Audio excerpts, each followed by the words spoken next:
the Past, starring Jane Wyatt.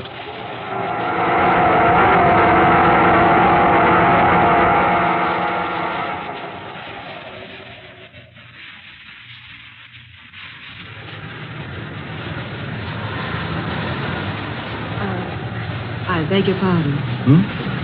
Oh, yes? Is that your newspaper lying there on the park bench? Why, yes, it is. May I look at a moment, please? Why, if you wish, of course.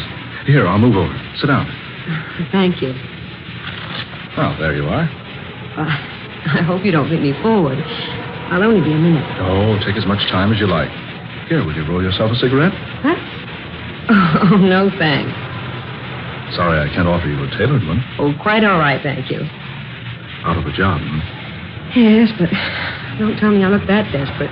No, Well, I notice you've turned to the help wanted columns.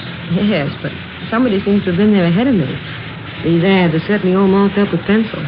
Maybe you can say that again. I was lucky even to find a pencil. Oh. You, too. Yeah. Oh, I'm sorry. Oh, that's all right. Nobody needs to feel sorry for me. I'll get along. You've been to all these places you've marked here in this column? Sister, I've been there and then some. And you didn't get one of them? No, not one. Why, look at the soles on my shoes. Here, look. Those are yesterday's want ads I'm walking on. How long have you been out of work? Oh, I don't know, about 10 weeks. First, I had a lot of dough. I thought I was a wise guy. I wouldn't have any trouble getting another job. I was wrong. I dropped all my money, and I've been sleeping here on this park bench for the past 3 weeks. When do you eat? Whenever I can. Today, I'm all right. I got a chance to make a couple of Iron Men yesterday. Iron Men? Bucks, dollars. Oh. You been around town much? Well, I've been here about 2 weeks. I came up from Sandville. You got people here? No. My father and stepmother live in Sandville. Well, my stepmother and I have never been anything more than barely civil to each other. Oh, I get it. So you've come here to get a job? No, I come here to get a job. How much money you got? Well, I really don't think that's anyone's affair. Oh, bother. If you got to be formal about it, my name's Mark Matthew. And mine's Luke John. Oh, I'm serious. My name is Mark Matthew. I was named after the two gentlemen who helped write the Bible. Well, my name's Mary Billings. Well, Miss Billings, I'm mighty pleased to know you. Now that we're thoroughly acquainted and completely good friends, you tell me when you ate last. I'm all right. You look hungry. Oh, yes, I guess I am. Join me for a hamburger? With onions? As you like, and a cup of coffee. Is that a date? Mary, well, I'm sorry I can't buy you a 35-cent blue plate. I'd love a hamburger, Mark. Then it's a deal. Okay, Mr. Matthew, it is a deal.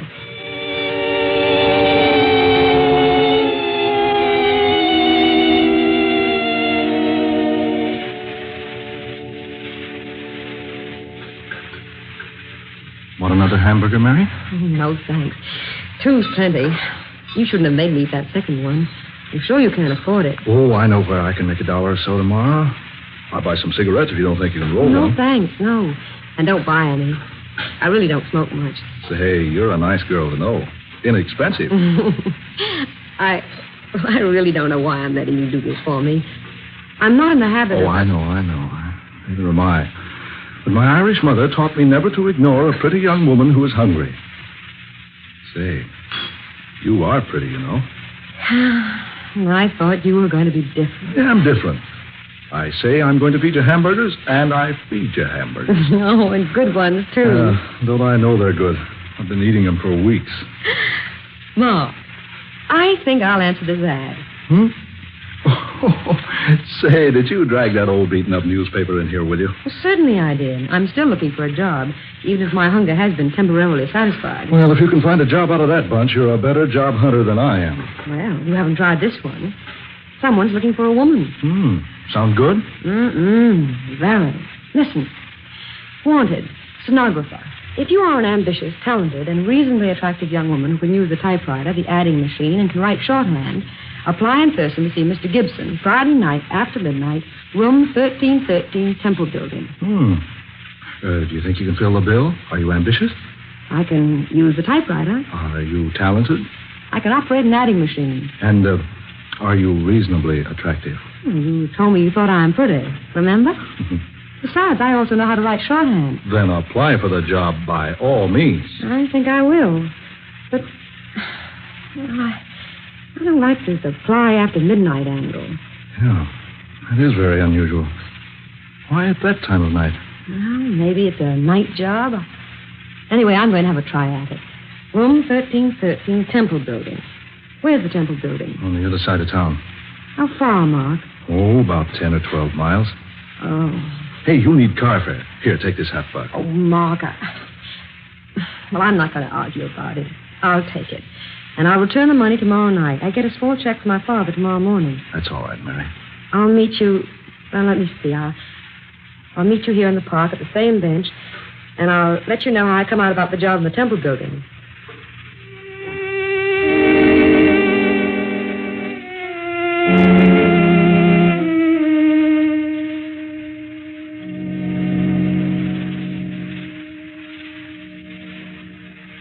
Yes, this is the Temple Building, all right. Awfully quiet in here. Dimly lighted. Nobody around. Not even a hall porter. This is a very strange place. Here's the building directly. Now, let's see. What is the man's name? Oh, yes, Gibson. Gibson. No, there's no Gibson listed here. His company's name is probably here, but I don't know that name. Now, let's see. How does one get up to the 13th floor? Here's an open elevator, but there's no one to operate it. Oh, this is the type you operate yourself. Just step in. Press the button marked 13. The doors close. And up we go. Oh, I better say a little prayer that I get this job. Amen. There. Here we are. My, it must be a night job. This entire floor is one huge office. Row after row of desks with people working at them. And brilliant lights everywhere. This certainly must be a big country. May I help you, miss? Oh, yes, please. I've come in answer to the ad in the newspaper. Ad? Oh, advertisement. Yes. I'm afraid I don't know what you mean. Mr. Gibson advertised for a young woman to do typing and shorthand. Here, I've cut out the ad. This is it. May I see it, please? Thank you. I see. Mr. Gibson failed to tell me he had inserted an advertisement in the B. Oh, but this was in the Times. I'm sorry, young lady. Mr. Gibson uses only the B. You'll find his office right down this aisle, the first door to your left. Room 1313. Thank you. Just knock on his door and he'll answer you. Yes, thanks. That's strange. These people all seem very modern, and yet they're dressed so quaintly. Honestly, they look old-fashioned. Oh, here's the door. Come in, please. Mr. Gibson? Yes, come in, please, and close the door. Thank you. Sit down, young lady. Don't just stand there. Yes, sir. I've come about the job, sir. The one you mentioned in your ad in the Times? Times? I never advertised in anything but the B. You read my advertisement in the B, I'm sure. You want a stenographer, one who can type, use the adding machine, and take directions. Yes. I'm very ambitious, Mr. Gibson, and I feel that I can learn the work quickly. I'm easily taught. Good.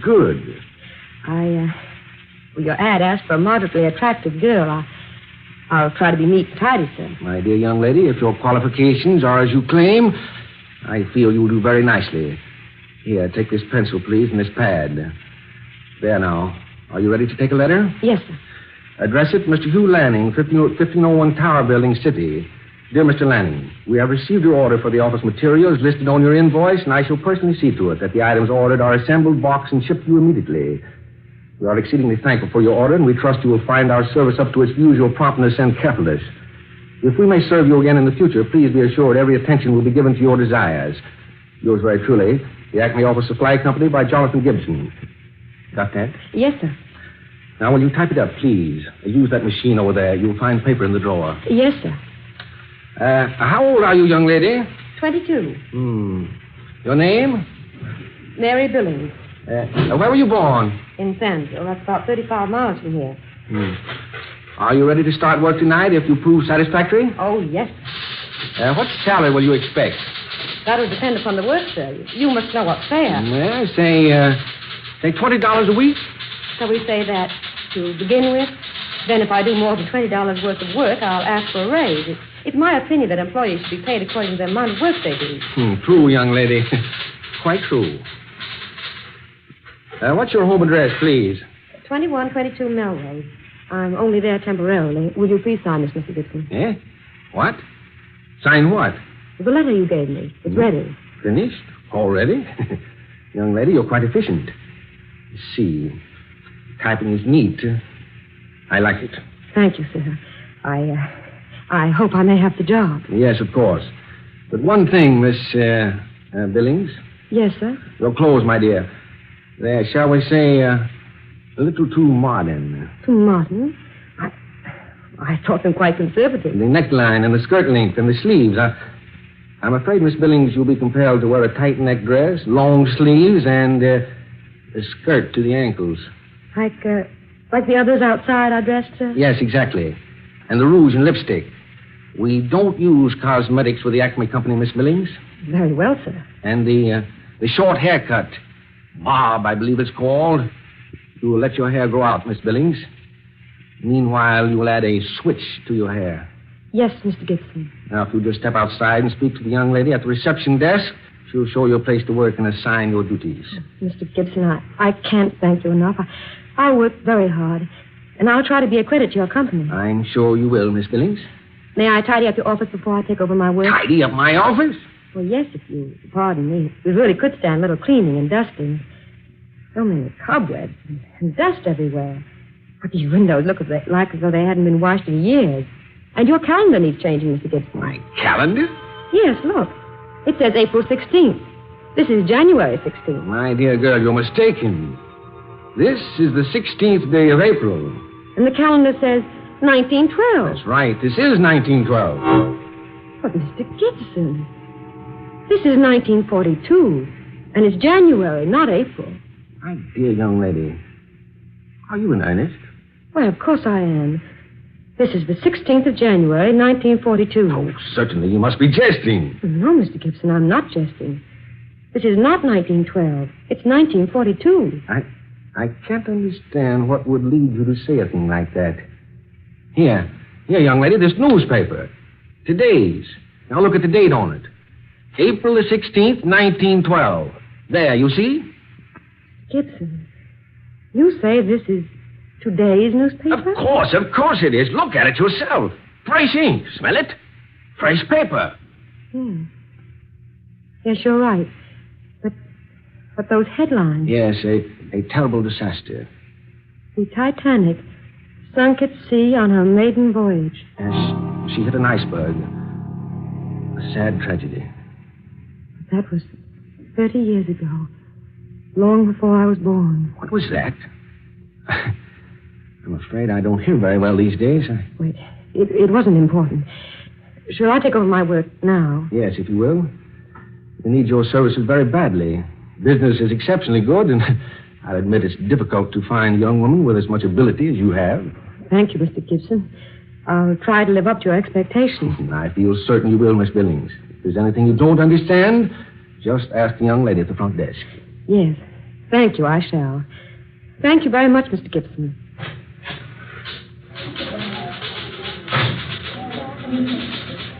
Mr. Gibson said to see you about the work I'm to do here? Yes. You will use desk number 27. That's over there, the one with the rosebud in the vase. Yes, I see it. I believe I'll let you work on the first of the month invoices.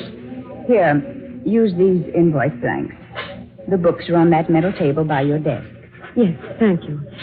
How do you want the invoices dated? May 1st, 1912. May 1st, 1912. That's right. That'll reach our customers the first day of May. And, did Mr. Gibson mention about your clothes? Oh, yes, he did. but he said I was to go to work now and take care of changing later. Very well. You'll find paper, pencils, and erasers in your desk. Thank you. I filled out this form for you. Tell me if it's correct. Name, Mary Billings. Born at Stanville, age 22. Let's see, you were born in 1890 then, weren't you? That would be 22 years ago, wouldn't it? Your hours will be from midnight until 8 a.m. You may take time out at 4 o'clock for refreshment. 1 hour. If you have any questions about your work, please don't hesitate to ask me.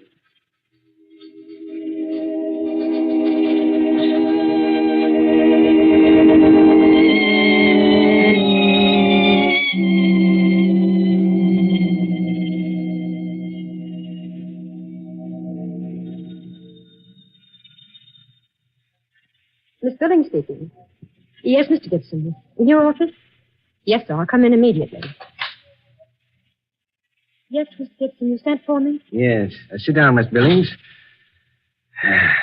The dawn will be here soon, Miss Billings. I don't have a watch. And there are no clocks in the office. You noticed? Yes. Yes. The dawn will soon be here. And all too soon.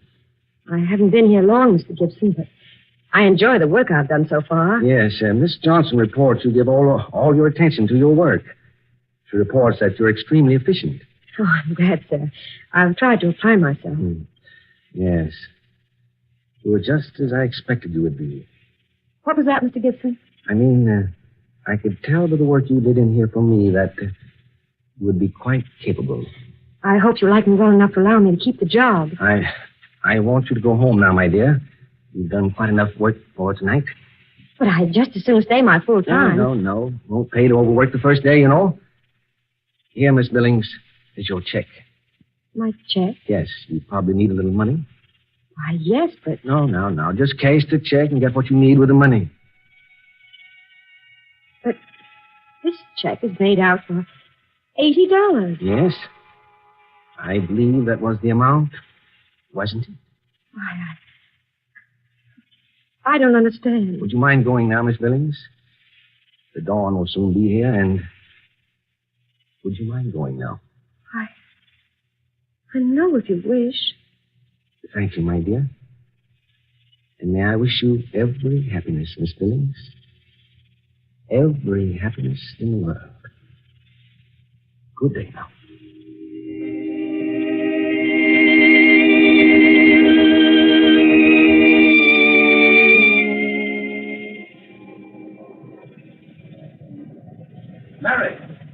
Mary, wait for me. Oh, Mark, I've been waiting so long. I thought you weren't coming. Oh, Mary. Oh, boy, am I glad to see you. I can hardly wait all day to hurry here and tell you the news. News? Yes, I've got a job, and a good one. $55 a week. Oh, Mark, I'm so happy for you. Yeah, and I got some swell ideas.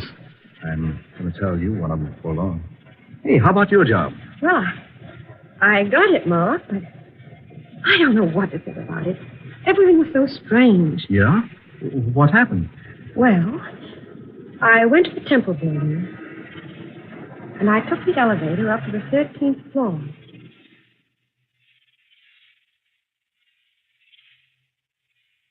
So I took the check and left the building, just as the dawn was beginning to break.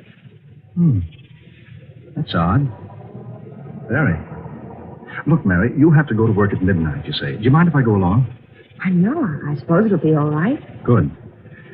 I want to get a look at the kind of a businessman who'd have a 1912 calendar on his office wall.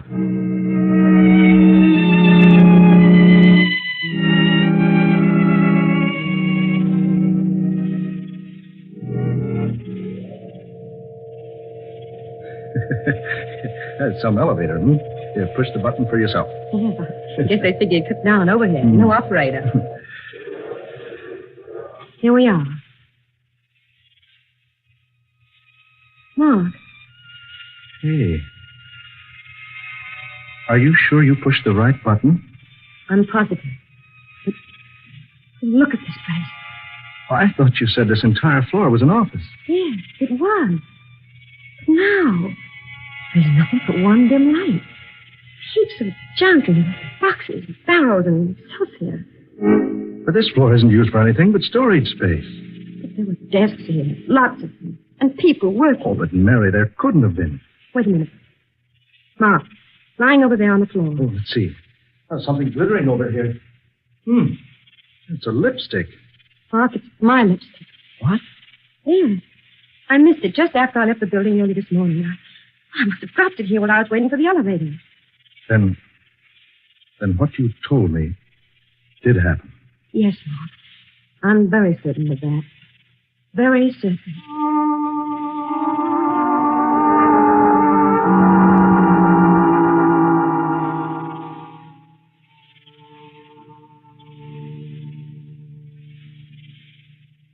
Come inside a minute, Mark, will you? I want you to see the check the little man named Gibson made out to me. Yeah, I want to see it. There's something else I want you to look at. Something I brought with me from home. Come in. You said this fellow Gibson had a City B newspaper on his desk. Yes. Dated April 16th, 1912.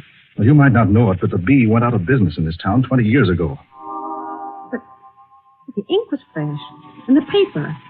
Any newspaper printed 30 years ago would have been yellow and faded. Yeah, that's true. Oh, is that the check? Yes. Here. And for $80. Wait a minute. Did you notice this, Mary? The check's made out to Margaret Billing. Yes. I noticed that this morning, but I thought Mr. Gibson had just made a mistake. Now, I think I know the answer. You do? Say, what are these things in this little box? Your souvenirs? Yes, more or less. Here, this lace handkerchief. Oh, it's lovely. It belonged to my mother. Her name was Margaret. Oh, I see. And this is a portion of the diary she kept up to a year after I was born. Let's see, 1912. 10, 11. Here's 1912. What are you looking for, Mary? I'm not sure, Mark. February, March, April. Here, April. April 16th. Here we are. Well, Mary? Mark, listen. Here's what my mother wrote in her diary on April 16th, 1912. Today, the Acme Office Supply Company on the 13th floor of the Temple Building declared bankruptcy. 42 employees were left without work. With a month's pay due each of us. I went to Mr. Gibson, the owner, and asked for at least a portion of the money he owed me. But he said he was unable to pay a cent. He promised, however, to pay me the $80 he owed me just as soon as possible. This was bad news for me, indeed. Almost as bad as the news the headlines carried in the day's paper. Titanic was sunk at sea on her maiden voyage.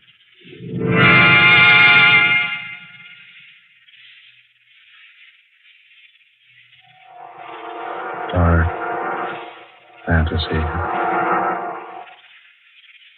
You have heard Death from the Past, a tale of dark fantasy starring that popular Hollywood actress, Jane Wyatt, and written especially for her by Scott Bishop. We wish to thank Miss Wyatt for her most excellent portrayal tonight of Mary Billings, and we join Jane Wyatt in urging you to do your bit toward the cause nearest to President Roosevelt's heart on his Diamond Jubilee. Give to your local Mile of Dimes committee. Ben Morris was heard tonight as Mark Matthew, Eleanor Naylor Corrin was the office manager, and Muir Height played Mr. Gibson. Next Friday night at this same time, we'll bring you another unusual tale of dark fantasy, The Headless Dead. Miss Wyatt appeared tonight through the courtesy of the RKO Studios. Dark fantasy originates each Friday night in the studios of WKY, Oklahoma City. Tom Paxton speaking. This is the National Broadcasting Company.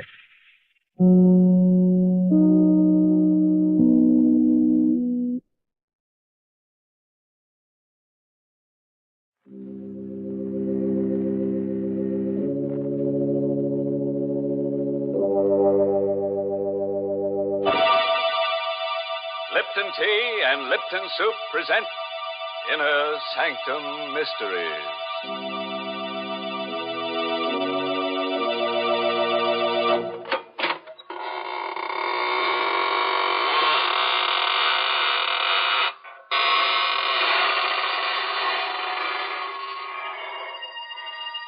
Good evening, friends.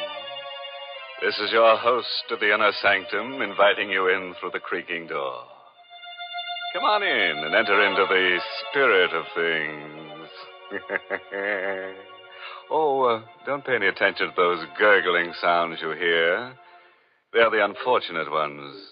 The midnight spirits who were caught haunting before midnight.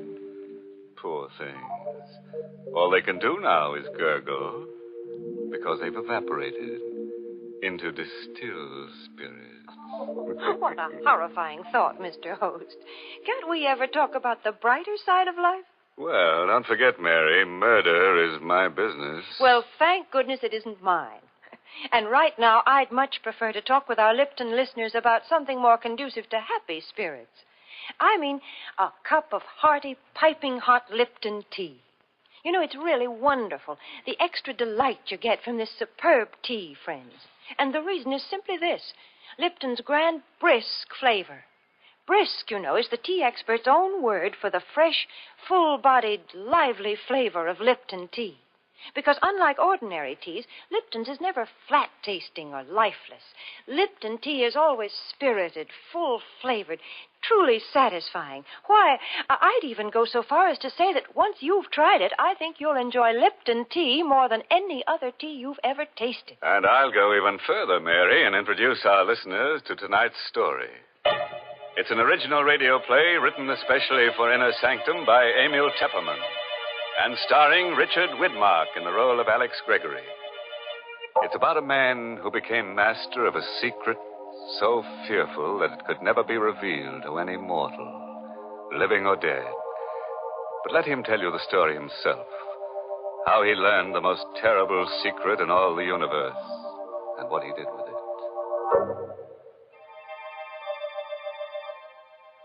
It was an evening in September, the 15th to be exact, when I first learned of the existence of elixir number 4.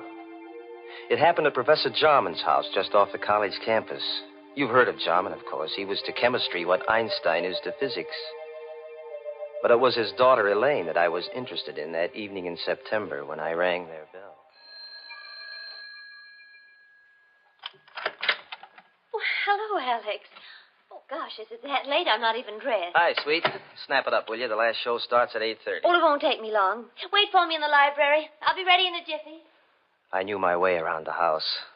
I went into the library, and the first thing I noticed was that the door to Professor Jarman's private study was ajar. It had never happened before. The private study and the laboratory beyond were forbidden territory in the Jarman home. Not even Elaine was allowed in there. And now the door was open. I'd heard stories of Jarman's experiments with new and secret formulae. So here was a chance. A possible chance to find out what the old codger was working on. I couldn't resist. I pushed open the door and I stepped into the private study. I could hear Jarman in the lab talking to himself. Elaine had told me once that he always talked to himself in the lab. I stood quietly in the study, but I couldn't make out what he was saying in there. I looked around. The study was just a small cubbyhole with a chair, a bookcase, and a desk.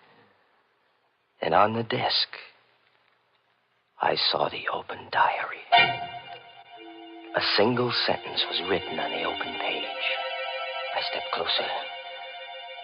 And then I got the first shock. For that sentence was written in Latin. My Latin was rusty, but I was able to decipher the words, Vitae secretum in elixir quartum perpetus habeo. In elixir number 4, I have the secret of perpetus life. Perpetus. That was the one word I couldn't seem to place.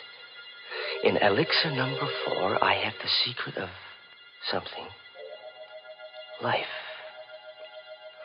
I was puzzling over that word perpetus when suddenly the laboratory door was flung open. What are you doing at my desk? Oh, hello, Professor Jarman. I asked you, what are you doing at my desk? Well, the study door was open. I thought I'd see if you were in here. You were reading my diary. Oh, no, Professor. You saw the entry in my diary. Well, really, Professor, I assure you. You read Latin. Latin? Well, I don't understand. You're sure you don't understand Latin? No, I Here don't. I am, Alex.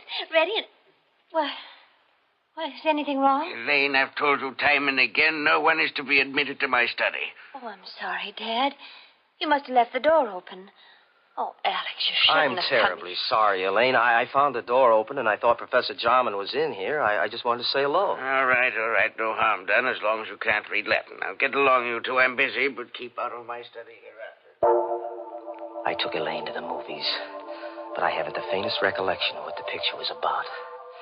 Through my mind kept running that Latin sentence, Vitae secretum in elixir quartum perpetus habeo. When I said goodnight to Elaine at her door after the show, I hurried home to my room and I got out an old Latin dictionary. I looked up the word perpetus. And then I got a strange, cold feeling down my spine. For the word perpetus meant perpetual. The Latin sentence which Jarman had written in his diary meant, in elixir number 4, I have the secret of perpetual life. Professor Jarman had discovered the secret of immortality. All the next day, I conducted my chemistry classes purely by instinct. I couldn't take my thoughts from elixir number 4. Every voice in the classroom seemed to sing the same refrain. Accomplished by adding to a dilute solution of H2SO4 a quantity immortality. Never to know the fear of death. To live on serenely. To watch the world change through the centuries. Never to die. It grew on me like a festering tumor, this terrific dream of immortality, everlasting life. I had to have elixir number 4. In the afternoon, the first free period I had, I went down the hall to Jarman's office. Come in. May I come in for a moment, Professor? Oh, it's you. Yes, come in, but I haven't much time. Professor, I want to apologize for last night. Let's forget about it. No harm done. Well, whatever it was you had written in your diary, it must have been pretty important. Oh, no, not at all. Only some chemistry notes. Nothing of any importance. Just something I've been experimenting with. Well, I'd be very glad to assist you, Professor. Anything I could do, That's very kind of you, young man, but I don't need any assistance, thank you. As a matter of fact, the experiment is completed. You mean you're all finished? All but the practical application. Oh. Well, couldn't I help you on that? It won't be necessary. Tonight, I'm taking the last step. Tonight? I knew what that meant. Tonight, he was going to use elixir number 4. He was going to administer it to himself.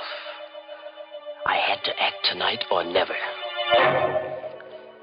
Jarman's keys were on his desk. I distracted his attention, and I managed to pick them up without his noticing. Then I hurried across town to a locksmith and had him make duplicates of Jarman's house key, his study key, and his laboratory key. Then I returned to the college, and I managed to replace the keys on Jarman's desk while he was out. Now, I was ready for an adventure into immortality.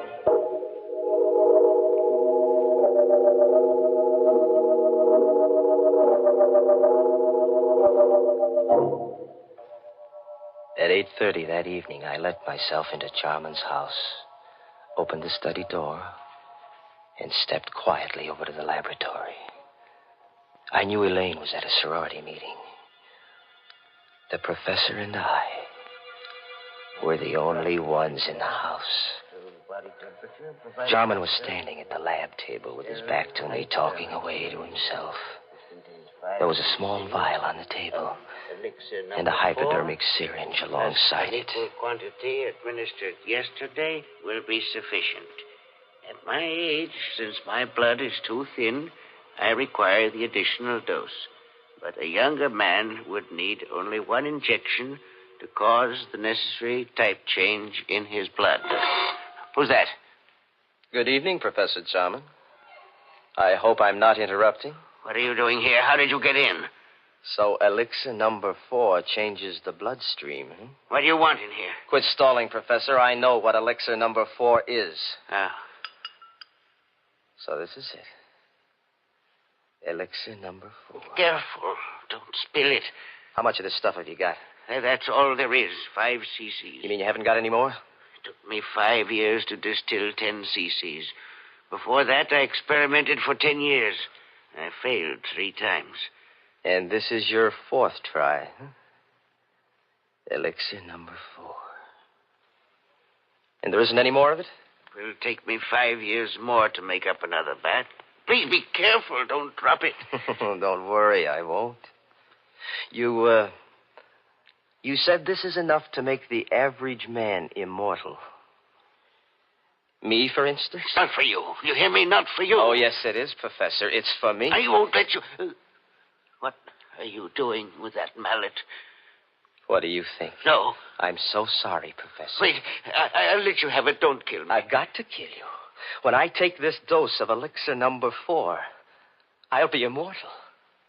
And I don't want anyone to know it. Oh, wait, you fool. You'll never enjoy your immortality. You'll wish you were dead 1,000 times. I'll come back to remind you. Back to remind you.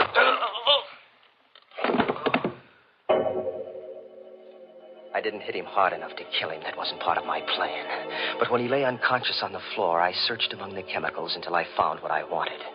I mixed some chemicals in a test tube, and I watched the fumes forming. Then I held the test tube against Jarman's mouth, forcing the deadly gas into his lungs. When I was sure he was dead, I wiped the tube clean of my fingerprints and put it back in the rack. Then I picked up the vial of elixir number 4, the hypodermic syringe, and I hurried away, locking all the doors behind me. As soon as I got home, I filled the hypo with elixir number 4, and I gave myself the injection. Almost immediately, I felt a strange radiance pervading my body. A new strength was flowing in my blood. I was immortal. I couldn't die.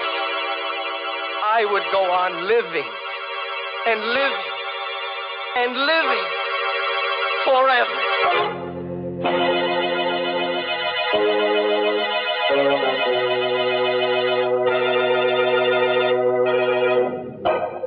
Hey, what's going on here?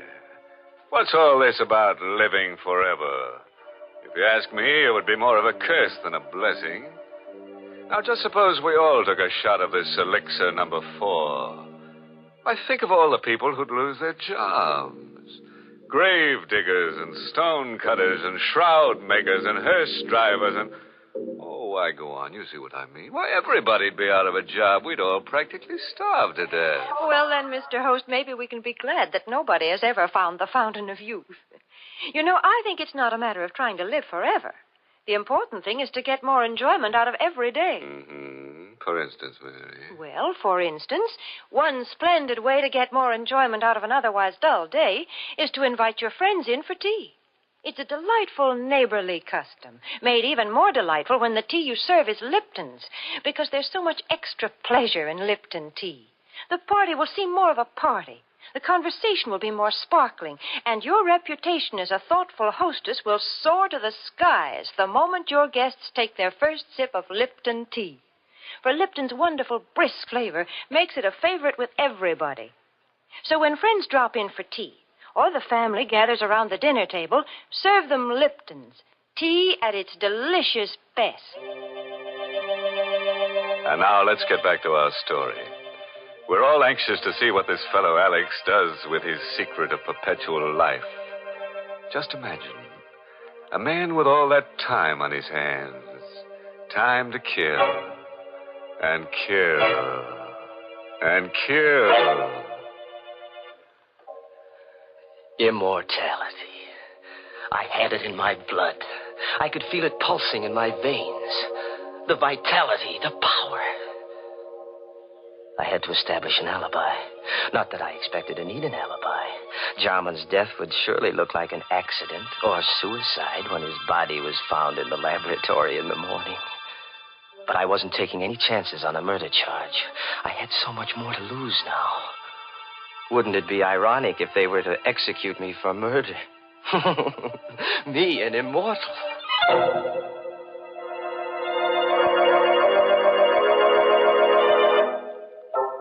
Next morning, I stopped at Jarman's house and rang the bell.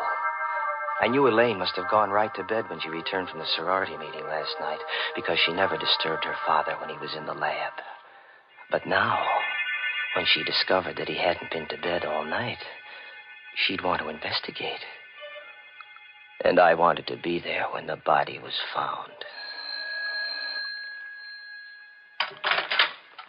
Oh, good morning, Alex. Hello, sweet.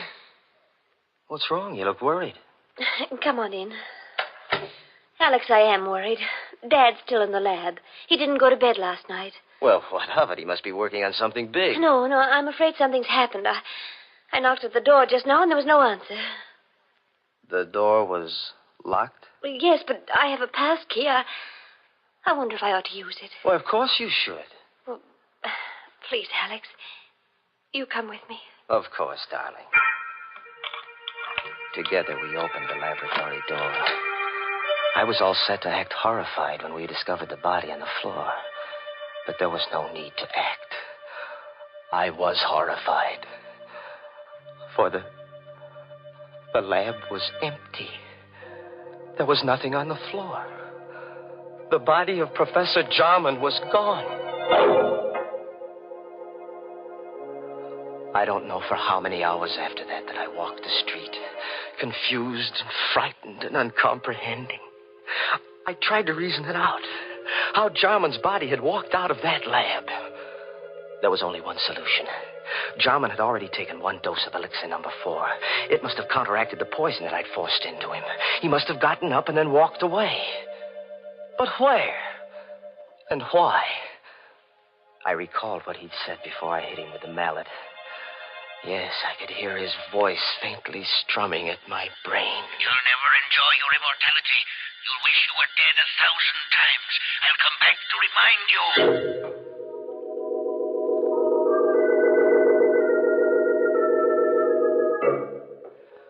The next day, I went to Elaine's house, and I saw that she was taking her father's disappearance pretty hard.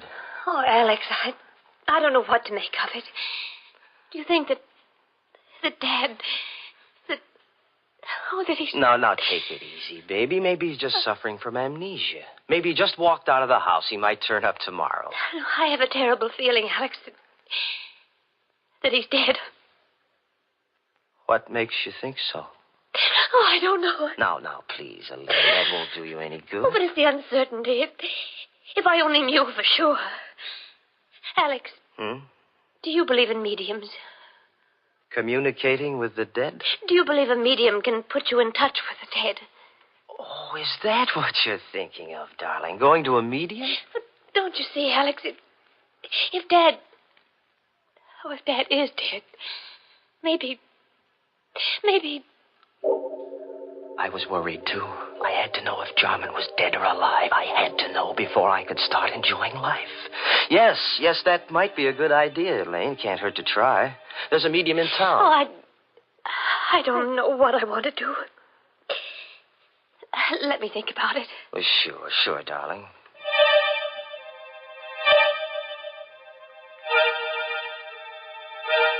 In the days that followed, I began to doubt whether I really was immortal. Was elixir number 4 really the elixir of life? Was I really going to live forever? If there was only some way to prove it. Then I remembered what Jarman had said, that the elixir caused a change of blood type. Well, that'd be easy enough to check. Elaine was taking a medical course, so I asked her to test my blood on the pretext that I thought I had anemia. It won't hurt, Alex. Just the needle. Ouch. There, now I've got all the blood I need. Just sit here a minute while I make the test. Well, does it take long? Only a minute. Alex! She was excited. There was something different about my blood then. Alex! Alex, come here quick. What? Look. Oh, look, Alex. I can't be mistaken. Your blood. It's a new type. Elaine couldn't get over the discovery that my blood was a new type. I'd asked her not to tell anyone about my new blood type, but I knew she wouldn't be able to keep the secret for long. And once it got out, people might begin to suspect what I already knew for sure, that I was immortal. Oh, I couldn't afford to have that known, because then everybody in the world would be envious of me. They'd hate me, too, because they'd know I could go on living long after they were dead. Oh, no. No, it had to be a secret forever. No one in the whole world must know, except myself. And the only person who could spill the secret now was Elaine. So, there was only one thing to do. Elaine furnished the opportunity herself the next day. Alex, I've been thinking about that medium. I've got to know if Dad is alive or dead. All right, whatever you say, darling, if it'll make you feel any better. I'll go with you, of course. Just the two of us, huh? We made a date to go to the seance that evening, and I made my plans accordingly. I didn't intend that Elaine should leave the seance alive. We arrived at the medium's house promptly at 9 o'clock. The medium asked Elaine and me to sit close to each other. And then she put out the lights. Alex. It's all right, sweet. I'm right here. I'm right next to you. I'm frightened. Now, there's nothing to be frightened about, darling. I'm right here with you. But it's so dark. I can't see anything. I don't hear anything. Where's the medium? She's still here. She's right across the table. She's gone into her trance. Do you think she'll contact Dad's spirit? I don't know, darling. Wait and see. I timed myself carefully, waiting for the moment when the medium should be well into her trance. Then I took out of my pocket the hypodermic syringe. I held the plunger in my left hand while I gripped Elaine's arm with my right, my thumb over the artery. Alex, my arm, your fingers hurt. It's all right, sweet. Slowly, I brought the hypodermic needle up close to the artery. One bite of the needle, a single plunge of the plunger, and death would come almost instantaneously. And no one in the world could say that it hadn't been heart failure. But suddenly, just as I had the plunger ready, I heard something strange. A sound. In the room where there should have been no sound. You'll never enjoy your immortality. You'll wish you were dead 1,000 times. I'll come back to remind you. Back to remind you. The voice of the dead. Back to remind you. Jarman, where are you? Jarman, stop. You're dead. You're dead, Jarman. You can't be talking. You're dead. I saw your dead body. I killed you myself.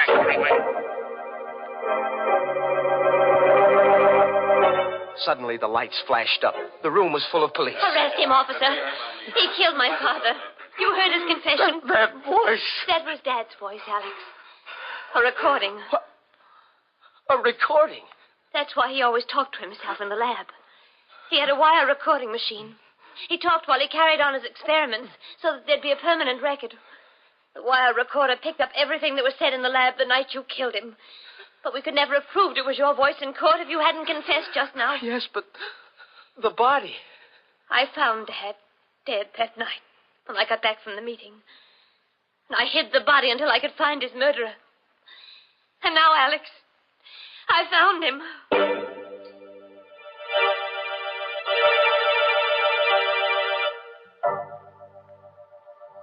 All through the trial, Elaine sat and watched me.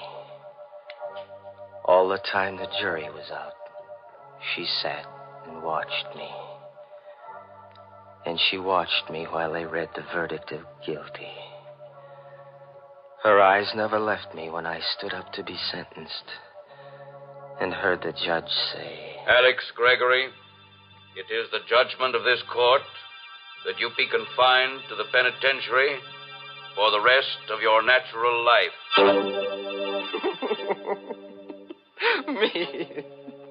Me of all people. Me sentenced to imprisonment for life. Me in whose veins runs the precious elixir number 4. Imprisonment for the rest of my natural life, which means forever.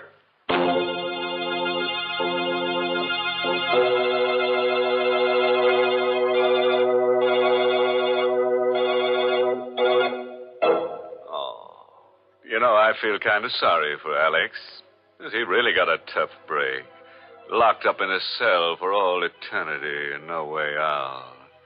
Yes, looks like they'll have to build a new jail around him every 1,000 years or so. Of course, there's one way out for him. He could let his beard grow for a couple of centuries, and when it gets long enough, he could hang himself. Imagine such a thing, Mr. Host. Yes, it would be sort of breathtaking, wouldn't it, Mary? Poor Alex. He probably had many good impulses in his lifetime. As the trouble is, he didn't follow them. Well, Mr. Host, I'm afraid that's something we all do every now and then.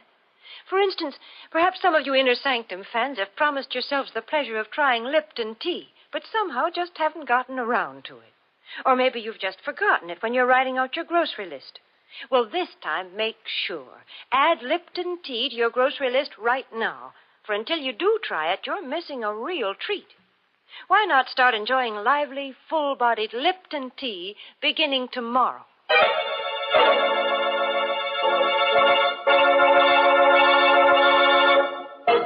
And now, friends, before I say goodnight, here's a pleasant bit of philosophy. Biologists tell us that all life starts in a little cell, and for convicted murderers, it ends there, too. Oh, by the way, this month's Inner Sanctum mystery novel is Death in the Limelight by A.E. Martin. And next week's Inner Sanctum story, brought to you by the makers of Lipton Tea and Lipton Soup, and directed by Hyman Brown, next week's story is called You'll Never Escape. So, if you feel in a capturing mood, join us next Tuesday. Until then, good night. Pleasant dreams.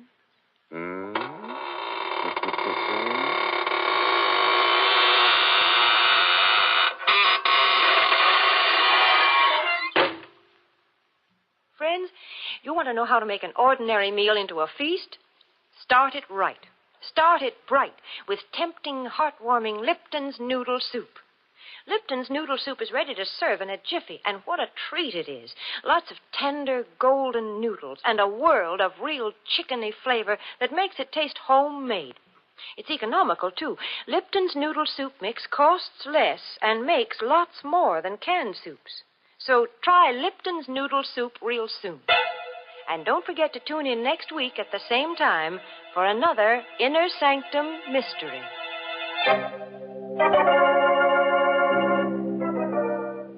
This is CBS, the Columbia Broadcasting System.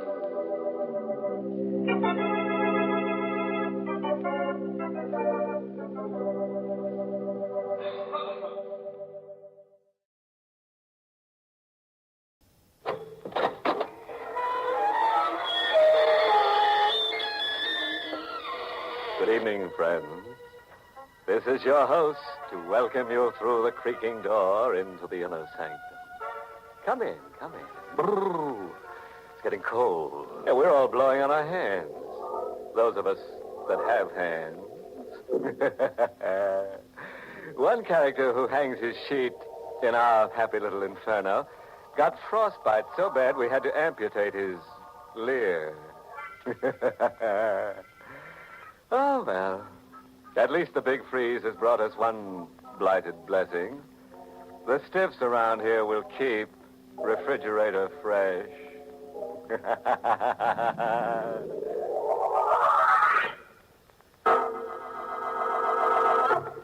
Tonight's Inner Sanctum mystery, Murder Faces East, was written by John Robert and stars Carl Swenson in the role of Steve with Charlotte Holland as Selina.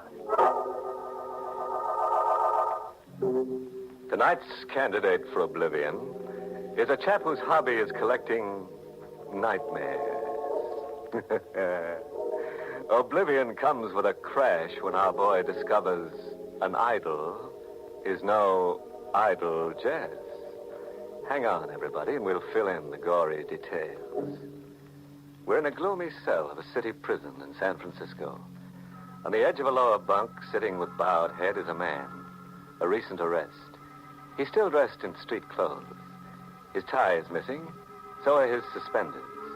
Confiscated as a precaution against suicide. His eyes fix intently on the stone floor, as if trying to stare a blind spot out of his vision. And his mouth twists into a distorted curve of amusement. I've got $1 million. I can't even buy a tie or a pair of suspenders or even 5 cents worth of freedom. Began for me with a penny postcard in the mail. Selina, my wife, read the card to me over the breakfast table. Public auction of the estate of Hanson Brokaw. Rare Oriental treasures. Masks, statuary, talisman. I went. Some fellas play chess or collect stamps. I hobbied in Orientalism. Selina came along to see that my blood pressure didn't pop bids out of my mouth or to bankrupt us for a month. 100 lots had been sold, a parade of bronzes, ceramics, and brocades that were the haunting fascination of the Orient. Lot number 101 on the platform was a bronze Hindu idol, small, 6 inches high, with a sardonic grin that looked real, as if a human laughing face had been frozen into a bronze mold. Number 101, a Hindu idol. Bid lively, folks. $50. 75. Steve, you're mad. No, I want it, Selina. Not over 100, darling. We can't afford it. $75. $100 now. 100. I hesitated. And then the idol decided it for me. I watched it move subtly, just for my eyes. It moved to the east, toward my aisle position, compelling me, as if an invisible string was drawn between us. $200! Steve! $200. 200 once, 200 twice. Sold to Mr. Kavanagh. I owned the Hindu idol. At the close of the sale, Selina and I were leaving when a man approached us, a gaunt, swarthy man with hollowed-out cheeks, wearing an eastern fez. Mr. Kavanagh. Yes? I am told you are the fortunate purchaser of the laughing idol. What about it? It was my intention to buy it, but I arrived too late. My car was delayed in traffic. Oh, that's too bad. Better luck next time. Perhaps I can be lucky this time. If you will sell the idol to me. Oh, I don't think so. The Honorable Hanson Brokaw, its late owner, was found mysteriously killed. An ancient Burmese axe embedded in his skull. Oh. Why do you want the idol? Like the late Mr. Brokaw, I am a collector. Oh. I will pay you a very handsome profit. How much? $5,000. No sale, mister. No sale at any price. Outside, we were hurrying up a deserted side street, me clutching the idol, when the promise of things to come began in a rush. $5,000, Stevie, offered you a fortune. So I couldn't sell it. Don't ask me why, Selina. I just couldn't. Rifle shot. Came from across the street, someone firing down from an open window. Quick, come on, duck into the alley.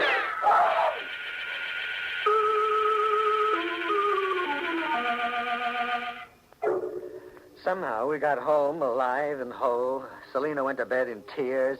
Her brother Howard, who lived with us, coaxed the story from her. I hate to play patsy between a man and his wife, Steve, but isn't possession of that idol kind of borrowing trouble? We don't know that, Howard. Someone tried to kill you. There were 2 rifle shots from a window. That's all we know. We don't know that they had to do with the idol. Someone did offer you $5,000 for an idol you picked up for $200. Now, how about a little sense? Get rid of it, Steve. No. That idol was on the auction stand facing the middle aisle when the bidding began. and I was sitting on the side aisle. When I wanted to quit bidding, it moved to the east, toward me. See, I was meant to buy it. I was meant to own it. I was meant to own it. I set the idol on a strip of oriental silk in the center of my desk and sat looking at it, studying it. It sat grinning at me, as if enjoying a secret surprise it had already prepared for me. Hello? I speak with Sub Stephen Kavanaugh. You are? You were pleased to come to the mosque on Street Caracas, house number 24. What for? When you come, you will know, Sub. And please to come after dark with the idol. After dark. I was to come to a mosque in Frisco's Oriental Quarter after dark. Another man, any other man, would get on the phone to police headquarters. But I went. 24 Caracas Street. A cop's whistle out of Frisco's Chinatown. The place was empty. No furnishings, just a few scattered prayer rugs, a makeshift altar, and a bony old man wearing a fez. It was chalk white, as if he just climbed off an embalming table.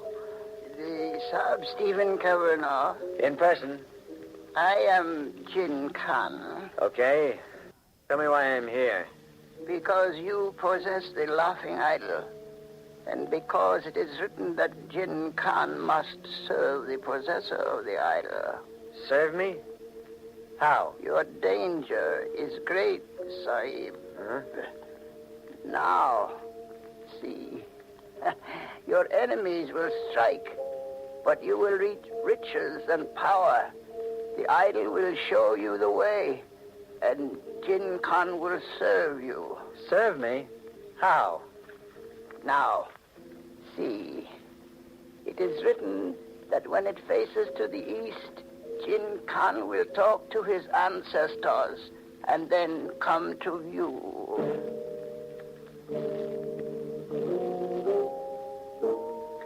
I wrapped the idol up and left. 1,000 doubts were whispering in my head. Outside, I had to pinch myself to remember that I was in the States. Everybody had closed up shop and gone home. The street was deserted, not a sound. Except a cat's whining meow. And then I got a sample of what Jin Khan had meant by your danger is great. The first I knew of it was a cold breeze whistling an inch past my head. A sharp-edged instrument had narrowly shaved me and buried into a building side. It was an ancient Burmese axe, 1 inch closer, and I would have been dead.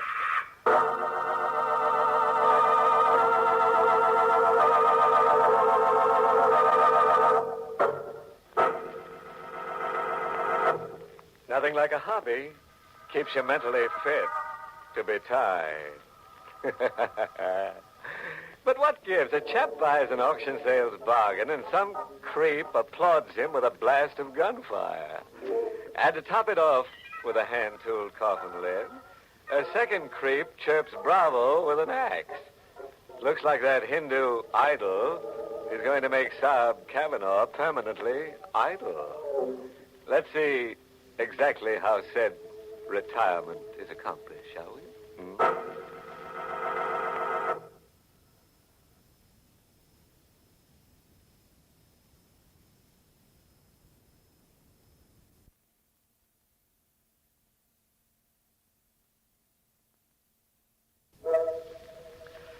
I sat around at home for days with the idol right in my view. My wife, Selena, avoided me. She suspected my sanity. I was moving the dark ages right into the middle of my home. I watched the idol for hours, hypnotized by it. It sat grinning at me. And then I saw it move to the east. A gong I'd once picked up in an eastern bazaar and hung in the foyer of my den sounded. Sahib Kavanaugh. How'd you get in here? There are informal ways, Sahib. The idol faces to the east. Yes. Right under my eyes. It moved. I have spoken to my ancestors. Now I will offer you the second of my humble services, Sahib. The second? What was the first? The axe that buried harmlessly into the wall when you left the mosque. You live, Sahib. That was my first service. And the second? What's it? It is written that the Chandra ruby will fall to you. What is the Chandra ruby? You will know, Sahib, when you seize it. On this paper, you will find your instructions. Go after dark. Goodbye, Sahib. I opened the paper. It was a message scribbled on old rice parchment. A drawing like a surveyor's map with some writing on it. It said, Mount Fiore Cemetery. The drawing was a picture of an exposed coffin. And in it was a figure dressed up like a mummy in a sarcophagus. And markers showed the exact position of the grave. And an arrow pointed to the left eye of the corpse. That night after dark, I stole into the Mount Fiore Cemetery. Storm was threatening. The grave had no markings, no tombstone.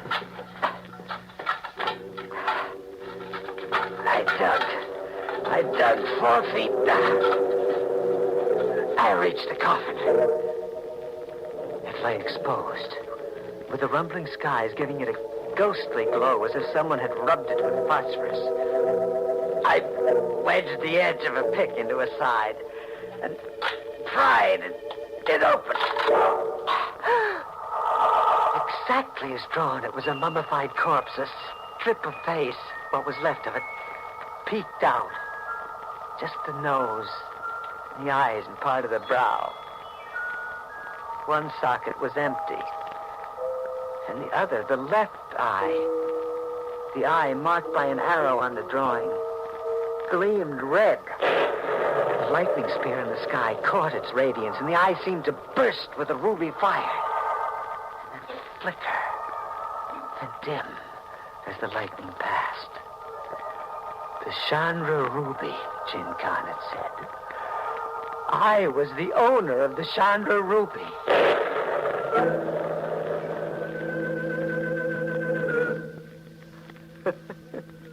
A rare oriental ruby set in the skull of a corpse. Well, I didn't swallow that. Going home, I dropped into Saperstein's jewelry store for an appraisal. Rubies, as you know, fluctuate in value. Well, yes, I know, but just give me an approximate idea. Is it worth, say, $1,000? You can safely multiply that figure by 50, sir, for an approximately fair price. $50,000?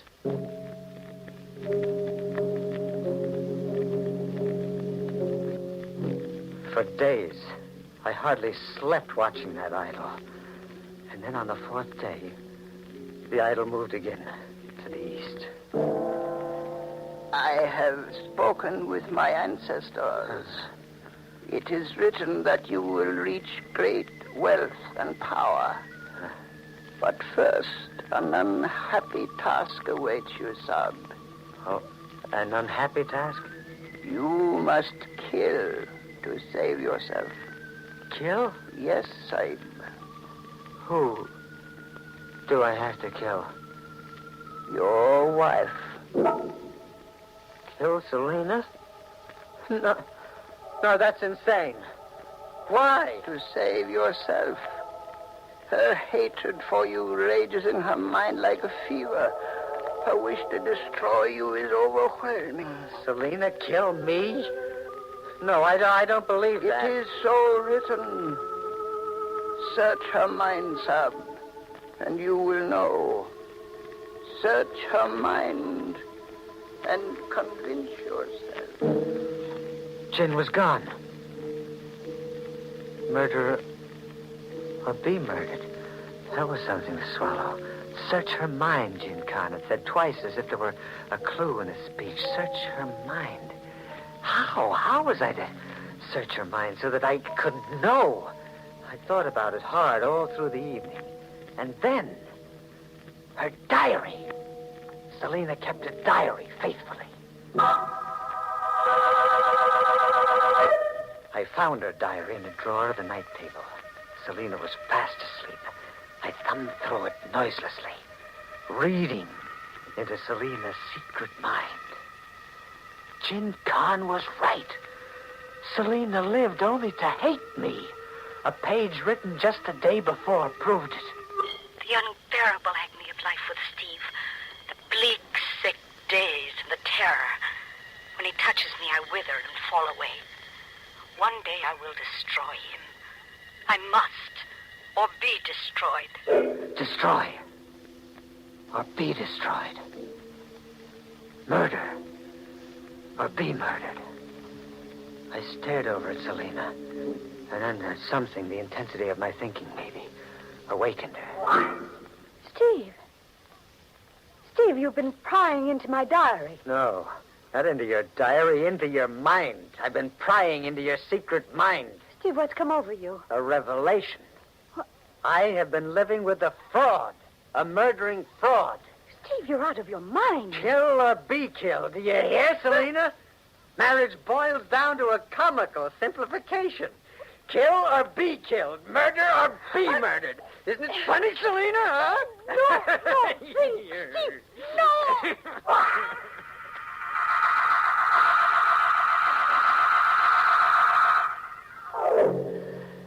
In 2 minutes, it was over. I left her curled in her last sleep, turned the key in the lock. I had thinking to do. And planning. How did a sudden widower explain his deceased wife away to a curious world? Still hadn't finished. Hadn't found the answer when Howard came to the breakfast table. Steve, if I could speak up frankly, just once. Straight from the shoulder. Go ahead. That Orientalism mania of yours is degenerating you into something unhealthy. Now, why not call it quits? Selena's edgy and depressed. She feels rejected. You push her too hard, she's capable of harming herself. Harming herself? You're hinting at suicide? Yes, Steve. I'm hinting at that. Exactly. That was my way out. Suicide. Selena just wouldn't come back from her early morning walk. They'd find her in a lake, a victim of despondency and hysteria. When night came, I'd transfer the corpse to another setting. Somebody was at my door. Yes? Western Union. Telegram for Mrs. Stephen Cavanaugh. Well, I'll take it. I'm Mr. Cavanaugh. Sign here. A telegram for Selena? I opened it. Came from New York. Firm of Englander, Fowler, and Barbanell, attorneys at law. The wording was a formal invitation to appear and collect about $1 million. This is to inform you that the will of your late uncle, Thomas DeHaven Chalmers, names you as sole beneficiary. Please communicate to us the date of your arrival in New York. A crackpot recluse that we'd often joked about had left Selena $1 million that she didn't have the slightest use for now.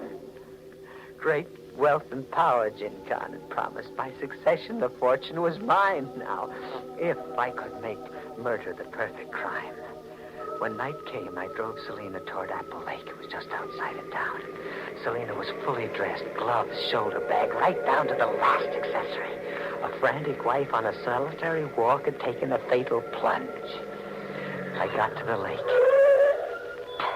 I carried her carefully to the water's edge, ready to complete her suicide. I never got to carry out my plan. You're on work, Cavanaugh. You can't get away with murder. 4 other troopers besides myself are ready to blast you if you try to make a fight for it. How'd you know to follow me here? 5 minutes before you started for Apple Lake, your brother-in-law got a peek into your wife's bedroom through the porch window.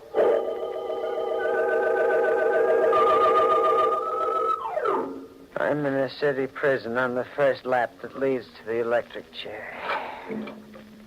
Kavanaugh. Yeah? That hysterical yarn you blabbed at the prison stenographer when we brought you in. Yes. We checked every detail. Nothing checked. Okay, so I'm nuts. I had a nightmare. We stopped in at Saperstein's jewelry store, just for the sake of routine.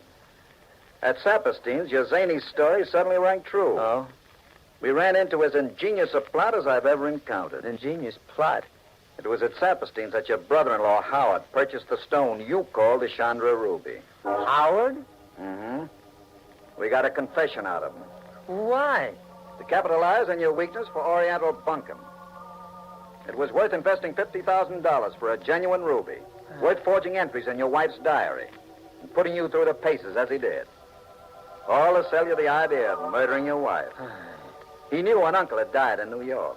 That after Selena, the sole heiress, you came. That after you burned for the murder of your wife, he came. But Jin Khan. A hired stooge. Like the man who offered to buy the idol from you after that auction sale. Everything that happened to you was staged from a script prepared by your brother-in-law. And you played leading man, as if you were born to the role. Sucker.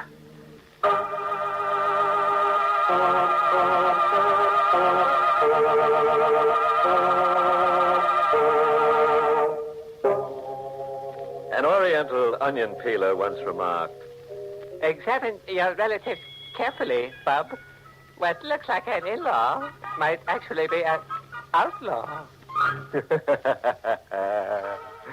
Anyhow, it's an ill win. Ah, me. There's nothing like an auction sale to pass the time.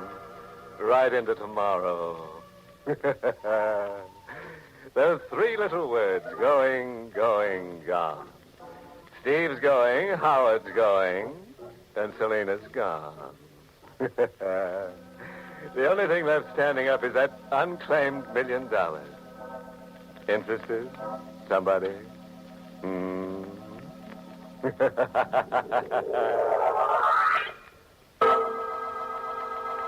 the United States Armed Forces Radio Service, the voice of information and education.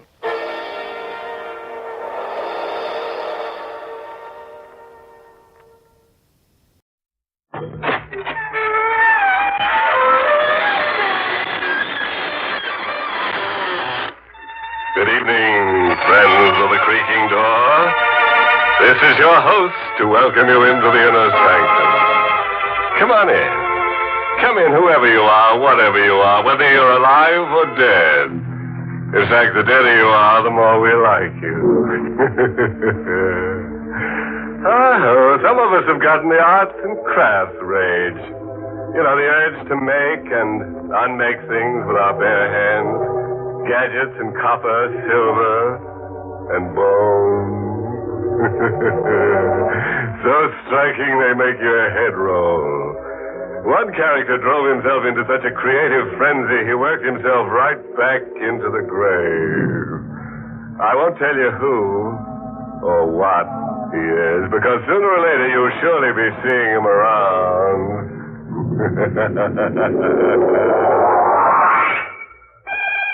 And now for tonight's torment. Killer at large. Tonight's drama is the story of the short and unhappy life of a fugitive whose sullen face stares at us from hundreds of police posters. Read one. Mark Stribling wanted for murder. Warning. This man is armed and dangerous. Is he guilty? Let's get our answer from Mark Stribling. Not guilty. I was framed, but good. Could happen to anybody. Come home unexpectedly to the wrong kind of wife. Your key's hardly in the door when there's a scream and a shot. Helen! Helen! But it's all over for Ellen. And for you, too. The killer's gone down the fire escape, and so you're the patsy. It's the perfect crime for the guy who pulled it. Your gun was used. The world knew there'd been bad blood between you and the missus. And there's an insurance angle. Mrs. Stribling is worth $10,000 to you dead. The cops won't forget that.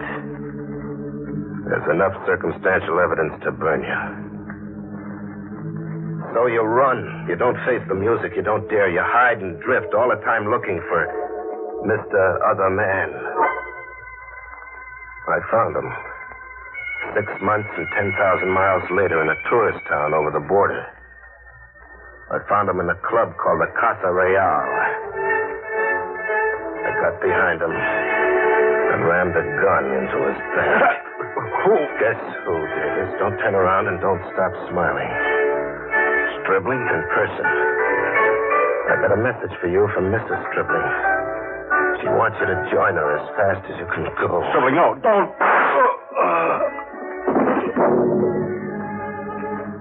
The long chase was over. I'd gotten my man. I ditched the gun and got away without being identified. I'd won, and I'd lost. I was really wanted for murder now. I got off the streets into another club, one with a jukebox that talked United States this time. I wanted to forget murder. I wanted to find a girl and find something to laugh about. And then one came in the door. A real looker. I watched her come right at me, like she'd picked me. Just as I'd picked her. Hello. New York? Frisco. Stribling's the name I use. And you? Maxine. Fancy name. Can I buy you something? Coffee. Black. Black coffee for the lady, amigo. Thanks.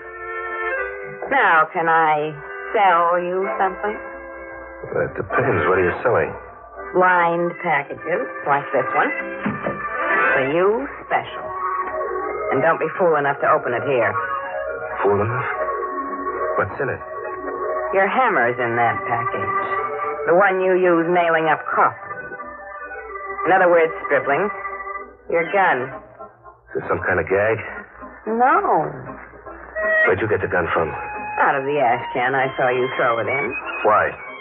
That's a long story. Why? I want somebody to confide in, somebody I can trust. Trust with what? I'll tell you some other time.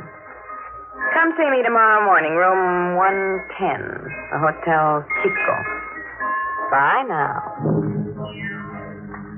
I didn't wait for tomorrow morning. You don't when you're suddenly sitting on a keg of dynamite labeled Maxine. I followed her out instead and tailed her through the streets. I didn't have to tail her far, just about 10 blocks to a club I recognized. The Casa Real. I'd run out of it only an hour ago, with a smoking gun in my hand. I didn't wait until morning to go to Maxine's room in the Hotel Chico. I went right to it to wait for her, to surprise her. I didn't bother going up the usual way. I went up by way of the fire escape in the back. I found room 110, but the window was sealed tight. I had to kick it in. Inside, I found an easy chair and a deck of cards. I played solitaire, with my gun in my lap, waiting for Maxine. Morning was an hour old when Maxine came home. She had a camera slung over her shoulder, a big one, like she made picture-taking a business. She saw me and didn't bat an eyelash. How's your solitaire game? I'm ahead. Don't you come home nights? I work nights. What at? With this camera, I've got the picture-taking concession in the Casa Real. You saw me shoot somebody in there? I did. Then you followed me out. That's how you came to fish my gun out of that ash can, huh? That's right. Why'd you really trail after me? To return the gun? To get an idea across to you. What idea? That I own you from now on. Body and soul, and guns. Here's my life insurance policy. A picture? Pop your eyes over it, killer. It's my life insurance and your death warrant. You were fast on the trigger in the Carousel last night, but I worked with a fast camera lens. How many prints of this have you got? Just the one you're holding. Doesn't flatter me. Where's the negative? In an envelope addressed to the police. To be delivered if. If what? If a friend holding it doesn't see me around for a while and gets to think I've been murdered for taking pictures. What are you after? Money. Ever dream of having all the money in the world? Not enough to lose any sleep. Where do we get all this money? Deep into the interior. And from there, a week's climb on foot with a mule pack. Climbing Monte Muerto. Monte Muerto? That's a lot of climbing. The mountain goes up 14,000 feet. We'll climb it. Who's got all that money up there? An old hermit. An American originally. Ever hear of Teacher Jonas? Never. Neither had I until I went to a library. Teacher Jonas was a multi-millionaire Oklahoma oil man once. Back in 1914, before we were born, oil poured for him like rain from heaven. And then a plague killed his family, his wife, his mother, his daughter. Right after that, his only son committed suicide. Guy blows his top when hard luck piles on like that. Yeah, that's just what happened to Teacher Jonas. His mind cracked. Oh. So he took himself out of the world. He packed up and climbed out as high as he could get. Teacher Jonas came to Monte Muerto with everything he owned converted into cash, into gold. He's up there somewhere, dribbling an old lunatic of 80 with more money than he can count. How'd you tumble to Teacher Jonas? Listening in on table talk at the Carousel. A tramp pilot named Wiley Scott was boasting to a companion, a ship's cook from Veracruz named Genesee. Wiley was trying to get Genesee to stake him to provisions, a pair of mules, and a guide. How'd Wiley find out about Teacher Jonas? He piloted a monoplane on a run from Tampico to San Jose in Guatemala. The plane developed engine trouble, and he had to make a forced landing. You can guess the rest. How do we find Teacher Jonas? And while he got his plane repaired, he flew over Monte Muerto again and made a detailed map. Map making's his business. He carries the map in a pouch around his middle. Job number 1 scheduled for me, huh? I'm to get the map from Wiley. Maxine laid out the strategy for surprising Wiley Scott. She was going to invite herself up, a decoy with me behind her. It worked just like that. Wiley opened the door. Nice of you to visit, Maxine. A real nice... Now close your mouth, Wiley, and get back inside. Inside. What do you want? Tell him, Maxine. The map of Monte Muerto. The map? Pull your shirt out and unbutton that money pouch. Sure. Drop it on the table. See if the map's in there, Maxine. It's in there. Look, you people, I'll be glad to cut you in this more than enough for everybody. There's too much there for one man to keep... Shut up. The lady says no deal. Now, Stribling. No, I don't mind a minute.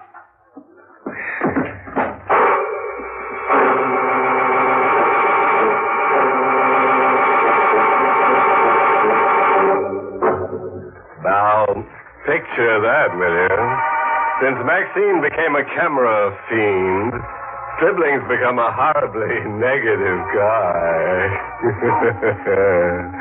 She caught him acting the killer and liked the show so much she ordered a repeat performance on Wiley Scott, the treasure of Monte Muerto. Now she's got him climbing the highest mountain. But let Stribling tell us what gives, besides his mind, as he bushwhacks his way to the peak of Monte Muerto. We were about a day out with the wind in our faces, maybe 4,000 feet up Monte Muerto with 10,000 more to go. We had 2 mules along packing provisions. We also had a guide we bought ourselves in a village, a local character named Stefano, whose face spelled trouble. We needed him for map reading, but he'd need watching. Senor Stribling. Yes, Stefano. The wind blow like a hurricane. Better we camp here. And lose time? What's wrong with a little wind? Stefano's right. If we try circling that ledge, the wind will blow us off the mountain mules and all. We'll make camp here. In this marsh? Better than the ledge. At least here we're not exposed. Try telling that to the snakes. We'll build a fire. Make camp, Stefano. Si, senorita. The order of the day, huh? Get used to taking orders. And don't ever point your gun my way by mistake. Killing me is like committing suicide.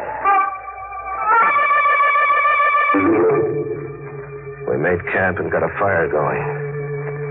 And within an hour, the wind let up as suddenly as it began. Monte Muerto was like that. And then, riding out with the wind as it blew up trail toward the peak, came a shout. Hello! Hear that, Maxine? Somebody calling to us from down trail. Let me listen. One thing, we haven't got the mountain to ourselves. That voice. I've heard it somewhere. Can you make out where and who? Yes. It's that ship's cook from Veracruz. Genesee. The one Wiley Scott was trying to get a steak from that night in the Casa Real. Must have seen the smoke rising from our fire. What do you suppose Genesee's on the mountain for? One guess. He pumped Wiley Scott like you did, huh? And he's out to make it in his own, like we are. But he doesn't make it, eh, Maxine? When he appears, you order me to give him what Wiley got. No. Not when he appears. Not with Stefano here watching. You go down to Genesee instead. I hurried through the brush, and then after a ways, I slowed down, stalking like a hunter stalks. There was no sound now except birds screeching. No sound of Genesee. And then, all of a sudden, I heard all the sound Genesee had in him. He was screaming somewhere on the trail, screaming like a guy gone crazy with fright. I cut in the direction of the screams as fast as I could go. I reached to where Genesee figured to be. But there was no Genesee. Only a pack mule at the edge of what looked like a shimmering bed of hot sand. Quicksand. It looked like Genesee had fallen in. All that was left of him was a hat sitting on the edge. But as it turned out, that was what Genesee wanted me to think.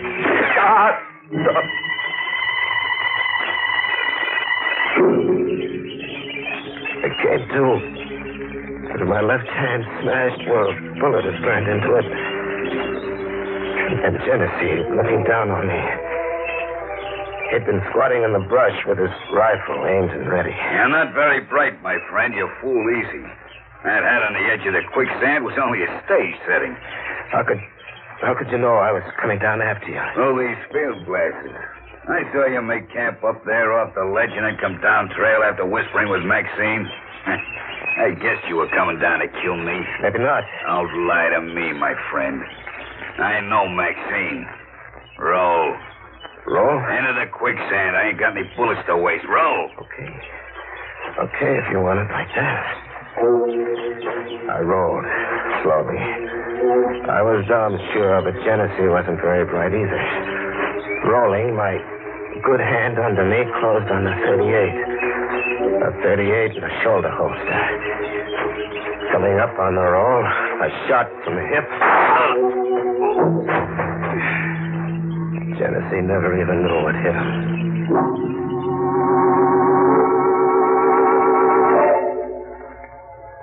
I got back to camp. Maxine was all smiles. She washed my hand and tied it up. Then we all turned in for the night. The last thing in my ears was Stefano snoring. And then the fever throbbing in my hand rose to my head and I passed out. I came to wondering why Stefano wasn't snoring anymore. It wasn't because he was awake, up and about, packing the mules like a guy making a sneak getaway in the night. I reached for my gun. No gun. My gun was gone. I see you are awake, Senor Stribling. A good thing. Quiet. You are awake, senorita. Please do not do nothing foolish, senor. Stefano does not want to harm you and the charming senorita. What does Stefano want to do? To take the mules and himself to the senor teacher Jonas. What do you know about teacher Jonas? As much as you do, senor.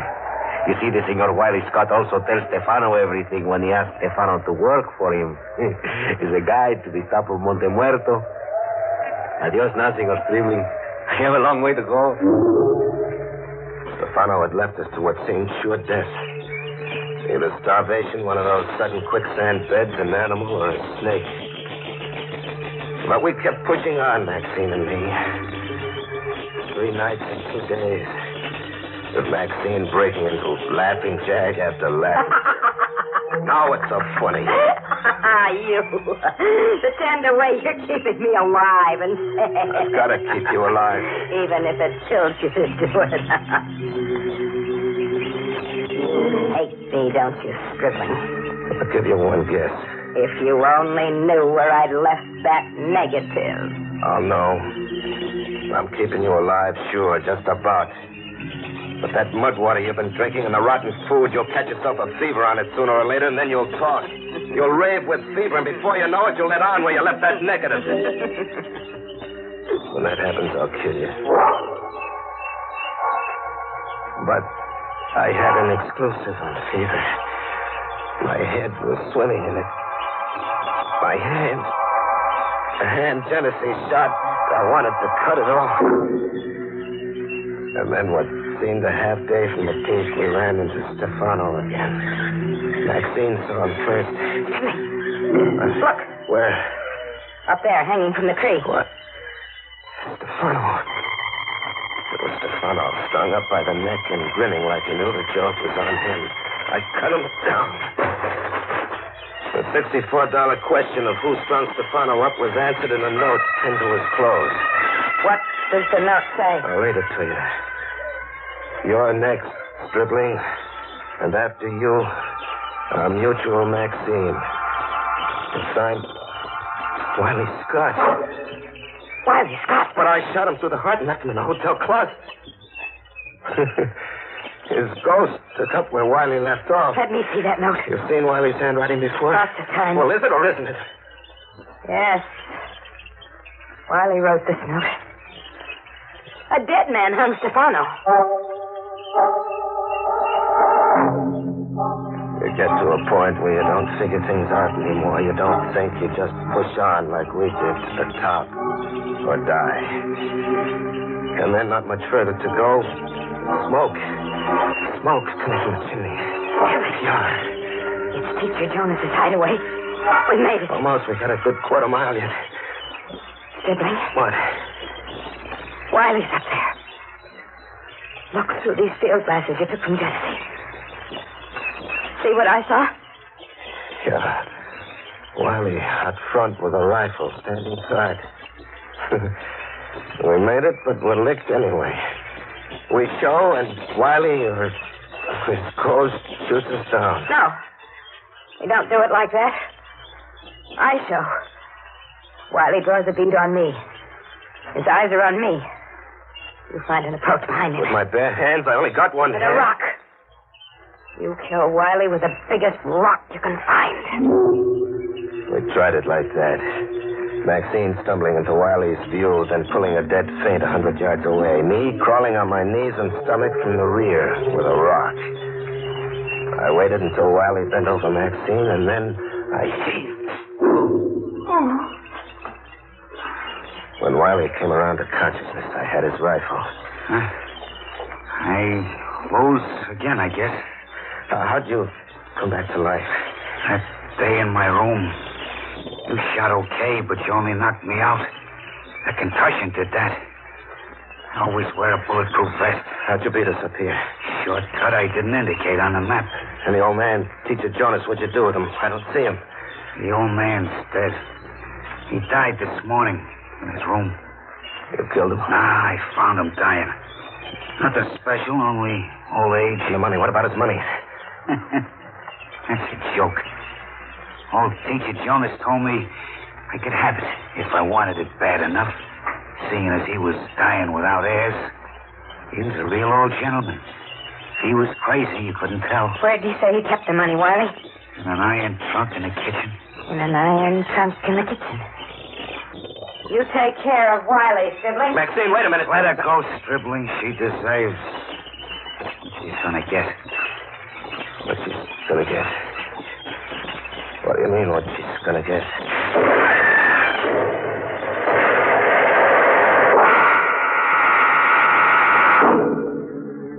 The house came down on Maxine.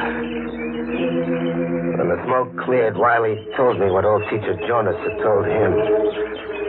A booby trap tooled into the iron trunk. Open the trunk to steal the money and blow yourself up. I'm here on top of Monte Muerto with Wiley Scott. That negative, no doubt, is in the hands of the police by now. They're probably sweating their way up here. The funny thing, I don't care anymore. I'm not worrying about being hung. There's pain shooting from my hand into every part of me. And you tell me, how many times can a man die?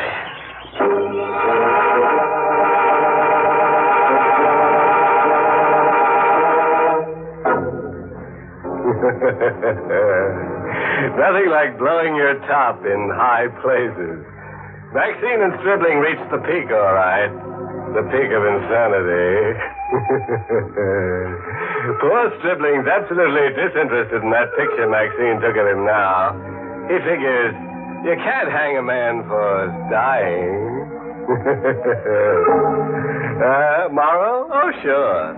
I copied this dilly out of an old edition of Callahan's Catalog for Climbers. Quote, sometimes the road up leads underground.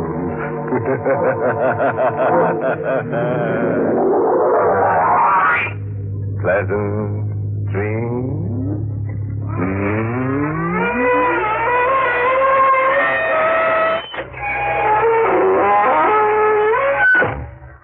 Inner Sanctum has been brought to you through the facilities of the United States Armed Forces Radio Service, the voice of information and education.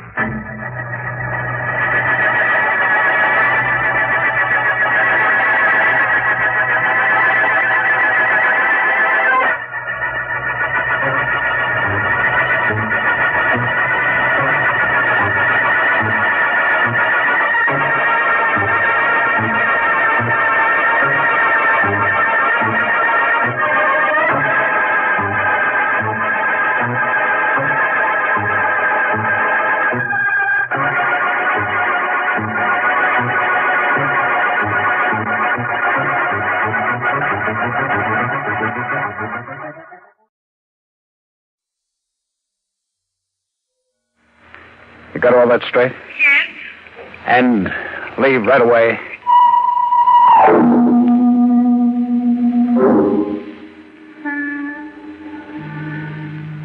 Where's the envelope, May? Here. Why'd you want it? Because I don't know what's going to happen to me now.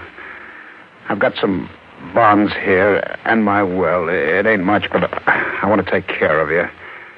By now, the cops must have orders to shoot to kill. Oh. Here, this won't take a minute. Just a few signatures. But how are you going to get out of it, George? I'll find this guy, Franz Carousel. Can't you explain to the cops? Do you think they'll buy a story like mine? Oh, I don't know. Here, take these bonds and keep them in a safe place. They're as good as cash now. But how are you going to find Carousel? I don't know. But you can find a man if you want to. What's that? Well, a clipping just fell out of your envelope. Clipping? Yeah, from the newspaper. George, when did you have that breakdown? In the spring of 1940, the year before I married you. Why? You never did tell me much about that. Well, there wasn't much to tell. Why are you asking me about it now? Because this clipping is dated 1940, May 7th. So what? What's the name of this guy you picked up at the cemetery? Franz Carousel. Oh. What's the matter? Listen to this. Services were held for the late Franz Carousel, who was buried in Wolfbane Cemetery this morning. The deceased was killed in an automobile accident 2 days ago. Let me see that clipping. Here. Wolfbane. Yeah, now I know why I was always so scared of that place. What are you talking about? It's funny, the tricks your mind can play. Do you know why I clipped this out of the newspaper? No. It happened just before my breakdown. I hit a guy's car. The car broke into flames. The guy was killed. I was so scared by the whole thing, I never told the cops. That's why I had the breakdown. But what about the guy? Franz Curley. It's the same name. Could it be the same guy? Sure. Could be the same guy who came out of his grave. The clipping gave me one tip. It had the name of Franz Curley's brother. It wasn't easy, but by the next night I found out where the guy lived. I wasn't taking any chances now. I had a gun. When I got to the house, I heard a kind of queer music. Somebody was playing the piano. I tried the door. It was open. Who's there? Who came in? Don't get up from the piano. Oh, a gun. You here alone? Yes. Your name is Istvan Curley? Yes. You have a brother named Franz? Franz? Yes. Where is he? Franz died 10 years ago in an auto accident. He didn't die. I want to know where he is. I don't know what you're talking about or what you are after. I am a sick man with a bad heart. You can go through this house, take anything you want. I didn't come here to rob you. I just want to know where your brother is. I told you he died. He couldn't have died. Who are you? Take a look at this evening newspaper. Police search for homicidal truck driver who killed Eleonora Imre. Your brother killed that woman. That's why I've got to find him. Franz killed Eleonora? You know who she is? She was the girl he was going to marry. What else do you know about her? She was not true to him. Franz found out. Go on. He was going to kill her on the night he was burned to death. I talked to him. I tried to stop him, but he went out. And now, 10 years later, she's murdered. What kind of a story are you handing me? It's the truth. Why should I lie to you? I wouldn't know. Have you heard anything from your brother? How could I hear from him? He's dead. You have a picture of him? There, on the piano. Yeah, that's him. Wait a minute. There's something in this picture. Your brother had a finger missing on his right hand. Yes, it happened a long time ago in Hungary. He cut his finger on his side. Now, listen, was it really your brother who was buried in Wolfbane Cemetery? Yes. He was burned to death. Who identified the body? I did. You sure you didn't make a mistake? I'm quite certain. Look, leave me alone. I'm sick. Okay. You can go back to your piano. The stores hadn't closed yet, so I bought a pick and a shovel, threw them in a car I rented, and drove out to the cemetery. It took a little time to find the grave. There was a half moon and a cloudy sky, and I began to dig. It was hard work and tough going, but soon I hit wood.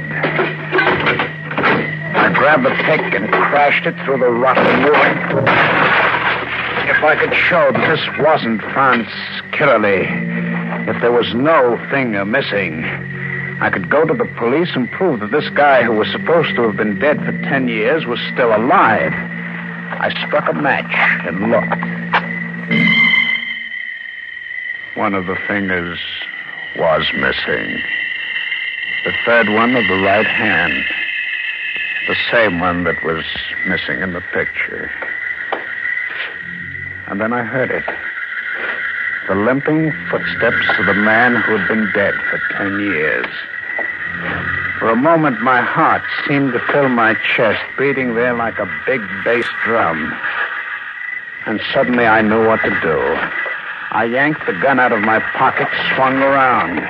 I saw him there, outlined in the yellow moonlight. I fired.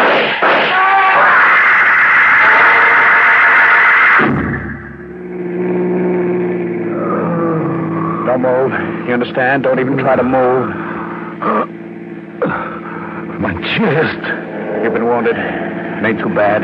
Where are you taking me? To a hospital. I won't make it. You'll make it. You've got to. I must prove you killed that Dane. Was it an accident that I picked you up in the cemetery last night? No, it wasn't an accident. I knew you drove a truck past the cemetery 3 times a week. Why'd you frame me? Because you had a breakdown. You were the right person to frame. Because I wanted to get even. Get even for what? That accident 10 years ago. Then you weren't killed? No. What about the body in the grave? His name was Lane. Richard Lane. He was in the car with me 10 years ago. He'd gone too far with Eleonora.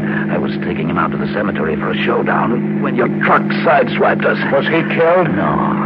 He was pinned behind the wheel, unconscious. I was thrown clear of the car. I saw my opportunity. I left certain things that could identify me. What about the finger? I took care of that while he was out cold. Then you set fire to the car? Yes. Why? I was in trouble with the police.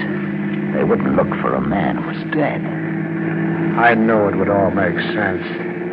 And you came back 10 years later to kill this dame who cheated on you. But why'd you drag me in? Why'd you pick on me? You noticed my leg? Yeah? You did that to me in the accident 10 years ago. You were getting even? I always settle up my debts. So it all adds up. You came to the cemetery to kill me because I knew that you were alive. Well, your frame-up won't stick. Won't it? All I have to do is take you to the cops. I'll make you tell them what you told me. I'll be dead when we get there. Huh? Do you think I'd tell you all this? If I didn't know I was going to die. All right, even then, I'll still be able to prove it. Oh. With your brother. You saw him tonight. He knows you didn't die 10 years ago. Istvan won't say a word. He's dead. Dead? A heart attack. I should have warned him I was coming. I hadn't spoken to him for 10 years. I didn't know about his heart. You can't die. You've got to live. Eleonora. You've got to prove to them that I'm not insane, that I know what I'm talking about. I wish I could move. Eleonora.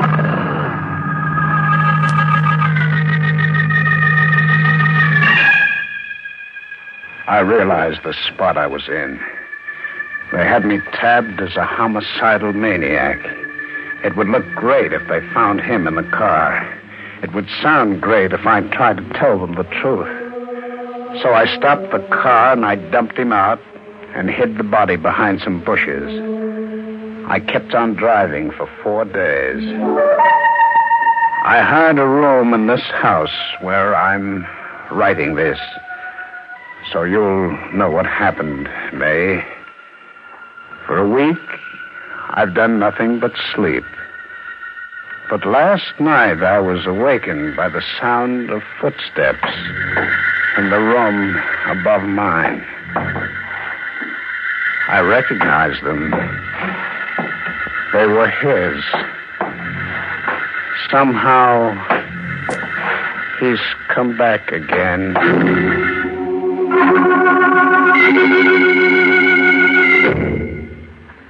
Well, Lieutenant, did you read the letter I received from my husband? Yes, Mrs. Giddon, and I don't know what to make of it exactly. Why? What do you mean? Well, this morning we received word that your husband is dead. He died just as he predicted, in an automobile accident. And as for Franz Carousel, as far as we know, he died 10 years ago. And we can find no evidence that he's alive.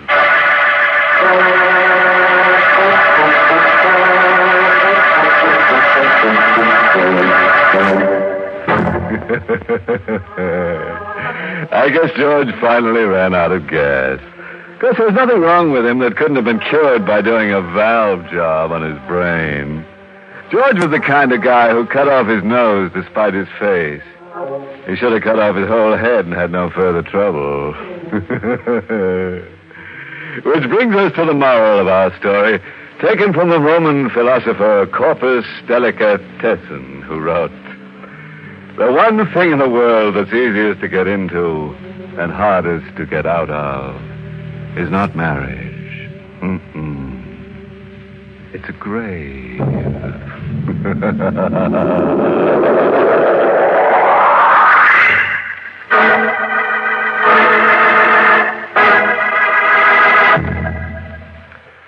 Say, did you ever want to take your thumb and punch in the bottom of a chocolate-covered candy just to see what's inside? Of course you have. Some you like, some you don't.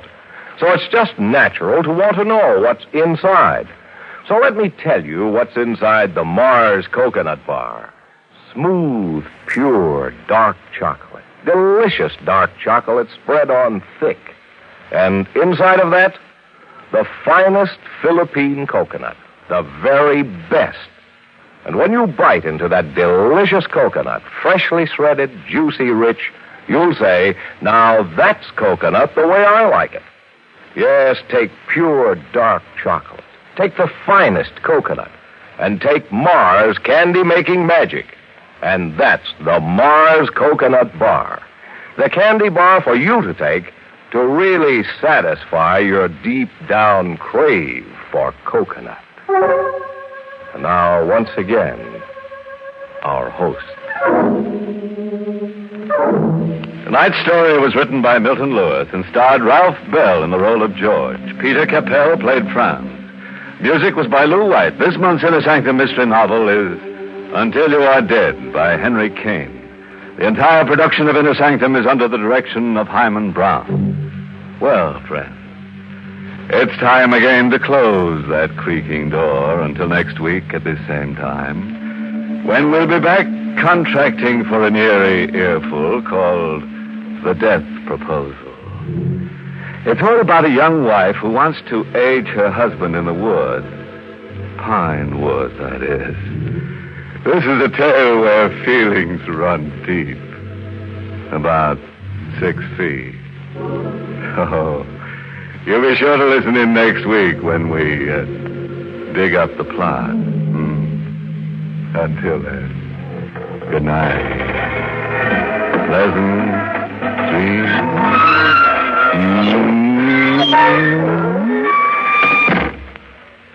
This is Alan C. Anthony reminding you that it's the Mars Coconut Bar that really answers America's crave for coconut. And that it's the Mars Coconut Bar that brings you Inner Sanctum. And remember to listen tomorrow night over most of these stations at 8 p.m. Eastern Time to Can You Top This? Brought to you by Snickers, another fine candy bar by Mars, where they believe that faithful quality makes faithful friends. This program came to you from New York. This is ABC, the American Broadcasting Company.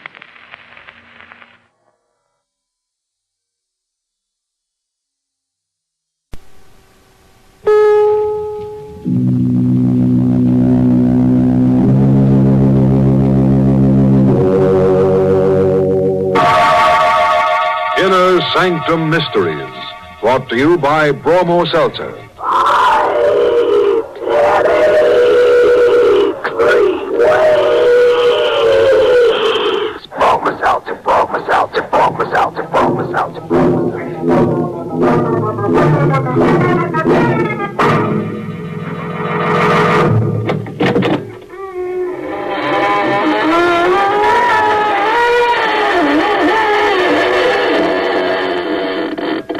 Good evening, friends of the Inner Sanctum. This is your host, inviting you through the squeaking door for another half hour of gruesome gaiety. Friends, have you heard of a magician who sawed his wife in 2 parts because she was a split personality? Or the wife who slit her husband's throat and asked the court for clemency on the grounds that she was a widow? Mm-hmm. Well, that's the kind of personalities we feature on this program. So listen closely and be sure not miss one drop of blood.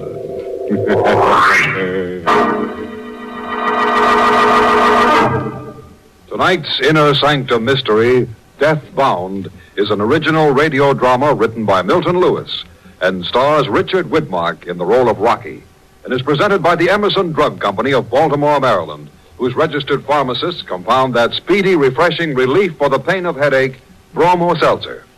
Remember, Bromo Seltzer is the headache help which, in a recent coast-to-coast representative survey among druggists, was reported to be the leading seller at drugstore fountains by 5 times as many druggists as mentioned any other headache product. All right, friends. Cradle up to the fire, turn the lights low, test out your scream, and we'll let the gore flow. You see? We're going in for poetry tonight, but don't worry. Nobody's going to be murdered in free verse. Night. And in a small, scrubby little park buried among the skyscrapers of a large city, a young man sits on a bench, sullenly sucking a cigarette. He's lost in thought and hardly notices it when someone sits down quietly next to him. Excuse me. Have you got a match? Here. Thanks. Keep 'em. You're worried. Who asked you? You're worried about money. Well, who ain't? And it's none of your business, see? Sure. Okay, so shut up. You can't pay for that car. Or the rent. Yeah. Well, how'd you know? You've got a pretty wife. Yeah. She likes fine clothes. You can't pay for them. How do you know so much about me? Doesn't make any difference. Rocky. My name. Who told you about me? Nobody. Cut it out. Getting chilly tonight, isn't it, Rocky? Who are you? Don't try to understand it. Why not? Hey, what are you up to? Nothing. How do you know my name? What do you want with me? Don't be foolish, Rocky. Quit stalling or I'll let you have it on the kisser. Let go of me. Start talking. Go on. You're pretty tough. Aren't you, Rocky? I'm tough and I'm hep and I want to know your angle. Start spilling. What are you afraid of, Rocky? You're smart. You tell me. Maybe I will sometime. You see, I know what's going to happen. About what? About you. What are you talking about? The future. You know what's going to happen to me? Yes. Right to the end of your life. Ah, you're nuts. You can stop worrying about money. Thanks. It's nice of you to say so. Before tonight's over, you'll have $10,000 in cash. You're loony. It's waiting for you at home. Yeah, I bet you think that'll send me running home, huh? Uh-huh. You're afraid your wife will get that money. Yeah. Yeah, you got something there. Babe's too darn good looking to trust. Yeah. Ah, you're kidding me. You think so? Nobody can see into the future. No one but me. Ah, you're too bad even to talk to. I'm going. Good night, Rocky. Good night.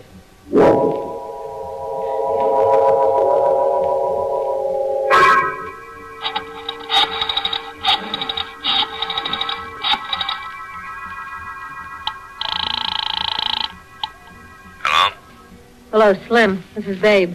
Hi, kid. How's my pal Rocky? I don't know and I don't care. You kidding? No, Where is he? he ain't home yet. Look, Slim. Yeah? You, meant what you told me last time? Yeah, sure. Okay, I'm coming over. You sure you know what you're doing, babe? Yeah. I'm fed up with Rocky. I'm fed up with this dump. I'm through. Him and his big talk, well, he can listen to himself now and see how he likes it. Okay, babe. I'll be waiting. I gotta hang up now. I think he's coming in. Goodbye, Slim. Hi. Hi, Rocky. Was anybody to see me? No. Who'd you expect? Nobody. Anyone call? No. Any packages come? Anything like that? No. What are you all dressed up for? I'm going to my mother. Why? She's sick. You look like you was going to a ball. What do you need the suitcase for? I told you, my mother's dying, maybe. I gotta stay with her, maybe. Always you're asking a million questions like you didn't trust me to walk around the corner. If you think you're walking out on me, What would I want to walk out on you for? You treat me like the Queen of Sheba. You give me a different mink coat to wear every day in the week. Can't even lift my hands because my fingers are so heavy with diamonds. Shut up! That's all you can do, stop me. After the wife I've been to a no-good skunk like you. Me that could have had any guy. I could have been rich. We're gonna be. I'm gonna get $10,000. You? $10,000? Sure. You haven't got a dime a week. Where you gonna get it? I don't know. You don't know? But a guy in a park told me, a queer guy. He says he can see into the future. He told me. He told you? Yeah. You crazy dumb heel. You're going off. What are you looking at? That package. What package? This one right here. Huh? You said nothing came for me. I didn't know about that. No? Oh, the janitor must have brung it while I was out. He did? Yeah, he does it lots of times. It's got my name on it, look. Who said it? It don't say. Why don't you open it? I don't know. You're scared. What are you scared about? I ain't. Well, what are you handshaking for? All right, I'll open it. Hey, there's a wallet here. Babe. Look. It ain't fake? No, it's a real thing. Hundreds. Look, 10 of them. Yeah, look at 'em. Each is $1,000. Yeah, each worth 10 yards. I've never seen a grand bill before. A piece of paper worth $1,000. Keep your hands off it. I never touched no grand before. Hey, you was going to your mother's. Yeah, but I changed my mind. Did you? She can die without you? Oh, Rocky. There ain't no way to talk to me. Me who loves you, who's gone through so much with you. Yeah, forget it. I've been so broke, I must have been a little nuts. But I ain't nuts now. I got 10 grand. Hello? Rocky? Who's this? The man from the park. Was I right? Right. I can't believe it. I got... Did you get the $10,000? No. You're lying. Do you want to hear more about your future, Rocky? Yeah. Listen carefully. You're going to die tonight. Die?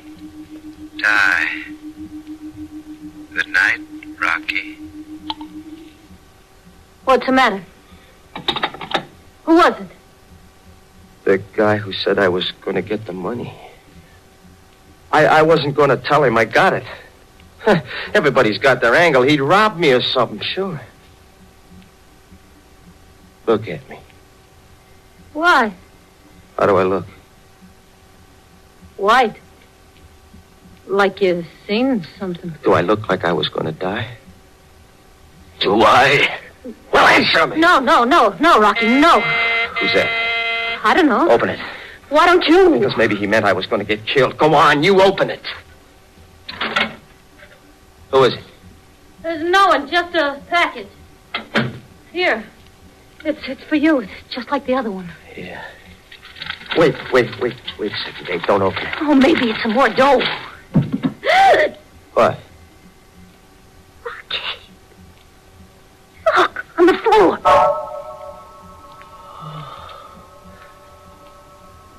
A hand. All withered like. Who sent it? on here? I don't know. I don't get it. This is something I can't figure out so easy. What's the matter? The middle finger. The tip's gone. I'm going to get the car and I'm going to leave. I'm going with you. Why? Because I got the 10 grand? Rocky, how can you say that? Something queer's going on here tonight. You need me. Okay, let me get my gun first.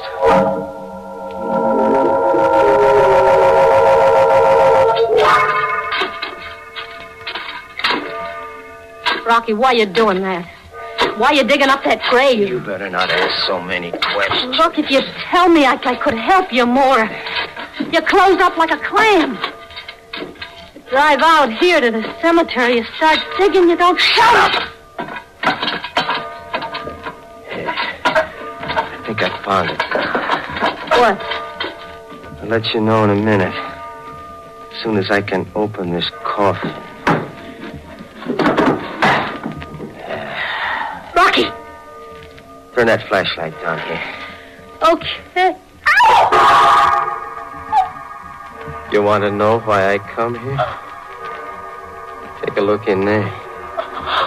You see his right hand? It ain't there.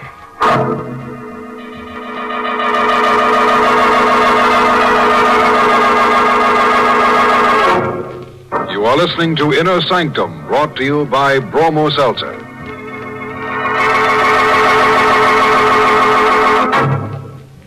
Friends, you know, I get 3 full minutes on a program such as Inner Sanctum to tell you about Bromo Seltzer. But frankly, I don't need 3 minutes. I don't have to go into any great length to tell you what it's like to suffer from a headache. Most everybody knows all too well. And I don't need long to tell you what Bromo Seltzer can do for you either. In fact, Bromo Seltzer's action can be summed up in just 5 words. Relieves pain of headache fast. That's it, friends.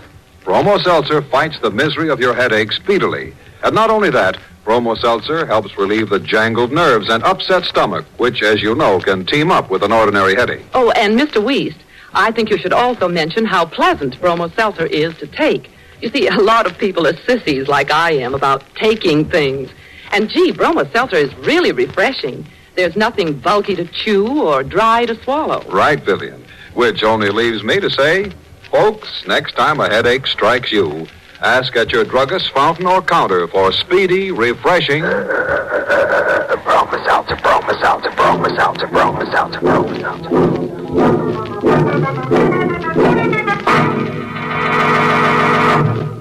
The Willies are waiting for you. We've got some nice spine tingles and flesh crawls for you, and of course, you.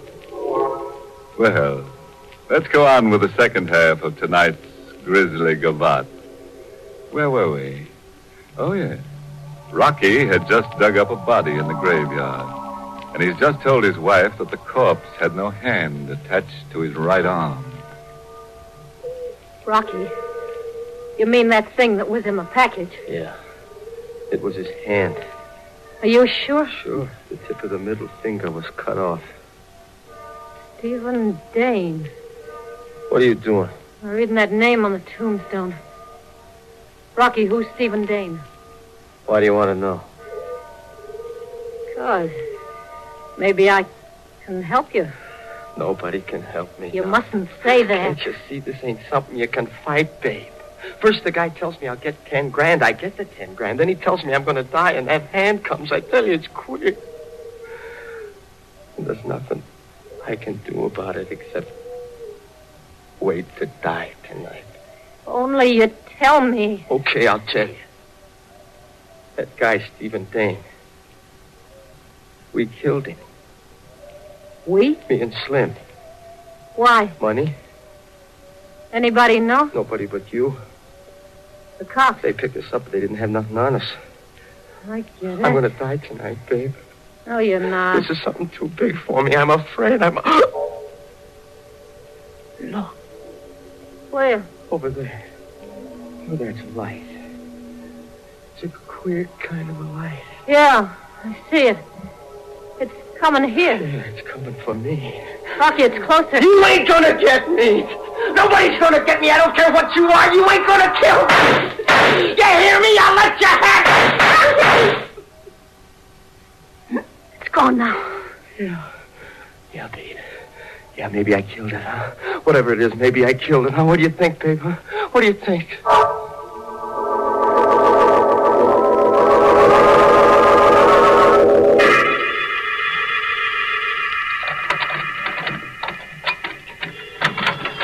The phone's ringing.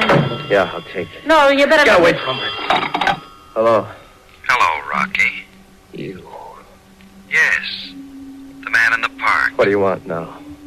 I just called to find out if you were still alive. I'm doing fine. See, I'm doing great. Nothing's gonna happen to me. Sure, Rocky. I'll call again. Who are you, anyway?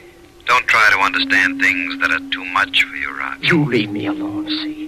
If you call me again, I'll go out and I'll get you. I'll find you somewhere and I'll pump you full of lead. I ain't scared of you or nothing or nobody alive or dead. I'll kill you, I swear I will. Goodbye, Rocky.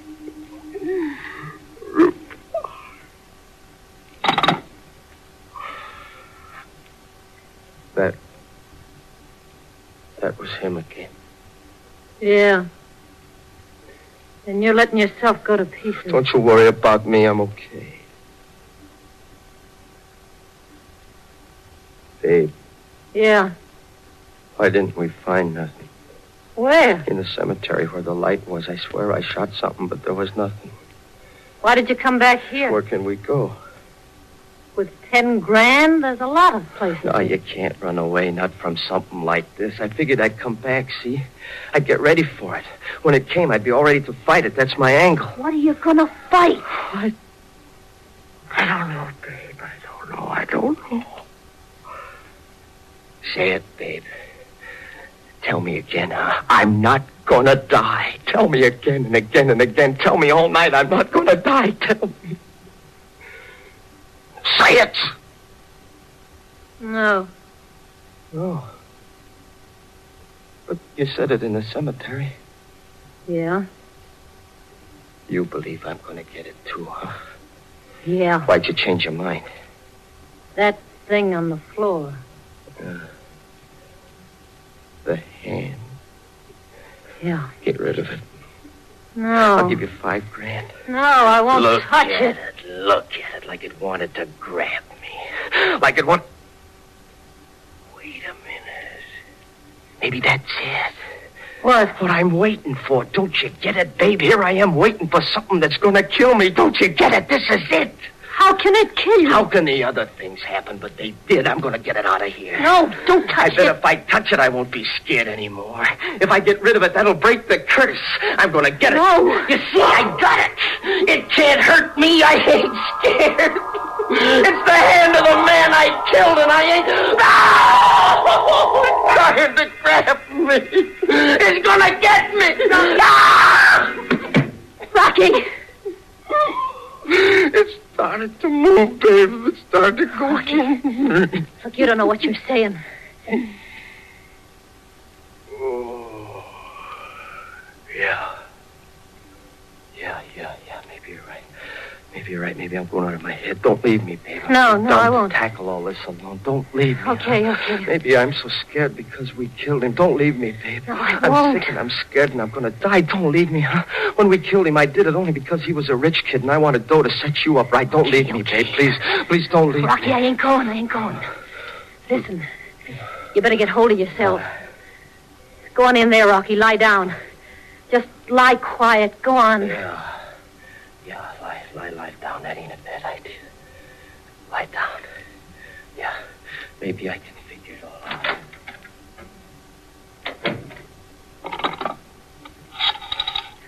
Seven, 8, 4, 5.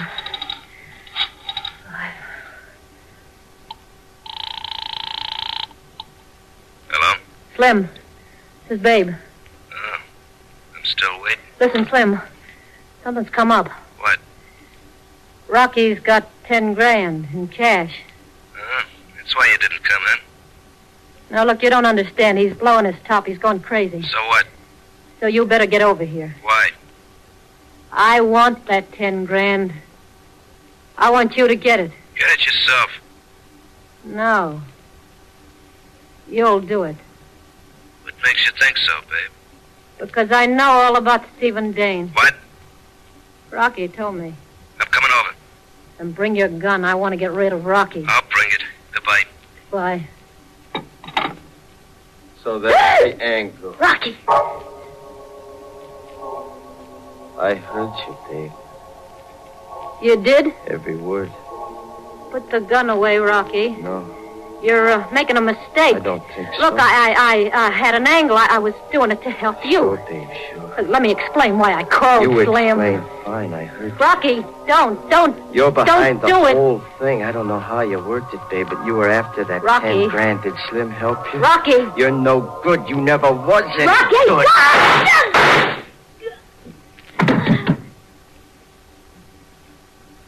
Babe.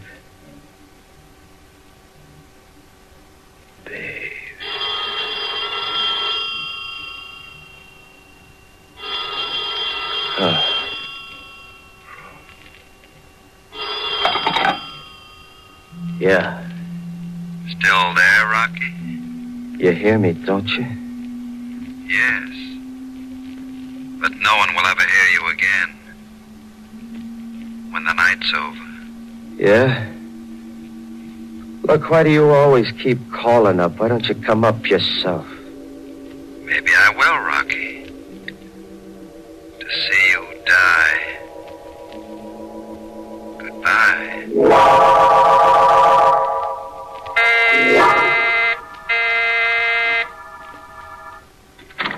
What? Rocky. Don't reach, Slim. I got you covered. That's a fine way to greet an old pal. Hell. Where's Babe? There? Huh? Oh. Why'd you do it? It shouldn't be so tough to figure out.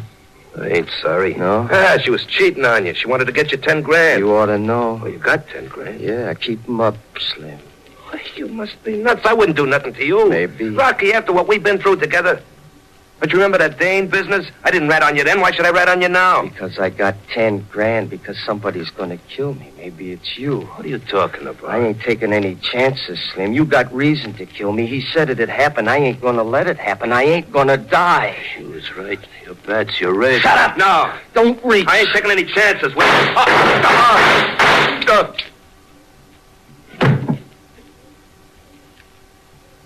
I told you not to reach. Oh. Why didn't you listen? Rocky. You were the one he meant, all right. You got me. The score's even, Slim. You got me. You hear? It's all coming true. You hear me, Slim? It was because of that kid, Stephen Dane. The one we killed. That's why it happened. I know it. Slim, I can't see it. Oh, I can't see a thing. Oh, I can hardly move. Who's there? Who is it? Who came in? Just me, Rocky. Oh, the man in the park. That's right, Rocky. You're not getting away.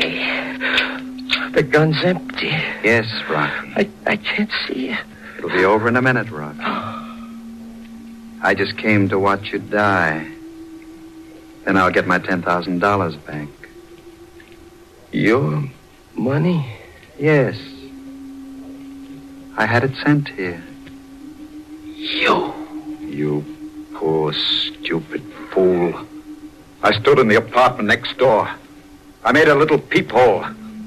I watched your little rat mind collapse. I watched you run to the cemetery. I watched you kill your wife and then him.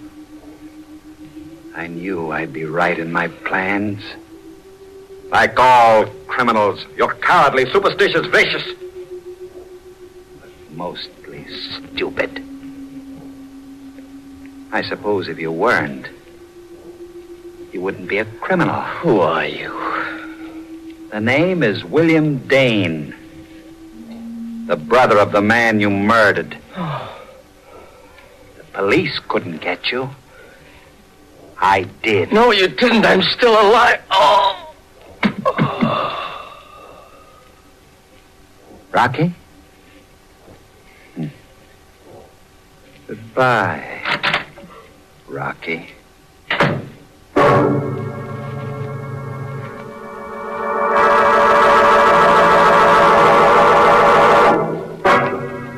Well, friend, the moral for tonight's medley of murders is taken from the undecipherable handwriting of one of the wisest morons who ever made a dope of himself. The famous Egyptian, Baroni, who said, "Don't be afraid to go to sleep because so many people get murdered at night. Just remember, you can be murdered in the daytime, too."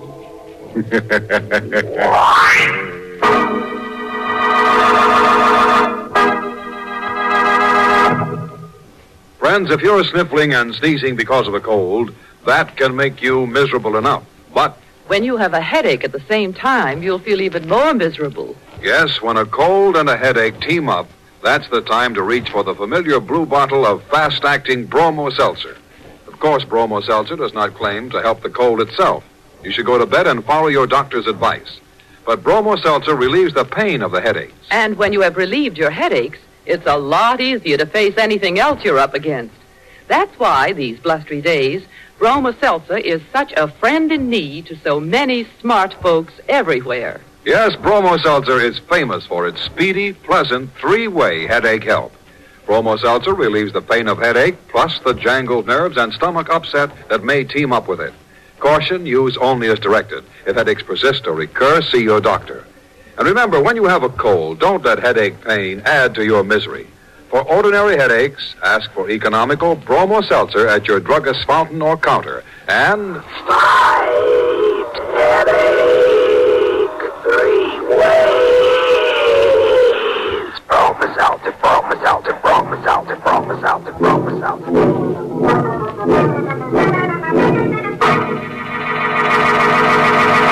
Well, it's time to close that squeaking door for another 7-day rest. Until next week at this same time, when Bromo Seltzer brings you another Inner Sanctum Mystery, directed by Hyman Brown. Oh, by the way, this month's Inner Sanctum Mystery novel is A Halo for Nobody by Henry Kane.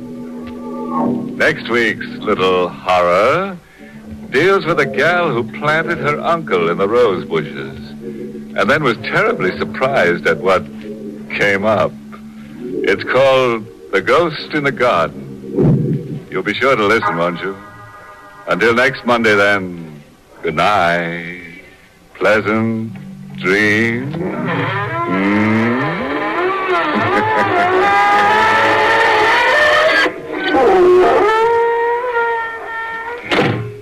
this is CBS, the Columbia Broadcasting System.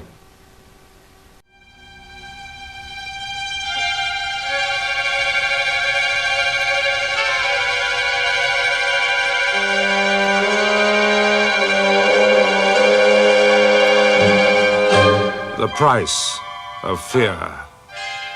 Brought to you by Vincent Price. Hello there. Do you own a cat? Or rather, I should say, does a cat own you? Doesn't it strike you as strange that despite centuries of domestication, cats have never really lost their independence, their ruthlessness? To cats, life is still the lore of the jungle. Just try taking liberties with your cat, be he never so tame, and you'll soon be put in your place. I've always had a healthy respect for cats, despite that one time when I was forced to... Oh, but let me tell you about it.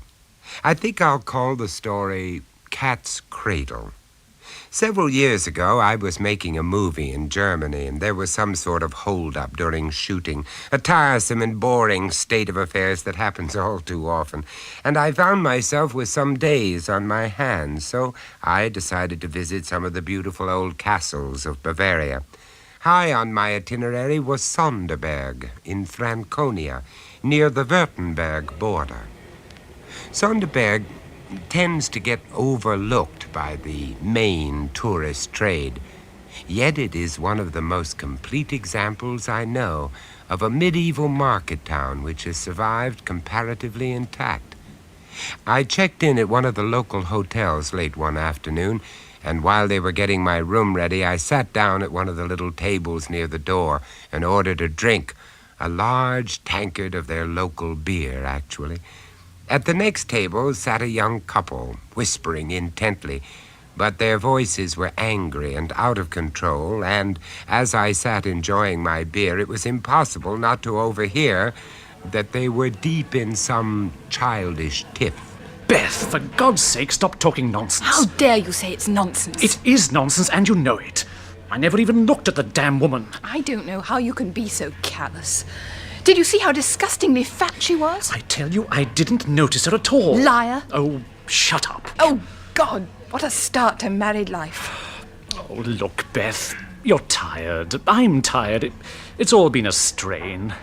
Let's not say things we'll be sorry for. Let's have an early night. The next best thing to your German Hausfrau. Oh, for the last time, I didn't fancy her. If you're going to carry on like this every time I look at another woman, you'd better tear my ruddy eyes out. Ah, so now you admit you looked at her. Oh, for heaven's sake. The young man glanced uneasily in my direction, obviously wondering if I'd become an involuntary eavesdropper. Of course I had. And I certainly had no intention of making myself scarce. Isn't this a charming town? Yes, charming. Delightful. Are you on vacation? No. Yes. That is, We're on our honeymoon. Oh, are you? Are you indeed? Well, what an ideal place to spend it. We haven't exactly succumbed to its charms yet. We've only just arrived. Well, give it time. Sonderberg is a step back into the past. It takes a while before its charm begins to work. It's certainly quiet enough. I was here once years ago, and I always promised myself a return visit. Then it seemed like an oasis in a desert of insanity. Yes, I suppose so. Except, of course, that Sonderberg has had its own fair share of horrors, you know. Oh, that's good. Oh, what delightful beer this is. So refreshing.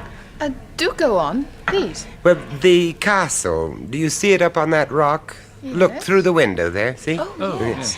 Well, that was taken over as a headquarters for the Inquisition. Oh, the poor wretches who were incarcerated and tortured up there. I saw the castle as we drove in. It was beautiful, but it made me shudder. It's not surprising. The Inquisition left several pleasant little mementos, all in as good a state of preservation as Sonderberg itself. You must visit the place while you're here. Well, that is, if you're not squeamish. Squeamish? Look, I've got an idea. Why don't we join up and go round the castle together tomorrow? Well... Please do. Oh, unless, that is, you're already busy. Well, no, but... We'd love it, wouldn't we, Beth? Yes. Yes, of course we would.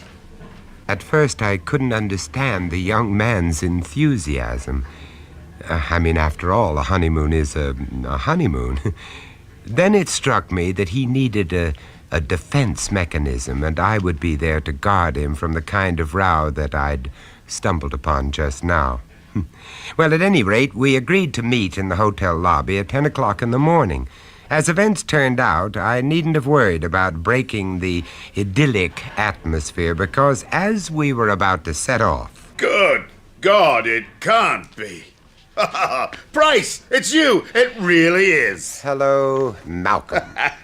Now, what are you doing in this neck of the woods? Don't tell me they forced you out of the rat race at last. Malcolm Rivers was one of the world's prize bores. If the first prize in a competition were a part in one of Malcolm's movies, the second prize would have been a part in 2 of Malcolm's movies. Scouting locations, old son. You see that castle up there? That's just right for a new horror picture we've got. I'd love you to read it. It's a great script. Malcolm, I'm on vacation. Can't we discuss this later, or better still see my agent, huh? Oh, yeah, but look, just let me tell you. At this point, our taxi arrived. It was as battered as its driver, but we had all agreed to leave our own transport behind. Trouble was, when Malcolm heard the driver announce that he had come for the castle party, he insisted on coming with us. Castle? Well, you don't mean to say you're actually going there? Yes. Oh, well, that's great. I can actually show you where it all takes place while I'm telling you about it. Malcolm, Oh, come on, don't be so coy. You're worse than a virgin on a wedding night. I just couldn't shake him off. You never could with Malcolm. That's how he'd hustled his way to the top. Now he attached himself to us like an incubus. The film's all about the Sonderbergs. You know, the family, a sort of pageant of atrocity. I want to step back and look objectively at what each one did. Take Elisa, for instance. While I can't speak for the others, I was doing my best not to listen. The castle, for those who don't know it, is built on an immensely steep rock dominating the town, and on its northern side is surrounded by a moat, which has long since been filled in. At the foot of the wall is a very pleasant garden with little sheltered seats. Sitting there is a good way of recovering from the rather overpowering tour round the castle. The girl was right.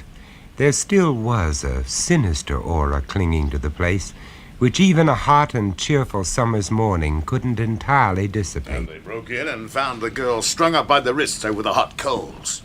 Incredible story. Of course, we can't actually put all that into the picture, but we can imply a hell of a lot. You've got to admit it's a damn good commercial plot line. Now, that's why it's so important to get the feel of the place where it happened. We want to get right away from the studio look. Well, they can go out and shoot a police picture in real locations, or why not a horror picture? Now, the seventh count was a real character. This you've got to hear. They say Mr. Rivers, do you mind if we change the subject? Huh? My wife is feeling a bit faint. That's too bad, Mrs. And we haven't even seen the torture tower yet.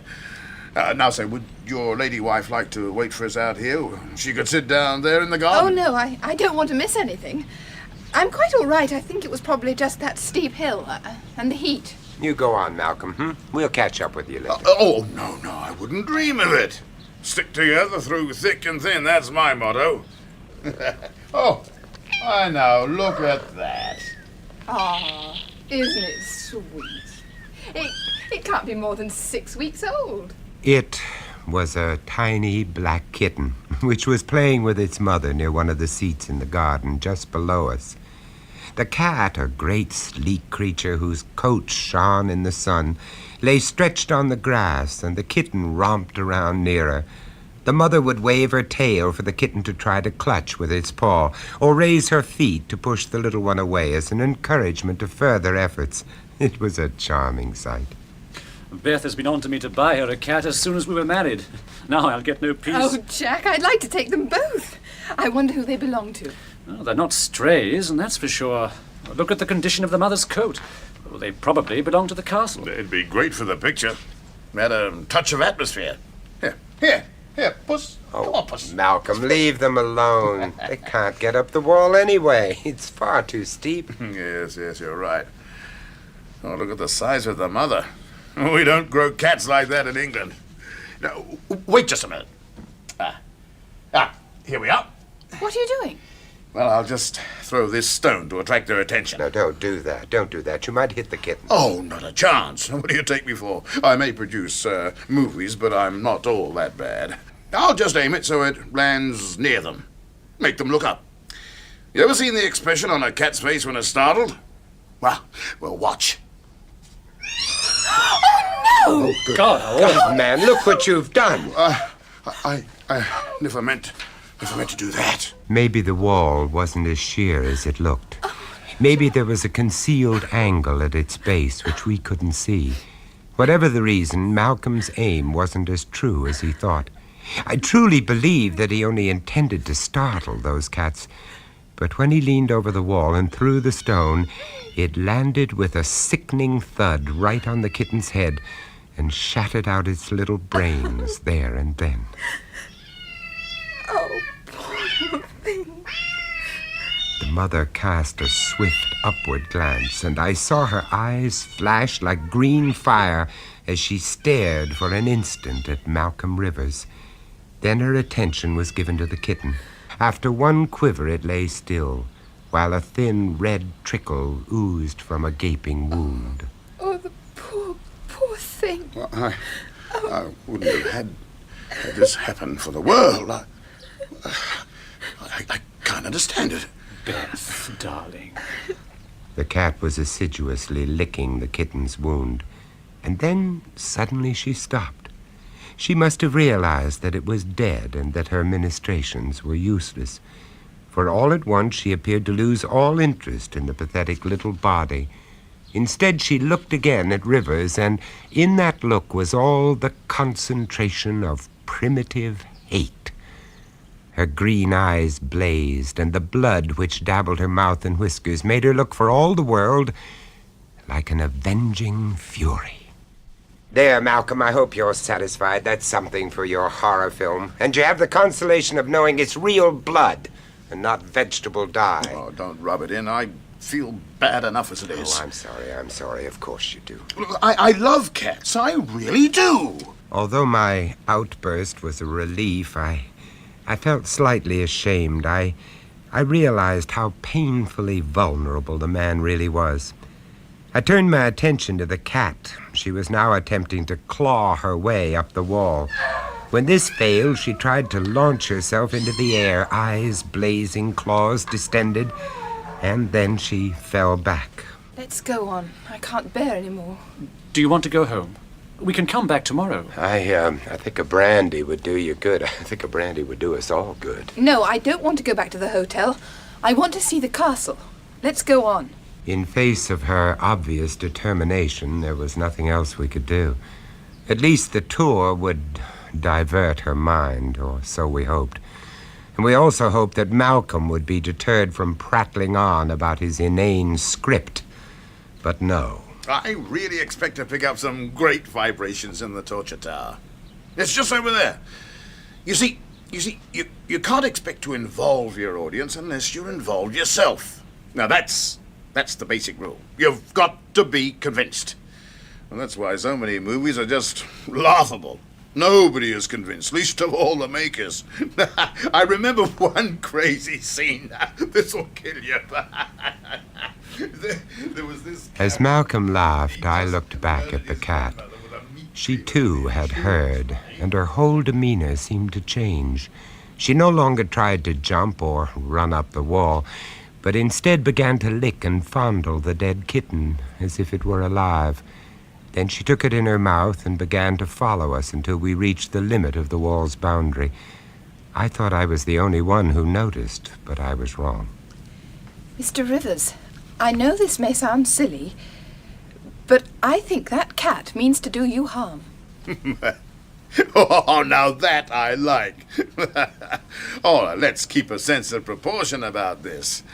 Well, I'm terribly sorry about what happened, but I refuse to avoid dark alleys over a damn cat. Besides, she probably has a litter of others under some bush. Yes, Beth, I think you're being melodramatic. Do you? Look, Beth, are you sure you wouldn't rather call it a day? Oh, for heaven's sake, stop fussing. I said I was all right, didn't I? Or are you trying to get rid of me? Oh, now, don't start that again. All I was trying to do was to give Mr. Rivers a perfectly reasonable warning. I think all our tempers are a little frayed. Well, here's the tower entrance. Shall we go in?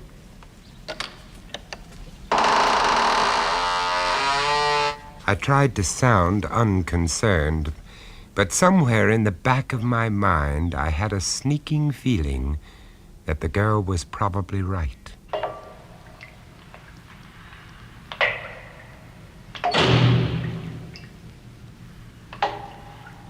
At first we could see nothing. The darkness seemed incarnate, surrounding, stifling us like a blanket.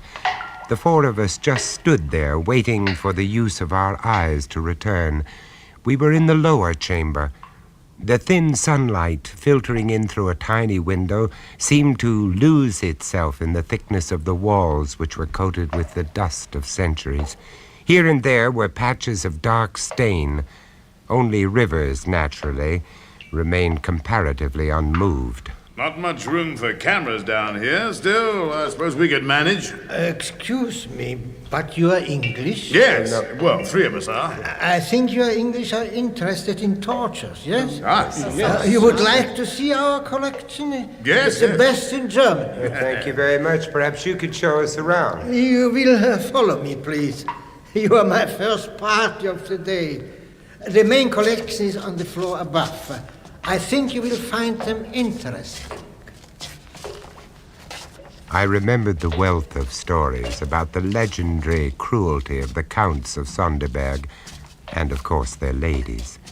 It was said that they had found a legitimate outlet for their bloodlusts by channeling them into the service of the officers of the Inquisition.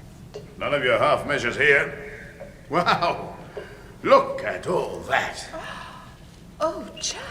We found ourselves in a room full of torture instruments, chairs full of spikes which gave instant and excruciating pain, steel cages in which the head could slowly be crushed into a pulp, racks, belts, boots, gloves, collars, and all around the walls great headsmen's swords, evil, keen-edged weapons that would decapitate with one slash, and nearby blocks where the victims' necks had lain, with deep notches where the steel had bitten through the guard of flesh and shored into the wood.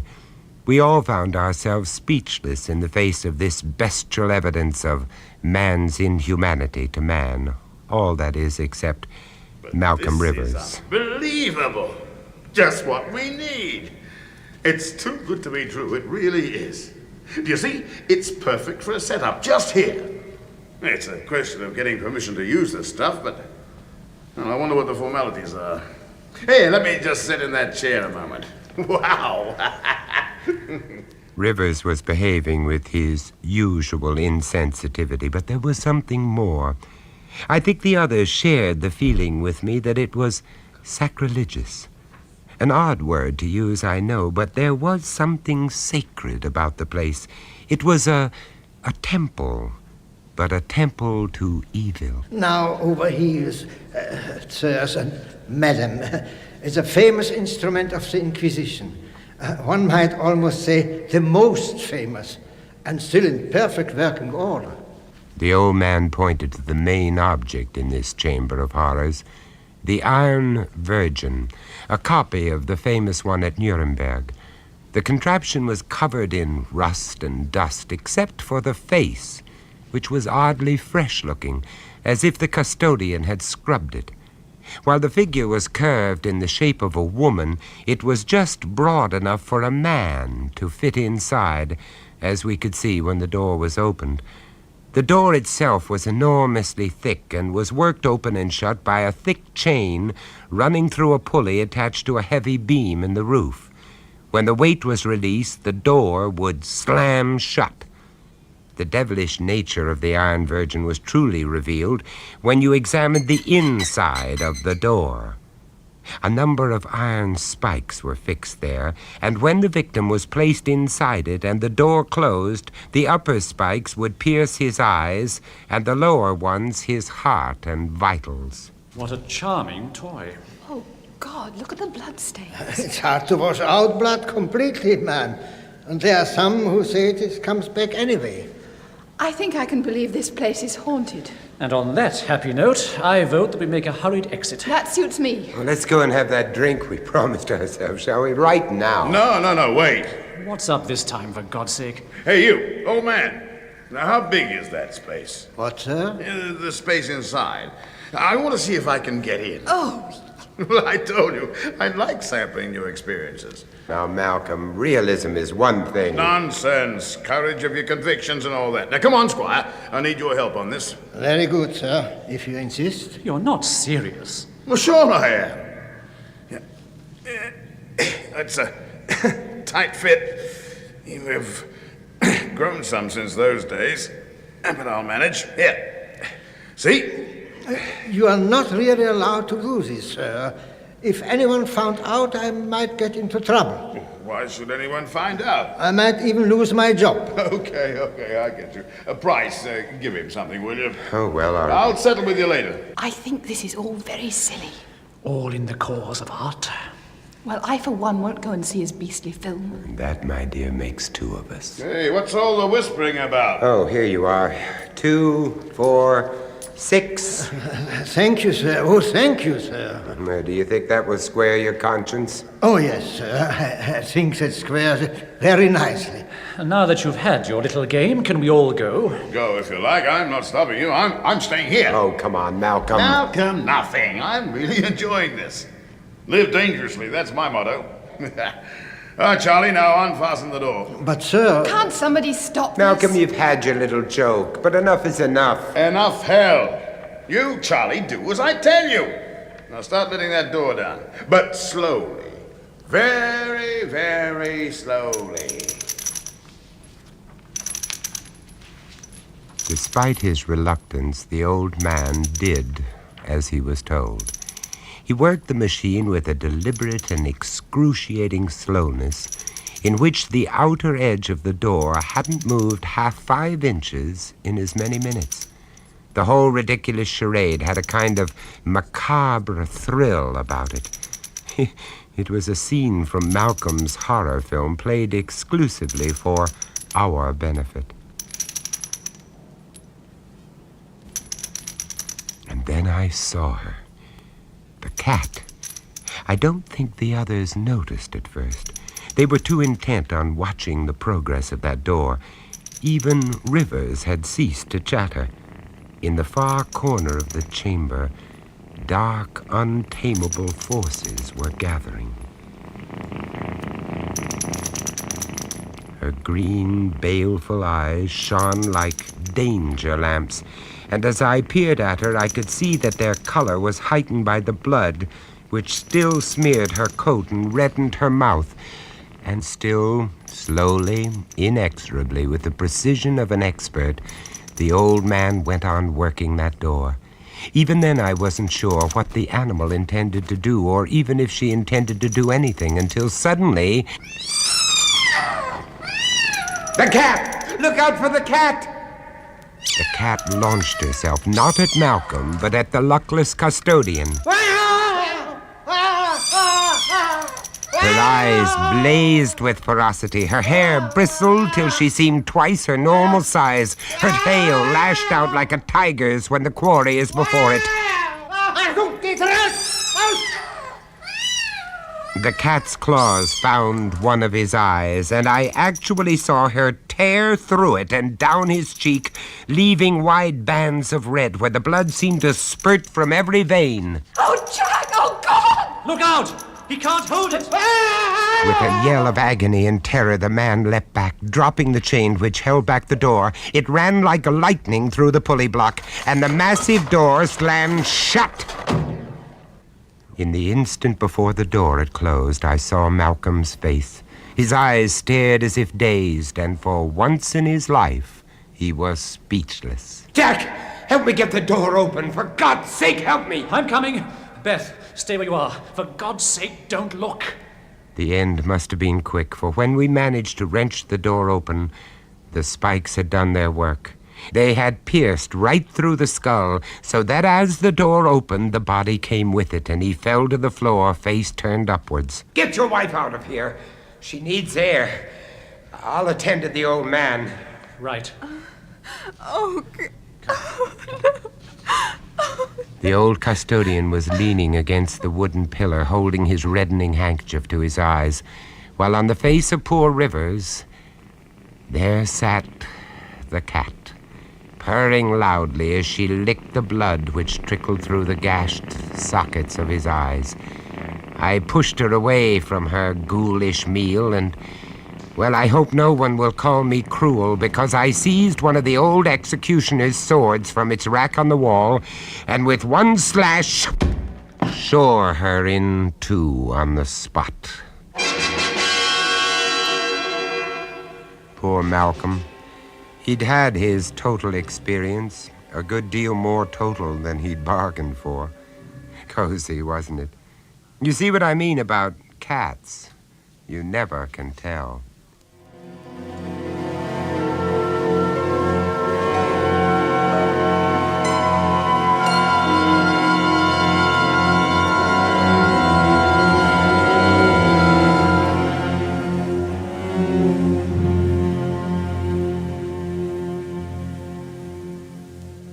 That was Vincent Price, bringing you The Price of Fear. Also starring in this story, Cat's Cradle, were Kenneth J. Warren and Frederick Schrecker, with John Sampson and Bonnie Harron. Cat's Cradle was first recounted as The Score by Bram Stoker, dramatized by Richard Davis, and produced by John Dias.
This is CFCX, raising the curtain of the Mystery Playhouse. Tonight we're visiting the inner sanctum for a story by your host, Ring. Open the door and tell us about it, Mr. Host.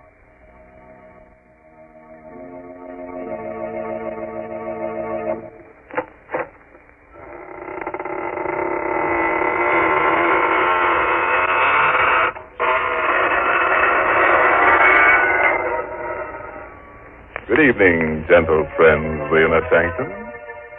Welcome through the creaking door for another soothing half hour of sweetness and light. Oh, I've learned a new trick. Would one of you like to step up here and be sawed in half? What? No volunteer? Well, maybe you're right. The first part, the sawing in half, that's easy. But the second part, the putting together again, I'm still not very good at that.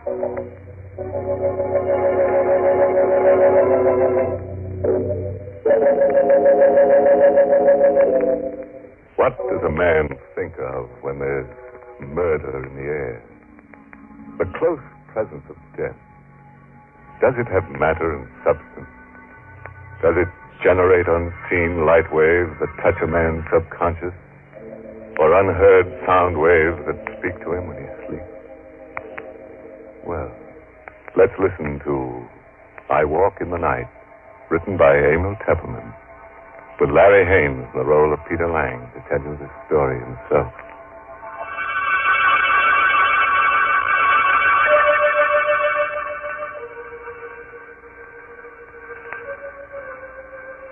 I don't know if it was the ringing of the doorbell that awoke me. Dragged me back to consciousness out of a deep, heavy sleep.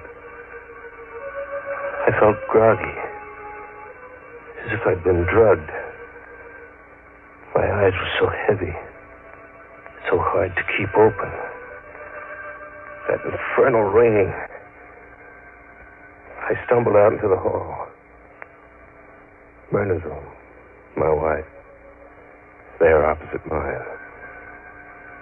I knew the door would be locked. We'd quarreled last night while the Judsons were visiting from the house next door. Myrna had made a scene. She went to her room and locked herself in. Pete, wake up in there. As I stumbled down the hall to the front door, I recognized Phil Judson's voice. Phil and Henrietta lived in the house next door, just across the lawn. Pete! All right, I'm coming. Just a minute. Can't get this open. There. Oh, thank heaven you woke up, Pete. I thought you'd never hear me. What's wrong, Phil? What's that poker for? Henrietta saw a prowler come out of this house. A prowler? What's the matter with you, Pete? You look groggy. Wake up. I don't know. I feel as if I'd been doped. What's this about prowler? Henrietta saw him climbing out of Myrna's window. She yelled to me, and I grabbed the poker and came running out. The poker? What's the matter with you? Didn't you hear me? A man was in Myrna's room just now. Great Scott. Myrna's alone in there. Come on. Myrna, are you all right? Open the door. She doesn't answer. Phil, are you sure the prowler came out of this room? Yes, and he ran around the house and got away. Look, Pete, have you got a key to this door? Oh, it's bolted on the inside. We've got to break it down. Come on, put your shoulder to it. Once more now. Where's the light switch? Oh, here, I've got it. Better not come in, Pete. Oh, let me in. I've got to see.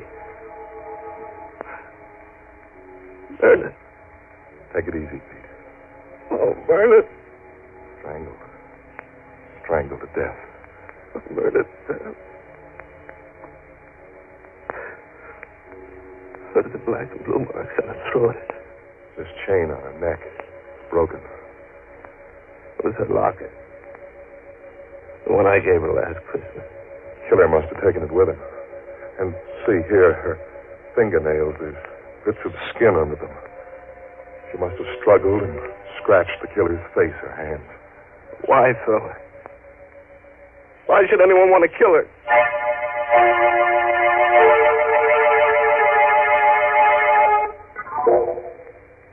Then began the long torture of the investigation.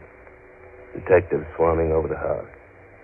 Men in derby hats examining the body of my wife. Measuring the room, searching for fingerprints.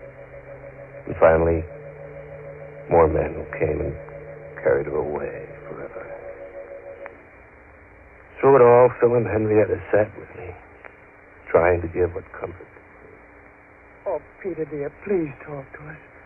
I can't stand seeing you sit there with your head in your hands. It won't bring Myrna back to life. Henrietta's right, Pete. You've got to get a hold of yourself. I know, but I can't stop thinking about it. Those marks on her throat, the torn chain, the locket gone. Look here, Pete. There's something we have to talk about. Now, get that dazed look off your face and listen to me for a minute. Yes, Phil. There's a police inspector in Myrna's room right now. O'Brien is his name. He'll be coming in soon to question you.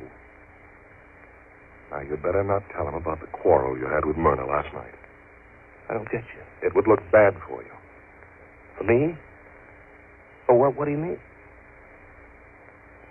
Phil, you don't think that I...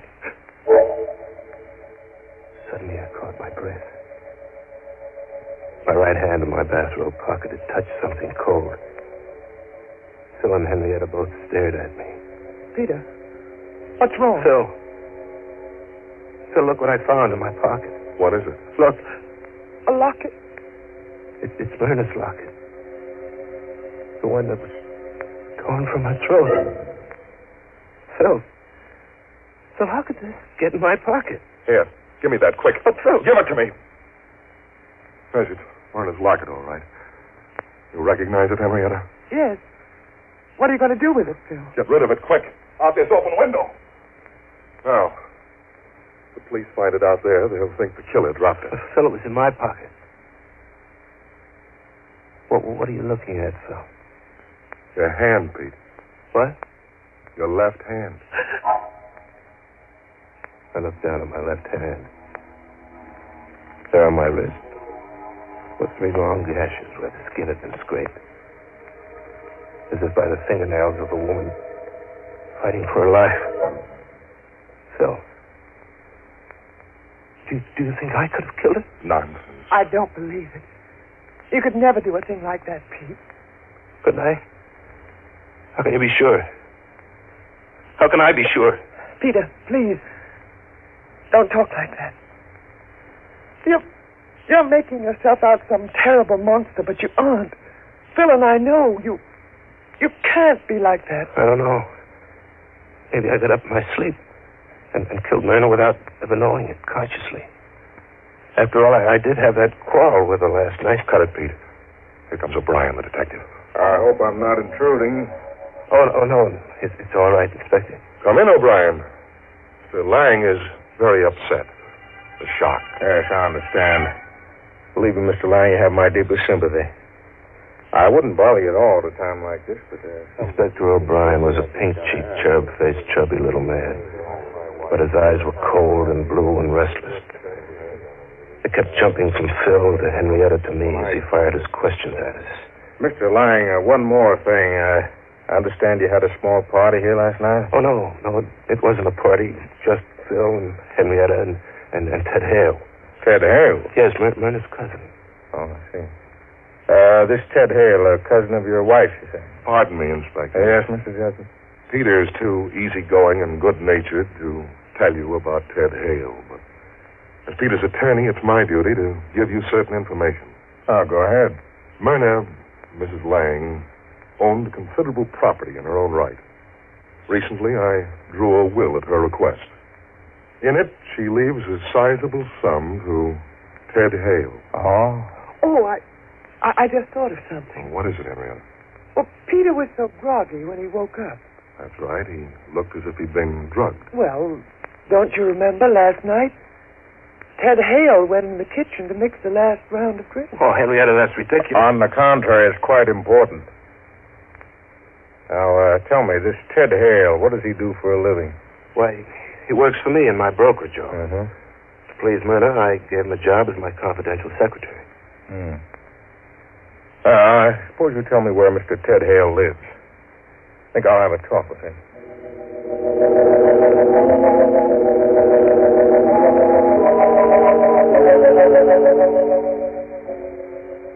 Now, all you have to do, Pete, is sit tight. Let O'Brien follow up his lead. Phil, I can't let him arrest Ted Hale. He didn't kill Myrna. I did. I must have. The locket. He scratches. It's not fair to Ted. As your attorney, I won't let you strap yourself in the electric chair. You go back to your room and get some sleep. Henrietta, do you mind going back to our house by yourself? Of course not. I'm going to sleep right here in the living room on this couch, in case Peter needs me tonight.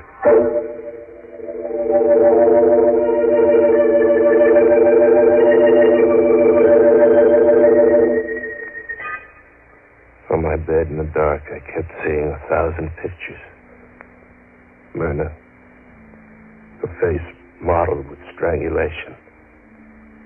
Phil, always so sure of himself. Henrietta, worried and frightened. And O'Brien, his face grim and his blue eyes cold, going off to question Ted Hale.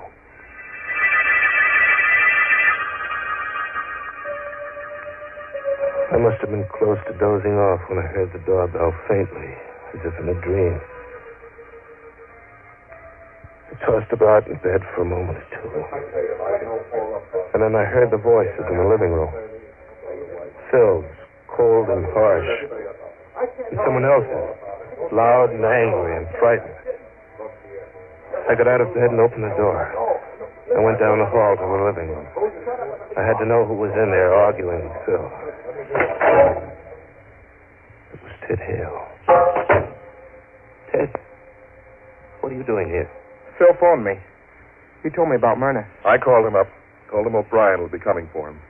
I suggested he come over here and talk it over with me. Pete, don't let them arrest me. You gotta help me. Me? Help you? You know I didn't kill Myrna. Well, I'm not sure. Pete, what? I was here last night, you know. When you had that fight with Myrna. What do you mean? If I'm arrested, I'll tell the police about that quarrel.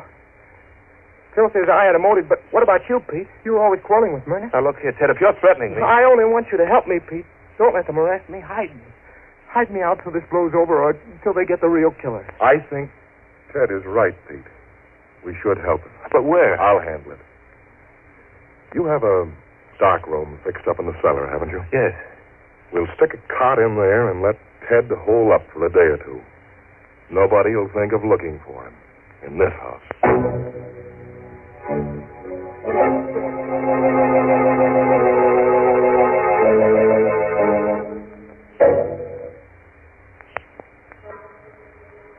Now listen to me carefully, Peter. If Ted Hale is arrested and talks, O'Brien will learn about the quarrel you had with Myrna last night. He'll start digging into things that won't look so good for you. No, Phil, wait. I know you're trying to help me, but if I did it, if I did kill Myrna, then there's no use trying to protect me. It isn't right. I'm a dangerous man. Fiddlestick. But you can't brush it off like that. Do you know what it means to lie awake in the night, wondering whether you've killed your own wife? Wondering whom I'll kill next? Cut that out. We've got business to attend to. Now, here's my plan. We'll let Ted stay here tomorrow. And then tomorrow night, I'll smuggle him out of the country. Get him passage on a freighter to South America, maybe. You think he'll go? Sure he'll go. He's scared stiff. But we'll need money. Lots of money. Now, how much have you got in the safe at the office? So about $10,000 in cash, but there's a batch of negotiable bonds. They'll do. I'll go down to the office the first thing in the morning and get them out of the safe. You have the combination? Yes, you gave it to me when you gave me your power of attorney, remember? Oh, yes. Now, don't you worry about a thing. Oh, here. Take this powder. It's just one of the bromides that Henrietta uses. It'll help you get to sleep. By tomorrow morning, everything will be fixed up. Fine.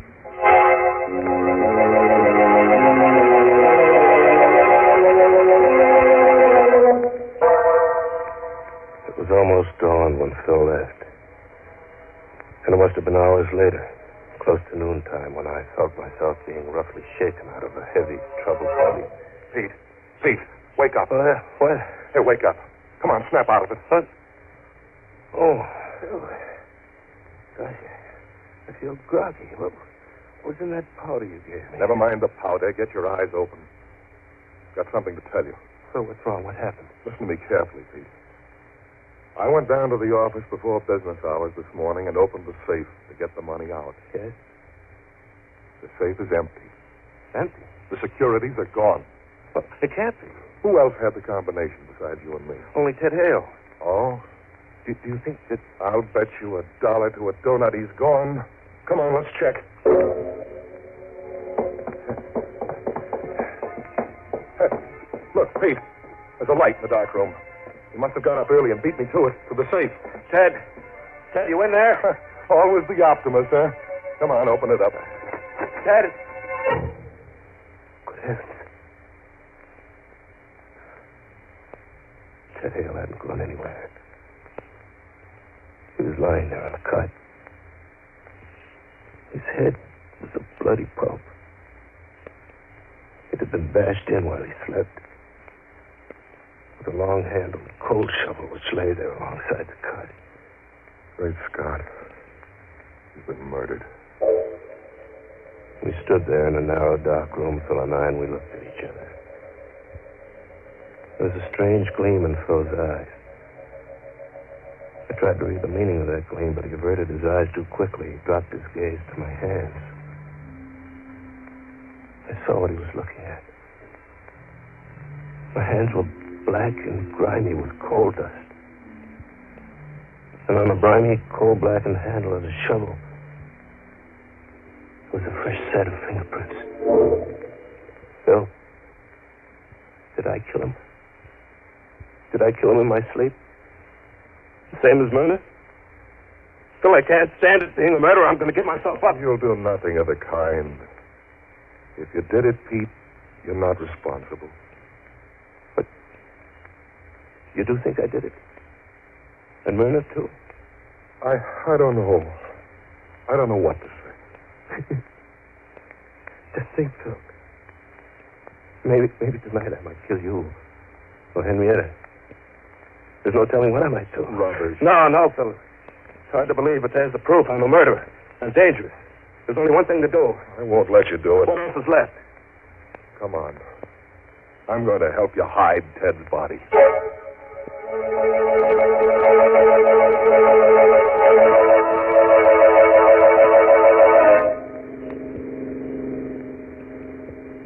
How much further, Phil?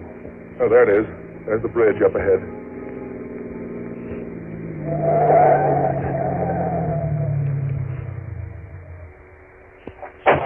Okay. Here, help me with it. We had the body of Ted Hale in a sack with a pair of 100-pound dumbbells to weight it down.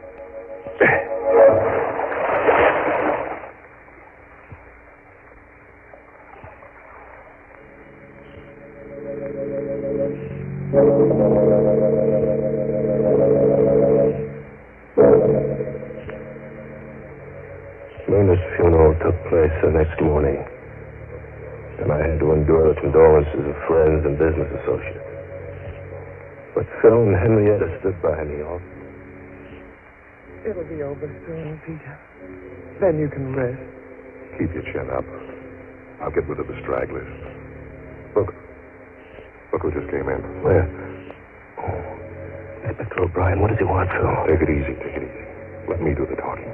I came to pay my respects, Mr. Lang. Oh, well, thank you, Inspector. No trace of Ted Hale, is there, Spectre? I'm afraid not, Mr. Judson.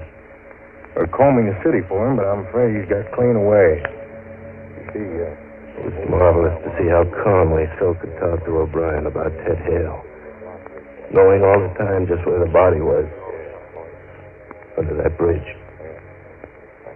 I glanced at Henrietta. She was watching Phil, too. Yeah. You know what I think, Mr. Judson? I think Ted Hale will never be caught. I have a very funny feeling that he's dead.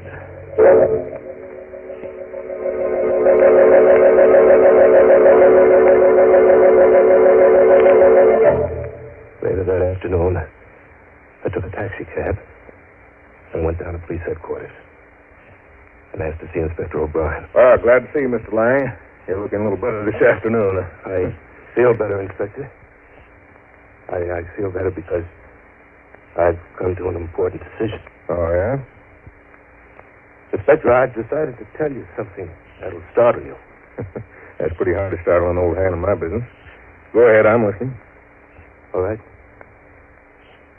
Inspector, Ted Hale didn't kill Myrna. I killed her. That is, I think I killed her. You think you killed her, don't you know? It sounds crazy, doesn't it? But I assure you I'm perfectly safe. Just a second now. You either killed her or you didn't kill her. If you kill somebody, you know it. No, not in this case, Inspector. You see, I think I did it in my sleep. Both times. Myrna and Ted Hale, too. Hold on now. I'll get someone to take notes. I suppose you start from the beginning. Told him the whole story. I felt it awaken me. We found Myrna strangled. The groggy drug feeling I'd had. And Ted Hale had tried to blackmail me.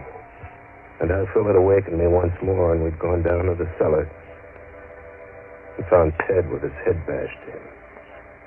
I talked for a solid. I'm glad you came to see me, Mr. Lang. Glad you've told me all this. You must have had a hard time reaching a decision to come here. Yes. It was hard, Inspector. Phil wanted me to go away. It would have been so easy to go away and let him take care of things. But I'd never be able to sleep for fear I'd kill someone else. Well, you needn't worry, Mr. Lang. There won't be any more killings. Not if I'm safely in jail. You're not going to jail. You're going home. What? In those notes the stenographer has taken, Mr. Lang, I've almost enough material to convict the real murderer. I need just one more thing. Now, you go home and wait. Don't worry. You mean I didn't kill Myrna and Ted? Now, you just go along home and take it easy.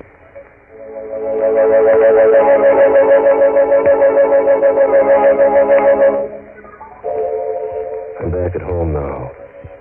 It's 2 hours since I left O'Brien's office, and I've taken the time to write down this full account, just as I gave it to the stenographer. As I write now, I can look across the lawn to Phil Judson's house.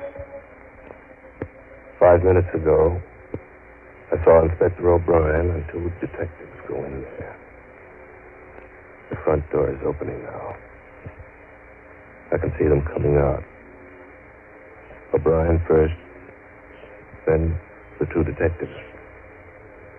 With Phil between them. They've got handcuffs on Phil. And here comes Henrietta. She's running across the lawn. Coming here. Peter! Peter! Coming, Henrietta. Peter, they've taken Phil away. Yes, I saw it all from the window. Oh, darling. Everything went right. Exactly as we planned. Oh, baby, you see. Hold me tight, Peter. Tight. We can be together now. Forever and ever.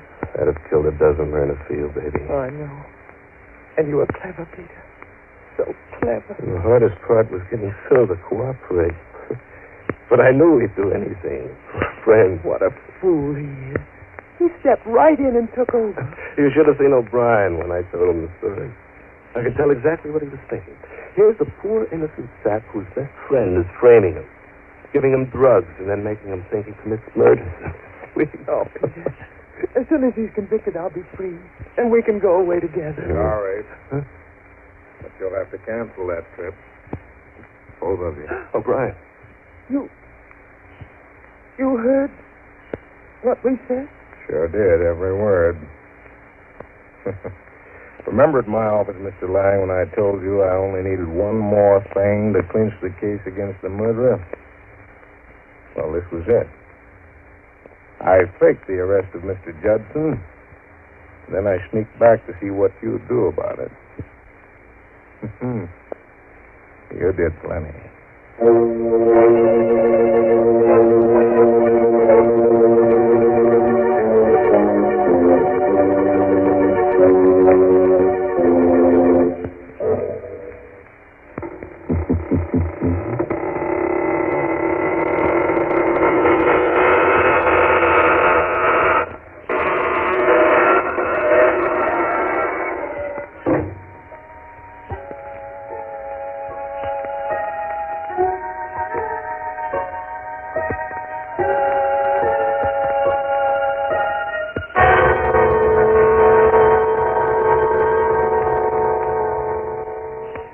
And with that familiar sound, we ring down the curtain of Inner Sanctum's I Walk in the Night, tonight's Mystery Playhouse presentation. Now, Kate, once again, this is PFCX saying good night. Sleep tight. This is the Armed Forces Radio Service.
Dark fantasy.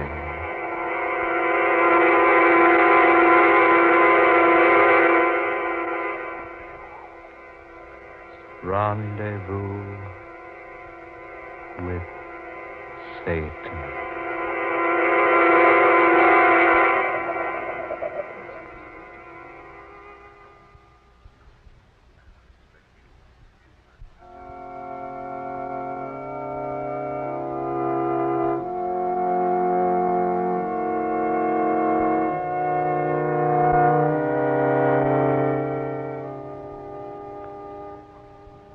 Good people, let us remember him who has passed, not for what he was, not for what he did, but because he was, as all of us are, a temple of God.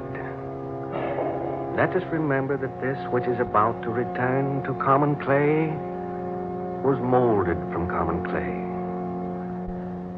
Today we gather here to pay our last tribute to this now still flesh, lying here before us cold in the coldness of death.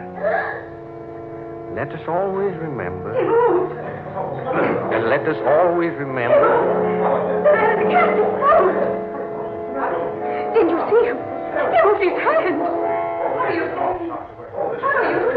He moved his hand up toward his head. Madam, please. Oh, no. No, surely you're mistaken. No, I distinctly saw his hand move. Couldn't have. Carl. Carl. Oh, my darling.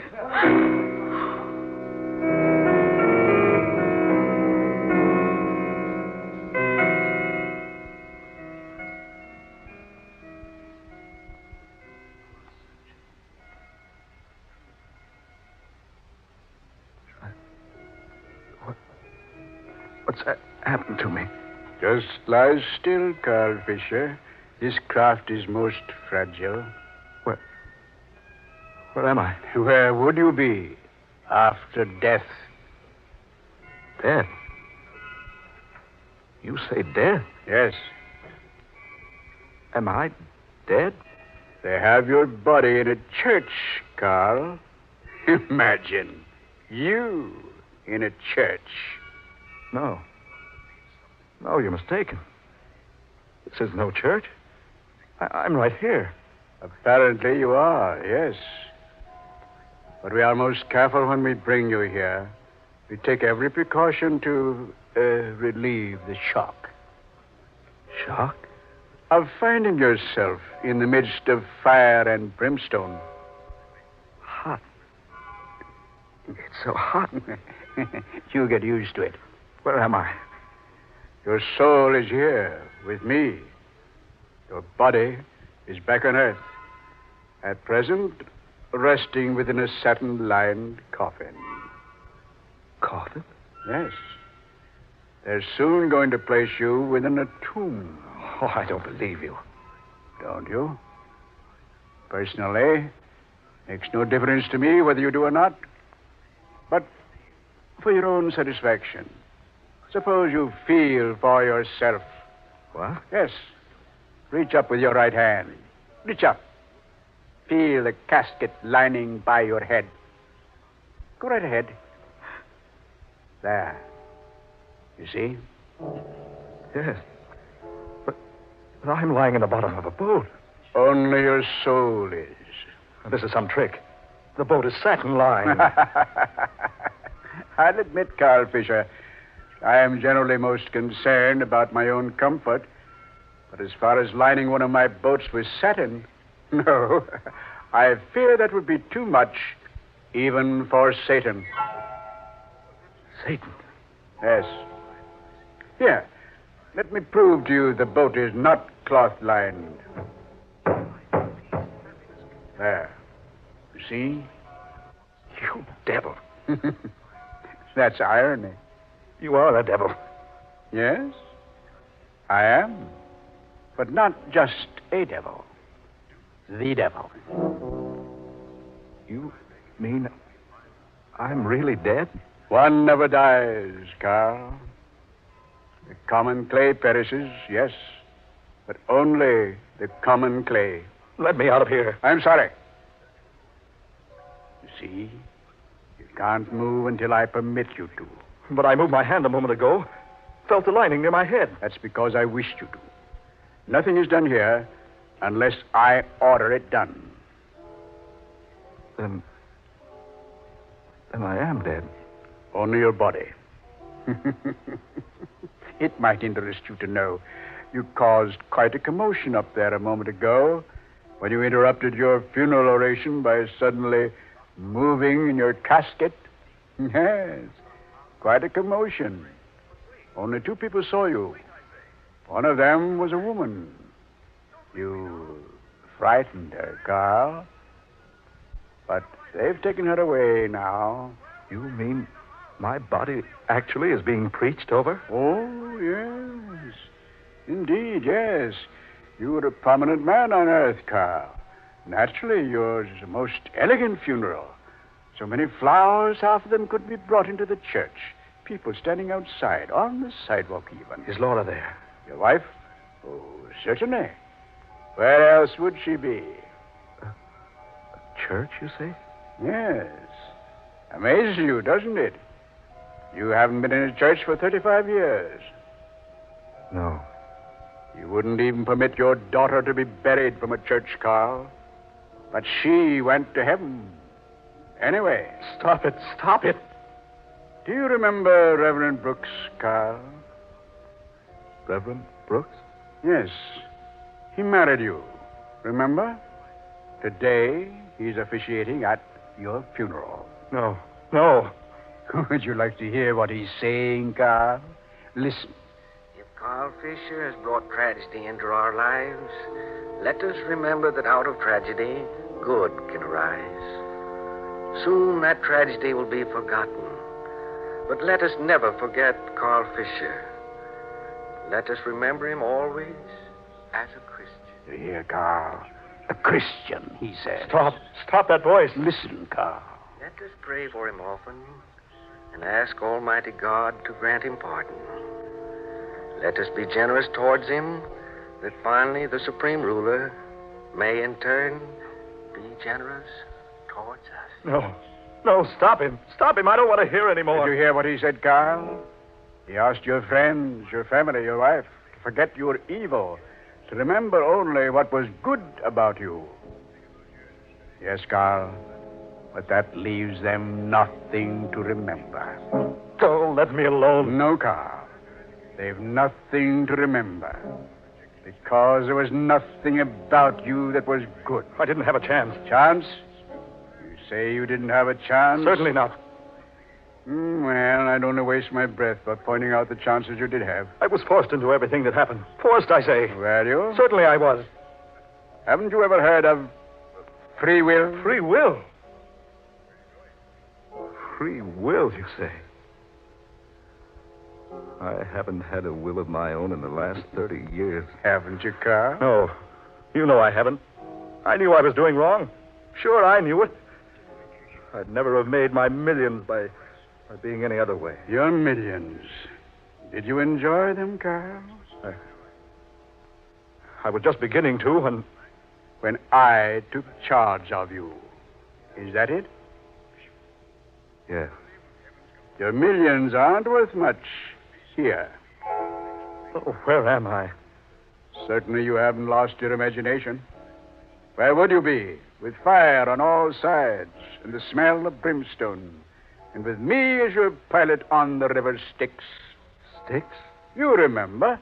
It's our largest river. Where are you taking me? I have a special assignment for you, Mr. Fisher. We have a certain reserved space for members like you down here. Inferno.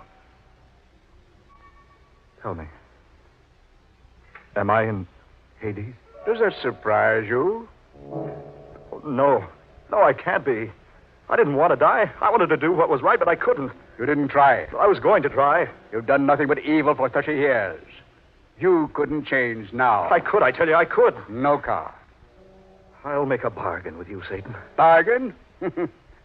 No one makes bargains with Satan. Give me a chance. Let me go back. Let me live my life over. I'll change. I swear I will. You'd never change. I will. Let me go back. Let me show you. Let me prove I can do what's right. All right, Carl. I'll bargain with you. It would at least relieve the dull monotony. You give me a chance? Yes, for 24 hours.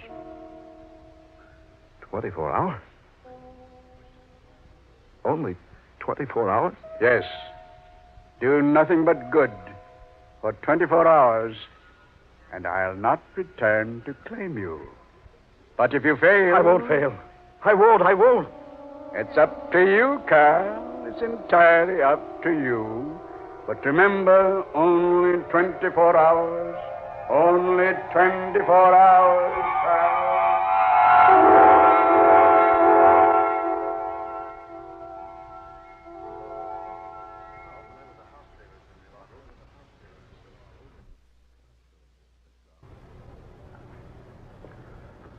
You really shouldn't have come tonight, Laura.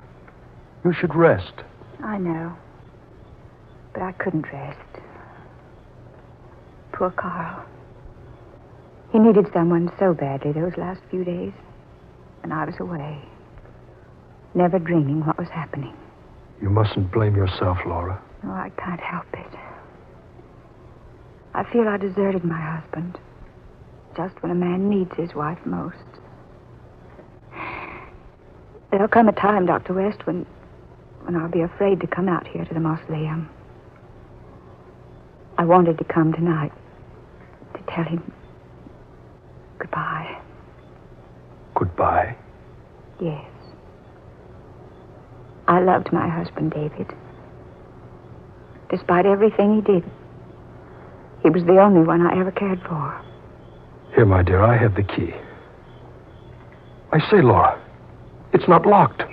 But I saw you lock it after the services this afternoon. I did lock it. I'd swear I did. Open the door. Yes. Do you have a light? Yes. Pocket flash.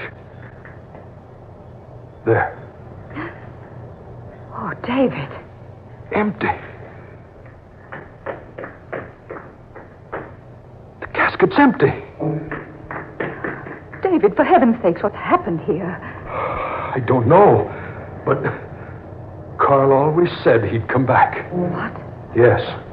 He told me once he had no fear of death because he knew he could always make a deal with Satan. Carl told you that? Yes. I laughed at him at the time, but now I wonder.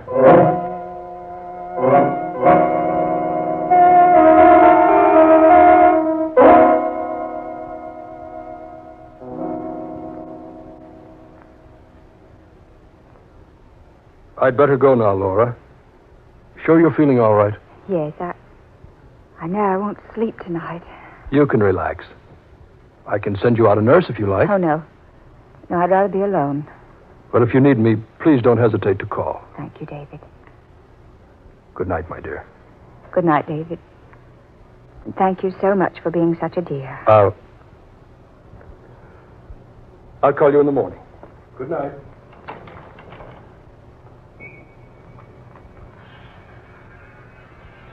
That's strange. Yes. I'm not hearing things. That's an electric razor running. But it can't be. There's no one in the apartment but myself. Carl. Carl. Carl. Carl! Yes, my dear, did you call me? Carl. Yes, Laura, what is it? Carl. Are you really there? What do you mean, am I really here? Of course I'm here. Heavens, I was right in the middle of my shaving. Oh, no. Laura, what's the matter with you? Why'd you call me? No, Carl, please don't come any closer, please. The world's gotten into you all of a sudden. Darling, is it really you? Really, me? Now, what are you talking about? Carl, don't you know? Don't I know what? We buried you this afternoon.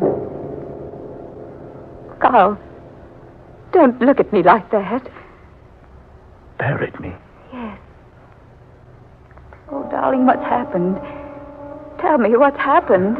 I don't know. Something's wrong. Carl. My head. Whirling. Dizzy. I don't remember what happened. Oh, darling, you're alive. Warm. Breathing. Yes, but I seem to have been away. It was so hot. There was a boat on a river and a satin-lined casket and... Oh, Laura. Darling, you did come back. Dr. West said you would. Dr. West? Yes, David. He said you told him once you'd come back after you'd gone on.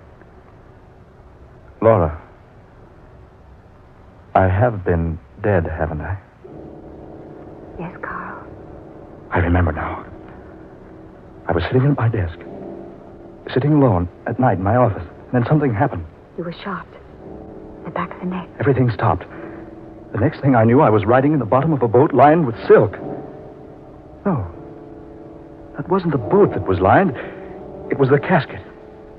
He told me to move my hand and I'd feel it. Who, Carl? Who told you? It was the devil. Carl. Yeah. I died. Went to Hades. But I bargained with Satan. I bargained with him. He took me up, gave me 24 hours. 24 hours. Darling. Darling, I don't understand. 24 hours to prove I could do good here on Earth. Oh, is it true? Can it be real? Yes, it is true. It's real. I can't believe it. Things like this just don't happen. This happened. But, Carl, how? I made a bargain, I tell you. A bargain with Satan. And I have a rendezvous to keep with him. In 24 hours. I'm so confused, Carl. If only... Who could that be? I'll go see. Oh, no. If it's anyone we know, they won't understand. You go back into the bedroom, dear. I'll see who it is. But the world's got to know sometime. Oh, people will know soon enough. Please, dear. I'm too upset for a scene to try to explain to anyone tonight. All right, my dear, if you wish. Thank you, darling.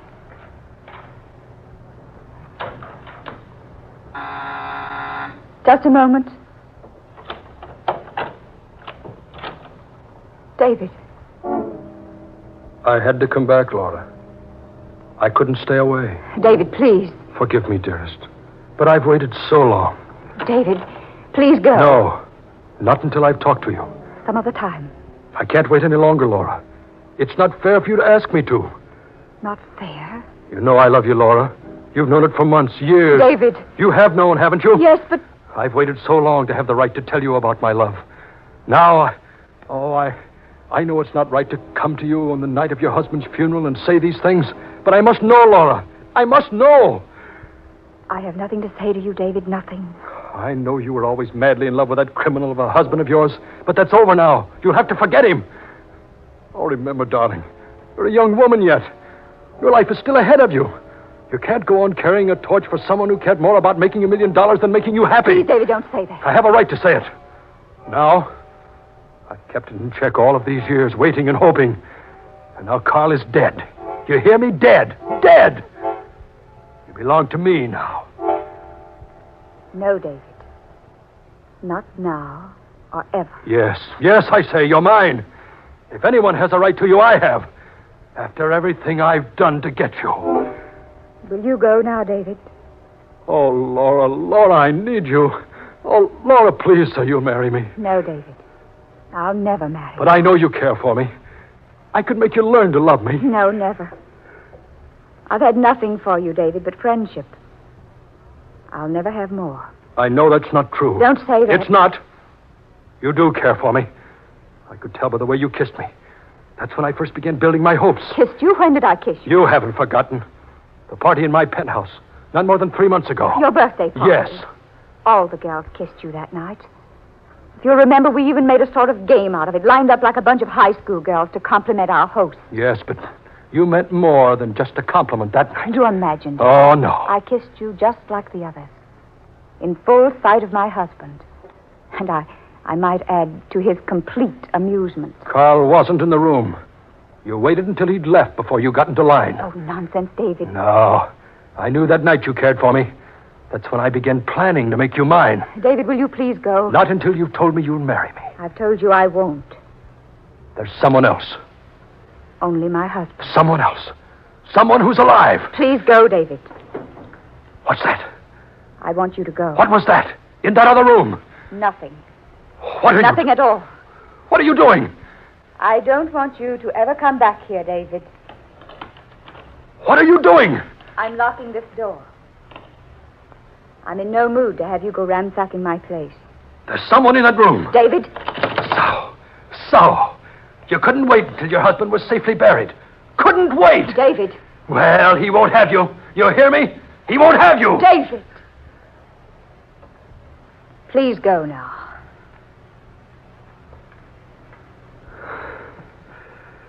Very well. But I'm telling you this, Laura. He won't have you. Whoever he is, he'll never have you. I promise you that.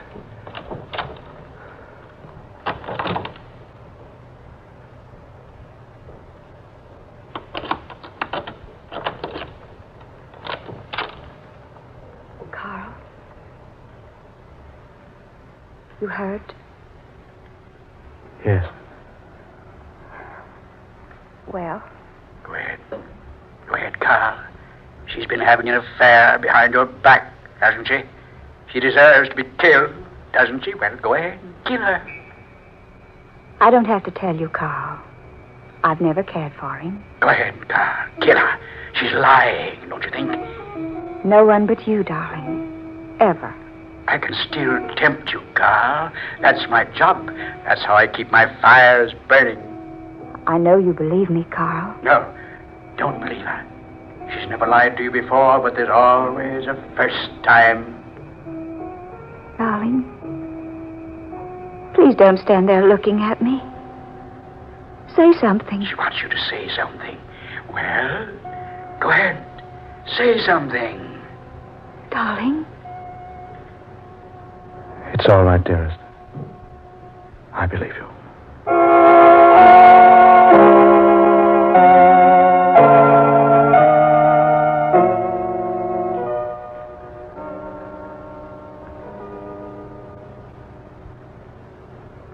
I wonder what people will say when I walk out into the world again. Carl, don't you think it would be best for us to go away quietly? Someplace where we'd never be recognized? No, Laura. I have a bargain to fulfill. Only until 3 this afternoon. You'll spend that time with me then. I'm sorry I can't. There's more to be done than probably either of us imagined. Where are you going? To the office first? I'll go with you. No, dear. I'll come back to you before I leave you again. To keep my rendezvous with Satan.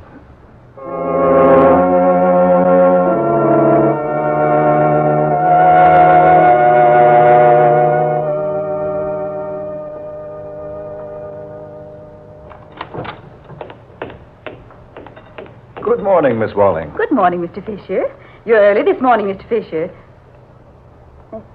Mr. Fisher. Oh. Oh. Oh.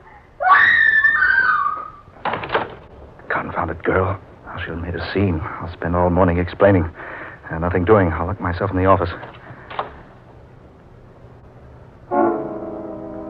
West. Come in, Carl. I've been waiting for you. Sitting in my chair. At my desk. Yes.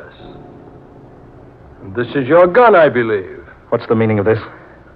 I'm prepared to make a bargain with you. Bargain? Yes. What sort of a bargain? You died without leaving a will. I have one here dated 3 months before your death. Sign it, the business becomes mine. And I'll permit you to take away half of your $7 million and Laura. You permit me? Yes. You couldn't operate your business now. People wouldn't want to do business with a dead man. Do I look dead to you? Don't be facetious. I'm serious. I know all about what happened to you. When I came back to see Laura last night, I heard you talking before I pushed the buzzer. I don't understand it all, but I'm prepared to give Laura up for your business and half your cash. You killed me. What? You killed me. Fisher, keep back. I see it clearly now. I see now that Laura wasn't lying to me last night. She's never cared for you. I warn you. Keep back, Fisher. I remember what you said to her. You said, if anyone has a right to you, Laura, I have. After everything I've done to get you. This gun is loaded, Carl. Yes, I see it all clearly now. Stay back. Stay away from me. The night she kissed you at the party. Remember what you said about that last night? That was the night you began planning to make her yours. If you come any nearer, I'll shoot. I'm not going to harm you, Dr. West. You'd like to get your hands on this gun. You'd like to kill me, wouldn't you? Kill you? No, I can't kill you. I've made a bargain not to. Then keep back. I could kill you, though. I've been proclaimed legally dead, you know. You can't hang a dead man. Keep back. One step farther and I'll shoot. I told you I don't intend to harm you. Stop where you are. I just want you to take a good look at me, Doctor. Stop. Not one step farther. Not one step farther.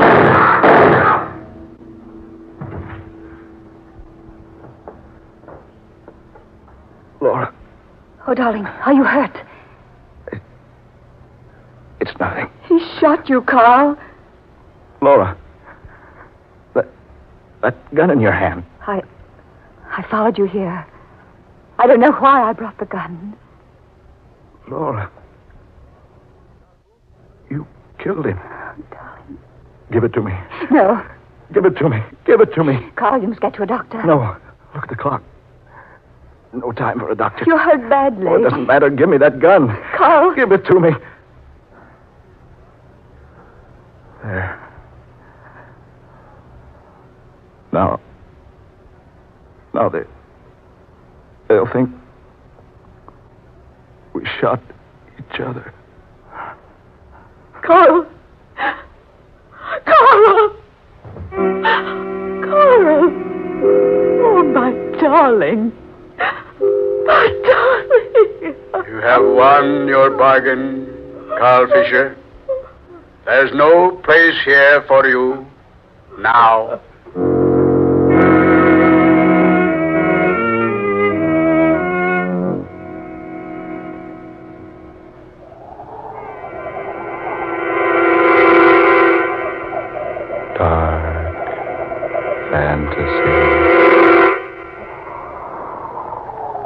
You have heard Rendezvous with Satan, tonight's original tale of dark fantasy by Scott Bishop, originating in the studios of WKY.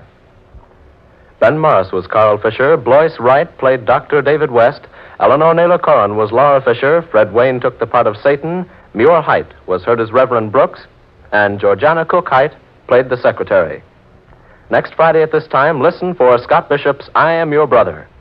Tom Paxton speaking. Dark Fantasy comes to you each Friday night from Oklahoma City. This is the National Broadcasting Company.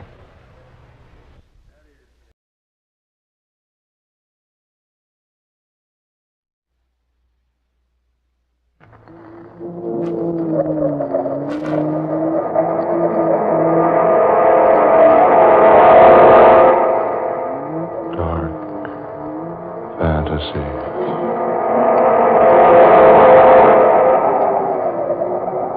Death is a savage deity.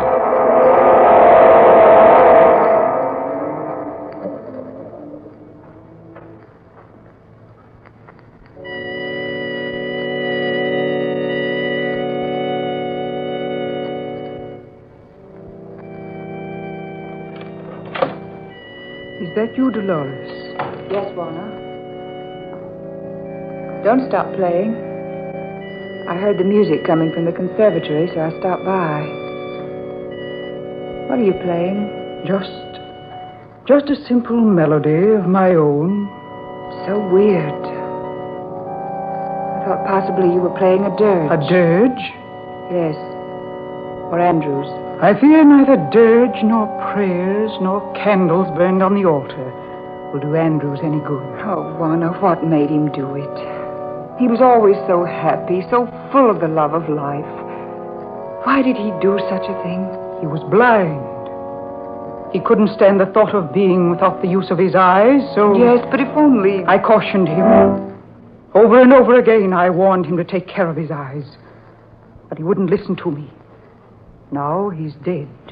Poor Andrews.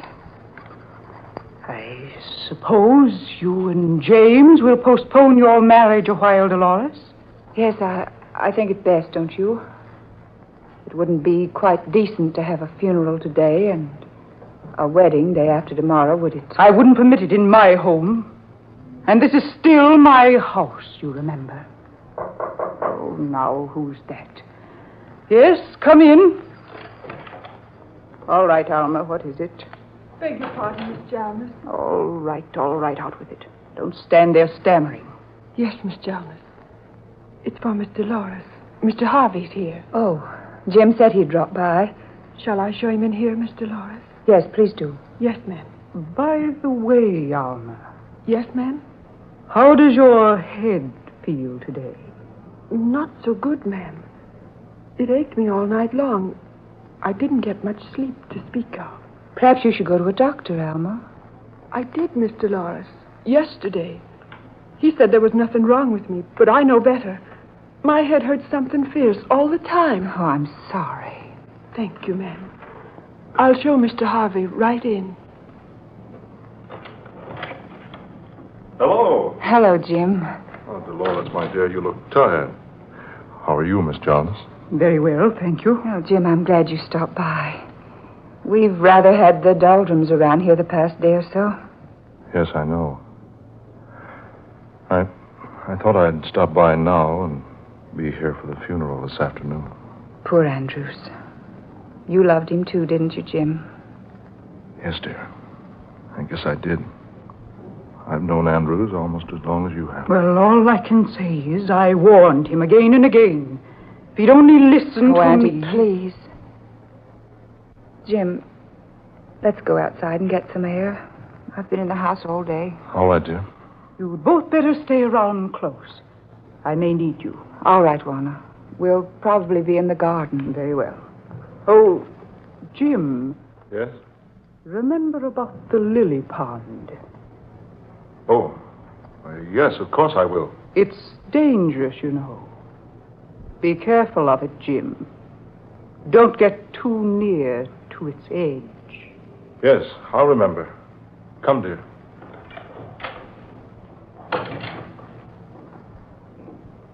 Jim, Yes, dear? what did she mean about the lily pond? Oh, don't you remember that the railing around the pond was taken down for repairs? Hasn't been replaced yet. Yes, I know, but it's been down for almost a month. Here, let's walk on the grass, shall we? Why does she remind you about it now? Well, she probably doesn't want us to fall into it and soil our pretty clothes. But she seems so insistent. She said it's dangerous for you to be careful of it. For you not to go too near its edge. You, Jim, not me. Oh, she meant both of us, silly. She just addressed me because she wants me to take care of you. Does she? Why, of course she does. What do you mean? Jim, I've had the impression for a long time now that she doesn't want us to be married. Nonsense. She's delighted. No, she's not delighted. But Dolores. I've wanted to tell you this for a long time. But I've hesitated to say anything. I thought I might have been mistaken. Now I know it's true. She hates you, Jim. Juana hates me?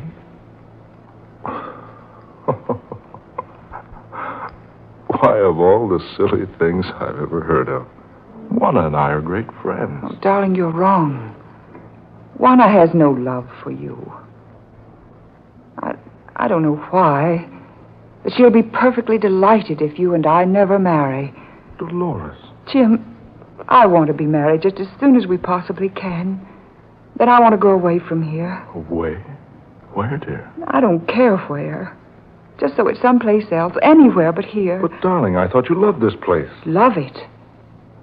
I despise it. Dolores. I do, Jim. Oh, darling, I'm so upset. There's something terrible going on around here. I don't know what it is. But it was responsible for Andrew's death. Darling, how can you say that? Because I know. You know what? There was nothing wrong with Andrew's eyes. What? No. Nothing at all wrong with them. But he went blind. The autopsy proved it. Well, that's why... I know.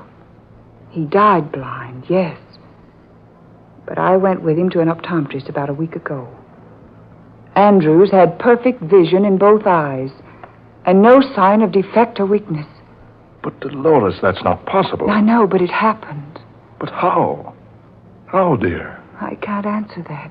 Oh, Jim, look out! Good Lord! Oh, dearest, the lily pool, you almost walked right into it. Yeah. I thought it was over farther to the east end of the garden. I don't know why we should be so frightened of it. It's quite shallow. Even if one of us did accidentally fall in, we'd only get a bit wet. Is that all that would happen? Jim, what do you mean? I wonder. Come on, dear. We'd best be getting back to the house. I want to brush up a bit before the crowd begins to drift in.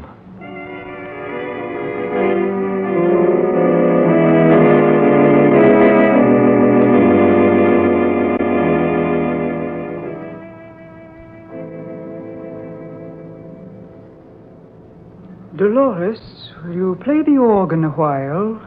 I'd like some music. Do you mind if I don't, Auntie?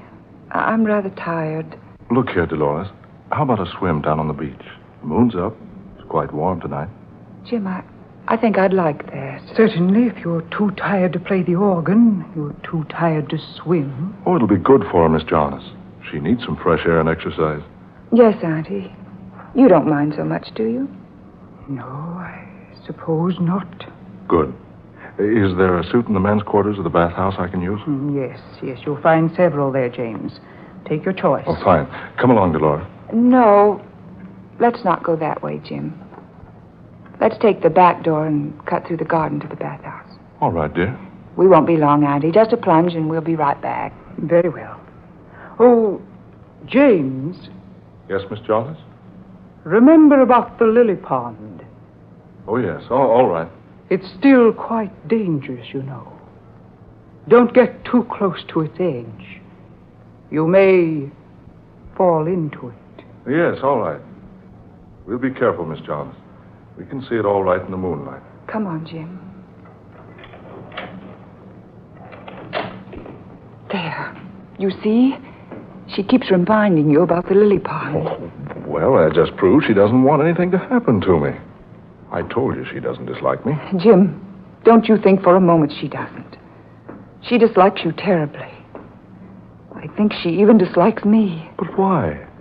Good heavens, Dolores. She took you in when you were a mere infant, less than 3 years old. She's kept you. Clothes, a fine home, everything. Yes, I know it. Still, she hates me. Dolores, I don't understand. If you've known this all along, why didn't you say something to me about it? Because it's just recently she's changed. I don't know why she's changed, but she has. Well, dear, suppose we forget everything for a while. This has been a trying day for all of us. Come on. I'll race you down to the bathhouse.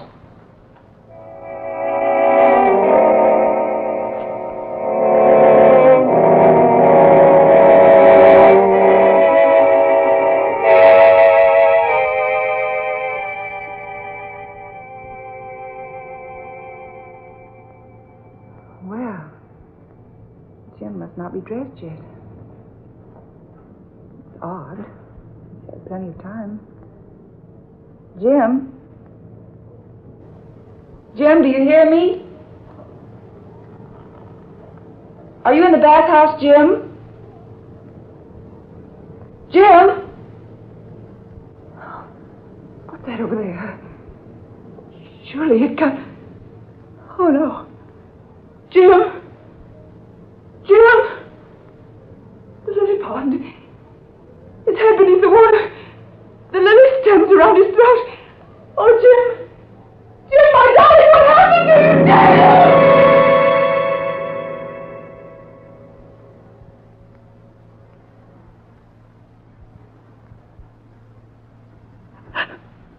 Please, try not to think about it. It's all over now, and there's nothing to be helped by thinking about it. But how did it ever happen to him? Dolores, you heard the coroner's verdict. Jim must have wandered over to the lily pond while waiting for you to finish dressing. He apparently stumbled and fell, striking his head on a rock, becoming unconscious. He fell with his head underwater, and it strangled him. Oh, it was so sudden. If I'd only been a little quicker dressing, I might have saved him. Don't think of that, dear. We can't help what's happened. Lie still, dear. I'll answer it. Hello? Yes, Mr. Evans? Yes? Very well. I'll come to your office right away. Yes, within the hour. Very well. Goodbye. Oh, Dolores, I'm sorry, but I'll have to leave you a while. That was my lawyer, and there's some very important papers I must attend to immediately. I'll be all right, Auntie. I'll send Almain to take care of you. But I'm afraid she won't be of much help. She's been complaining of headache constantly, night and day.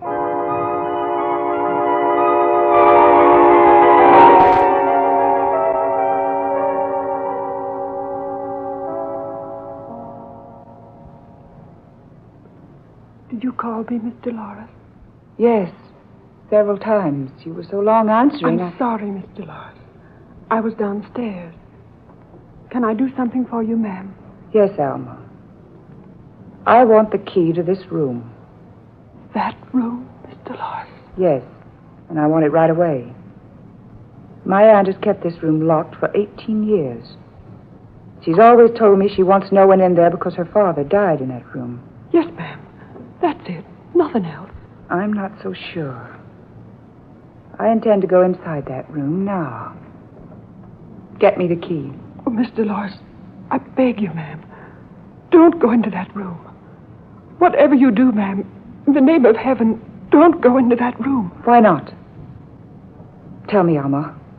What's in there? It's frightful, ma'am. Please listen to me. My head's a-splitting. I'm a sick woman. I'm almost a dead woman. But with the life that's left in me, I plead with you not to enter that room. Alma, stop this nonsense. It's not nonsense, miss. There's worse than the devil in there. Alma, do you have the key? Answer me. Do you have the key to that room? Yes, ma'am. That I have. I stole it from Miss Jarvis a month ago. Then let me have it. Give it to me. At once. I'll open the door.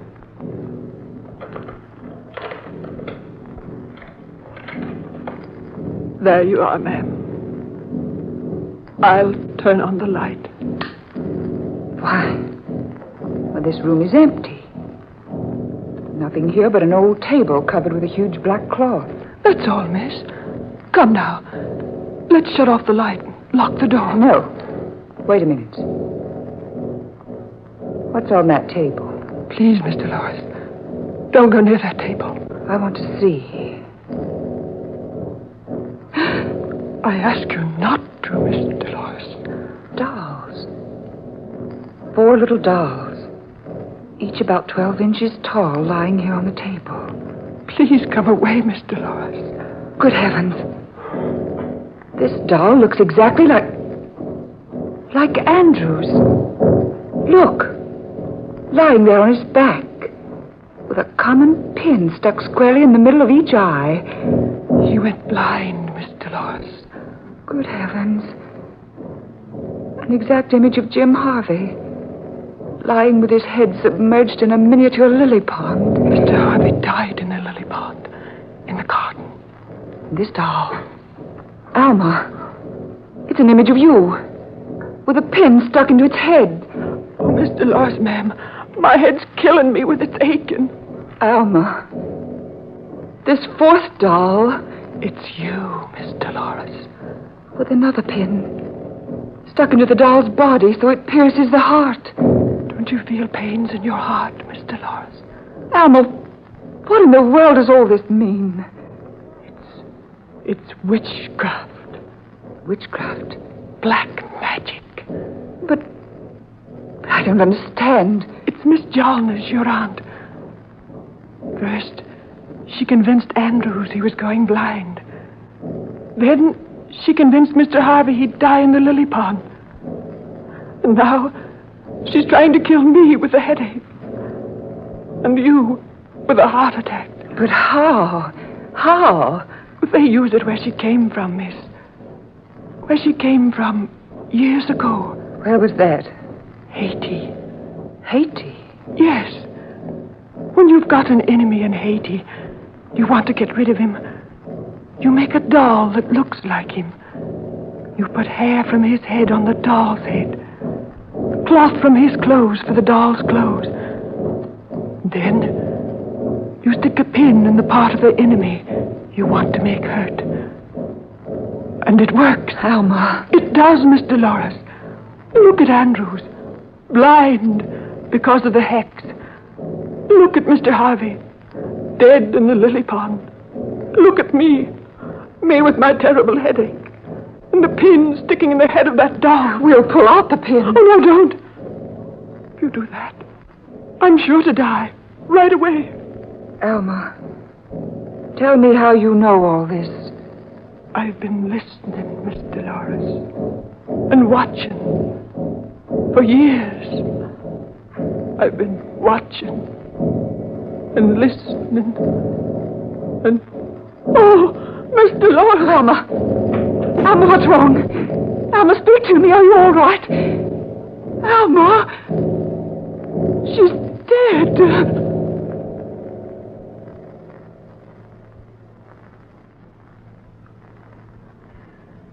Miss Dolores, you feeling better? Yes, much. How did I get here in my bed, Doctor? Your aunt found you here, unconscious. Oh, then I did manage to get here before I fainted. Have you found Alma? Yes, poor girl. Dead. Brain hemorrhage. Brain hemorrhage? Yes. Where did you find her, Doctor? In her room. She must have died in her sleep. No. No, she didn't die in her bed. My aunt must have placed her there. Dolores, you know the truth. Do you, Dr. Seabrook? I've known it for years. I've been watching Warner, your aunt, for years. When Ambrose died, I became suspicious. When your fiancé perished in the lily pond, I was convinced that Warner was using her ancient jungle powers. Oh, what? Let me tell you a story. She was married to a wealthy plantation owner in Haiti about 18 years ago. One day, she decided to rid herself of him, so she fed him poison. When he realized what she had done to him, he went off into the jungle to die. But first, he made a will, leaving all his money and property to the baby daughter of his closest friend, a man who had died of jungle fever and whose baby had been taken to America by friends. Warner's husband left his fortune to that baby girl. That girl, my dear, was you. Oh. Before the poisoned man died, he sought out a jungle witch doctor and had him make a charm. It was a doll-like image of the woman who had poisoned him. He took a lock of her hair from where he'd always carried it in a gold locket, and the hair became the doll's hair. Then he took a long needle, dipped it in the most potent poison, and plunged that needle again and again into the body of the doll image. The poison was one that brings about instant and complete paralysis of the human muscles. Paralysis? Yes. It's a poison well known in Haiti. He cast a spell upon her, just as she's been casting spells on us. Precisely. But her spells were effective. His wasn't. No spell is effective unless the victim is made aware of its existence. Just a few moments ago, I told your aunt the same story I've told you. You mean you told her about the spell that was cast upon her years ago? In an offhand manner. I passed it on to her. It's just a story I'd heard from a friend of mine in Haiti. I pretended I didn't know that she was involved. Where is she now? You feel like getting up? Yes, I'm all right. This door leads to your aunt's room, doesn't it? Yes, it's not locked. Here? Is she in here? Yes, she's in there. Oh, she's ill. Aunt Juana, Juana, Doctor, look at her. The spell she cast upon you is broken now. Your aunt is dead. But look at her. Yes. She died instantly of complete paralysis.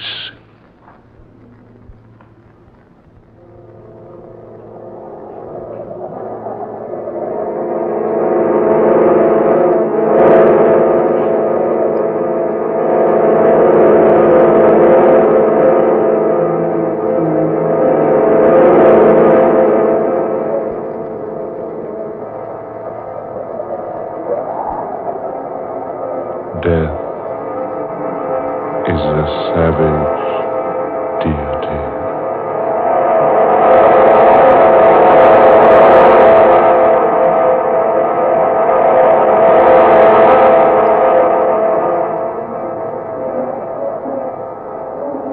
Dark fantasy.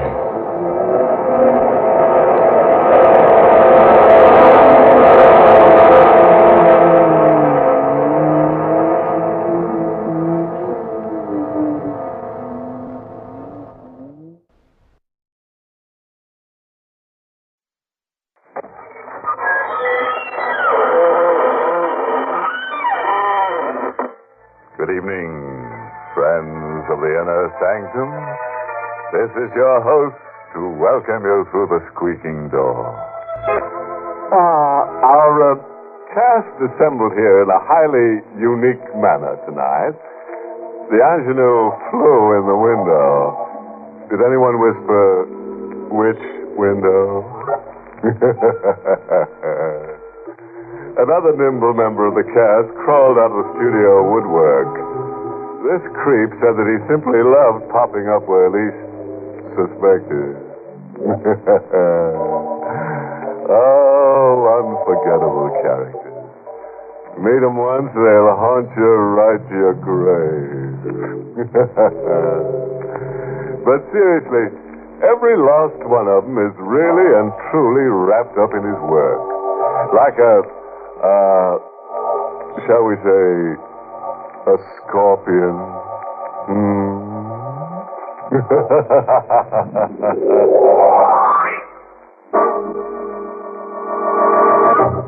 Tonight's Inner Sanctum Mystery, Hangman's Island, was written by John Robert and stars Mason Adams in the role of Regan, with Elspeth Eric as Wilma. We're on an island somewhere off the Florida Keys. Hangman's Island. A bleak ruin of marsh, rubble, and Scotch pine trees. It is sometime between night and morning. Cowering in the marsh, crawling on all fours like a giant ant, is a man. Ragged, smeared with his own blood, as his life slowly ebbs away. He crawls like a hunted animal with the taunting voice of the hunter exploding in his brain. Regan, are you dead yet? Regan! No use, Regan.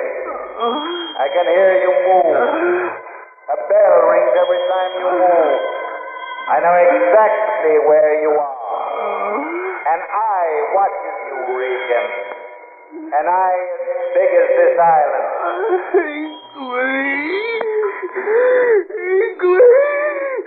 Show yourself, I dare you.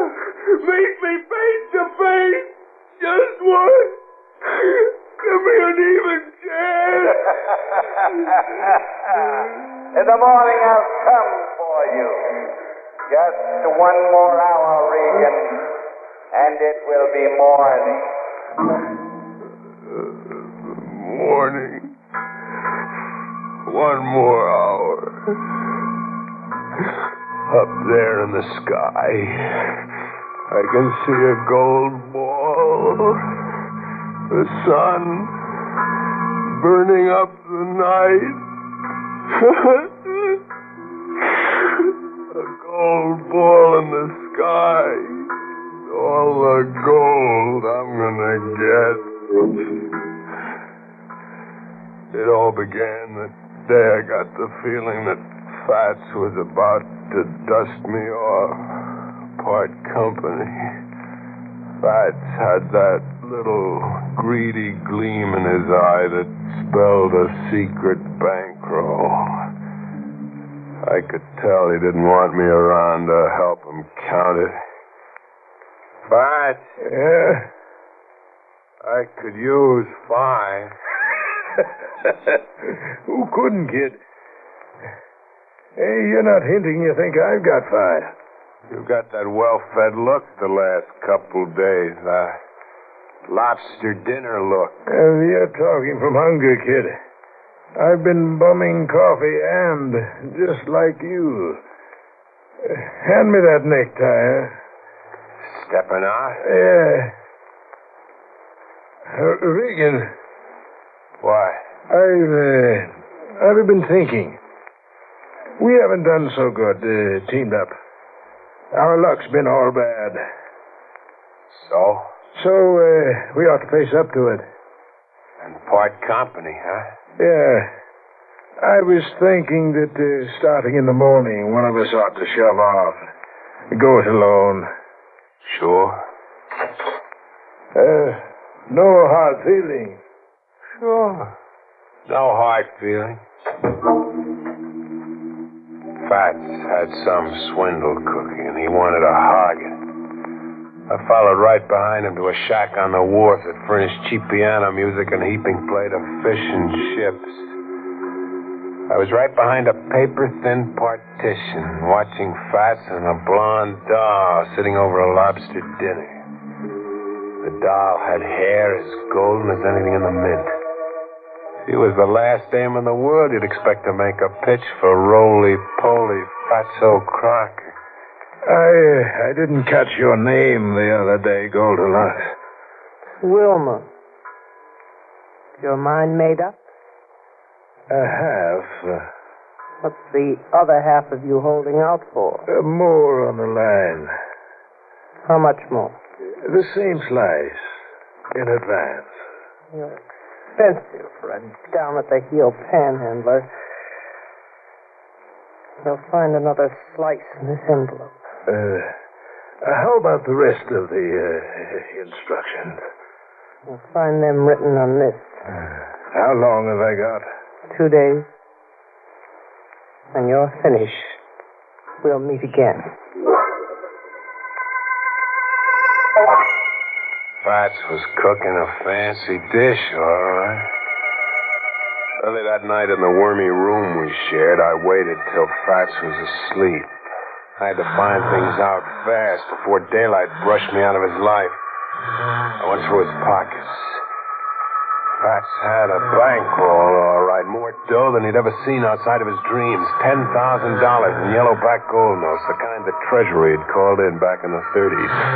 And all soiled and damp like they'd been buried somewhere. In another pocket, I found the note the girl had slipped him. It was a map of an island, drawn by hand like a treasure map with arrows leading in from a beach and pointing to what looked like a cave somewhere in the middle of the island.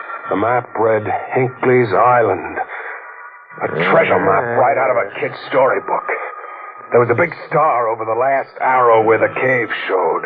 A star that yelled pot of gold at me so loud my pulse jumping made enough noise to waken Fats out of dreamland. Regan, what are you snooping around my clothes for? Regan, what's the gun for? You double-crossing roll of blubber. So you were thinking one of us ought to shove off in the morning? I was joking, kid. One of us will shove off. Just one of us. Oh, kid, don't be a fool. You don't know what it's about. I can read maps, too. And I can count off gold back. Regan, it's not your kind of a pitch. This isn't petty larceny. Something small time. What's the pillow for? What are you going to do? Guess. Regan, don't. We'll go together. I'll split the roll with you. Now go, Fats. I couldn't trust you alive anymore. So long, Fats. See ya in the next world. I could feel the warmth blow out of him like escaping steam. And then he grew cold. I dragged him out the back door, then rode across Crocodile Creek into the Everglades. I dumped him. I didn't have to weight him down or worry that he might float to the mainland and be discovered. Not a chance. Not in Crocodile Creek. I read the map again. Hinckley's Island, 4 miles out in the ocean. Made my way to a boat landing. I wanted to go after the money at once. It had to be hidden treasure. What else? I wasn't beating my brains out figuring what were the exact terms of Crocker's deal with the blonde, or what else lay behind it. I was too hopped up. At the boat landing, the ocean was acting up. The sign read Peterson's boats for hire, day or week. I knocked for Peterson. Yes? Want to rent a motorboat. Tonight? Tonight. Kinda rough out, son. My skin. I'll cover the liability. Where are you figuring on heading? Hinckley's Island. Hangman's Island? I said Hinckley's Island. What made you say Hangman's Island? Because that's its name as we know it. What would a young fellow like yourself be wanting with Hinckley? Why, is he poisoned? You got the brand of the devil, Hinckley. Now you've got me interested. Exactly who is Hinckley? Hinckley used to be a public executioner, a hangman, somewhere in the islands. 5,000 in gold every time Hinckley threw the trap and sent a man swinging to eternity.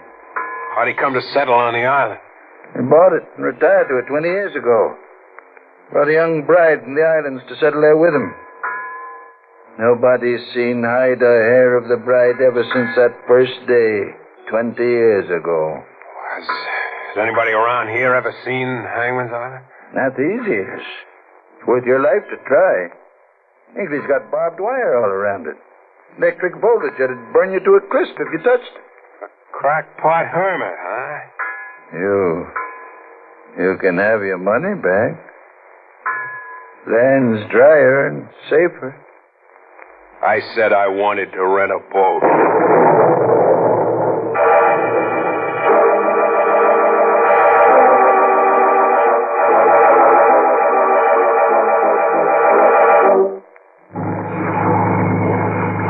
I picked a motorboat off Peterson's Wharf and headed for Hangman's Island.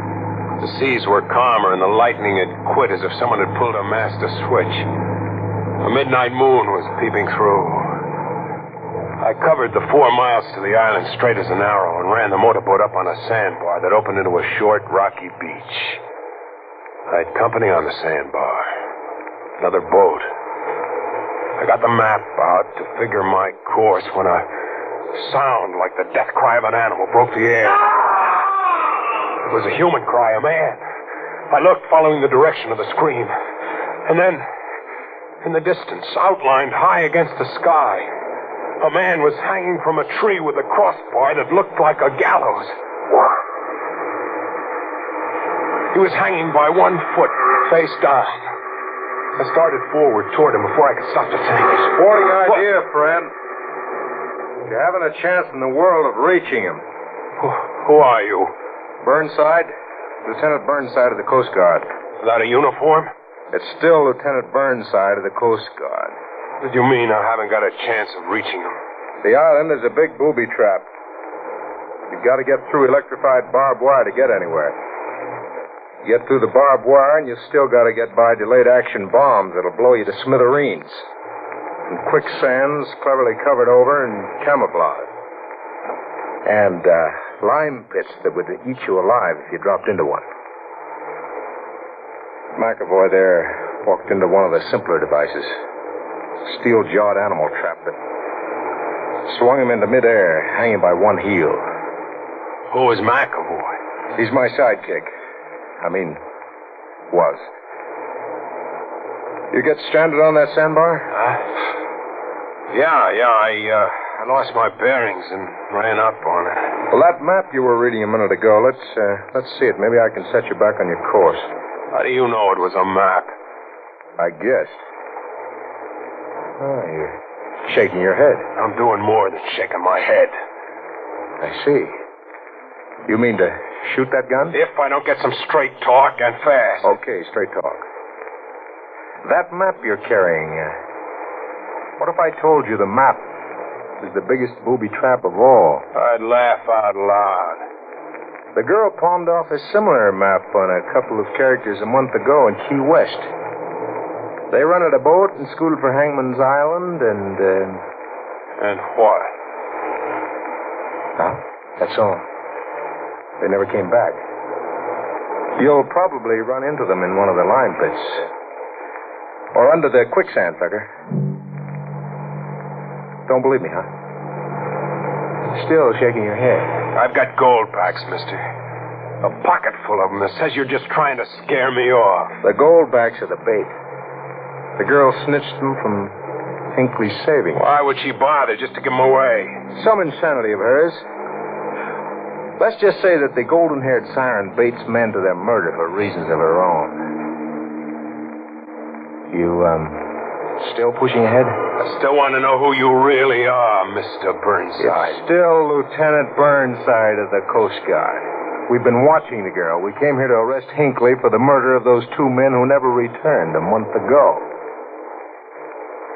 I'll let Hinckley identify me for you. Stay where you are. No tricks, Burnside, or I'll shoot. Just this rock. I'll hit one of those wires that starts the bell ringing. Now listen. Burnside.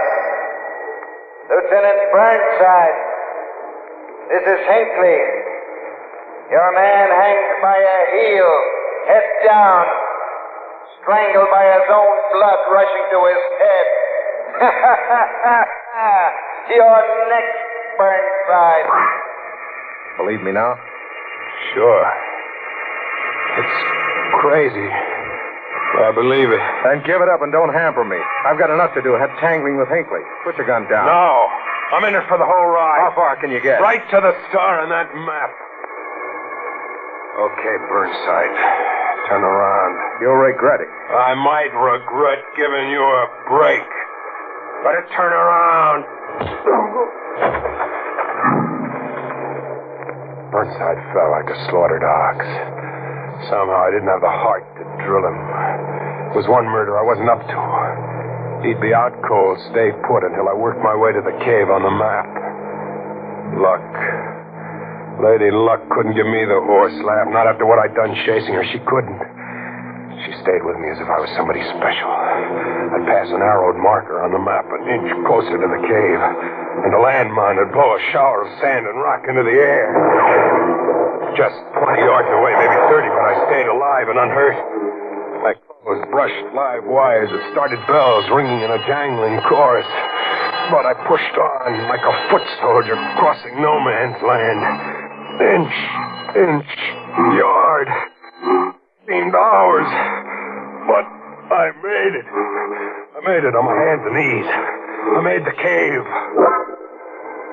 Only it wasn't a cave, really. It had a heavy door with polished brass fittings tooled into an opening. An eerie yellow light shone from a square little window. It looked like a mausoleum where the dead were put to rest. I went in with my gun drawn. It was a mausoleum, casket and all, sitting solemnly in mourning clothes like a high priestess of the black arts, with the golden girl, Wilma. You. Where is he? The fat one. I'm Regan, substituting for him.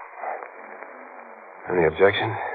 Not if you have the steel it needs. I have the steel. I'm here in the cave. With all the booby traps, I'm right here. Yes, you have the steel for the job. Job? What do you mean, job? You don't know? Not exactly. I guessed that Hinckley has a fortune hidden, a gold hoard maybe, and you're betting he loses it to whoever has the steel to take it from him. You made that kind of a deal with Croc. What's the joke? Your guess is so funny. Oh, there's no gold hoard. Come again? I said there's no gold, no fortune. All you'll get is what I pay you. Look, sister, don't play cat and mouse with me. I killed a man. I crawled here on my hands and my knees. I'm covered with blood and sweat. I followed that map. I died with every arrow. Now I'm here at the end of the rainbow. Don't kid. I can't help what you imagine. I imagined a pot of gold. I looked at that map, imagined a pot of gold, and my brain radioed back. Sure, Regan, go to it, boy. Where is it? Where's the gold? You're hurting me. Try lying and you'll lose an arm. Where does the loony hermit keep the gold? Let me go, you... The casket. The gold's right here in this cave, just like the star on the map shows, and hidden in that casket, is it? Why not see for yourself? Sure, I'll see for myself. What do you see? You're in there. Lying with your arms folded on your chest. Dead. Is it me? Sure. The exact image. Face. Figure. Size. Beautiful. And the hair, Regan? Golden. Like yours. As golden as anything in the mint. There's your gold, Regan. Just that. No more. What kind of crazy... Who is she? She was my mother. Your mother? But she's not a day older than you. Just carefully preserved. She died at exactly my age now. Whose idea was it preserving her like that? Hinckley. She's his pagan goddess. He pretends she's alive, ageless, but she never really died. And you're Hinckley's daughter? Yes. And you hate him? Yes, I hate him. Coast Guardsmen on the beach said you were a siren luring men to their death here. He's wrong. I lure men here to kill Hinckley. Kill Hinckley? Yes. You'll have to kill Hinckley now. He knows you're here. He's overheard our whole talk. This cave is wired and Hinckley listens. So if you want to live, you want to escape Hangman's Island alive, you'll have to kill Hinckley. Where are you going? Wilma, come back. You can't go. Wilma, come back. She was gone. Right under my nose, she disappeared as if she'd floated through the walls. I'd have to kill Hinckley, she'd said. I didn't have any choice. If I wanted to escape, I'd have to kill Hinckley. Regan, I know exactly where you are. You dared open the casket. For that you will die. I was in the devil's backyard, all right, like old Peterson had said. I tried to crawl back to the beach, infantry style, on my hands and knees. It was up to Lady Luck once more. She couldn't desert me now, not now. The bullet got me right in the stomach. A rifle shot from somewhere. I couldn't fight back. The bullet got you. I heard you cry out, Regan. Crawl, Regan. Crawl into the darkness. I kept crawling. Inch. It seemed hours. I passed a hat sitting on the edge of a lime pit. Just a hat. Whoever owned it had tumbled in. There must be some place to escape, some place to die. The landmine went off not 30 yards away. The whirling dust caked my clothes. Chips of flying rock hit me in the face. Hinkley! Hinkley, hear me! Show yourself, I dare you! Meet me face to face! Just once! Give me an even chance! In the morning, I'll come for you, Regan. Just one more hour. One more hour. Something had happened to Hinkley. 2 shots and a scream, a death cry like McAvoy's scream when the trap swung him into the tree that looked like a gallows. I looked up over the island. There was an old man. Hinkley. He had to be Hinkley. Hanging by a heel, face downward. It was Hinkley. Caught in his own booby trap. Regan. Do you hear me, Regan? This is Burnside speaking. Hinkley just lost control of the situation while running for cover from gunfire. Stay exactly where you are. In 1 hour, it'll be morning. And I'll come for you. 1 hour.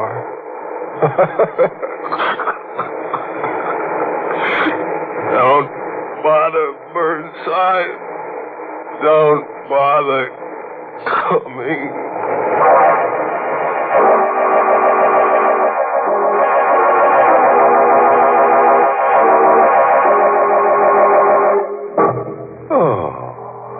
Alas, poor Regan. Out cold and no gold. What a story. A crazy hermit, booby trap, a gallows, quicksand, a mausoleum, a blonde witch. An informant tells me that Dracula was scheduled to appear on page 25, but the author fell into a lime pit on page 24. Moral? Does some jittery Joe want me to hack out a homely hint on how to keep from growing cold? Okay, friends. When bitten by the gold bug, don't yell Eureka. Be cautious, play safe, yell help!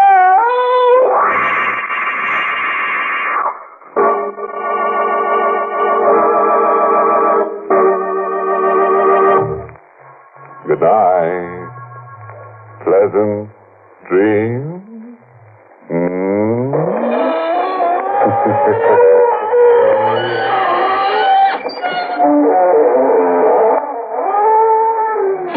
Inner Sanctum came to you through the United States Armed Forces Radio Service, the voice of information and education.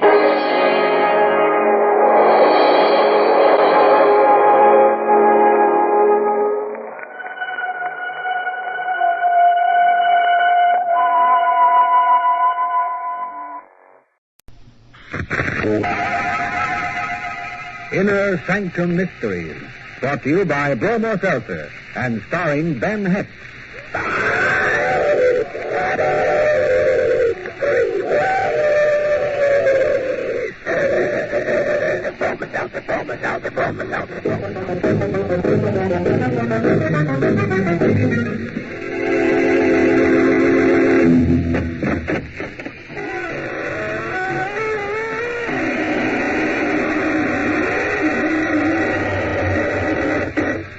Good evening, friends of the Inner Sanctum.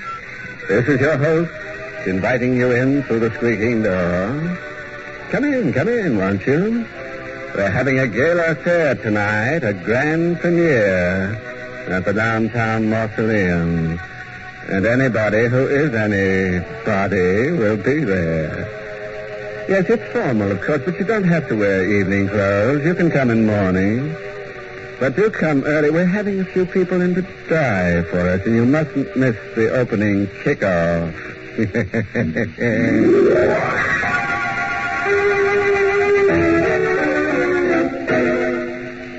Tonight's Inner Sanctum mystery, The Spectre of the Rose, is an adaptation of Ben Hecht's newest motion picture, which will have its Broadway premiere on August 31st. It was adapted by Robert Sloan and is presented by the Emerson Drug Company of Baltimore, Maryland, whose registered pharmacists compound that speedy, refreshing headache help in the familiar blue bottle, Bromo Seltzer.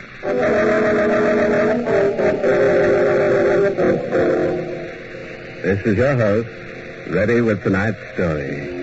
It's all about a ballet dancer who made a woman's heart pirouette and kept a detective on his toes. Our guest tonight is only a student of the ballet, but at telling stories, he has no master. So here is The Spectre of the Rose, and its author, Ben Hecht. People like Andre Sanin were born with one foot in heaven. The grace, the charm, the effortless majesty of his movements were learned, perhaps, but never really studied. To him, the ballet was like food or sleep, a normal function of the body, an inseparable part of the soul. And when Andre danced in the theater, ushers watched, stage hands stood by in the wings and stared. Even the manager of the company applauded as the last act curtain fell.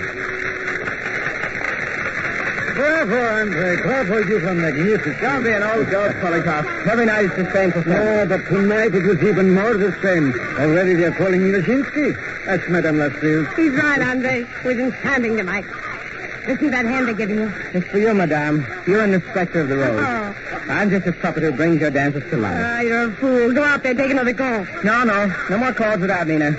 My wife is entitled to some of this glory. She's danced her heart out tonight. Find her, go before the curtain. Nina, where are you? We're going to take a call together. Where is she, Lascelles, in her dressing room? No, she hasn't come off the stage. Maybe one of the girls knows where she is. Good heavens. What's wrong? Oh, who cares? One of the girls saw Mouse. Don't be a fool, Polikoff. It's that little one, Heidi. Something must have happened. Quick, Andre. Come. Mr. Sonny. Mr. Sonny. Here, what's the matter? Your wife, Mr. Sonny, look. She's so still. I tried to wake her up, but... Nina, my darling. Speak to me. It's no use, Andre. Don't touch her. She's dead. No, I can't believe it. She died right here on the stage, Andre. On the stage? In the costume of a rose.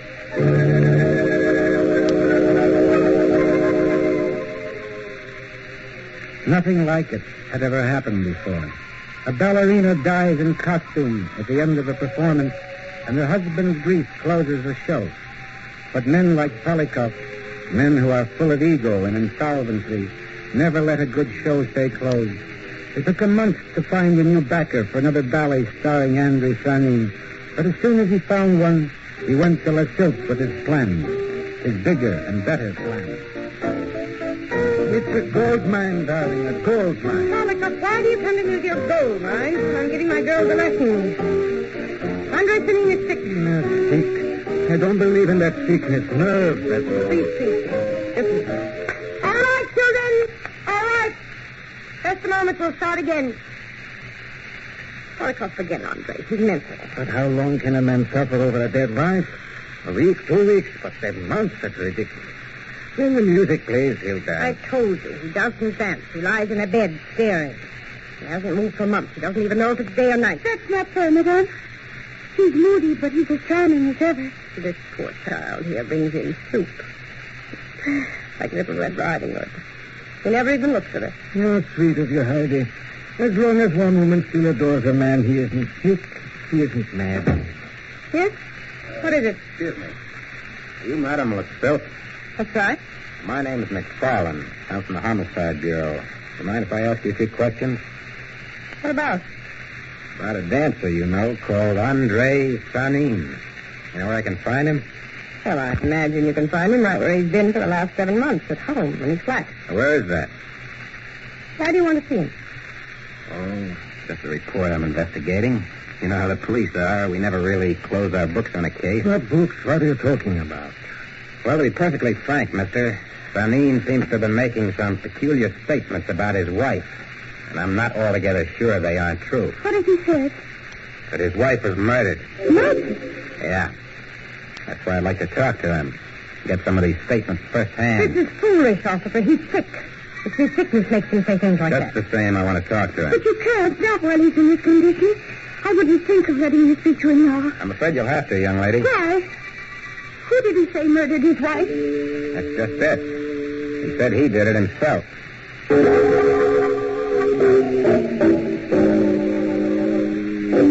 Let's get one thing straight, Miss Allen.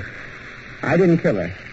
And if I told somebody I did, it's only because I'm screwier than a bedbug. So help me. It was stuck in my mind. What was stuck, Mr. Sanin? The idea that I'd killed her that night on the stage. It's sort of a dream. Andre? It's all right, Heidi. I can talk about it. Go ahead, Mr. Sanin. Talk. Well, it's like I was telling you before. I get these dreams. Daydreams, you might call them. Oh, they're real to me. First, I hear the violins and harps. They're way up high. That's the start. Then I see myself coming in a jacket of roses with a knife in my hand, you know? No, I don't. Is this one of the characters that you play on the stage? That's it. It's a dance called the Spectre of the Rose. Only you don't really carry a knife. It's only in the dream. You see what I mean? The dream's all mixed up. Well, you're a little mixed up, too, aren't you? No, not anymore. No, it's only in the dream that I killed her. But I haven't had that dream or heard those screwy violins for some time. No kidding. In other words, you're normal now. Sure, like a rock. Even the music doesn't bother me anymore. Wait, I'll show you. Play it for me, Heidi. Andre, no, not the Spectre of the Rose. Play it, I said. All right, Andre.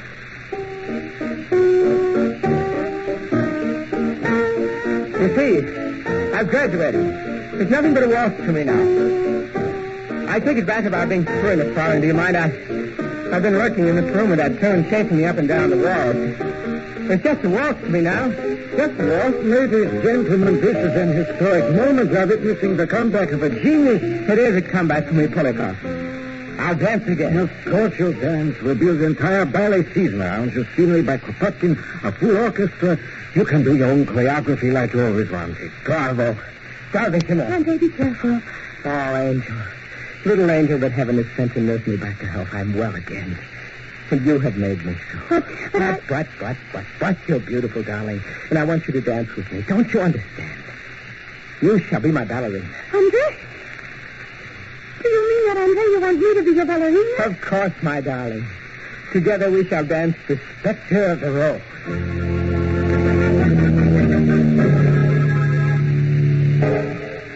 In 2 weeks, Andre Sanin was ready to start rehearsal. In another 2, the Spectre of the Rose had already begun to take shape, with Heidi in the ballerina role. Then, one night before the opening performance, Madame Lassilk took Heidi aside after rehearsal and told her something she never expected to hear. You must leave the show, Heidi. You cannot play this role. Why? What's the matter? I've done you a terrible wrong letting it go this far. But there's still time if you do as I say. You must not see Andre anymore, my child. He mustn't see you. What are you saying? Listen to me, Heidi. Go away from him. Run away. Tonight, tomorrow. But don't come back here anymore. For heaven's sake, why? Why should I leave Andre? I adore him. I know you do, my darling, but he's begun to adore you. Then why don't you want... Heidi, please, listen. There's something more important in your life than love. But he worships me. Don't you understand? We were made for each other. Andre wasn't made for anybody. He's a madman. Oh, don't say that. Andre killed Nina. And he'll kill you if I let him. No, he didn't kill Nina. You said so yourself. Lie to everyone, including the police. But because he's been around here a dozen times, he smells the thing that happened. He smells the truth. What is the truth? Andre is a killer. No, I'm not going to listen to you. You will listen. You caught Nina viciously in the dressing room a half hour before she died in the stage. He had a knife in his hand, and she was fighting him off with a chair when I came in. He died from a heart attack. He died from the blows he gave her. I saved her life for one last performance. But he killed her just as if he'd stabbed her with that knife. I wish you hadn't told me this. I have to tell you, Heidi. His head is hurting him again. And that's the way it started with Nina. He has the same look in his eyes. That's why I want you to go away. No, I won't go away. I can't. Because we were married this afternoon.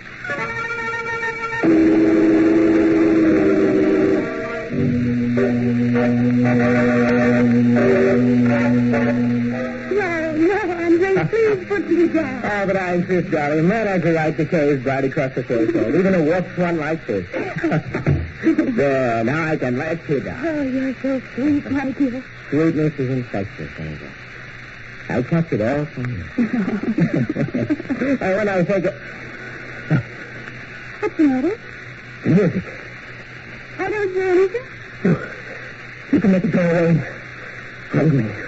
Hold me tight. Tight, Angel. I love you, Andre. I'll always be with you whenever you need me. I need your sweetness so much. Yes? Forever. I'll never harm you, Heidi. Believe me. I'll never hurt you. No matter what happens. But don't talk like that, darling. It frightens me. Don't be frightened. I just want you to know that. Again? Yes. I'm sorry, sweetheart. That music. It sounds like devil's screech. Oh, no, please, what can I do? Nothing. That music is for me. Please let him vanish.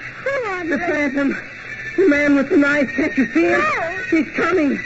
Closer. Closer. Hurry. Like a spectre of a rose. Here he comes, darling. Look out for the knife. Andre. Oh, my darling. Love me. Love me.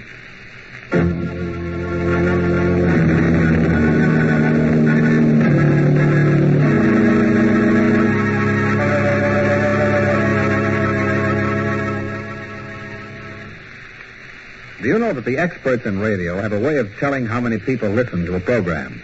When they figure this out, the program gets what's called a rating. If last week's audience is any indication, many millions are listening tonight to Inner Sanctum. Yes, Inner Sanctum is a top-rating show. And among those millions of people, it's a sure bet that some of them are going to have a headache tomorrow or Wednesday or the next day. And when that happens, many of them have a product on hand that gets a top rating for headache help. It comes in a blue bottle. It fights headaches 3 ways. Yes, it's Bromo Seltzer, the headache help that millions know because of the fast relief it brings. Fast relief not only from a headache itself, but also from the stomach upset and jittery nerves that may go along with a headache. And Bromo Seltzer also rates high, Mr. Weese, because it's such a pleasant way of combating a headache. Why, Bromo Seltzer is so nice and refreshing, there's nothing I'd rather take for a headache. That's what modern folks everywhere say. So remember, friends, Bromo Seltzer is at your druggist, fountain, and counter.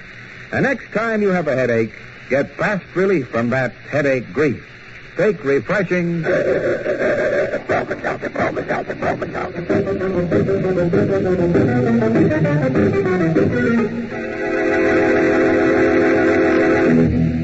Well, now that you've had a chance to catch your breath, let's give this ballet dancer another whirl.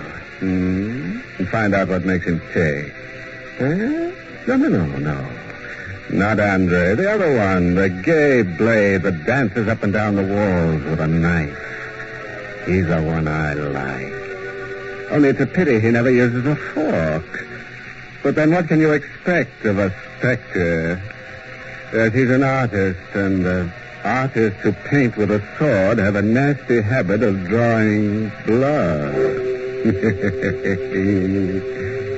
let's get on with the story. Here's Mr. Hex to continue. The mind of a ballet dancer is hard enough to fathom even under normal conditions. Fed on symbolic thoughts and childlike enthusiasm, its simplicity is deceiving. Like a fine watch or an expensive radio, the delicately adjusted mechanism that gives it balance can become distorted. One crossed wire, one loose connection, and instead of hearing a beautiful symphony, out comes static. That's why Detective McFarlane was on hand at the theater the night the Spectre arose was scheduled to open. Now, don't get excited, Lutz. I'm not here to arrest anybody. I just got a hunch that something might happen. What? Don't you know? That guy went crazy last time he danced. Loonies like him have a way of repeating themselves. Will you kindly not add to our burden? I've explained about Nina's death 1,000 times. That's the trouble. A normal death needs only one explanation. But 1,000 aren't enough when it's a case of murder. Girls, please!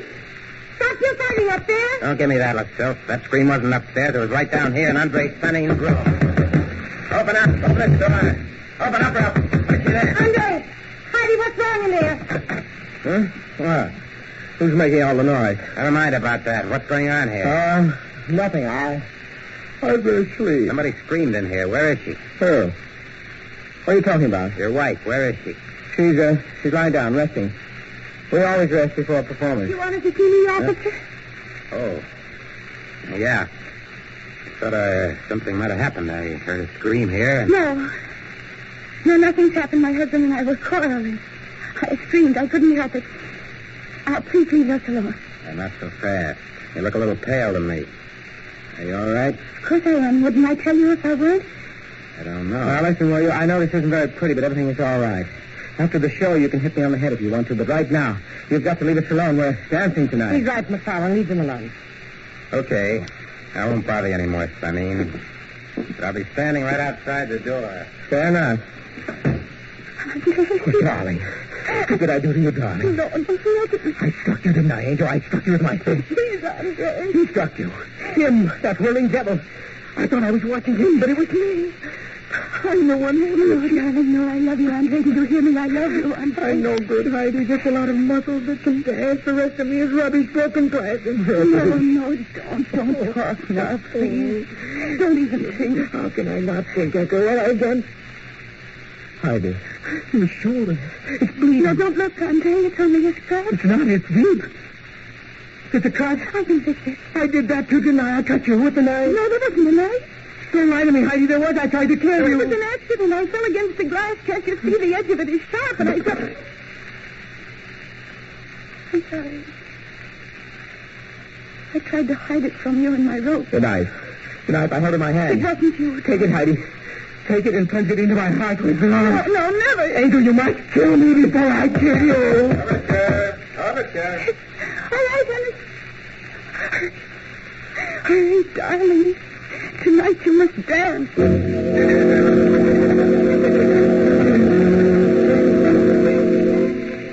They were like music that night, not like people. Like music, floating through the air like resonant notes echoing down a corridor. When the curtain fell, the ovation was tremendous. Heidi and Fanning were an overnight sensation, and the Spectre of the Rose was only the first of their triumphs.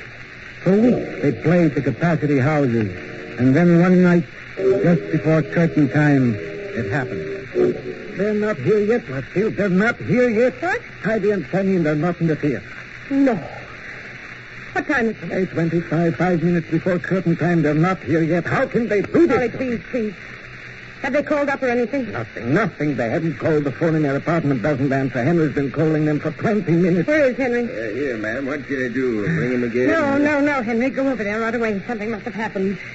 You'd better tell the audience telephone. They're not coming. How do you know? They're not coming, I tell you. Wait a minute. Where are you going? I'm going to call the police.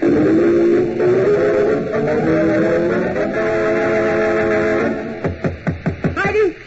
Andre, open the door. Never mind the knocking, Lascelles. I got a key from the super. Nobody's home. McFarland and Henry would have called us if they were here. Just the same, we're going inside. They certainly made a mess of this place before they left. How do you know they left? I don't know. I'm almost afraid to look. What's that? Wait. There's somebody on the floor. It's Henry. Henry, what happened? They're gone. Where? I don't know. He took him away. Where did they go? What happened to you? He hit me with that chair. He's like a wild man. What did you say to him? Nothing. I just wanted to get his guy. Never mind about that. Where did they go? I told you, I don't know. She was afraid the doctor would come and take him away. That's why they left. She didn't want any doctor seeing him. That foolish little child. You must find her, McFarland, before it's too late. I'll find her if this guy will give me any sort of a lead. But all I know is what I told you. She said she was going to hide Andre from everybody till he got well again. Was he bad? Yes, ma'am. He was talking about violins and harps way up high. The way they begin in the Spectre of the Rose.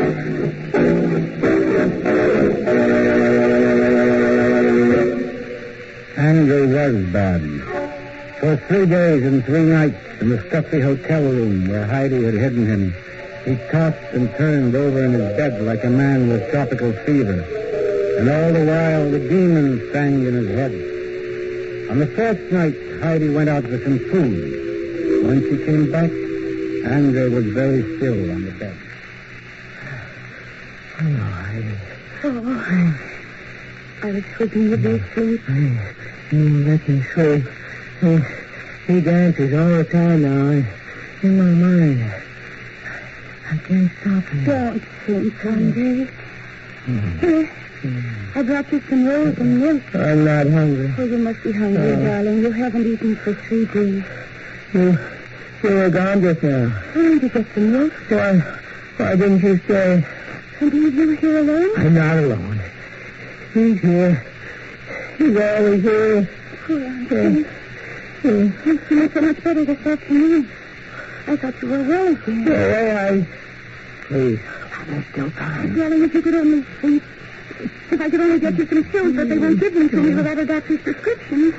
You'll call the doctor? Yes, but no, I wouldn't call anybody. I love you, Andre. I'll make you well again. The way I did before. You mustn't take your eyes off me. I won't, Andre. Oh, you have to sleep. Don't be afraid. I can stay awake. I did it for 3 nights. I can give it some more. I hate you, Heidi. Andre. I'm a dancer, not a crazy man lying on the bed. I'm a dancer. I dance. Andre, please. I haven't the strength to make you rest. I really want to rest. The music is in my ears. Oh, darling, don't. I can't hold you anymore. Hold him. Tell him to stop. There's no one here. Please, I tell you, he won't let me alone. Please put that milk out of there. It's no use. I can't stop him. He climbs the wall, drifts through the air, always smiling. Because he wants to see my face. You hear, Heidi? He wants to change places with me. Heidi. No, I'm not asleep. I just couldn't keep my eyes open. I've got to lie down. No, please, I'm tired. I can't keep awake anymore. I've got to sleep. Yes, Nina. Sleep. Sleep, my dear. And I will dance for you. Darling. I warned you to stay away, Nina. Oh, Nina. We're changing places. No. Where are you? I can't see you. Look. I'm here. I'm you, Andre. Here. Take up the knife and dance. You must dance, Andre. Yes. The Spectre of the Rose. For you, Nina. For you, Nina. The dance where you die. While the rose spins around with a knife. My kill, Nina. I come to the stage. I leap. I turn. I spin. A pirouette. A pirouette. A pirouette. I'm going to out the window.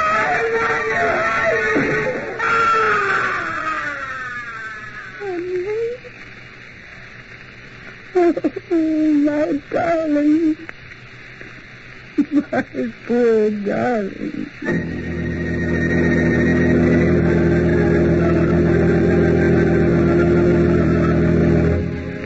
Well, this is your old choreographer, and let that be a lesson to all you whirling dervishes. If you must commit a murder, don't wind up like a top. No, only in this case our hero wound up at the bottom. Well, as I always say, a rolling stone gathers no mausoleum.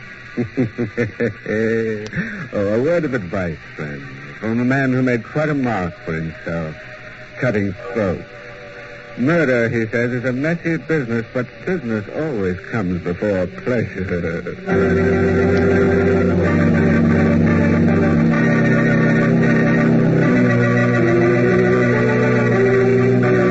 The Mummers in the Little Theater of the Air.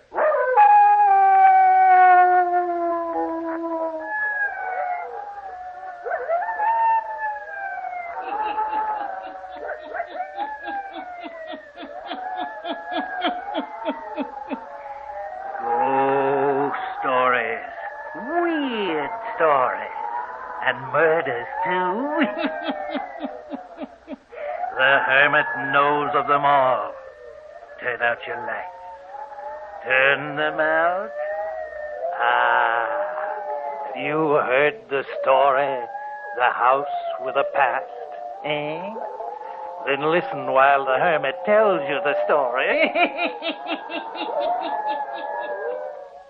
It's 8 o'clock, Paul. You'll have to hurry if you're going to get to the store on time this morning. I'm hurrying. Oh, you know, Paul, I think I'm going to like this little town. No, I couldn't bear the thought of moving here when you first told me you had bought out the drugstore in a little jerkwater town. I think we'll be happy here, honey. Oh, imagine finding a dear little house like this, all furnished. Why, it's nicer than anything we could get in the city. And the rent so reasonable. How did you ever happen to locate it, Paul? Well, Mr. Rogers, the banker here in town, owns it. It belonged to some member of his family. They've gone away or something, so he rented it to me. Oh, now, I've got to go, honey. All right. Will you be home for lunch? I'll call you on the phone if I can get away. Okay. Oh, listen, dear. You must be careful about leaving lights on in the house all night. When you came to our room after listening to the radio last night, you left 3 lights on in the living room. What? No, I didn't. Oh, yes, you did. But I tell you, I didn't, Margaret. Our neighbors in small towns might think it very strange if they saw lights burning at all hours of night. Besides, we can't burn up money right now, Paul. Just getting started in this new business and all. I don't know what you're talking about. I know I turned off the lights before I came to bed last night. I'm afraid you're getting absent-minded, honey, because 3 lamps were burning when I got up this morning. No, I won't argue with you. I gotta go now. All right. Don't get too absent-minded, dear. You might mix the wrong prescriptions for people. What? Well, look. Well, there goes the milkman right past the house. I told him to leave milk and cream every morning. Must have forgotten. Call him in, Paul. All right, I will. Let me see. What should I do first this morning? Oh, I love this little house. It's going to be grand living here. Oh, that must be the milkman. Good morning. Good morning, ma'am. Won't you come in? Thank you, ma'am. I guess you forgot about me this morning. I want milk and cream every day. Yes, ma'am. I didn't forget about you exactly. I thought maybe you would be moving out already, so I didn't stop. Moving out? Why, we just moved in day before yesterday. Yes, ma'am, I know. But that's about as long as anybody stays in this house. I don't see what you mean. I just figured I wouldn't leave any milk for you, because you might move away in a hurry, and I might not get any pay. Oh, we aren't in the habit of moving out of places in the nighttime. I still don't see what you mean. The last folks that moved in here about 4 months ago, they got out in the night, and in a hurry, too. How strange. What for? Well, if you haven't found out yet, you soon will. Found out what? This house. There's something in it. Queer things go on here. Things that frighten folks half out of their wits. Yes? Well, what is it? What is it that's strange? No one knows, ma'am. But they say the house is haunted. Is it one of the superstitions of this little town? I don't know, ma'am. But most folks here in town know it's true. Should I leave a quart of milk, ma'am? Yes, and a pint of cream every morning, please. Yes, ma'am. Here, I'll pay you for the week. Then you won't be afraid that I'll run off and you won't get your money. Here you are. Is this the right amount? That's right, ma'am. Oh, someone at the door. Pardon me. It's your next-door neighbor, ma'am. I seen her coming across the backyard. Oh, thank you. None of my neighbors have called as yet. Good morning. Good morning. You're Mrs. Liveston, aren't you? Yes, I am. Won't you come in? Yes, although I can't stay long. I'll be going, ma'am. Oh, yes, and don't forget to stop every morning. No, ma'am. Yes, ma'am, I will. Goodbye. Goodbye, ma'am. Well, so you've moved in here to stay, have you? And your husband bought out the drugstore. Oh, it's too bad old Mr. Green had to die. He was such a good druggist, and I depended on him so. He fixed up the most marvelous remedy for my rheumatism. And I always say these new doctors mean well, but they don't know the old-fashioned remedies the old men did. Oh, no, sir. Oh, won't you come in the living room and sit down? No, if you don't mind, I'll stay right here in the kitchen. Not that I'm afraid in this house in the daytime, mind you, but, well, I like to be right near a door where I can get out in a hurry. Mrs. Dutton, will you please tell me what this mystery is all about? The milkman was trying to tell me something about him, but... Now, that's just what I thought. I said to my man last night, I said, like as not, Seth Rogers. He's the banker who owns this house. Oh, yeah. I said, I'll bet you dollars to donuts he didn't tell you folks a thing about it. Now, isn't that the limit? Oh, what is it? Tell me all about it. Well, there are no two ways about it. This house is haunted. Huh? Oh, you don't mean to tell me that a lovely new house like this is branded with any old-fashioned belief like that? Enough, all right. Sometimes I actually get so frightened right next door to it that I've threatened to move out of the neighborhood. I said only last week that if I heard any more stories about it, I'd have to get out. Oh, for goodness sake, tell me what it is. I don't want to live in ignorance of what's wrong with my own house. That's what it is. Oh, it's a tragic story. A very tragic story. Yeah? Well, tell me. Well, this house was built for Mr. Rogers' daughter. He gave it to her for a wedding present. Oh, I remember as well as if it were yesterday. She was such a beautiful girl. And her husband. My, but he was handsome. They live here in this house? Yes, but only for 4 weeks, mind you. Just 4 weeks in this lovely little house. How long ago was it? Just 3 years ago last October. My, it was a terrible thing. Oh, what happened to them? Well, as I say, they'd only been married 4 weeks when one day he went out hunting. Oh, well, I remember that day. I was the first one over here when I heard about the accident. To him, you mean? Yes. Oh, my. To think that a couple so much in love should come to such a tragic end. Well, as I say, I was the first one over here. I even got here before Mr. Rogers came to tell his daughter about it. I had to break the news to her. Something had happened to her husband, you mean? Some other hunter shot him accidentally. Killed him outright. Oh, how terrible. Terrible is no word for it. And wait, you haven't heard the worst part of the story. 2 weeks afterwards, that poor girl, that lovely bride, who was a bride no more, killed herself. Oh, no. Yes, she did. Threw herself in the river. Drowned. Oh, what a tragic thing. Oh, her poor little body. They never recovered it, though they dragged the river for days and days. Well, it's a terrible thing, Mrs. Dutton, but I don't see what it has to do with this house being haunted. Oh, wait, I'm coming to that. You see, for 6 months after they died, it was closed up tight. Mr. Rogers never came near it. I came over and sorted out her clothes and personal things for him. He wouldn't step inside. Then I guess he decided to rent it. It was all furnished and everything. Oh, it's so nice even now. 4 different families have tried to live in it since then. But they all moved away in a hurry. They claimed they heard things walking at night. In this house? Yes, walking all over it.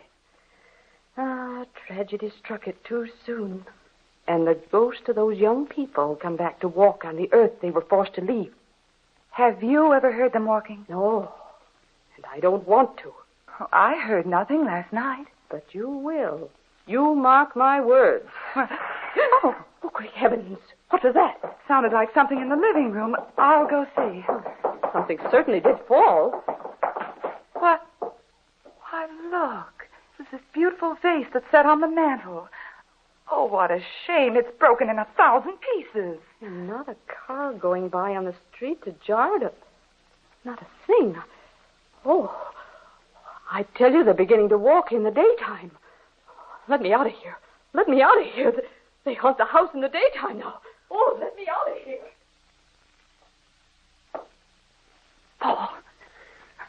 Paul, wake up. Turn on the lights. Well, what is it? What did you say? Wake up. Turn on the light. Right there beside you. What's the matter? Listen. There's someone walking up in the attic. I don't hear anything. Wake up and listen, you will. You hear it? I hear a noise. Someone walking, I tell you. I can hear it plain as day. Oh, turn on the light. Now do you feel better when you can see? I don't think I hear it, no. I suppose whatever it was knew we turned on the lights and scampered away. Honey, I'm ashamed of you. You let that neighbor of yours get you all upset. Oh, no, I haven't. I'm certain I heard someone walking upstairs. Well, it's stopped now. What do you say we go back to sleep? Well, let's sleep with the light on. Nonsense. Well, I'm back to sleep and forget it. All right. I'll try. May I turn off the light then? Yes, go ahead. There. Now you calm your fears. Go back to sleep. Oh, I know you think it sounded silly. Of course I do. You can't scare me. There are such things as ghosts, you know. Where? In books? In life. Ah, you're silly. Paul. Listen, Paul. There it is again. Don't you hear it? I do hear a noise. It's someone walking right up over our heads. Paul, you've got to go up in the attic and see what it is. All right, I will. Just to satisfy you. But I know it isn't anything. Just the wind rattling something up there. Wind doesn't make the sound of footsteps. Oh, hurry, Paul. You wanted to get me? I want you to find out what it is. Well, where's my robe? I'm beginning to see why people moved out of this house. How could they stay here with this strange walking over them? You want to come with me? No, I'll stay here. What's that? Oh, it's Paul walking up the attic stairs. Oh, I've got myself in a nice state of nerves. Now, if that's Paul, it sounds exactly like the walking before he went up there. What was that? Paul! Paul, come here! Paul, come here, quick! What happened? Margaret, that was down in the kitchen. I'm coming. What is it? Look what's happened here. My heavens. Oh, what in the world? Every dish in the cupboard is smashed on the floor. Oh, of all things. All these lovely dishes broken. What could cause it? By golly, if this isn't the limit. What could cause it, Paul? Was there someone up in the attic? No, there wasn't. But, Margaret. Yes? I don't want to get you frightened. No, now. tell me, what did you see? Well, it wasn't exactly what I saw. Well, in a way it was, too. There was something, wasn't there? As I was climbing the stairs to the attic, I don't know what it was, but I had the queerest sensation, as if something brushed my shoulder. I could feel it, almost see it. It was as if I were blind and yet could sense someone or something trying to move stealthily past me. Oh, Paul. Oh, dear, the house is haunted there. I don't know. But if it is, and something did pass me on the stairs, it came down here in the kitchen and threw all these dishes on the floor. Let's get out. I'm going to talk to Mr. Rogers in the morning. I can't believe it yet, but there certainly is something going on here. I know it. I heard them walking long before you did. And the vase on the mantel this morning, it broke, too. Well, keep calm, honey. We'll find out what it is. Right now, if you can find a cup that isn't broken, I'll have a gallon of black coffee.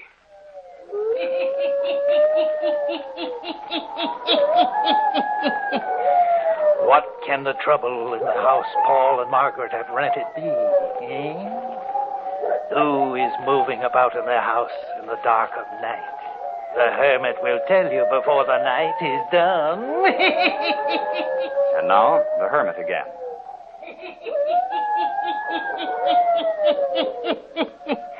It is the next morning, and we find Paul in the office of Mr. Rogers. Listen. It's all right, Mr. Liveston. You're welcome to move out. I'll refund your month's rent. I don't want to do that, Mr. Rogers. You've stayed a night longer than anyone else who's rented the house. I don't blame you for going. You haven't ever stayed there, have you? No. I presume you know the story of my daughter and my son-in-law. Yes, I do. I don't want to bring it all up for you again. It's all right. It's with me all the time. What I started to say was, I can't bring myself to go in the house. I built it for my little girl. I couldn't go into it. Ever. What I'd like to ask you is, do you take any stock in the story about the house being haunted? I don't know. All I've heard is from the people who've rented it. They say so. But you don't believe it, do you? I don't know. There might be some truth in it. Yet you've never investigated. Oh, I think you understand. I can't visit that house. But maybe if you came and stayed in it, we could clear the matter up. Won't you come over to the house and stay with my wife and me tonight? Well, Please. We'll feel a lot better. We want to live in the house if possible. Well, I'll tell you what I'll do. I'll try and forget my sorrow. I'll go there to the house tonight and stay with you. Thank you, Mr. Rogers. If there is anything, we'll find it. But I don't want the house all torn to pieces. Oh, no, sir. We won't do that. I hate to lose the property. But if it's true that there is something wrong, I may have to burn the house down. That would be a shame. My wife likes the house. We'd like to stay there. Well, I'll be over tonight. Maybe we can straighten it out forever.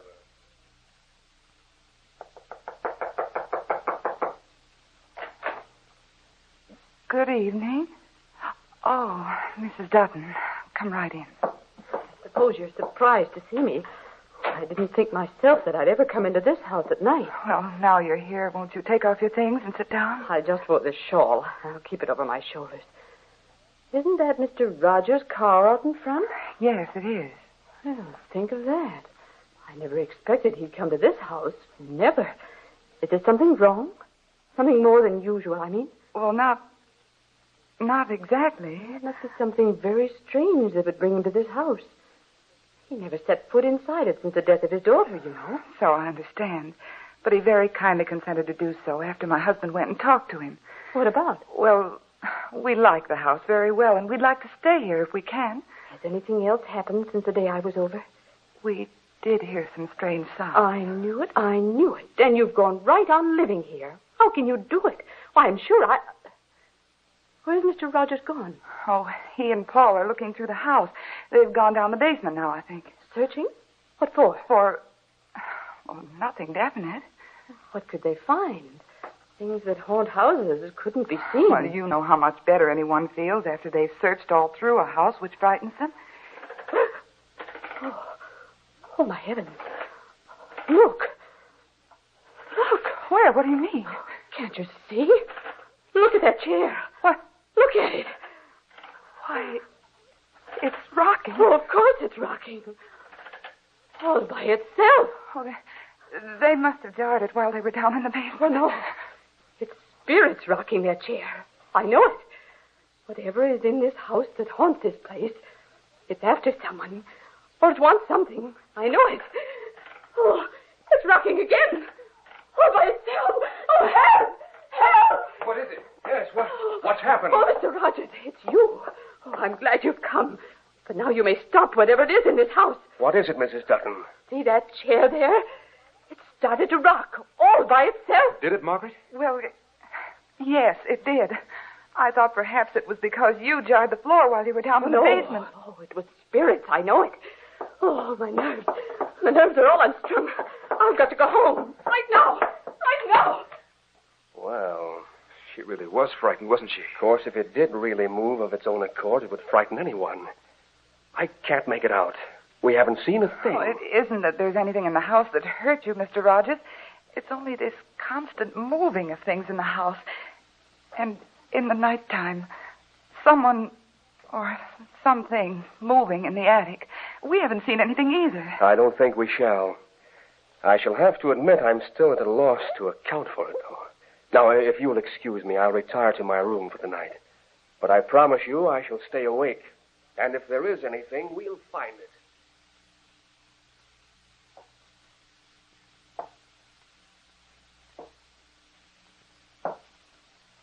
Well, I can hear it tonight, all right, Margaret. Was that the sound you heard? Yes, that's it. Should we call Mr. Rogers? No, let him hear it for himself. Then we'll be certain it isn't a product of our own minds. How could it be a product of our own minds? There's certainly something moving about in the attic. Someone, something walking. You're right, it is. Yes? It's Mr. Rogers. Just a minute. I think I heard what you've been referring to. The sound of something moving in the attic. Yes, Mr. Rogers. We just heard it, too. Shall we go up there? Yes, I guess we better. I can't make it out. I'm going to. All right. Will your robe be warm enough? Yes, I'm all right. Then let's go right away. Oh, wait. There aren't any lights in the attic. I'll take a flashlight. Why, the attic was wired for electricity. I guess the bulbs have been taken out then. Because I couldn't get any light the other night when I went up there. Listen. I hear it again. Do you? It sounds as if whatever it is was moving faster, walking more rapidly. Are we all ready now? Yes, I am. Of course, we won't see a thing. All these weird things happen and we never see a thing. Here are the stairs. Watch out now. Don't fall into them. Oh, I hate to admit it. I'm so scared my heart is pounding like a trip hammer. I know. I went cold all over when I heard the sound of walking while I was in my room. The light should turn on right here.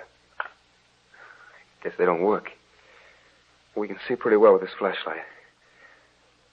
Yeah, you see? Not a thing. Totally deserted. We can't peer into the corners very well. Wait, I'll stand up in this chair. Maybe the light bulb has come loose. Maybe I can fix it. I can almost reach it. Here, I'll give you a boost. Now I've got it. Yes, it is loose. There. Now turn on the switch. Yes. Oh, there. That's fine. Now we can see there. But there isn't anything to see. Isn't it the queerest thing? Did you feel anything pass you on the stairs this time, Paul? No. Did you, Mr. Rogers? Pass me on the stairs? No. Well, neither did I. And if there is anything in this house, it should still be right here in this attic. Do you mind if we tear things to pieces up here and search thoroughly, Mr. Rogers? I don't know what there is to search for, but go right ahead. I hate to disturb my girl's things that were left here in the attic, but we might as well, I guess. I just thought it might be an animal or a bat or something living up here. We may find it. Well, that wouldn't account for the dishes breaking, Paul, or the chair rocking. This is just a pile of bedding, isn't it? Yes, I guess so. Oh, look. Look at this big trunk. What's in it, Mr. Rogers? Oh, that trunk, why, it was one my wife and I first took to Europe with us. My little girl used it for her trousseau, I guess. Oh, I think it's locked. But maybe I can open it. Stuck, I guess. Rusty. Oh, there. It's opening. Paul. Paul. Come here. Paul. Oh, Paul. Margaret, what is it? Don't look. It's a body. What? Great heavens. What is it? It's a body, Mr. Rogers. A woman's body. What? Let me look at it. Great heavens. It's the body of my daughter. The body of my daughter. Margaret is much better, Mr. Rogers. I'm glad to hear she's getting along all right. It was a terrible shock for her. And for you, Mr. Rogers. Yes, it was. So much I can't even think or reason it out. You know how it happened? Yes, we found a bottle of poison in the bottom of the trunk. She crawled away in there and died. Believe me, my heart aches for you. But at least now I can give my little girl a decent burial. Mr. Liveston, I'm convinced there was something that moved about in the house. Aren't you? Yes, I am. Either the spirit of my daughter walked in that house, or that of her husband trying to tell us that the body of my little girl was there. We haven't heard or seen anything strange for the last 3 nights. No, and you won't. The spirits will rest easy now. They'll rest easy.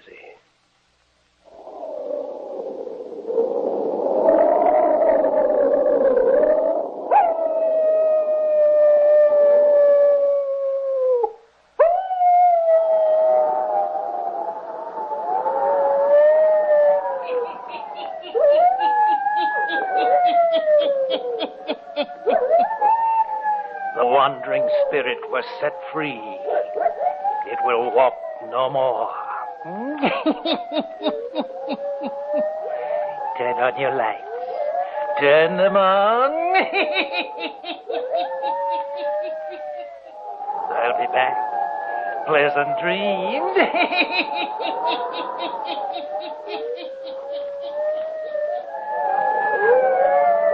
All characters, places, and occurrences mentioned in the Hermit's Cave are fictitious, and similarity to persons, places, or occurrences is purely accidental.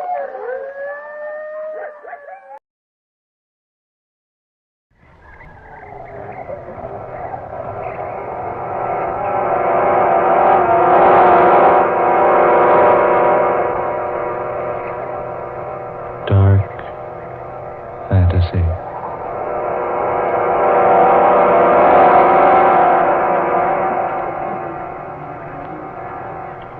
Resolution 1841.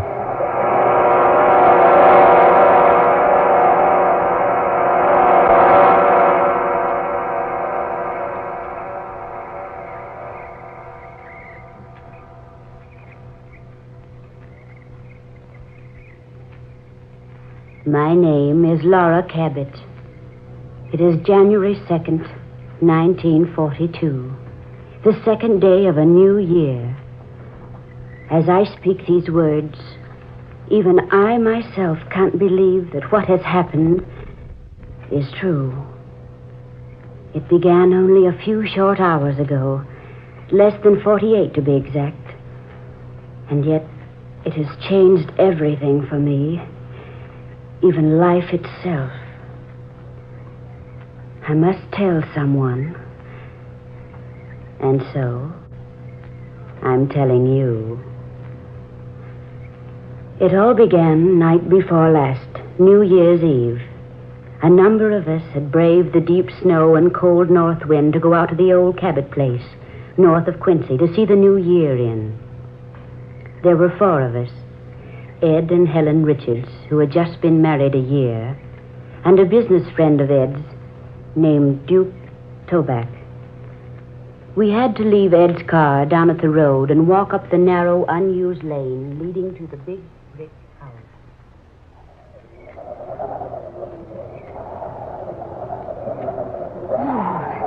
Talk about 1941 leaving with a vengeance. Oh, it's cold, isn't it? That snow's drifting deeper.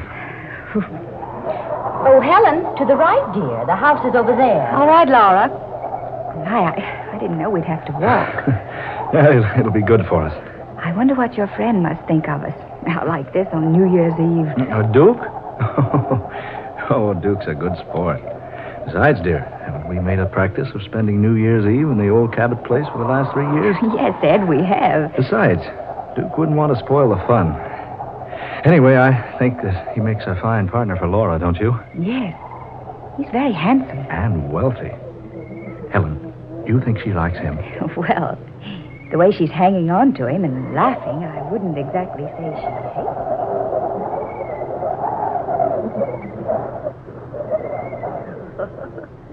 Oh, Mr. Toback, you certainly must think that we're idiots. I wish you'd call me Duke. I've been calling you Laura all evening. Well, I guess it's because I'm so fascinated by your last name that I used it. Tell me, how do you spell it? Just like it sounds. T-O-B-A-C. Duke. Yes, Laura? Spell your last name backwards. Toback, spelled backwards, is Cabot. My name. I say, you're right. Well, that's the most unusual thing I've ever heard of. Well, I'm an unusual person. Are you? Don't you think so, Laura? I really haven't had time to decide yet. But I'm awfully glad you came along with Helen and Ed tonight. We do this every year, you know. Yes, so Richard's told me. Oh, this old house has been in my family for more than a century. It was just 3 years ago that I discovered it belonged to me. That's so? Oh, there were back taxes galore on the place. But I paid them up. And every New Year since then, the Richards and I have spent New Year's Eve A here. charming custom. You know, I rather think I'm going to enjoy being let in on it. I hope so, Duke. Really, I do. I want this to be the best New Year's Eve we've ever enjoyed. Helen, you and Ed wait up, or you'll have to stand at the door till we catch up with you. All right. Duke, what's wrong? Laura, wait. What is it? Is that the house? Why, yes. Why? I don't know. It seems so familiar looking. I've seen it before. Someplace. Well, if you've seen it, it's been right here. Come on, Laura. Unlock the door. Oh, all right. Here's the key. Here, I'll open it. There. In you go, Laura. Ooh, for heaven's sake, Ed, come in and close that door. Yeah. Hurry, dear. Snow's blowing into the place. Here, old man, let me give you a hand with that door. Thanks. There. Quite a wintry blast. Here, stomp off the rug on this rag, the snow on this rag rug. That's what it's for. Good to know. Oh, boy. Oh, it's nice and warm in here. Yes, I'm surprised. You been out here earlier today? No.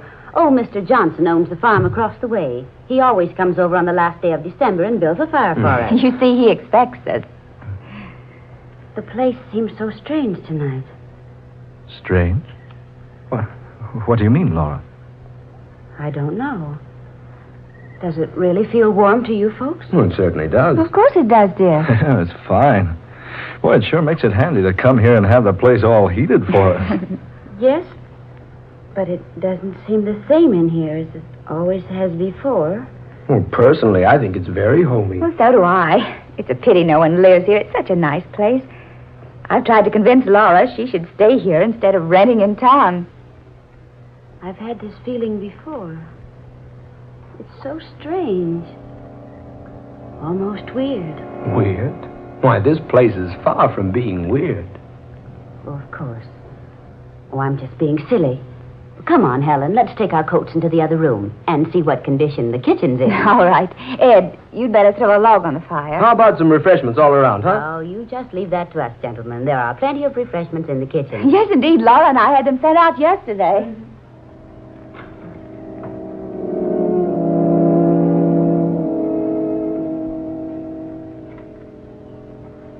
Smoke, Duke? Oh, thanks.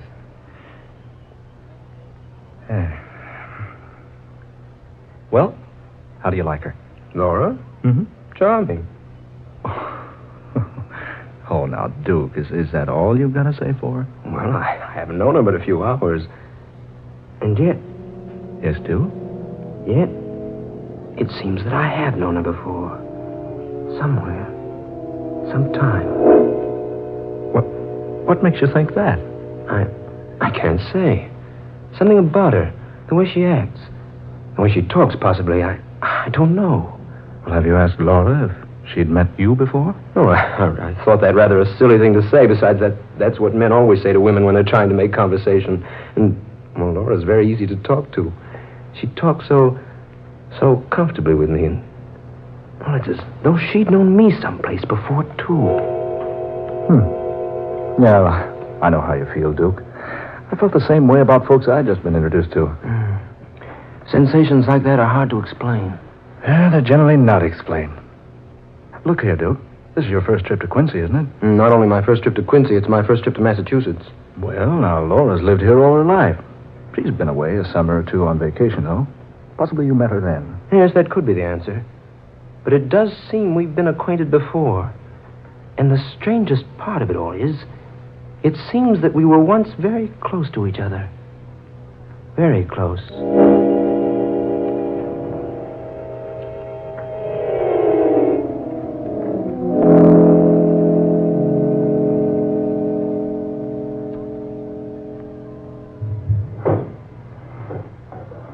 Oh, Helen, will you juice these oranges for me, please? How many? Oh, half a dozen to begin with, I guess. Oh, come on over here on the small table. Oh, all right. Laura? Yes? What do you think of Duke?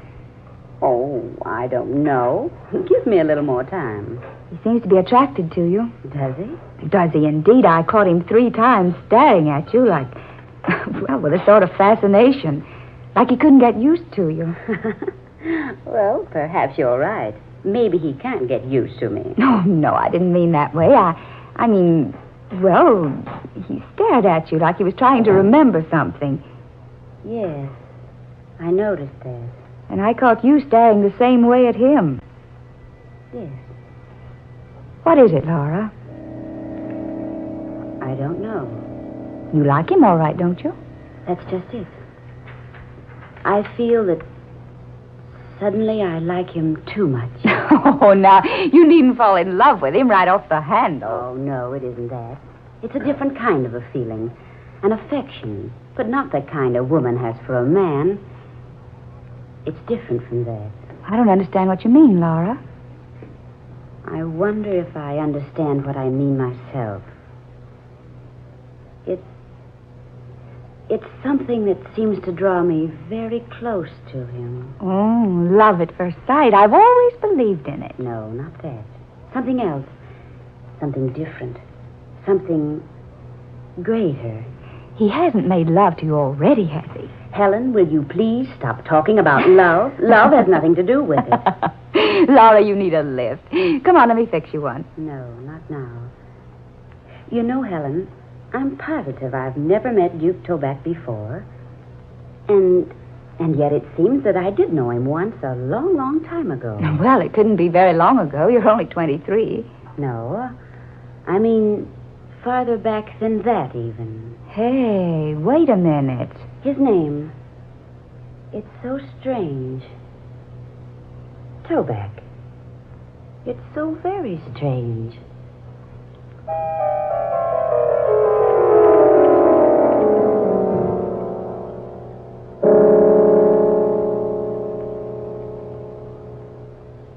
$11:30. No, just 30 more minutes, then it's goodbye 1941. I can't wait. I've had enough of the past 365 days. I want a brand new year to start out everything with a clean slate. Now you're talking, Laura. Here's to 1942. Yes, here's to the new year. Well, hey, I'm in on that. May all our troubles disappear like bubbles of champagne. Especially as quickly as the bubbles in any champagne that might be left around our place. Would you pardon me now? I want to go upstairs for a moment. I'll go with you. Oh, no, dear. It's cold up there, and besides, I won't be but a moment. Helen, you've got work to do in the kitchen. Well, I'll be right back. Yes, I'll only be a moment. Make yourself at home.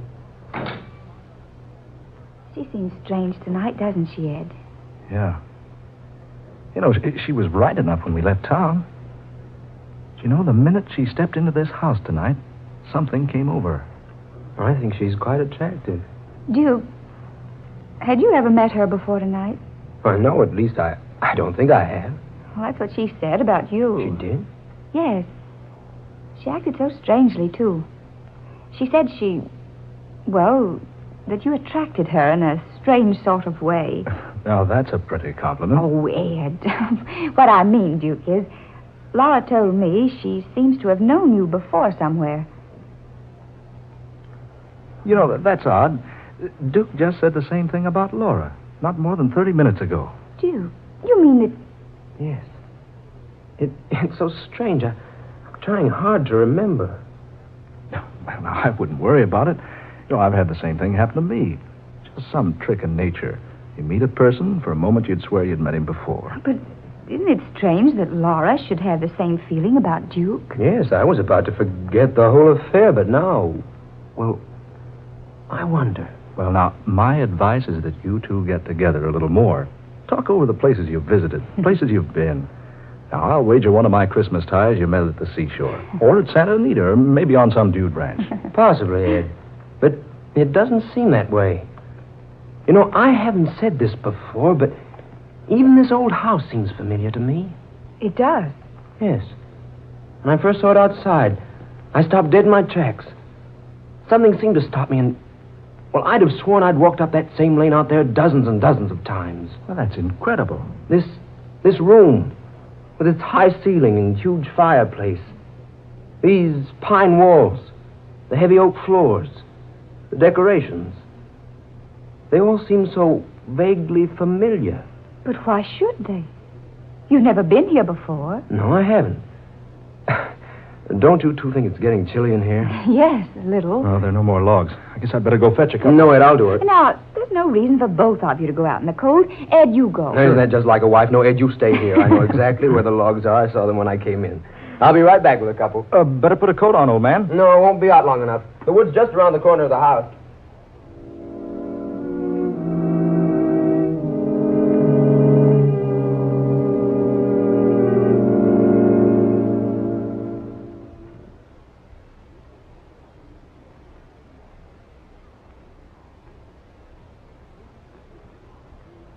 Oh, Laura, I didn't see you come back. Oh, he's gone to get some logs for the fire. Insisted on going alone. Laura, what a beautiful dress. Hey, those aren't the clothes you wore out here.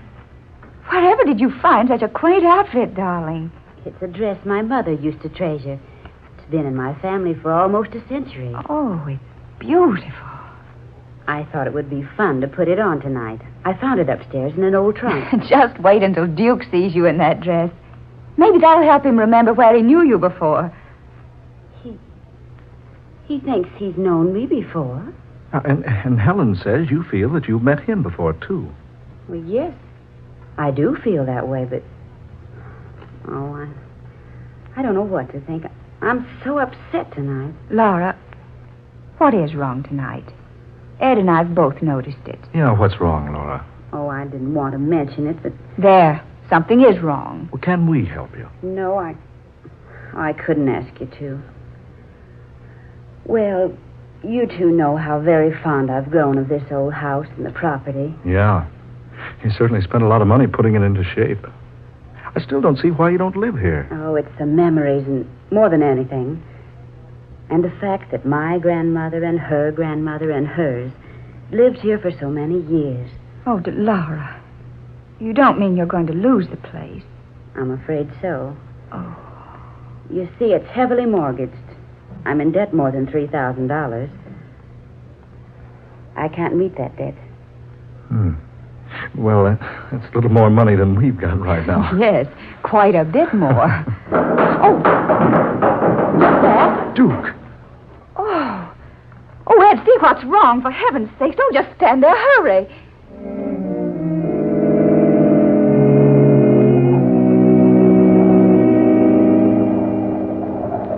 Duke! Lord, man, your head. What happened? Speak to me, Duke. Are you all right? Here now. Take it easy. I'll carry you into the house. Come on now. Arm around my neck. That's it.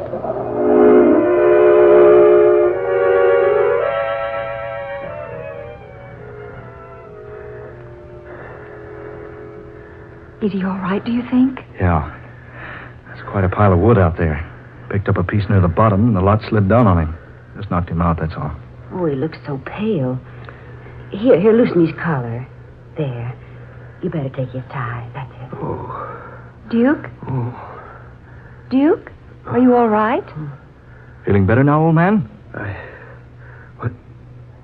Is something wrong? You had an accident, Duke. Do you feel all right now? Lauren. Yes, Duke? Lauren. Why'd you call me that, Lauren? Who are these people? Duke, why, you'll be all right. Who are these people? Why am I lying here? Where's your mother, Lauren? You'll be all right now. Just lie still. Why do you speak like that? Why do you look at me like that, daughter? Daughter? What's the trouble here? Suddenly you're so strange. It's you who are strange. What? You call your father strange? You call me, Jeremiah Cabot, strange? Jeremiah Cabot? Of course, Jeremiah Cabot. Don't tell me I have to remind you who I am. But Jeremiah Cabot was my mother's great-great-grandfather. Duke, for heaven's sakes, what's the matter with you? This is so strange. I'm afraid I don't know your friends, Lauren, and you, young lady, or you, sir. Oh, now, Duke, cut the kidding. Just a moment, Ed. I think I'm beginning to understand. Oh. For a moment, child, I thought you were my daughter. Now I know the truth. You... Yes, that must be it. What, Laura? What on earth? Just a moment, Helen. Jeremiah Cabot. He built this house. His daughter was named Laurelyn. The name has been in the family for a century. Laurelyn. She looked so much like you. I still don't get this. Ed, wait, I think I can explain. At least partially. There's an old legend in our family that one New Year's Eve, Jeremiah Cabot was asked by his family to join them in making New Year's resolutions. In the spirit of jest, Jeremiah resolved one thing: to return to this earth 100 years from the night he made the resolution. That's it. Yes, of course, the resolution. The brick in the fireplace, the brick. What does he mean? I remember now. Here, I'll show you. This brick. This one behind the others. See? It's loose. You can remove it. But what are you trying to tell us? Here. You see? A hiding place behind the brick. This is where the papers are hidden. And the money. Will somebody please tell me what's going on around here? Ed. That's real money. $10,000. You see? It has been hidden here for years. And here, pictures in the original deed to the Cabot property. This is most amazing. And this is what I was looking for. Here, Laurelyn, read this. Go ahead, child. Read it. What did it say, Laura? Do you want me to read it? No. Just a moment. It's quite faded. The ink is almost gone. It says, I, Jeremiah Cabot, being in my right and sane mind, do solemnly resolve this night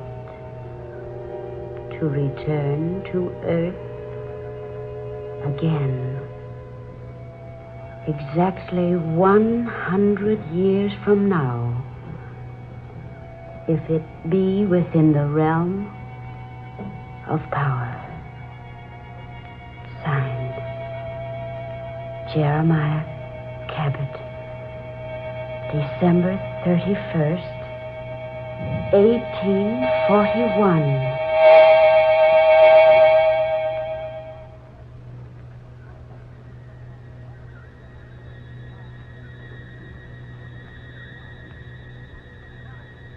What happened? Is something wrong? What am I doing here? Oh, my head. Duke. Why are you all looking at me like that? Oh, I remember now, the logs. Ooh, cold in here. Duke, where are you going? No, Ed, you stay here. I know exactly where the logs are. Saw them when we came in. I'll be right back.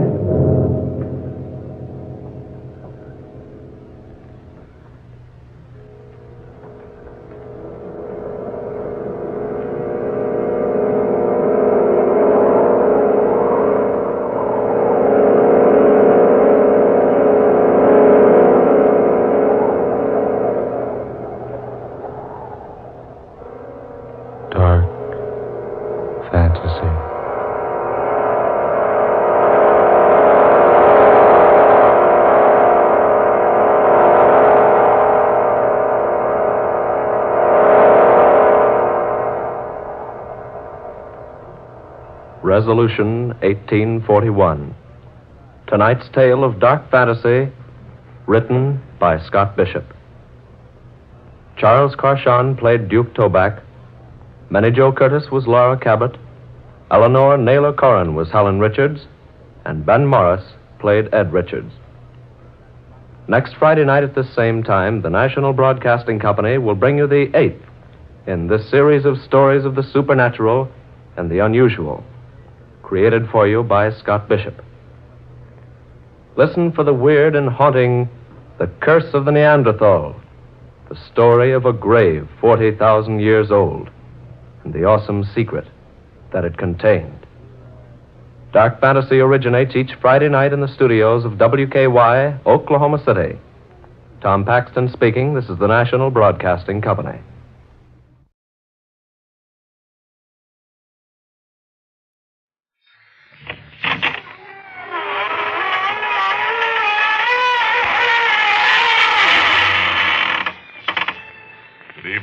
Friends of the Inner Sanctum, this is your host bidding you welcome to another little jam session behind the squeaking door.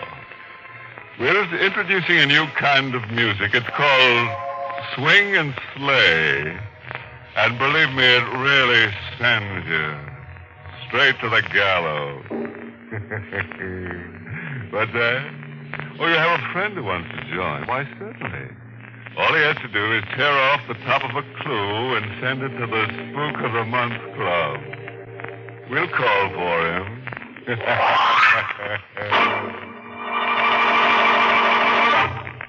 Tonight's Inner Sanctum mystery, Don't Dance on My Grave, was written by Emil Tepperman and stars Charlotte Holland in the role of Julia with Arnold Moss as Stephen. Now, are you in the mood for a tale of madness and mystery? Good. The setting for our story tonight is a great old house, sitting on the crest of a gentle slope where it overlooks the countryside. Usually, in the sunlight, it's quaint and beautiful. But now, in the middle of the night, it's shrouded in darkness. There's no light in any window. But in the south bedroom, there, facing the garden, a young woman sleeps unrestfully. Her sleep is disturbed by strange, terrifying dreams. Her name, Julia Martel. She's only been married a year, but the shadow of fear cares not where it falls. Am I sleeping or waking? Is this a dream or reality? How can I tell? There's no other way. We'll have to dig a grave and bury her. It's Stephen talking, my husband, Stephen. What's he saying? Dig a grave and bury me? No, he can't. She's sleeping now. Let's do it quickly before she wakes. Hurry, Stephen. We'll dig the grave in the garden. It's my sister-in-law, Caroline. She hates me. I must wake up. I must. I mustn't hide in my dreams. What was it Dr. Krauss used to tell me at the sanitarium? Old, hateful Dr. Krauss. You were not ready to leave the sanitarium, Mrs. Martel. Your body is healthy, but your mind is sick. Your troubles are all in your mind. You seek shelter from life and sleep. Your mind is sick, my dear. I'll stand on your grave and laugh. Dig a grave.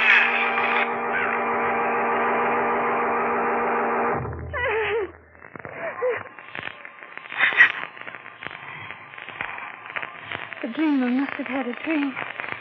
Terrible dream. Stephen and Carolyn and Dr. Krauss all mixed up something dreadful. But I can't remember what the... What's that noise coming from the garden? Like someone digging. I'd better wake Stephen. Stephen, wake up. There's someone in the garden. She's not here. Not in his bed. She's left me alone in the middle of the night. They're digging. Someone's still digging in the garden. I've got to see. So dark. No moon, but I can see them digging in the garden. And Stephen and his sister Caroline. Caroline, who hates me. But what are they digging in the garden in the middle of the night? What? No. Long and shallow. A grave. My grave. She'll come for me. Come to get me. Put me in my grave. I've got to hide quickly. But they can never find me. Where can I hide? Closet. No, they should have looked there. Under the bed. No. My head is so tight. It's so tight. No place to hide. Oh, I feel so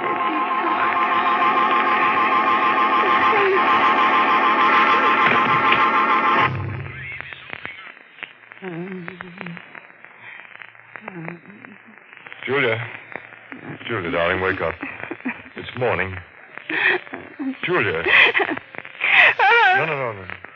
All right, darling. It's only me. Stephen. How'd I get back in this bed? Bed is usually where you sleep at night, darling. Huh? Now, come, it's almost 9 o'clock. Caroline and I had our breakfast hours ago. It's a glorious morning. Suppose you dress, have a bit of breakfast, and then we'll take a long walk. A long walk?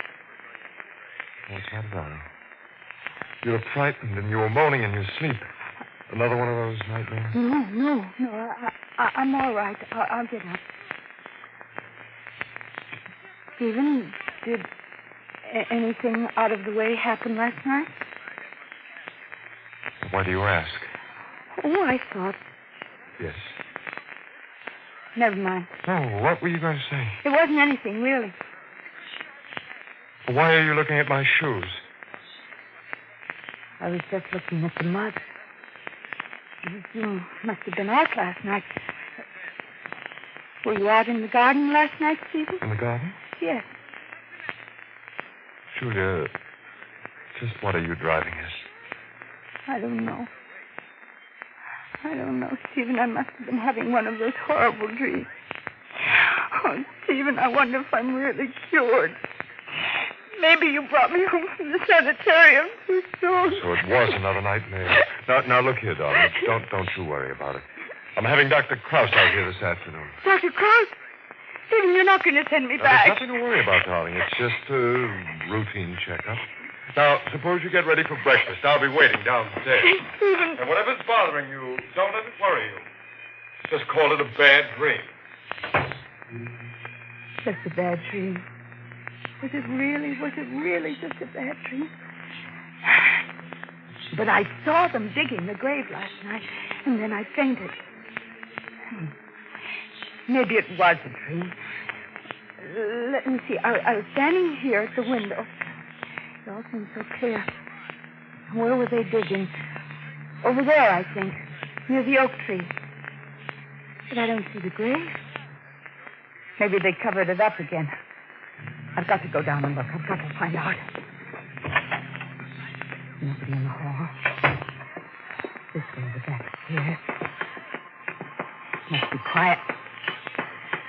It's Susie, the cook in the kitchen. She hates music, too. Always spying, snooping, reporting to Caroline. Better keep quiet. She'll hear me. Open the back door carefully. Out of the house at last. Now around the side to the garden. Footprints. Footprints in the soft ground. A man's and a woman's, Stephen and Caroline. So they were out here last night. Follow the footprints. Over here by the oak tree. Yes, this is where I saw them digging. Here it is.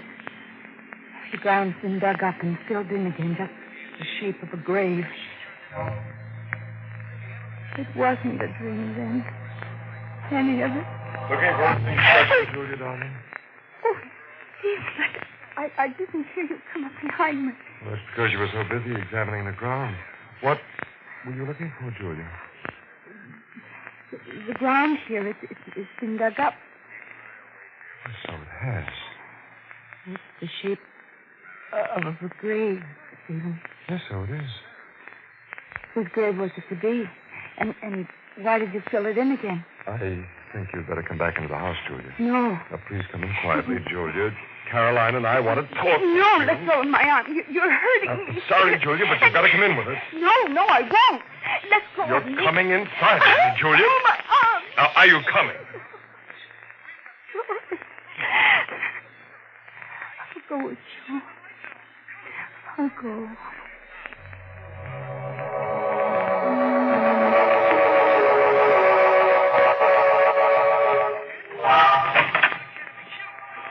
That's a good girl, Julia.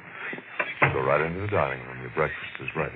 I want me breakfast. You've got to eat something, darling. Now, sit here. What is it to be? The last meal of the condemned woman? Oh, Julia, darling. What makes you say that? Oh, what's you? I thought you loved me, Stephen. I never thought you planned to kill me in cold blood. Julia. Don't pretend, Stephen. I know that grave out there under the oak tree was supposed to be for me. But you must have changed your plans last night and filled it in. Well, here comes Caroline with your breakfast. We'll talk about it after you've eaten something. Good morning, Julia. With some nice steaming hot coffee. And golden toast, just the way you like it. Coffee tastes bitter. What are you and Stephen up to? Why, Julia. Julia has some strange idea that we want to kill her. Oh, now, Julia, you know Stephen and I love you. Do you? Please, Julia, drink the coffee. You'll feel different after you've had it. I brewed it myself, good and strong, the way you like it. You brewed it? What's the matter with Susie? Why didn't Susie make my breakfast? I heard her in the kitchen before. Well, why don't you answer? That wasn't Susie you heard in the kitchen, Julia. It was Caroline. Yes, dear. I made the breakfast this morning. Well, where's Susie? Why are you both looking at me like that? Stephen, what is it? Caroline. Don't you know where Susie is? Nothing. We buried her there last night. Caroline and I. In the grave. Under the oak tree. What happened to her? Her throat was cut during the night. Throat? Who did it? Don't you know?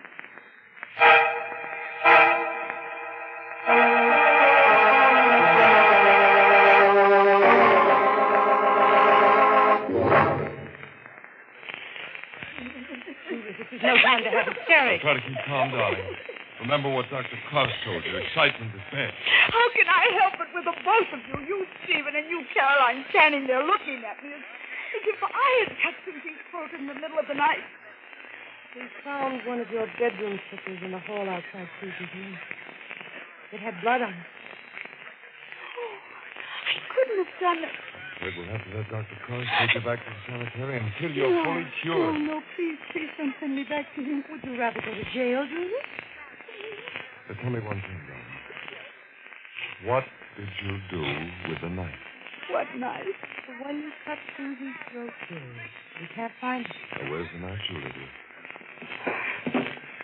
I didn't kill her. I didn't. I swear I didn't. Sit down, Julian. Finish that coffee. No, I won't We touch it. must have that knife. Leave me alone. Leave me alone. I'm going Now, come back, Julian. We want that knife. Come down here, Julian. They can't get me. Trying to drive me mad, and you think I cut Susie's throat in my sleep. I fooled them. Get that quickly in the safe. The window. Get this coat off. Something in the pocket. What? A knife. Even quarantine dagger, the one you used for a letter opener. But in my coat pocket, how? Blood. Dried blood on his leg. I did it. I did it in my sleep. Julia, I want that knife.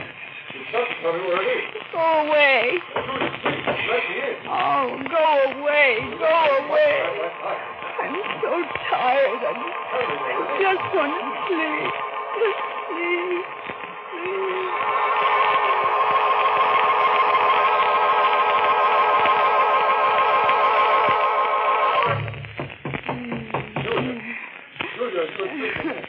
Julia, wake up.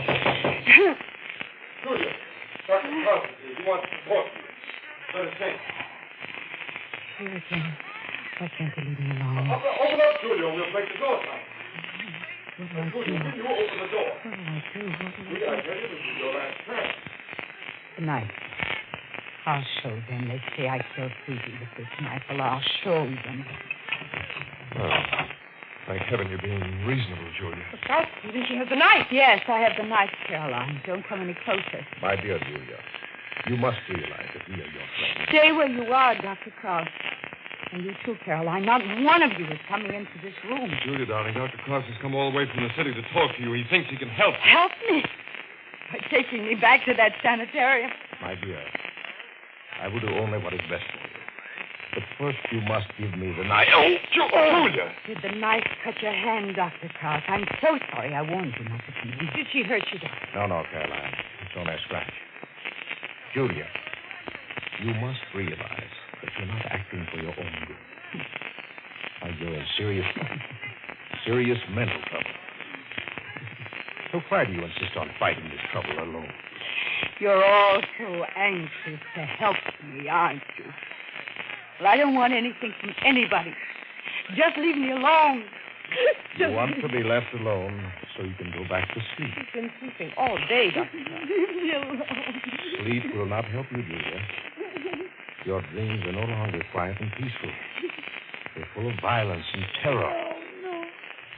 You cannot find safety anywhere but with me. You understand? I can help you to cure the sickness of your mind. Give me a knife. No. Get out. All of you. Go away. Leave me alone. Julia, you've got to listen. You never open the door to anyone. My head is so tight.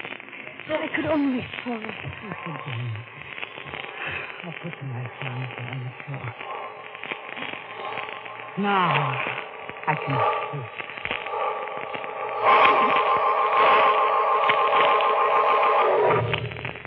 Lock the door again, sister. Now, what do we do, Dr. Cross? We can't leave her in there with a knife. Stephen, I'm scared. Well, we must wait. I think I'll stay here overnight. There's a storm coming up anyway, and I do not like driving in the rain. Perhaps in the morning. Excellent idea, Doctor. Stephen, will you get the guest room ready? Looks like I'll have to spend the night on the couch in the living room. Well, it won't hurt you, Stephen. I don't think any of us will be able to sleep much tonight.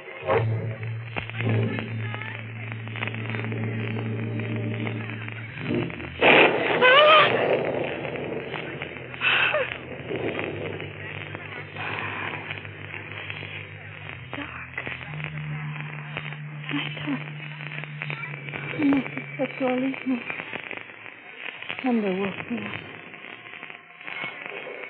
What time is it? The lamp here. 3 o'clock.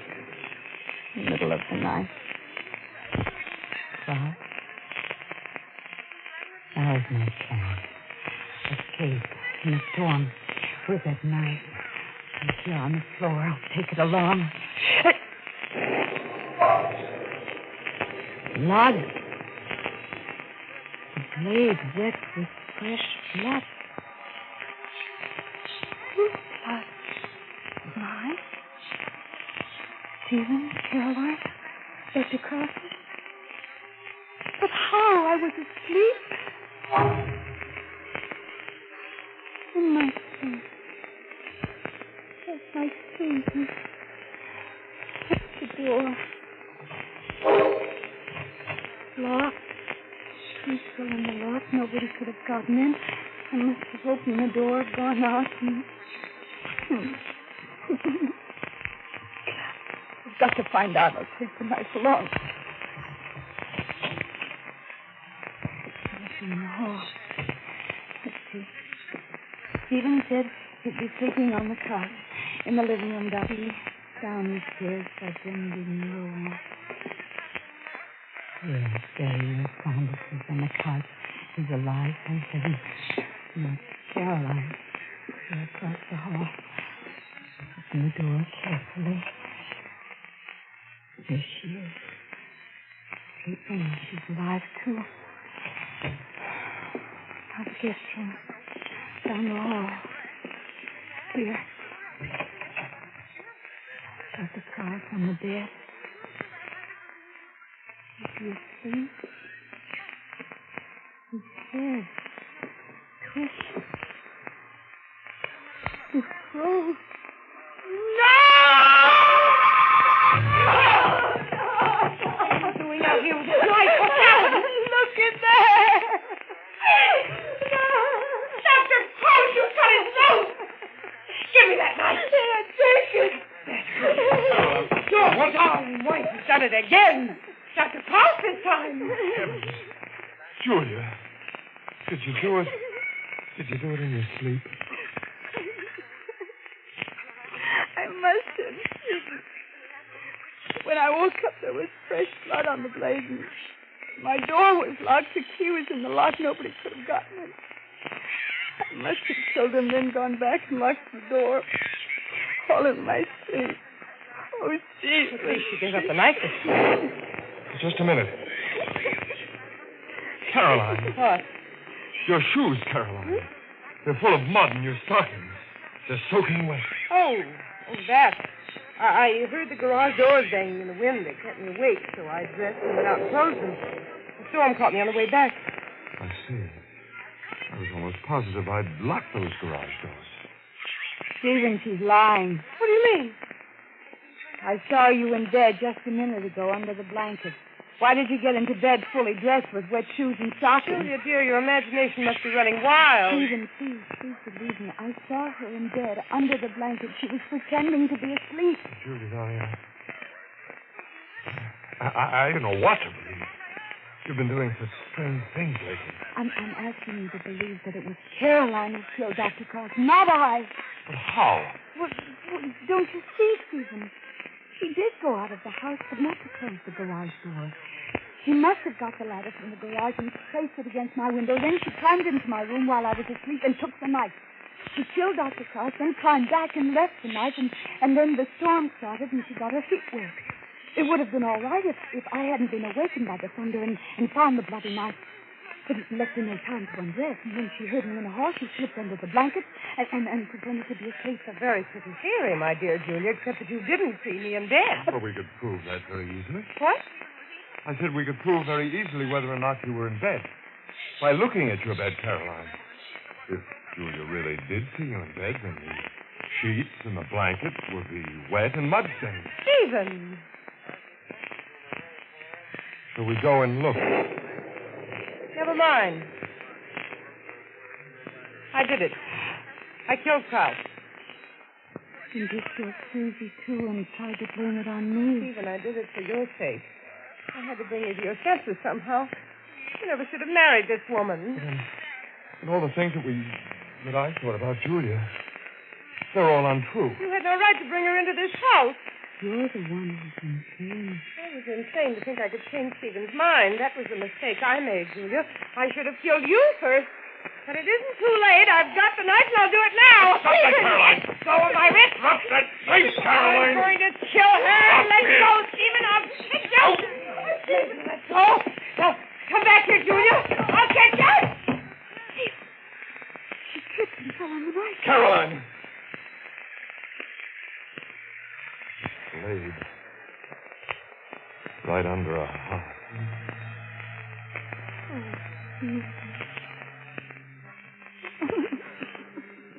Rest your head on my shoulder, darling. The nightmare is over.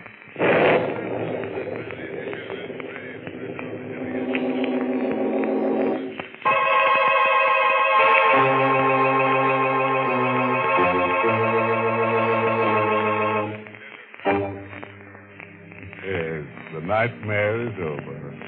But I'm going to miss Caroline. You know, she was a pretty keen customer, that Caroline. Nothing dull about her. No, sir. In fact, I'd say she was the knife of the party. The only trouble was she didn't know when to stop. Good night. Pleasant dreams.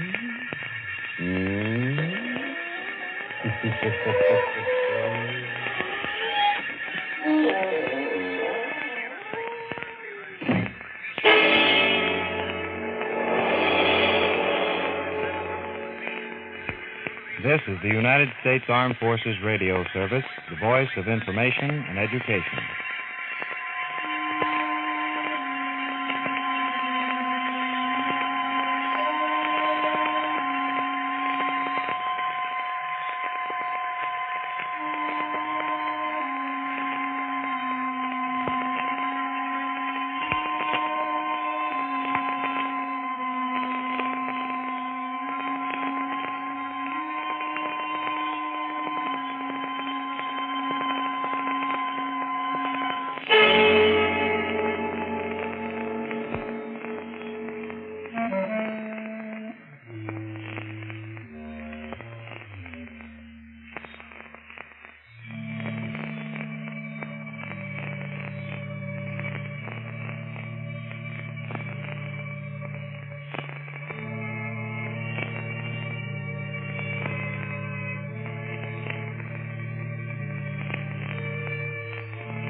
The Sealed Book.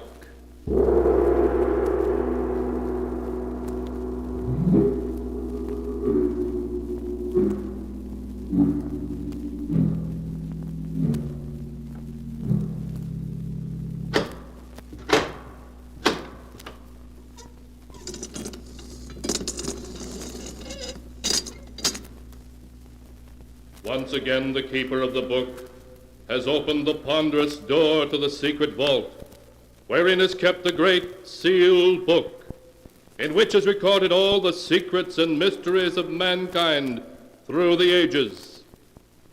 Here are tales of every kind, tales of murder, of madness, of dark deeds strange and terrible beyond belief. Keeper of the book, I would know what tale we tell this time. Open the great book and let us read. Slowly, the great book opens.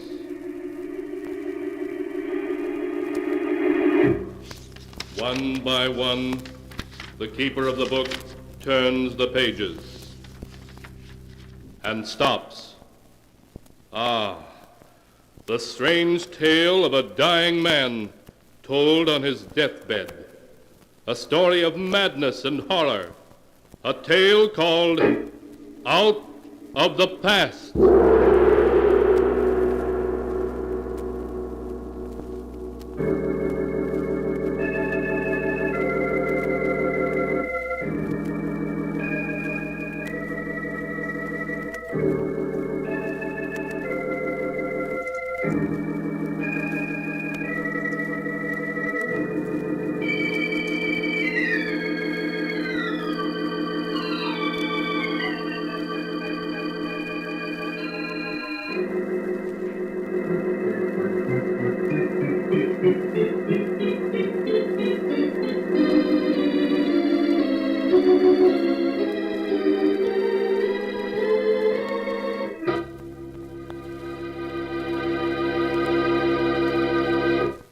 Here is the tale, Out of the Past, as it is written in the pages of the sealed book. It is 5 o'clock in the afternoon, and Helen Morgan has just received the afternoon mail.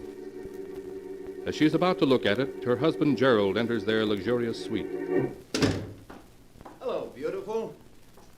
How's my one and only? Oh, hello, darling. Oh, Gerald. No wonder every actress wants to have you for her leading man. Nonsense. I'll have you know the only person I kiss like that is my wife. You'd better say that. How was the matinee today? Fine. I got 7 curtain calls. I see the afternoon mail came. Anything for me? Yes, there's one letter for me and one for you. Thanks, dear. Mine's a bill from the hotel management. Darling, we're living beyond our means. Oh, now, Gerald, you're not going to start that again, are you? Why, we have over $500,000 in our joint account. I've told you a dozen times, darling, I won't touch that money. It's yours, not mine. Gerald, it isn't a question of it being yours or mine. It's ours. Helen, I made it clear to you when we got married that we'd have to live on the money I earn. All right, Gerald. I wonder who my letter can be from.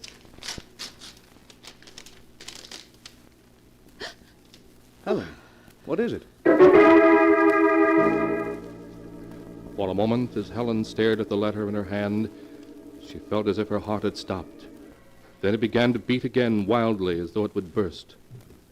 Over and over, she read the few lines in the letter. A friend from England expects you tomorrow afternoon at 2 o'clock at the Hotel Edgewood. Please bring $25,000 in cash, or else I shall be forced to take action. John Benedict. Helen fought to suppress a cry of fear as the specter of her past returned in one overwhelming moment. From a great distance, she seemed to hear Gerald calling. Helen, what is it? What's wrong, darling? I said, what's wrong? You look so upset. Is it that letter you're reading? A letter? Oh, no. Then if it isn't the letter, what is it? Oh, it's nothing, darling, nothing at all. It's just I have a headache. Oh, I'm sorry. Can I get you something? No, Gerald, I'll be all right. All I need is a little rest.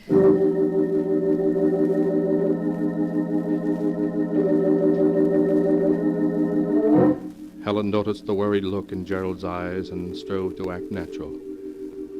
That night she lay awake hour after hour, staring at the ceiling, seeing the words of the letter before her, the letter that reached out for her from the terrifying past. The next day, after Gerald had left the apartment, Helen ordered a cab. 20 minutes later, she rushed into the office of Martin Walker, her attorney. Martin, you must help me. I'm in trouble. Great trouble. Helen, what is it? What's wrong? I'm being blackmailed. Blackmail? Yes. By whom? A man named John Benedict. I don't know who he is, but I received a letter from him yesterday afternoon. Well, there's only one thing to do, and that's to go to the police. Oh, no, I can't go to the police. Why not? This man Benedict knows something I can't afford to have exposed. What does he know, Helen? Oh, please don't ask me, Martin. I can't tell you. But believe me, if it ever gets out, it would ruin my marriage. My life. I couldn't stand to lose Gerald. I couldn't. I'd rather die. No, please, Helen, don't cry. You know there isn't anything I wouldn't do to help you. But as I see it, your only chance is to go to the police. No, I can't. It would ruin everything. Oh, Martin, if you really wanted to help me, you'd do as I ask you. I've got to buy him off. All right, Helen. I think you're making a mistake, but I'll help you. How much money does this Benedict want?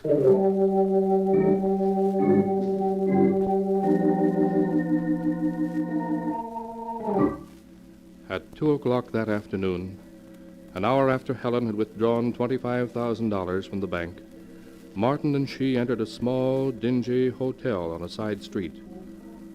Following the hotel clerk's instructions, they climbed one flight of stairs and walked down a long, dark hallway to room 14. Come in. As Martin opened the door, revealing a squalid and dimly lit room, Helen saw for the first time John Benedict. He was a large man with coarse features and a thick black beard. In the half-light, he appeared to be about 50. His clothes were of a fine English cut, but time and wear had taken their toll. He stared at Helen for a moment, then spoke. How do you do, Mrs. Morgan? Won't you please come in? Thank you. This is Mr. Walker, my attorney. Yes, of course. How do you do, sir? I'm very pleased to meet you. I'm afraid I can't say as much. Yes. I trust you'll forgive me these dismal surroundings, but alas, I'm quite penniless. So you thought it would be an excellent idea to blackmail this lady for funds? I'm afraid you misunderstand me, Mr. Walker. I'm not forcing this beautiful lady to give me £5,000. Rather, I'm, shall we say, requesting a loan. Yes, but if she doesn't give you this loan, you'll ruin her marriage, her life. It would distress me to ruin anyone's life. But then it also distresses me to live in a pigsty like this. A much more suitable place would be the state penitentiary. Martin, please don't talk like that. Evidently, Mrs. Morgan, your friend is more interested in having me placed in prison than in saving you from disaster. I'm afraid you haven't revealed our little secret to Mr. Walker, have you? No, I haven't. Well, perhaps if we were to tell him, he wouldn't be quite so eager to imprison me. Perhaps if he knew that at one time you had... No, don't say any more. I'll pay you. Allow me to commend you on your good judgment. Martin, give him the money. Give it to him. Very well. Here's your filthy blood money. Thank you. I think you've been very wise, Mrs. Morgan. Very wise indeed. Good day.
And now to continue the story, as it is written in the sealed book.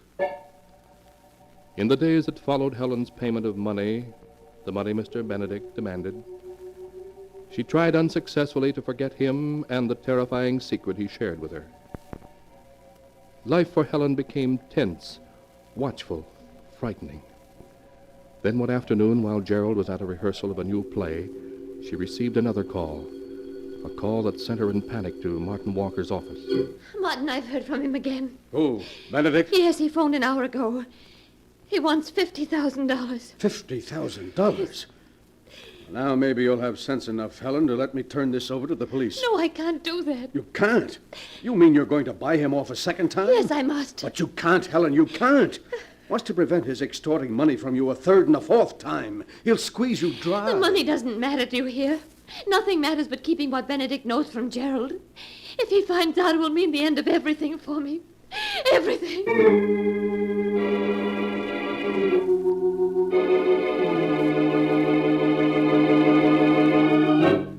An hour later, Martin and Helen alighted from an elevator at the 23rd floor of the Hotel Bellevue. They walked down the large, luxurious hallway to Suite 23C.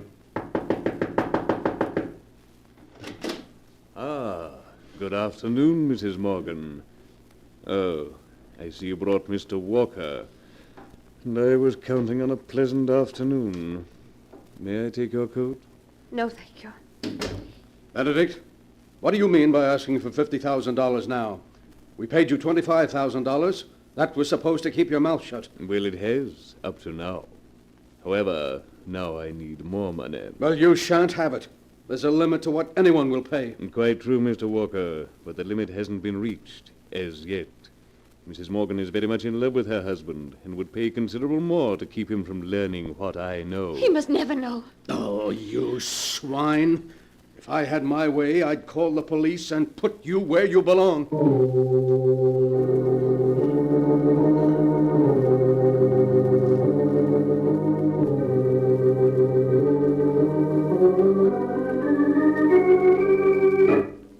A week passed. A week which found Helen living in a fearful nightmare. A nightmare from which she couldn't escape. Every time anyone knocked at the door or the phone rang, her heart began to beat wildly. Who was that who just phoned, Gerald? It was the theater. They wanted to make sure I hadn't forgotten today's special performance. Oh. Helen, Yes? what is it, darling? What's come over you? Come over me? Yes, this past week you've been just a bundle of nerves. Every time the phone rings or the mail arrives, you begin to tremble. What's wrong? Oh, you're just imagining all that, dear. Helen, stop acting as though I were a child. I can see something's wrong, and I want to know what it is. Please, Gerald, there's nothing wrong. Who could that be? Never mind, I'll get it. No, Gerald. Just sit where you are and rest. Yes, but I...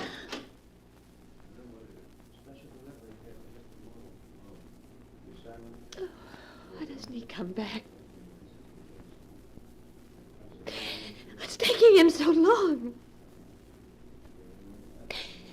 Gerald, who is it? Gerald! Helen, what is it? Why did you scream like that? I didn't scream. Who was it at the door? Well, just a bellhop. He brought this special delivery letter for you. A special delivery letter? Yes, here it is. Thank you. Aren't you going to open it? After all, it's a special delivery. Yes, of course. I never saw anyone so afraid of a letter. Who's it from? Anything wrong? No, nothing. Nothing. Don't tell me that. You look as though you were going to collapse. Here, let me see that letter. No. I said give it to me. There. That's better. Perhaps this letter will tell me what's wrong. What? It's only one sentence. I will phone you at 2. There isn't even a signature. Who wrote this note, Helen? I don't know. You must know. Else why would you have gone so pale? I'll phone you at 2. It's almost 2 now. I'll wait for that call. Please, Gerald, you must have faith in me. All these weeks I've had faith, said nothing, hoped you'd tell me what was wrong. Now I must find out for myself. Well, right on time. It's just 2 o'clock. Gerald, please don't answer it. Take your hand off that phone, Helen. No, I won't let you answer. I said take your hand off that phone. No, Gerald, please. Hello? Hello? Hello? No answer. Whoever called hung up when he heard my voice. I suppose you still won't tell me who it is. All right, then. I have to leave for a matinee now. But when I return, we'll have this thing out once and for all. Please, Gerald, I just can't tell you. If you'd only believe me. Goodbye, Helen. Oh, darling. Darling, if only I could tell you. If only I could, but I know you wouldn't want me then. How could you if you knew? Oh, the phone. It must be he again. Hello? Good afternoon, Mrs. Morgan. You promised you'd leave me alone, that I'd never hear from you again. That was only a week ago. Yes, I know. But then I'm always making promises I can't keep. What do you want? I'm tired of your playing cat and mouse with me. I should like you to call on me at 5 o'clock this afternoon. If it's money you're after, I won't pay you another cent. Not another cent, you hear? There's no end to your demands. Ah, but there is, dear lady. I assure you that this is the last time you'll ever hear from me or see me. If I could only believe that.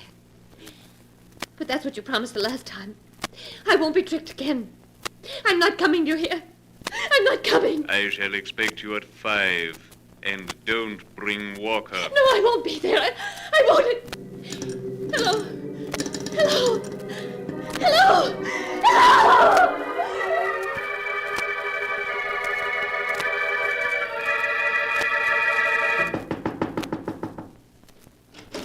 Ah, come in, Mrs. Morgan. You're right on time. It's just 5. It's good to see you without that bounder Walker around. If I gave you money now, how do I know you won't be asking for more in another week? Oh, that's very simple.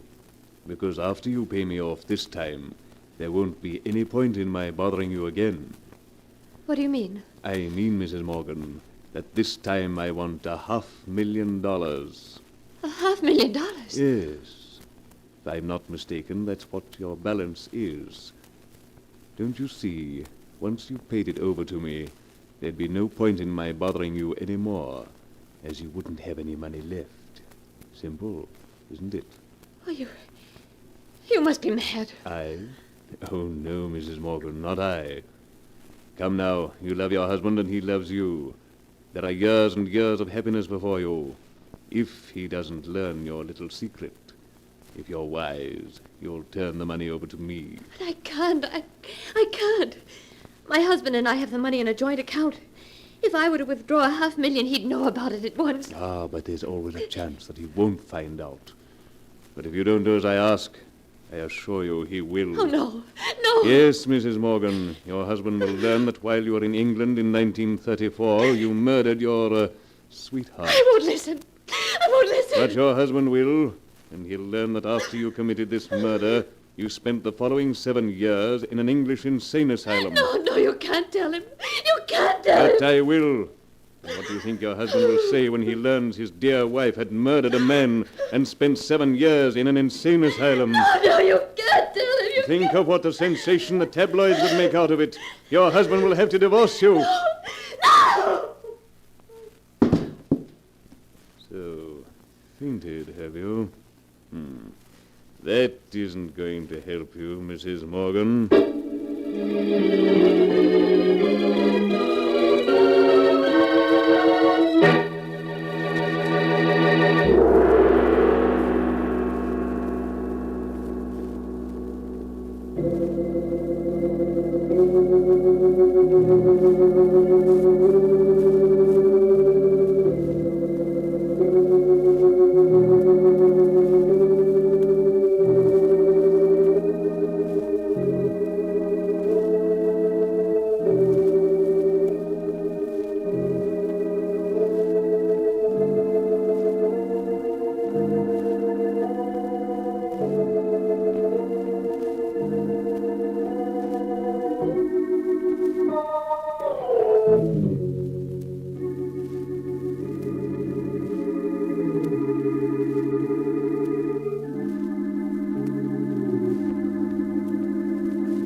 And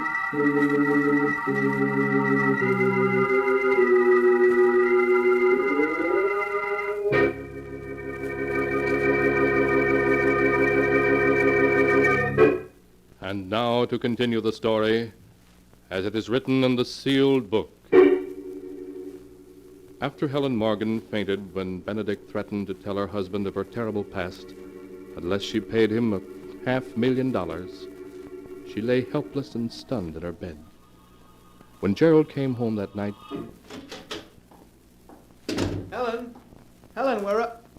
Why, Martin, Dr. Smith, what are you two doing here? Is anything wrong? Where's Helen?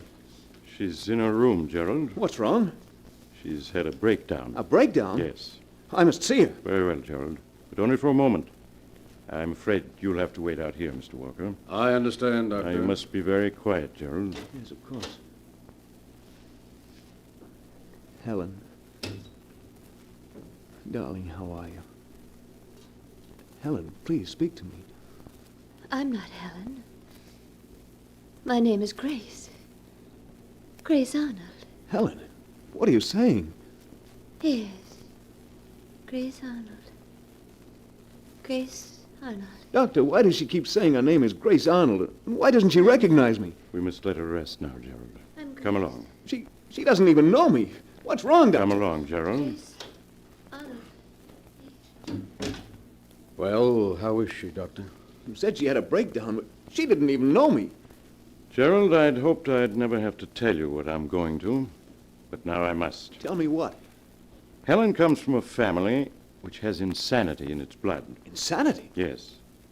For many years, Helen had a fear of becoming insane until, in 1934 in England, she had an unfortunate accident, and as a result, did become insane. No, that can't be. It's true, Gerald. I went to England with her father to look after her. She spent the following 7 years in an English nursing home. She was discharged as sane in 1941. Her father had died a short time before, so I brought her home. She never told me a word about it. One day she came to my office and asked me if she had any right to marry you. I'm afraid I was being unfair to you when I said yes. No. No, you weren't being unfair to me. You see, I felt that with a person like you at her side, someone strong, someone who loved her, she'd overcome her fear of insanity. During the first 2 months of your marriage, my theory seemed correct. She never looked so well or was so happy. Then what caused her breakdown? I don't know, Gerald. I suppose she was so happy that she began to fear it couldn't last, that you'd find out about her past. Probably preyed on her mind day and night, leading to this breakdown. She'd only told me. Why does she keep saying her name is Grace Arnold? It's a symptom of her illness, Gerald. She's seeking to escape from herself. Oh, there must be something you can do. Will she always be like that? That's very difficult to say. Naturally, she'll have to go away. She may recover in a year or two, and then again she... Oh, no. She's so young and beautiful. You're tired, Gerald. You'd better sit down and rest. Yes, Gerald, that's an excellent idea. Meanwhile, I must return to Helen. Look after her, Mr. Walker. All right, Doctor. Well, how do you feel, Gerald? Tired, if you want to know. Well, that's only natural. These past 3 weeks have been quite strenuous for you. But with $500,000 and a joint account and a wife who will probably never be in any condition to ask you about it, you've done quite well. Quite well? That's an understatement. Name one actor, living or dead, who could have given as great a performance of Mr. Benedict as I did. You were superb as Benedict, I admit. Superb? I outdid myself. You should have heard me this afternoon. My dear Mrs. Morgan, your husband will learn that while you were in England in 1934, you murdered your sweetheart. And that after you committed this murder, you spent the following 7 years in an English insane asylum. Shh, Gerald, she'll hear you. Nonsense. I've broken her once and for all, Martin. Ah, what a pity. I played my greatest role to an audience of one. Yes, Gerald, but you were probably the highest paid actor in the world. I'm sure that $500,000 for 3 weeks' work, less my share of costs, is something of a record. You know, it's really rather a pity, for Helen, that is, that she talks in her sleep. Because if she didn't, I'd never have learned that she once murdered a man and spent 7 years in an insane asylum.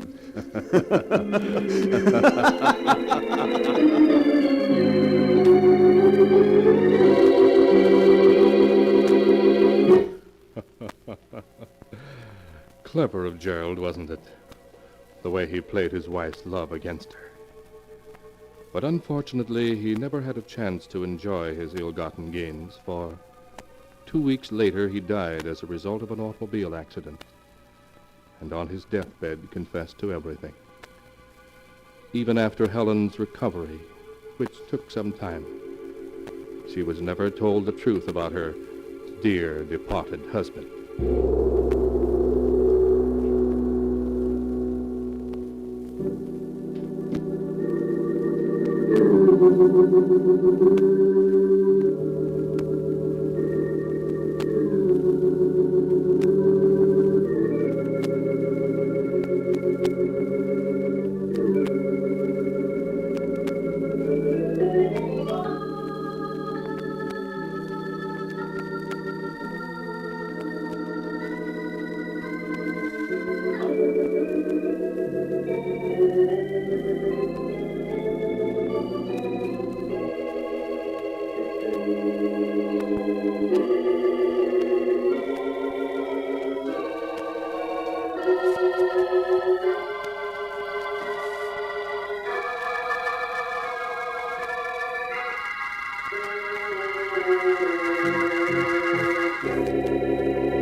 And now, keeper of the book, before you close the great volume, show us the tale we tell next time.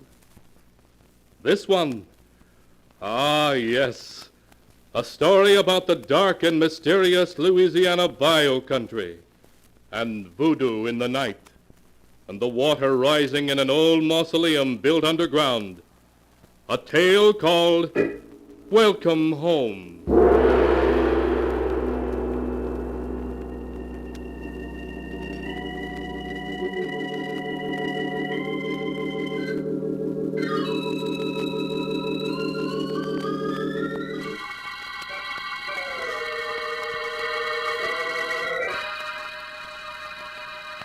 Be sure to be with us again next time when the sound of the great gong heralds another strange and exciting tale from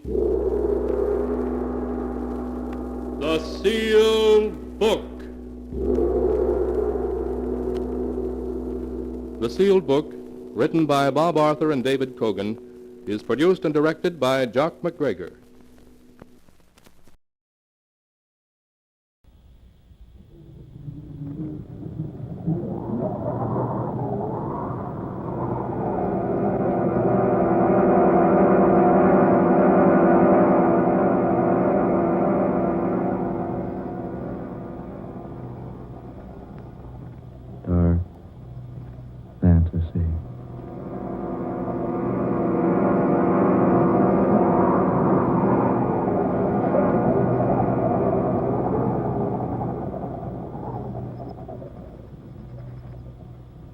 I am the Neanderthal man.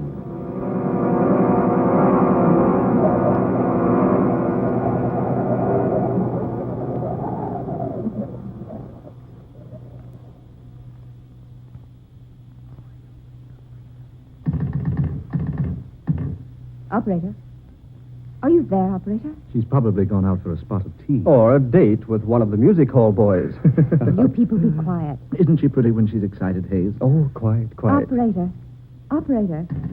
Why would anyone be so anxious to call one's sister anyway? I can't for the life of me imagine. Will you two please go take a walk or something? Operator, are you there? You could write your sister a letter, instead of trying to call her long distance. I'd probably get in touch with her sooner. Are you there, operator? Oh, I had her on the line just a moment ago. Now, if it were her young man she were calling, I'd know why she's so very anxious. I say, old man, it so happens I am the lady's young man. Oh, well, I'll have nothing to do with either of you if you don't stop teasing me. My dear girl, do you really want to get that call through to your sister? Oh, no, I'm just standing here jiggling this receiver for the exercise. Ajax says it's good for the arm muscles. Operator, will you please answer? Here, old girl, let me have a try. Reggie, go away. Don't bother me. Permit me, milady, to assist you. No, Reggie. One side now, one side. Reggie, this call's important. Just why I'm so anxious to help you. Now, look here, operator. We've been trying... Huh? What's that? Oh, operator. Yes, into a telephone transmitter, but if... I say now, look here, my girl, if you want... Give me that receiver. But, Mandy... Are you there, operator? Yes, I wish to place a call. We were disconnected. This is Amanda Loveland. Yes, at Lookout Point. That's right, the artist called me. I wish to speak to Miss Grace Loveland, number 12, Garrett Street, London. Yes, that's right. How soon can you get through to London, please? Very well. Will you call me back? Thank you. There, you see? The damsels always come running when a gentleman calls. Oh, Reggie, save your humor for some other time, will you? I say, something wrong, old girl? I don't know. Why do you use that tone, darling? Well, look here, Amanda. Nothing wrong with your sister, is there? No, it's not that. But something's wrong. I can tell by the way you've been acting. Yes, you were certainly never in such a hurry to call Grace before. I'm anxious to know where she was today. Where she was? Yes. She was supposed to be attending a tea party in London, but, well, I've reason to think she wasn't there. Well, so suppose she wasn't. Why should that upset you? Perhaps if I tell you, you'll understand. Yes. Something's wrong. I certainly want to know about it. Yes, Amanda, by all means, tell us what's troubling you. Yes. Yes, I must tell somebody. Reggie, will you please close the door? Well, certainly, darling. Now, Amanda, sit here. No, I'd rather not sit down. Say, you are upset. Yes. I had the strangest experience this afternoon. You did? Where? In Nano Canyon. So that's where you were today. No wonder we couldn't find you. Reggie and I wanted you to go up to the falls with us. I went into the canyon to paint. Well, we gathered you were off somewhere working. I noticed your equipment wasn't around any place. You've been there, haven't you, in the canyon? Oh, not I. I've been planning to go there, though. Oh, I've been a couple of times. Why didn't you tell me you were going into Nano? I've gone along. There's only one way into the canyon from this end, you know. Yes, near Flagstone Point. It's 12 miles to the other end. Well, I arrived at Flagstone Point about noon. So I climbed down the path and picked out a shady spot in the canyon to eat the lunch I'd taken along. Yes? After that, I looked around a while and then picked out a scene near the entrance to the canyon. To paint? Of course, to paint haze. Oh, sorry. Go ahead, dear. It was a perfect scene. The light was just right, so I spent most of the afternoon there until the light began to fade. Did you finish the sketching? Yes. Filled in a great deal of the color. It was really going to be quite good. What do you mean, going to be? I'll never finish it. Why, dear? Because I never want to go back there again. Well, what on earth happened? Oh, why doesn't that operator get that call through to London? Amanda, tell us what happened in the canyon. Yes, for heaven's sake, this suspense. What happened was like a nightmare. Darling. Yes, like a nightmare. Just as I was getting ready to pack up my things, I heard a noise behind me. A low rumbling noise. And when I looked around, I saw that a side of the canyon was caving in. My word. Landslide? Yes. The whole side of the canyon was falling away, making a terrific noise about it. Left a sheer vertical cliff there, where it had been sloping before. Yes? Right where the only path down into the canyon had been. You mean you were trapped there in a canyon? I certainly was. With night coming on.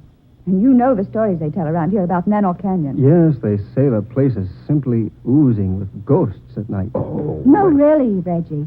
The place does have a reputation. Oh, I've heard the stories, but you don't want to believe everything you hear, you know. Well, how on earth did you get out of the canyon, Amanda? I had a beastly time of it. Did you get out before dark? I certainly did not. As soon as I saw that the path was cut off from the land side, I started walking along the side of the canyon, trying to find a way out. But there are no others. Didn't I find that out? I walked and walked, and All the time it was growing darker and darker, and finally the sun went down, and a ghostly gloom settled over the canyon. I began to walk faster, but I couldn't find any place that looked like a way up.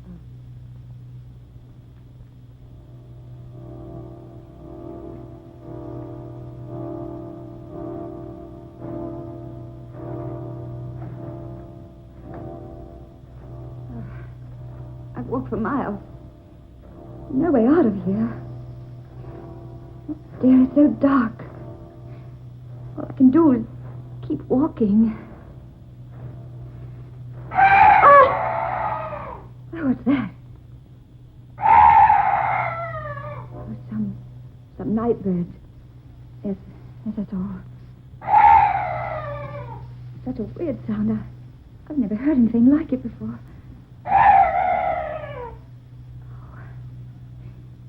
Heaven, it's gone.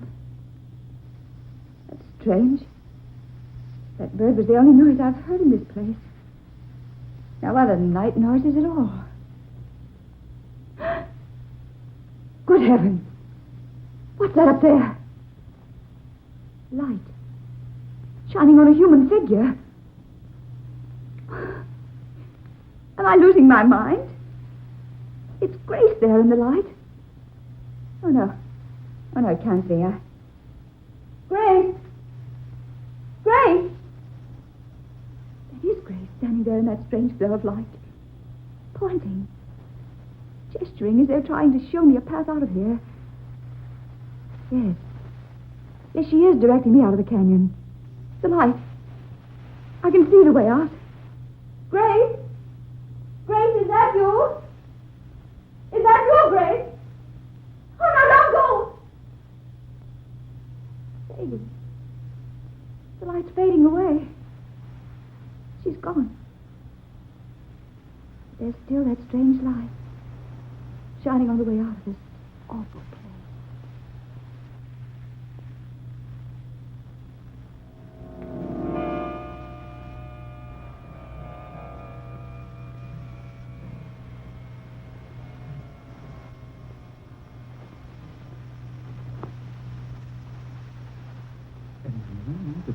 There actually was a path leading up out of that canyon. How else do you suppose I got back here? Amazing. That strange light continued to glow until I found the path and managed to climb up. When I looked back, it was pitch dark in the canyon again. Amanda, are you certain you didn't dream all of that? Oh, for heaven's sakes, Reg. No, I don't think it was a dream. What makes you say that? Oh, well, it must be London. Are you there? Yes? Yes, this is Amanda Loveland. Yes, ready for my call to London, thank you. Are you there, Grace? Oh, darling, this is Amanda. Oh, fine, thank you. Darling, have you been in London all day? Oh. Oh, no, nothing's wrong. Oh, no, don't worry, dear. Everything's all right. Yes. I may be coming to London soon. All right, darling. Take care of yourself. Goodbye, dear. Huh? Grace has been in London all day. Surely. There in the canyon in that strange light, I saw her as plainly as I see you now. But the voice wasn't hers. Then how are we going to account for what happened? There is only one way to account for it. You mean... Hey, you think you know what happened to me? I think so. You were guided out of that canyon by a swarf. A what? A swarf. It's a name commonly applied to a supernatural spirit with the power of impersonating some earthly being. Impersonating, you say? Yes, there's no explanation. Except that swarfs have often been seen in these parts. Now, this particular spirit took the earthly shape of your sister and helped you find a way out of your temporary prison. No, I don't believe such things happen, Hayes. Well, you'd certainly believe it if you'd experienced it like I did. Yes, Reggie, you're wrong. Those things do happen. Swarfs do appear in this vicinity. But that's weird. Well, it certainly is. see one's sister appear in a place in the darkness and speak in a voice, and then to learn she was actually hundreds of miles away at the time. Amanda, is this the landscape you were doing? Oh, yes. Mind if I have removed the cover and have a look? Oh, no, go right ahead. Just as I left off, I was passing up. Here, Hayes. You better let me give you a hand. If you spoil one of Amanda's paint, she'll... I say, look. Amanda, have you seen this since you left the canyon? No. No, I told you I haven't. Look at it. There in the right-hand corner. A strange, monstrous-looking creature. Lurking in the shadows. Amanda, were you conscious of the fact you were painting that fantastic creature into the picture? No. No, I wasn't. I hadn't even noticed it. That's very strange. Yes. Isn't it? If your perspective is correct, Amanda, that creature is about 8 feet tall. A huge, fiendish thing. But how did it ever become a part of my painting? Yes. How? Well, we'll find out. What do you mean, Hayes? We'll go down into the canyon and have a look. No, no, not me. Oh, I mean tomorrow, of course. When it's daylight.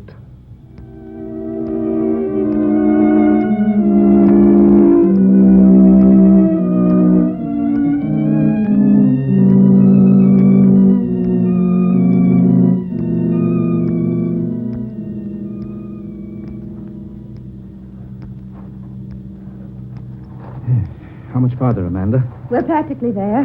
What amazes me is that you couldn't find the way the swarf pointed out to you last night, Amanda. I'm sorry, Hayes. It doesn't seem to be there today. No, well, what's the difference? Didn't take us long to come in from the other end of the canyon on horseback. Yes, the only thing that annoys me is that we couldn't ride the animals all the way. No, well, the walking won't hurt you. Besides, we've only been afoot a few hundred yards. Oh, here we are.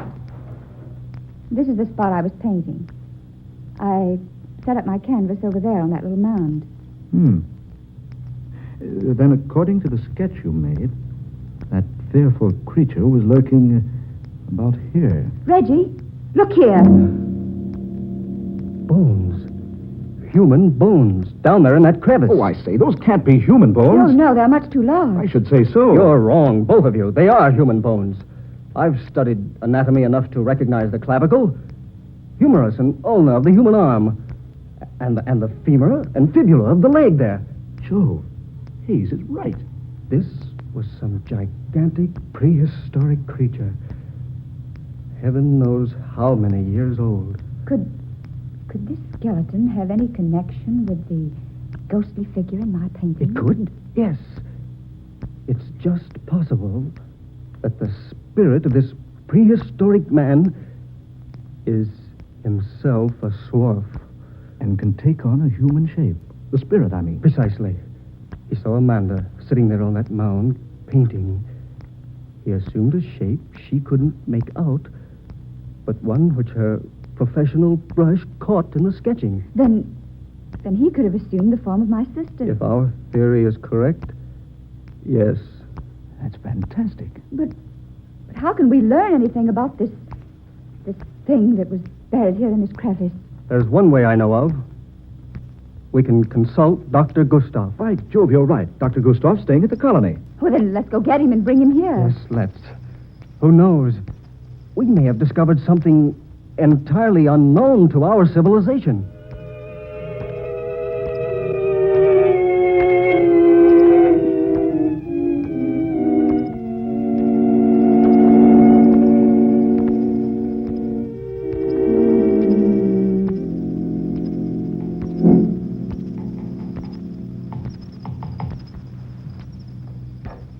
Well, Dr. Gustav? Yes. Your suspicions were correct, my friends. These are human bones. Can you identify them, Doctor? I most certainly can. This was a Neanderthal man. Neanderthal? Well, the Neanderthal man existed thousands of years ago. True, Miss Loveland. From 20 to 40,000 years ago. There's no mistake about it? Not the slightest. This is the fossilized remains of an ancient man. Here, look. Look at these peculiarly shaped molar teeth. Now, that's one sign. Every bone of his body shows some distinct markings. Many of them are of simian nature. Ape-like, you mean? Exactly. Eyebrow ridges were like those of the gorilla. The roof of the skull was low like theirs. And yet, his brain most probably surpassed the modern Europeans in size and ability. How long ago did you say he existed? The date of his culture may be put down tentatively as extending from 40,000 to 20,000 BC.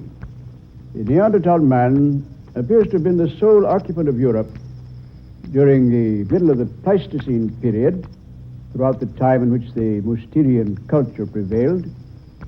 He buried his dead with great signs of respect. He worked flint implements with great skill. He was a fine hunter. Lived in caves and rock shelters. But, Doctor, after all this time, his remains should be quite deep in the earth. I know. And he undoubtedly has been buried deeply through the centuries. But some subterranean disturbance must have caused this crevice and exposed his burial place. Look. Did you men see this? What, dear? A stone tablet. There's some sort of strange pictures on it. Let me see, please. Yes, just so. What is it, Dr. Gustav? Why, this is the final proof. This is the picture writing of the Neanderthal man. Can you decipher it? I can, indeed. And now, let's see, this portion here, my left, that's indiscernible, but the rest of it reads, "Who moves my bones will surely die as I have died." A curse. Well, then, let's take his advice and leave him alone. Oh, not on your life, sir. Why, this is one of the most amazing finds of the century. These bones must be removed to the museum and reconstructed. But the warning on the stone tablet. Oh, nonsense. Miss Loveland, nonsense. Do you think a curse can continue to exist through 40,000 years? 400 centuries? Oh, no.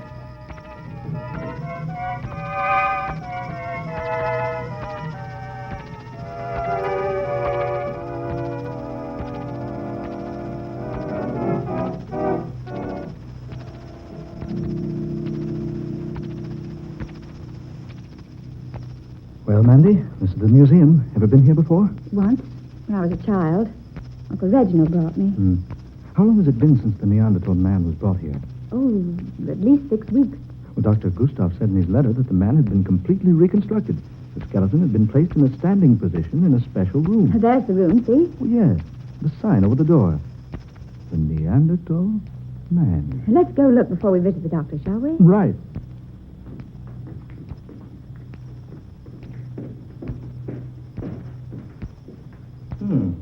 Here we are. The door was open. What? But this room is empty. Yes. But there's a stone base over there. Everything might have been built up on it. That's strange. I beg your pardon. Yes, what is it? I am called Banff.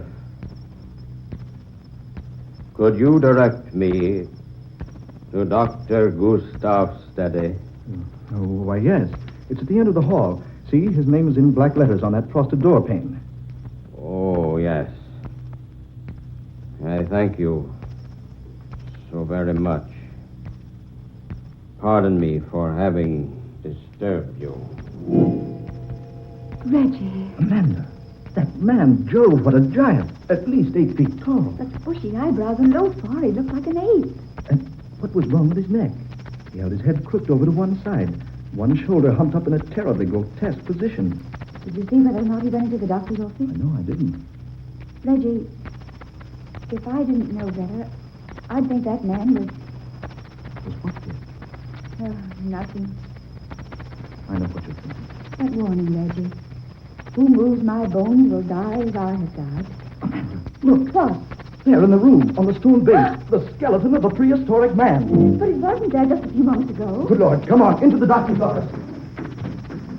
Dr. Gustav! Dr. Gustav! Dr. Gustav! Good heavens. Oh, Reggie. What's happened to him? He's dead. Broken neck. He was sitting at his desk, writing. Writing a report on the Neanderthal man. Look. He just completed one sentence. It is my finding that the death of the Neanderthal man discovered in Manos Canyon was caused by a broken neck.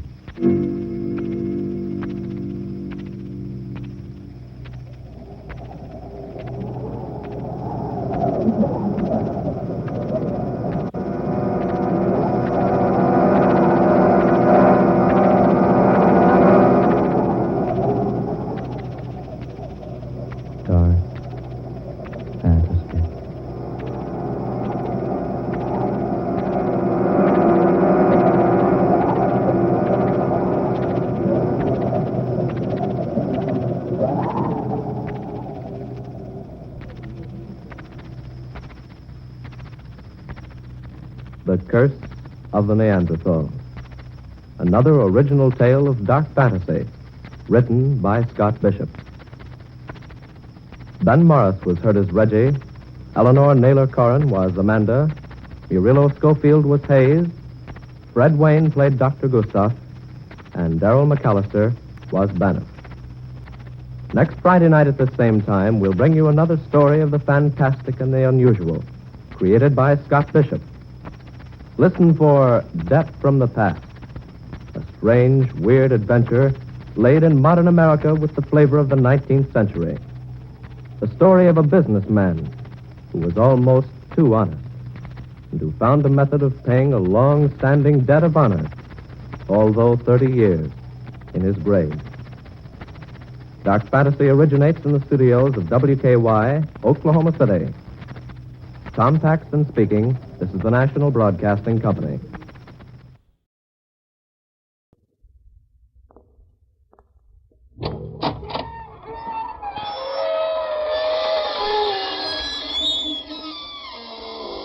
Good evening, friends. This is your host to welcome you through the creaking door into the inner sanctum. Well, I booted myself over to a traveling freak show this afternoon to see how the competition was doing. Ran into an old schoolmate, fascinating fellow. We once voted him most likely to succeed. He did, and how. He's a high man in the snake pit. A frightful accident happened near the squirrel cage. The peanut concessionaire went up in flames. Yeah, some joke had given him a hot foot. Well, before I left, the owner offered me a very lucrative job. Pick any cage you like, he said.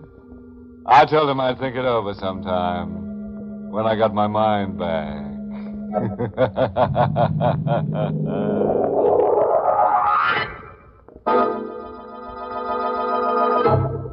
Tonight's Inner Sanctum Mystery, The Corpse is Lonely, was written by John Robert and stars Larry Haynes in the role of Smitty with Barbara Weeks as Julie.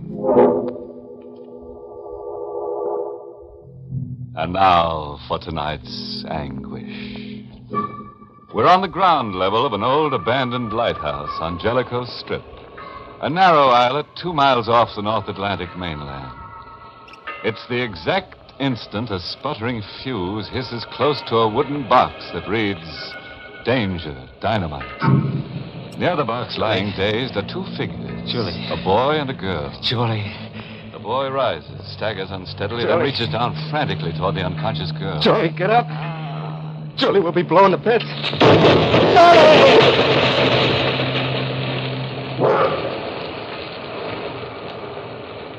The 100-year-old lighthouse lies toppled in a crazy pile of shattered stone.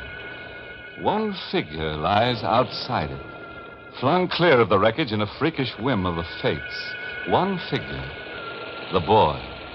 Blood spurts from head wounds and mixes with the sand under him. His eyes open slowly, and he stares in a slow circle, away from the lighthouse. as if trying to find it. His eyes fix on nothing. Jolie. Jolie, I can't see. I can't see.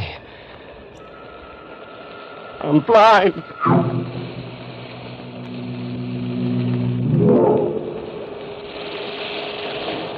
I'll write my story on the wind.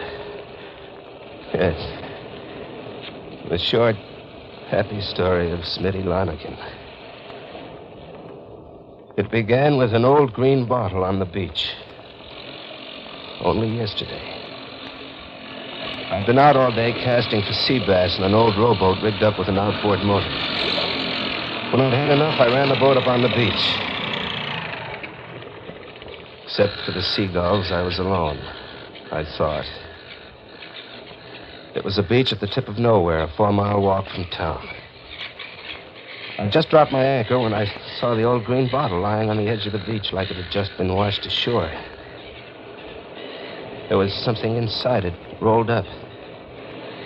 And a metal stopper that took every ounce of strength I had, trying to pull it free. Let me give you a hand at that, kid. Who are you? Sharky.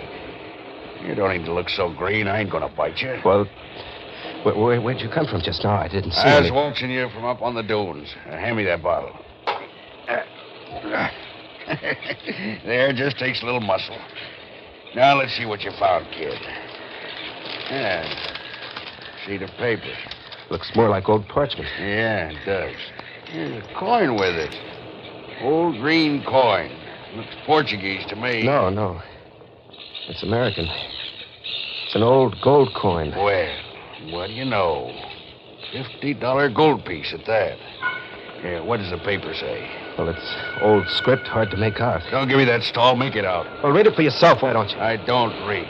Oh, come on, kid. Come on. No need getting your back up.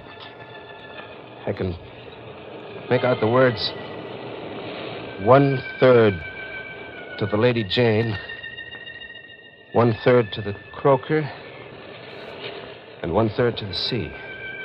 1/3 to the Lady Jane, 1/3 to the Croaker, 1/3 to the sea.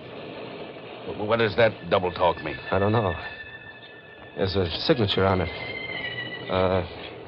Captain Crow. That's all there is. Lies sticking out all over your face, kid. Well, what do you mean? There's more on the back of that paper. Give it to me. Part of a map. This is the third of the map that went into the bottle you fetched out of the sea. The second piece went to some Lady Jane, and another third to the Croaker. You get the 3/3 together, and you got a map leading to a lot more of that gold. Now, look, Mr. Sharkey, I found the bottle, and you're horning in. No, kid, I'm not horning in. I'm taking over. Map, gold piece, right in Sharky's jeans. Hey, you don't like it, huh? You're a cheap crook. Gonna hike to town. Tell the sheriff. You bet your life I am. Kid, I never yet saw a dead man walk to town. Any town. Yeah. You gonna kill me? Sure. Like this. No, Sharky. No, the map is all yours. Not while you're blabbing around town, it isn't. Not. Kid, I'm shot. Jolie, she shot me. You're laughing. Yeah. But I don't see anybody. She'll show from over the dunes when it's safe. Sharky. Sharky was dead. And Julie showed. I watched her come down over the dunes, holding a rifle aimed and ready. A girl gotten up like a beachcomber. Was wearing fisherman's pants slit along the thigh, with long hair flying wildly. Sharky done for? Yes. Yes, he's dead. You saved my life. All I did was kill Sharky. Get the stuff he stole from you out of his pocket. Yeah, sure. What's all this? Oh, just some old junk I found in an old bottle. Sharky wasn't killing you because of some old junk. I don't like liars, mister. Sharky was a liar. All right. It's an old gold coin. There's a letter and part of a map. Part of a map that leads to more gold coins. Was that the way Sharkey figured it? Yes. Then that's how I figure it. We're partners, mister. What's your name? Smitty. We're partners, Smitty. Now help me dig a hole for Sharkey. Partnership is out, Julie. I'm on my own. This rifle says otherwise. I just traded in Sharkey for you, handsome. Now dig that hole and then start chasing down the gold. The gentler sex. Whoever coined that phrase never met Julie. Well, I went right to the one source that could tell me the most about Captain Crow, the signer of the old letter I found. My informant was a peg-legged old man called Uncle Cale, the village record keeper. Captain Crow, huh? Funny you should come inquiring about him. Well, I'm writing a book on New England history. There was a Captain Crow, eh? Yeah, was until the county hung him 20 years ago, about the time I lost this leg. Hung him, you say? Why? Well, piracy was only one of the reasons. Crow had put out the signal flare lit off an old Jellicoe lighthouse so that passing ships would ram into the rocks and sink. Oh. I guess Captain Crow's scheme netted him quite a lot? Yeah, I reckon it did. Everything floating to shore was salvage, and Crow knew just where to lay waiting for it. What went down, Crow went down after. Diving suit? Yep. And grappling irons. Oh, I suppose he came by a lot of gold that way, huh? Well, I can't say he didn't. There was talk once about a gold shipment that never got past them rocks off in Jellicoe Lighthouse. Uh-huh. I ran into a couple of funny names connected with Captain Crow. I wonder if they make any sense to you. Yeah, fire away. Lady Jane and the Croaker. Lady Jane and the Croaker? Now, where did you come by them? Around. They mean something? Why, they're right here in my records, in the last will and testament old Captain Crow made out before they hung him. I remember reading them names like it was only yesterday. Can I see the will? Yeah, I guess you can. You'll be in the book writer. I'll go scout it up. And I got it right here. Penned by old Captain Crow himself. Now, let's see what it says. A ship's clock, grappling irons, a diver's suit, windlass, a rocker, a picture of Lady Jane. And there's one of your questions answered, son. A picture of Lady Jane? Yep. A hand-painted picture of a sailing boat. Went to his sister right here in the village, the way he wanted it. Hester Crow's got the picture now, hanging over a mantel. What about the Croaker? Well, the Croaker is written down here as a stuffed parrot. A stuffed parrot?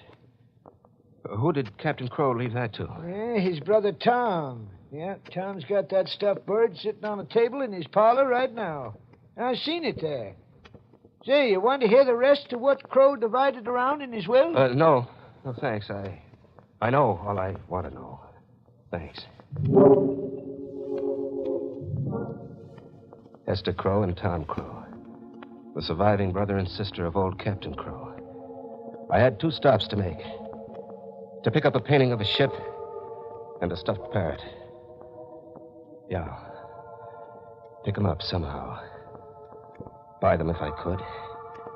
Steal them if I had to. Hester Crow's cottage faced the sea in a deserted corner of the village. Picking my way up a short flower path to the weather-beaten front door, I knew I wouldn't have to buy or steal the Lady Jane picture. Hester Crow was just about giving up claim to it.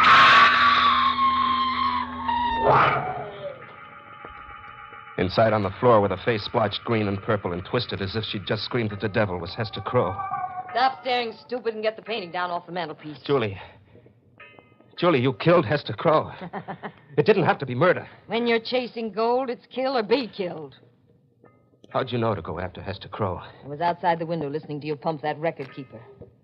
You just thanked him and walked away, sucker. You got a double track back there sometimes, Smitty. And murder Uncle Cale, I couldn't. And I'll have to do it for you. I'll get that Lady Jane picture down. Rip off the back.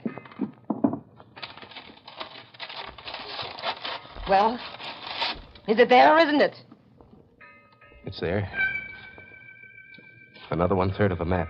That proves the letter in that bottle was the McCoy. Yeah. I guess it does. We just need the last third of that map now. The stuffed bird sitting on Tom Crow's parlor table. A stuffed parrot's gonna make us rich. What are you staring at me like that for? You're crazy. Maybe. But you're gonna be crazy about me. Am I? You'll see. Now you go down to the beach and wait for me. I'll go get that stuffed bird. You're gonna kill Tom Crow? You forgot what I told you about chasing gold? No. No, I didn't forget. You said kill or be killed.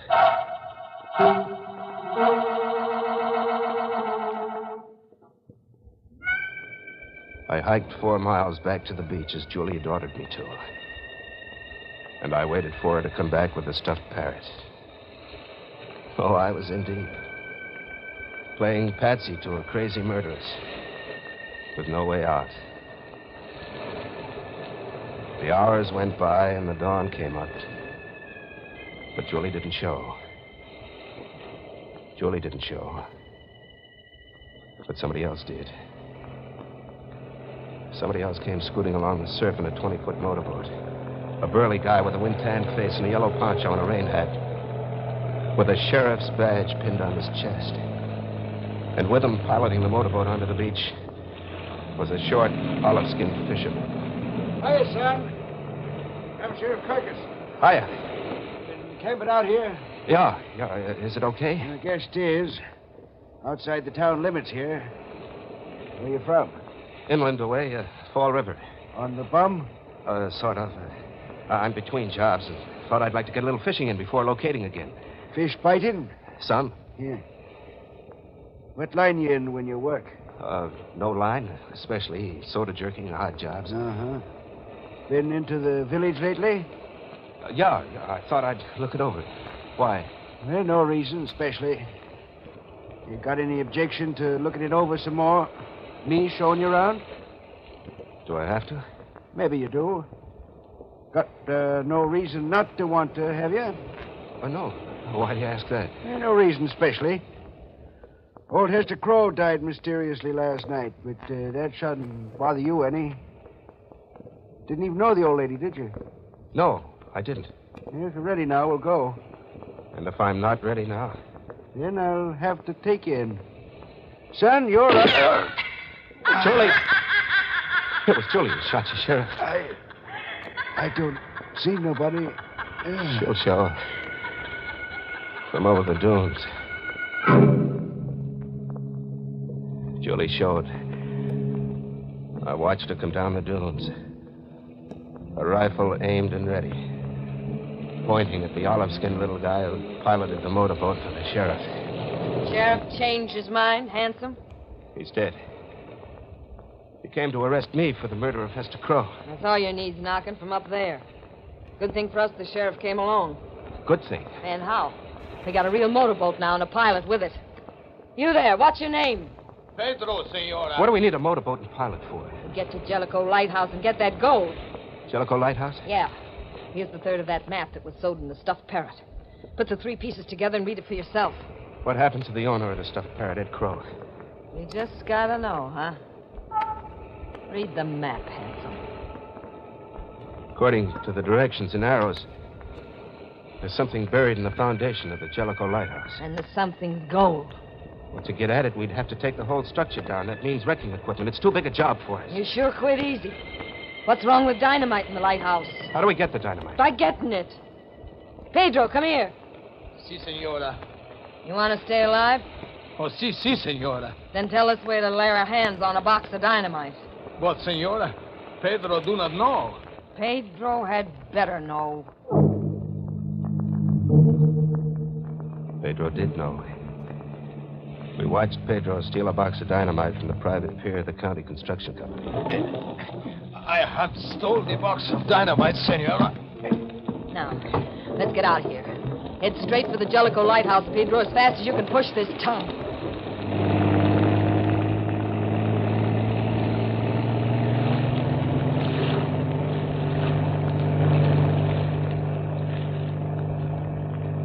Jellicoe lighthouse is over there, Senora. On that little island. See, I throw the light on it. I see it. The lighthouse is abandoned, isn't it? Oh, si, Senora. For a long time, there is nobody in it. Stop the boat here. Here? In the middle of the water? Right here. Turn around, Pedro. What for? Do as I say. Surely. Pedro's helped us.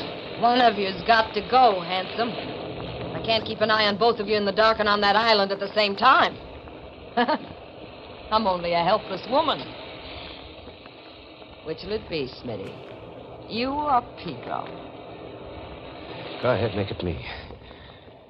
You'll kill me anyway, sooner or later. Maybe I won't. Ready for it, Pedro? Si, Senora. If I have to die, I am ready. Thank you, Senor, for trying to save Pedro.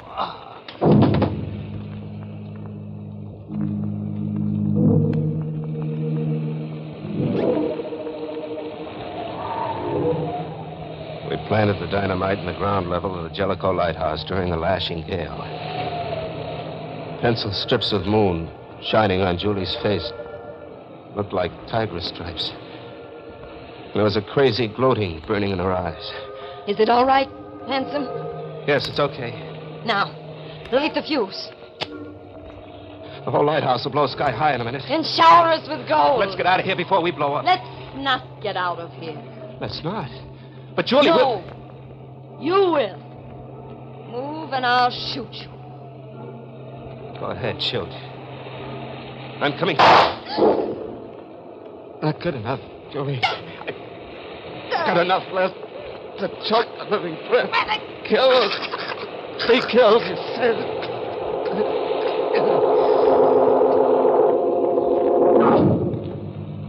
She sagged in my hands and fell over unconscious. I couldn't bring her to or drag myself out in time.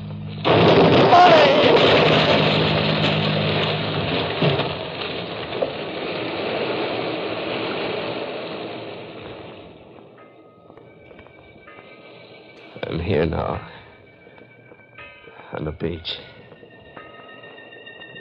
blinded by the blast,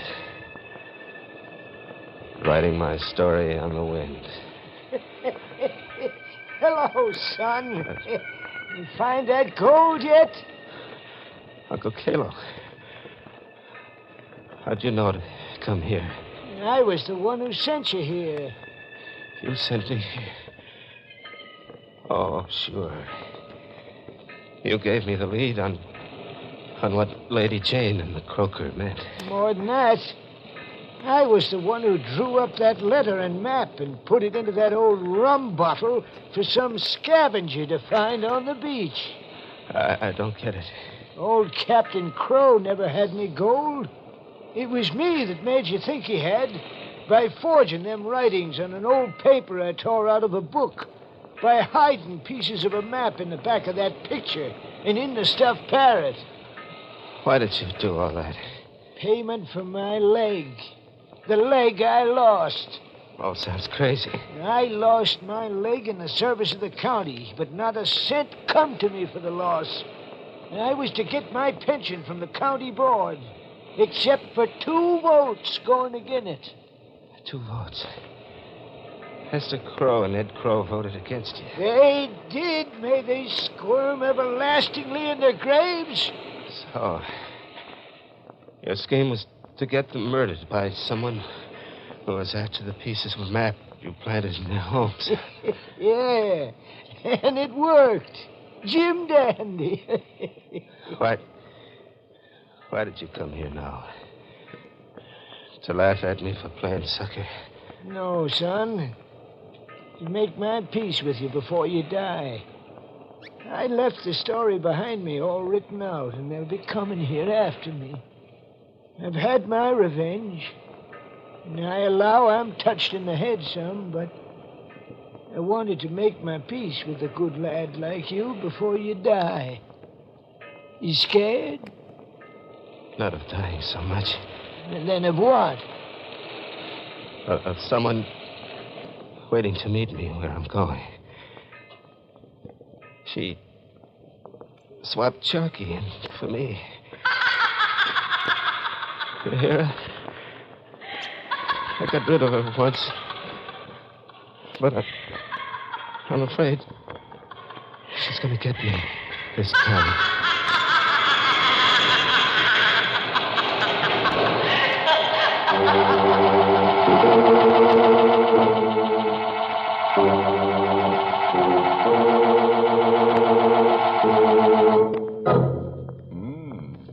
What do you bet now that he's crossed the great divide, Smitty's troubles begin to multiply? Julie won't take no for an answer, especially now that she knows Smitty's a real gone guy. Did somebody say Uncle Cale gambled a $50 coin and hit the crackpot? Well, what do you say we close this merriment with a moral, everybody? When bottle washes out of the sea, don't pull the stopper, sucker. You might blow your own top.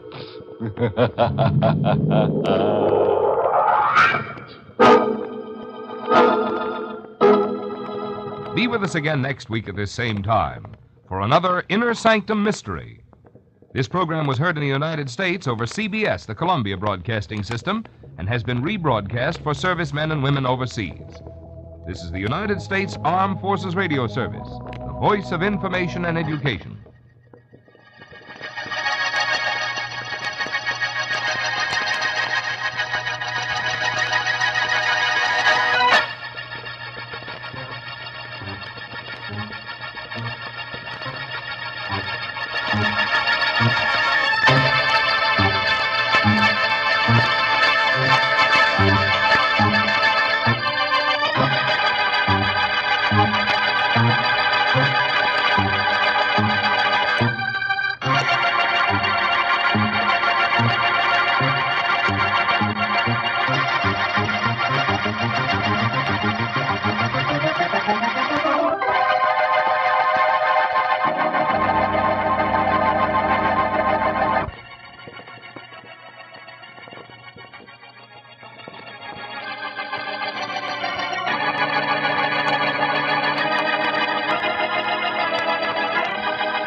The makers of Mars Forever Yours Bar and all those other good Mars candy bars invite you through the creaking door for another thrilling Inner Sanctum mystery. Tonight, The Unforgiving Corpse, starring Louis Van Rooten.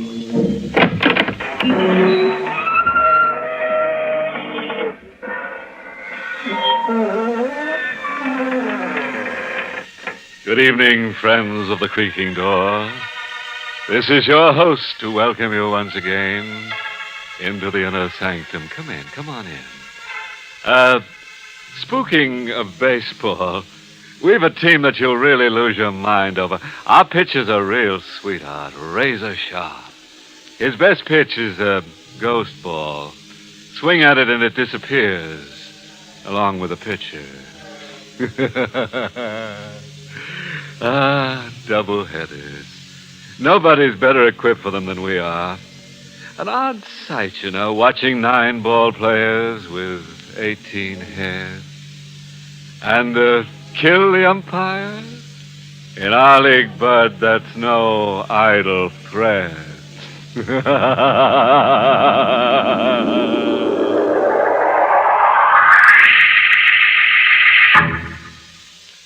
Now into the Inner Sanctum for thrilling mystery. But first, this is Alan Z. Anthony. You know, certain things are very personally yours, things that make you the person you are. Your voice, your features, your manner. Yes, your particular tastes, too. For example, you may be one of those extra special individuals who strongly prefer dark chocolate. And that's why Mars puts their special candy-making magic to work to bring you that delicious Mars Forever Yours candy bar. For you who particularly prefer dark chocolate. Forever Yours makes the most of that dark chocolate by delightful flavor contrast, by wrapping it thick around creamy, whipped, pure vanilla nougat topped with golden caramel. Yes, the not-too-sweet taste of elegant dark chocolate in a refreshing flavor combination with the clean, bright taste of pure vanilla. That's Forever Yours. That's the candy bar particularly for you and made to be forever yours.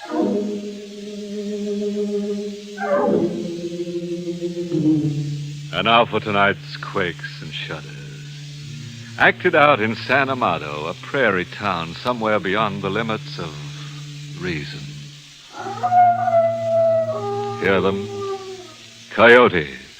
It's a lullaby you sleep to in San Amado, if you can sleep. And here's another soothing sound in the night.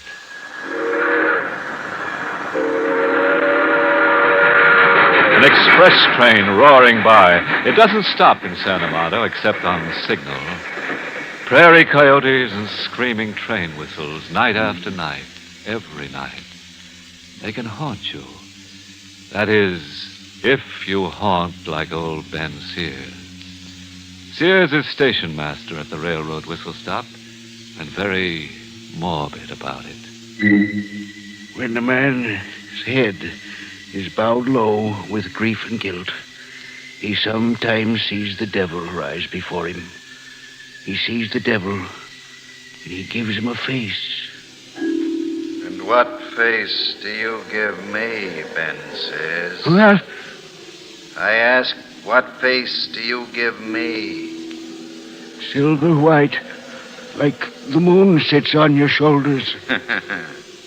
And my eyes? Eyes cold. The sockets cold like a frost, like the touch of death. Shall I touch you? No! Why so afraid, Ben says? You and I are talking. You think not? We've things to recall together, Ben says. What things? Things like your murder of me. Have you forgotten the old 1155? No, it's a brand on my memory. Then say my name. Kirby Willis, engineer of the train.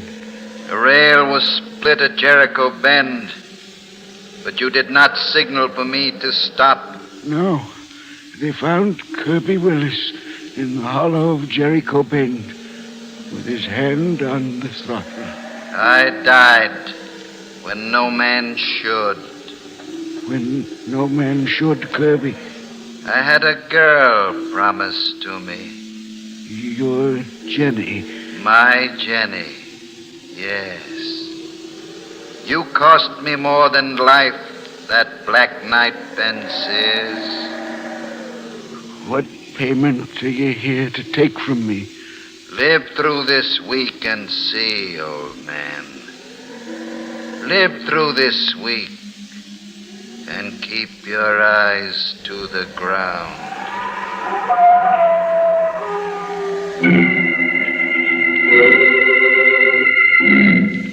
Keep my eyes to the ground.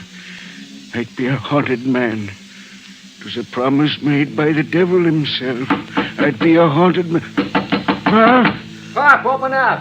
Oh, it was Fred, my stepson, bringing me a warming drink like he did every night. Well, why the locked door, Pop? Against prowlers? In San Amado? That's a joke. The only prowlers around here are four-legged. Coyotes. Coffee for you. I'll go home to bed now. Fred, wait. Huh? I saw a man tonight. I saw Kirby Willis. Kirby Willis? Who's he? Hey, wait, the name's familiar. Your mind's not slipping back into the dark. Not again. It was Kirby. Stood before me in the station yard. He spoke to me. And invited you out of your mind. I murdered him, Kirby said. At a time when no man should die. Forget Kirby Willis and think of the miracle that happened. Only one life lost. The rails were split. I didn't signal Kirby to stop. Because you couldn't know about the busted rail. You were acquitted of negligence at the hearing. I never acquitted myself. Because you liked living in the dark. 10 years now. Telegraph message coming in if you're up to it. Take it for me, Fred, please. Says, 11:55's due by in 1 minute now. It's right on time. On the button. Hey, move over, Pop. Make room in the dark for a relative. Make room? There's more to the message. Last half says, I'll be riding the engine again. Signed, Kirby Willis. 11:55. Willis rode the 11:55 that night. Shut up. Found him in the hollow, sealed in his wrecked cab with his hand dead on the throttle. Shut up, Pop, shut up.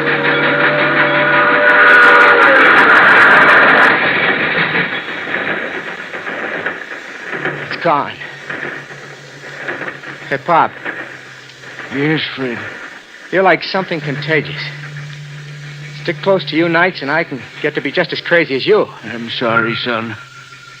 You know, just then with the 11:55 clearing the station, you know what crazy thought flashed through my head?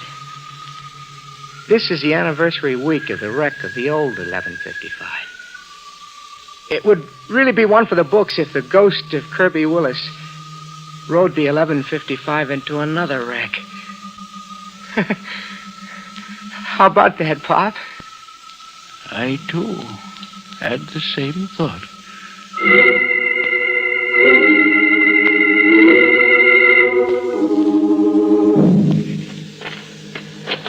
I kept my mind in the dark and my eyes to the ground. Later, in San Amado Cemetery, I held my lantern over a headstone.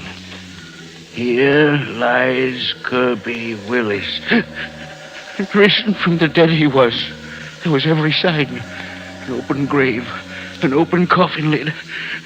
I could see by the shine of my lantern that Kirby wasn't in his coffin. You came to see with your own eyes that Kirby Willis is outside his coffin. Kirby? On the path, plain in the light of your lantern. See me? Yes. I rode the 11:55 tonight. I know. Kirby, to send a message on the wireless. How was it done? I'll be riding the 11:55 every night.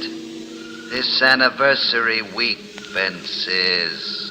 And on the last night, will the train go through on the last night? Live through the week and see. Since you've come to comfort the dead, why not take yourself over to Jenny? To Jenny? 5 graves from this one. Count 5 graves from mine. Go. Ask Jenny to tell you how she died. I counted 5 graves from Kirby's. I stood there with my mind in the dark, my eyes to the ground. An open grave. This one, too. But the lid of the coffin was closed. Closed. But it opened while I watched. And a specter in white rose up. Ben Sears? Are you Ben Sears? I am. Kirby sent you to me? Yes. To ask how you died, he said. How did you die? In my wedding gown. I was fitting it to wear for Kirby when the news came that night. It was a tragic hour. I stood there and didn't move, When they told me about Kirby, I never moved again from that minute. You willed yourself to die. My heart swelled up as big as myself, and then it stopped. I stopped it. It was a bad time to die, when living was so good.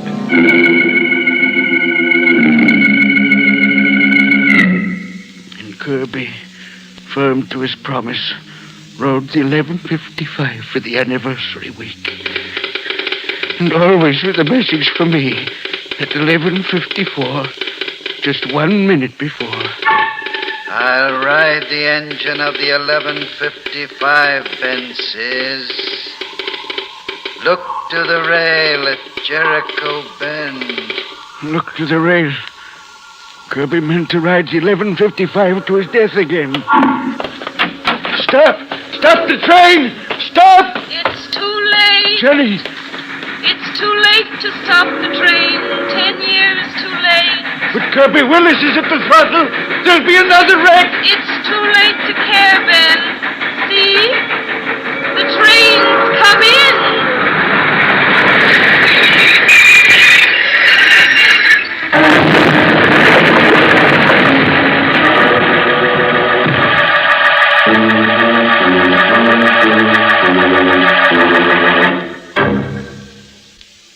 Our friends, your hosts, with a friendly warning.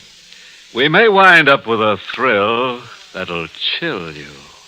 Remember, if you go for dark chocolate, go get it.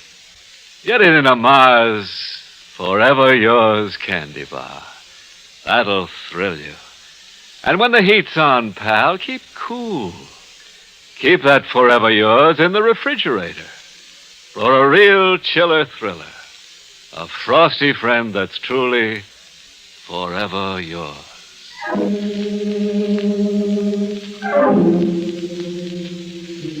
Ben's sense of guilt isn't so big, really.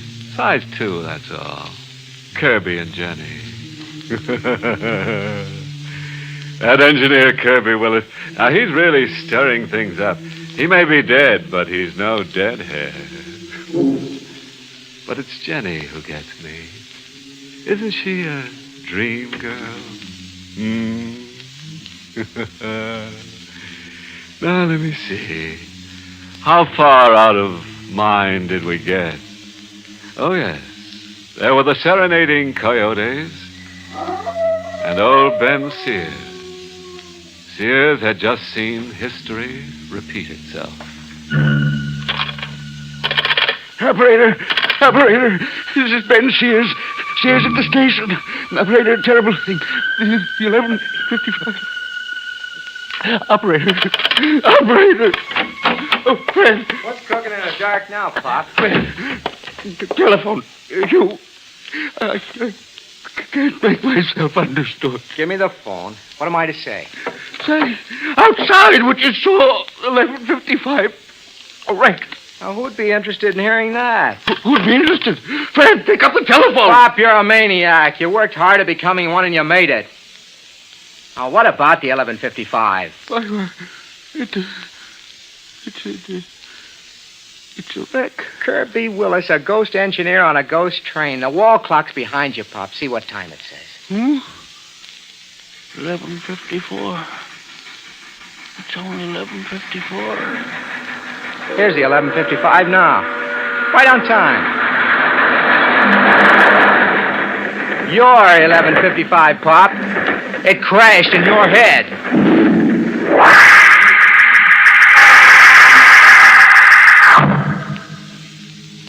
Saner mind than mine. I needed a saner mind than mine to take me by the hand. The wisdom of my years. Where was the wisdom of my years? Wilson, the town supervisor, I let him take me by the hand back to the Santa Marta Cemetery. Which of the two graves, Ben? Oh, over here is Kirby Willis. This grave. This grave, you say? It says Kirby Willis on the gravestone. I hold the lantern to it. we see different things, Wilson? I see an open grave. An open grave and an open coffin. Then here's 5 graves from this, Wilson. Count 5 graves. 5. I've counted 5. I'm an old man. I've lost my reason. But not you, Wilson. You're the best mind in Santa Mata. The town supervisor. What do you say? The grave, as unnatural as the first. Open. And the coffin, empty, like the first. Ben Sears. Ben, is it Jenny calling to you, Ben? You hear her too? Yes. I stood in my bridal gown and didn't move. My heart swelled up. When it stopped, I stopped. So I could be with Kirby Willis. It was a bad time to die. Such a bad time when living could be so good. Wilson. Yes, Ben? You heard what she said? Every word. And did you also see her? Yes. Like a white mist. And long flowing hair. And no flesh that I could see. I do have your hallucinations now, Ben. In the morning, Wilson, the best we had in Santa Mata, put his hallucinations to rest. Well, I thought about the things we saw and heard, Ben. All night long I thought about it. This morning, a clear thought came to me. Clear thought? That there's a guiding spirit behind these sights that have turned your mind. I don't understand. A guiding spirit with a scheme at hand. A scheme against you, Ben Sears. This morning, I took action. Now, let's see what the ghosts do. What action did you take? I ordered an arrest.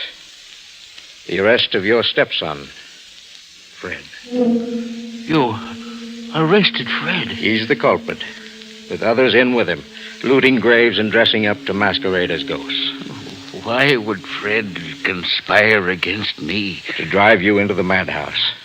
Even to drive you to your death. I can't believe it. Yes, I know. I know it's a great shock to you.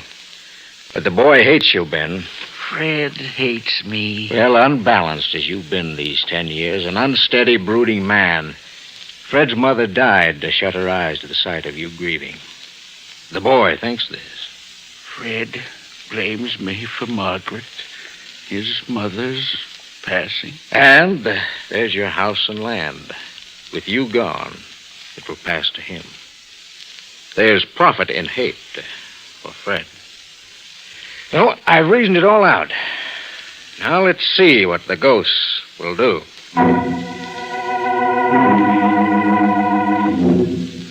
There was a message that night, that last anniversary night, 10 years to the day of the old wreck. Kirby Willis firm to his promise. I could hear his voice in the keys. I'll ride the 1155 for the last time tonight.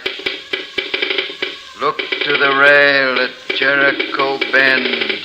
Look to the rail at Jericho Bend. This time I would. There would be no negligence this time.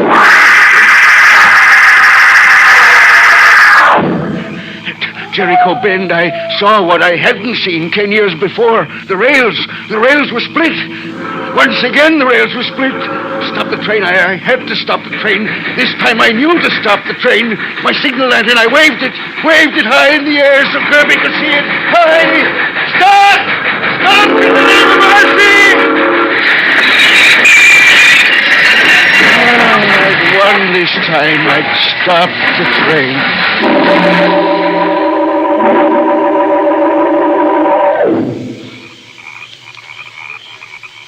I woke from a long sleep in the outdoors with someone standing over me. Wilson? It's me. 11:55, Wilson. 11:55. 11:55 came and went.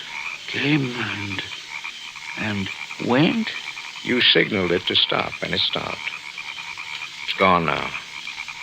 A train can't wait on a hallucinating old fool. But the rail at Jericho Bend, it was split. I saw that with my own eyes. The train took the bend with nothing wrong. But I saw it. I'll show you. Here at the bend. I'm standing here to be shown, Ben.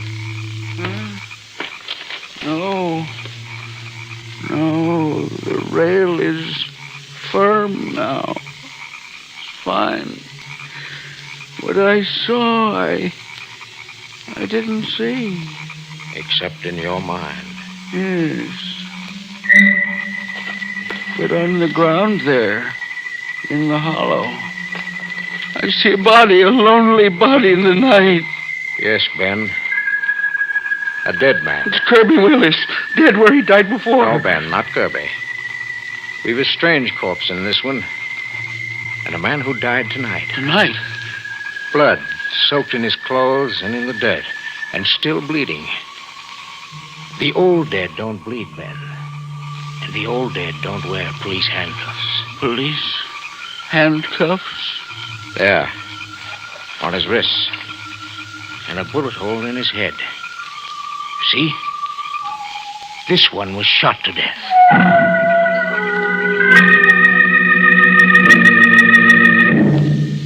I'll telephone the coroner to come take the murdered man.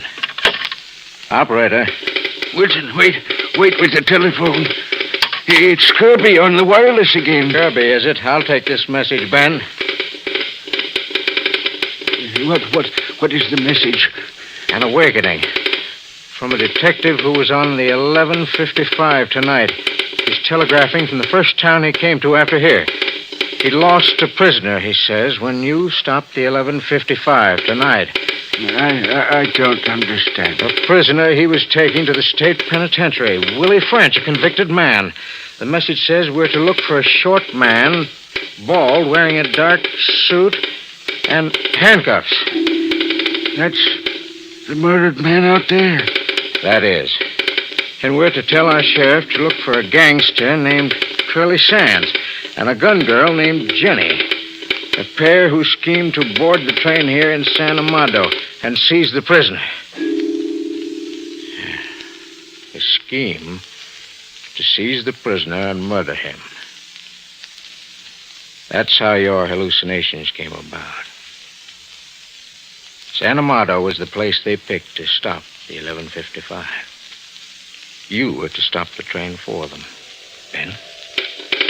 They played on your imagination all this anniversary week to get you to stop the train tonight, as you did. Ben, do you hear me? Shh. There's a message coming in from Kirby. Ben, come to your senses. We know the truth now. I must decode the message. Ben, help yourself. The keys aren't going. They aren't going. Except in your mind. Keys are going. But we don't hear the same things anymore. Not anymore.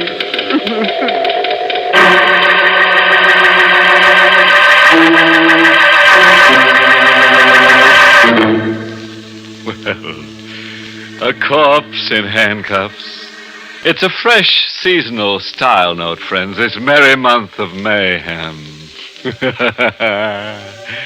It gives death that little added weight. And old station master Ben, the way he kept crying over spilt guilt. A stiff stood up in a coffin and Ben blew his lid. Moral? Oh, sure. This one's a hint on proper behavior. When wandering through graveyards, never stop to chat with strange women.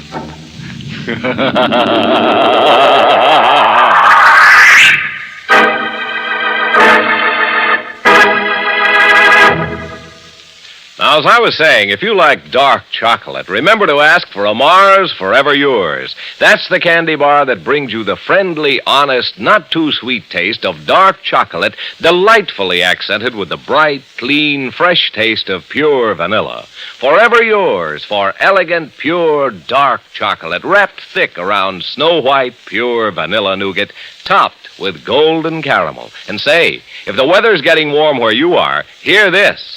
Forever Yours bars are being double protected now with a special warm weather inner wrapper to protect and seal in that delicious flavor. For a chill thrill that's really wonderful any warm day, just try a chilled Forever Yours. Get a supply of Forever Yours bars and keep 'em handy in your refrigerator. Yes, keep 'em chilled, and you'll enjoy a chill thrill that's particularly for you. Meant to be. Forever Yours. And now, back to our host.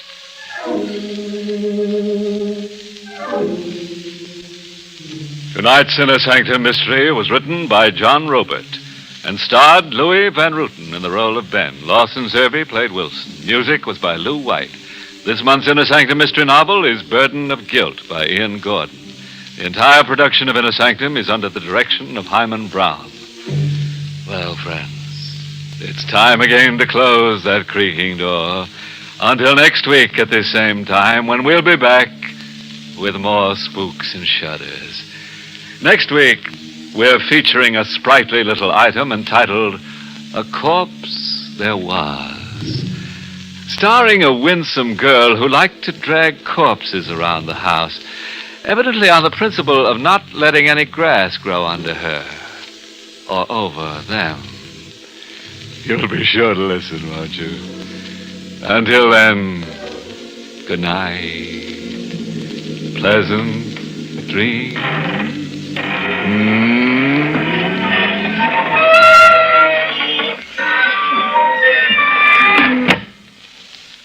This is Alan C. Anthony reminding you that now it's the Mars Forever Yours bar that brings you Inner Sanctum. And remember to listen at this same time tomorrow night over most of these stations to Can You Top This? Also brought to you by Mars, where they believe that faithful quality makes faithful friends. This program came to you from New York. This is ABC, the American Broadcasting Company.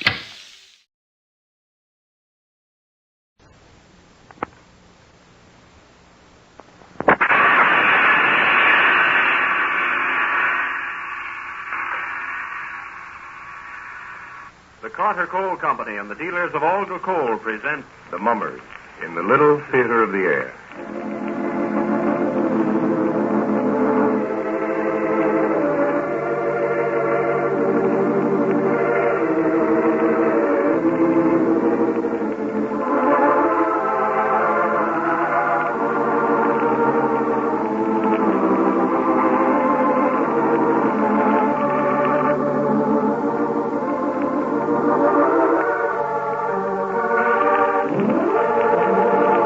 Ladies and gentlemen, it's good to look at the advertising of retail stores today and see for sale such long, scarce items as thermostats and coal stokers. It's especially good if you've been able to get a supply of that good Olga coal, because in a good hand-fired furnace, it responds especially well to the regulation of the thermostat. And burned in a coal stoker, you get all the benefits and advantages of Olga coal, plus automatic heat. Now is the time to start getting ready for cold weather. Try to get some of this new equipment. Call your friend, the Olga dealer, about the coming winter's coal supply. Ask for this good coal by name, spelled O-L-G-A. Ask again if he's out of it, because there's no fuel quite like coal, and no coal quite like Olga. Now, the Hermit.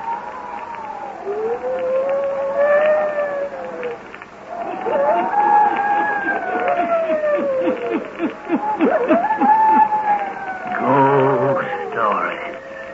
Weird stories. Murders, too. The hermit knows of them all. Turn out your lights. Turn them out. Have you heard the story, Steve? Then listen while the hermit tells you the story.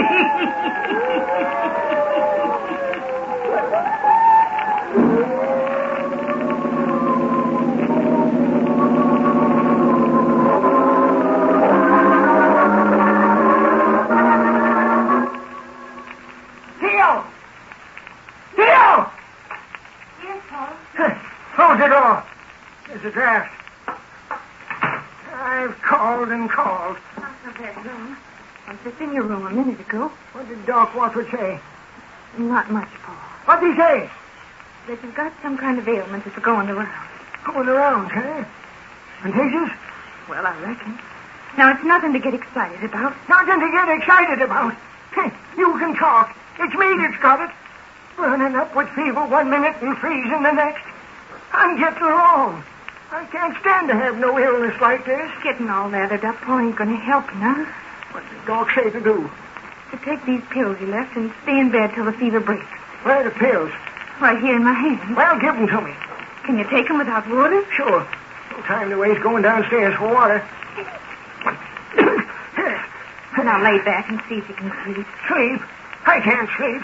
Well, you can try, I reckon. Can't nothing happen to me, you hear? Just can't nothing happen. All these years of dredging, slaving for the farm to make it pay. All the years of saving. I can't die. I can't die and leave it. Theo, I want my strong box. Yes, Paul. Right away, I want it. Stay covered up. I'll get it. I ain't going to die. I can't die. Not and leave it all. Ain't nobody work for it but me. It's mine. All mine. The farm, the money, all mine. And I ain't going to leave it. Theo! Theo! Oh, I'm coming as fast as I can. My keys are on the chain in my pants pocket. Here you are. You ought to stay covered up. Oh, quit nagging, Theo. Just like your ma was, always nagging. What's that? Someone came in below stairs. Elton, I suspect. Probably heard you was ailing. Pray you can keep him out of here. I don't want that worthless son of mine in this room. Don't worry, Paul. Soon as Elton finds out you got something catching, he'll be a mile away from this room. Well, you can tell him this for me. I ain't going to die. He don't need to push like a vulture below stairs waiting for the end. Ain't going to be none. You can go now, Theo. Ain't no use in you staring at this money. It's mine. And I'm going to hang on to it for a long time to come. I wasn't even looking at it. Get going at your work in the house. When I call next time, don't take so long to come upstairs.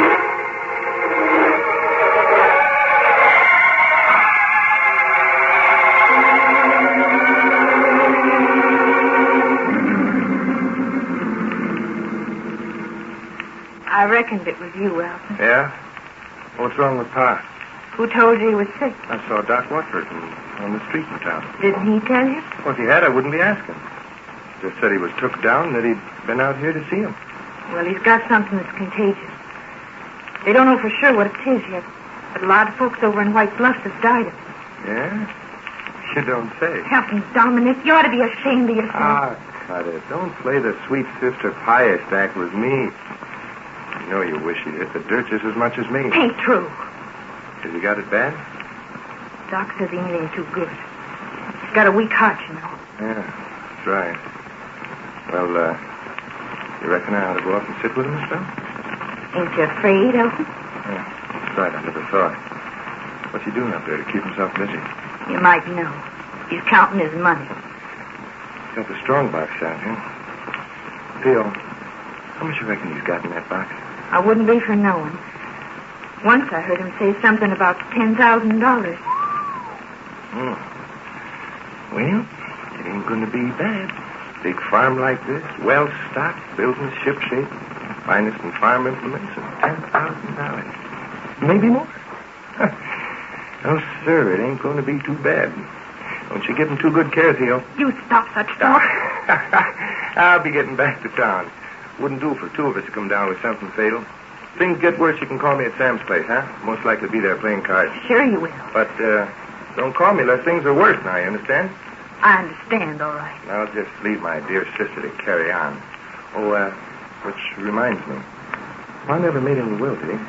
Not that I know of. He never expects to die. Well, don't go putting any ideas in his noggin, little angel. Because if there's any dirty work at the crossroads, I might not be too kind about finding a place for my sweet, pious sister to live once this place is mine. Well, bye now. Take care, but not too good care. Catch on?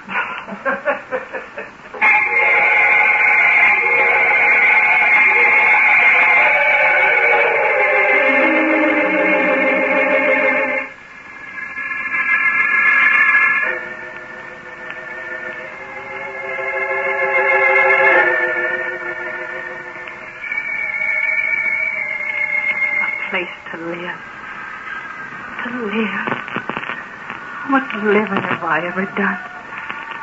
Fetching and caring for Pa and Elton since Ma died. Since I was 10. No time to play. No time to dream. Just work. And listening to Pa growl about expenses. And Elton being shiftless. And all the time hoarding more money and counting it over. Money. I don't want money. Except for a pretty dress. I want a time to dream. To walk these moors when the moon is calling. Or when the wind sings like the sea. To climb those blue hills yonder. And maybe twine some wild roses in my hair. I ain't got nothing but wishes for beauty. And there ain't no beauty here. There ain't none at all. Theo! Theo, come, Theo! I'm calling you! Theo!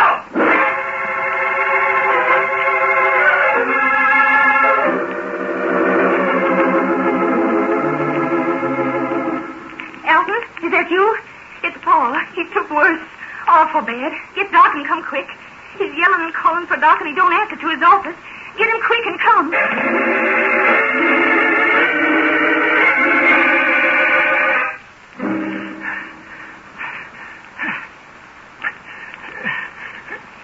You gotta find him. You gotta find Doc. Elton, this word, Pa. He's coming as soon as he can. Where's Elton? Standing outside the door here in the hall. Ain't no use for him to come in and catch the fever. Yes, you want me, Pa? No, I don't want you. Further away, the better. I don't believe he went for Doc. Yes, Pa, he did. I don't believe it. He wants me to die. He wants what I got, but he won't get it. Oh, nobody is. No, you can't take my rifle money from me. Like that, Pa. I ain't gonna die, Theo. I ain't gonna die. Of course you ain't. I ain't gonna gasp like your ma did and then go out. No, Pa. You know something? You can't kill me. Nothing can kill me and take my farm and money. Because I'm gonna have it always. Don't be fooled if I stop my breathing, because I'll come back. Come back to this very room. Ain't nobody to touch my money. Or I'll come back. You hear that, Elton? Yes, I hear. Never touch the strong box, because it's mine. Money's all mine. I'll never let it go. I'll never let it go. I'll be here in this room with garden and watching it. Bill, what's up? Doc better come quick. Call again, Elton. Sure, I'll call again. My box! My money! It's right beside you. The key! The key to my box! Here, Pa. Lock it. Lock it tight. It's locked, Pa. Locked tight. The key. Put it in my hand. My hand. Here. So dark. Can't see. You've got the key in your hand. Never take it away. Leave it. Leave key in hand. I'll be back. Be back. It's mine. All mine.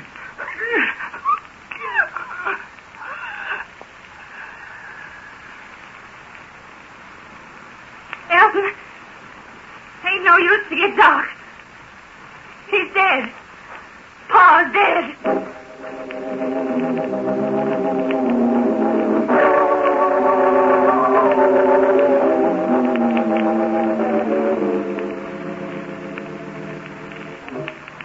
I was looking for you, Theo. Where you been?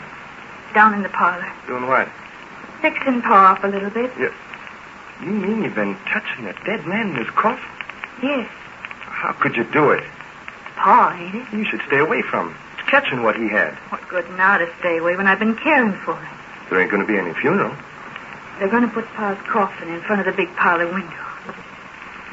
Then the men are going to cover their faces and come in and carry him to the hearse. When?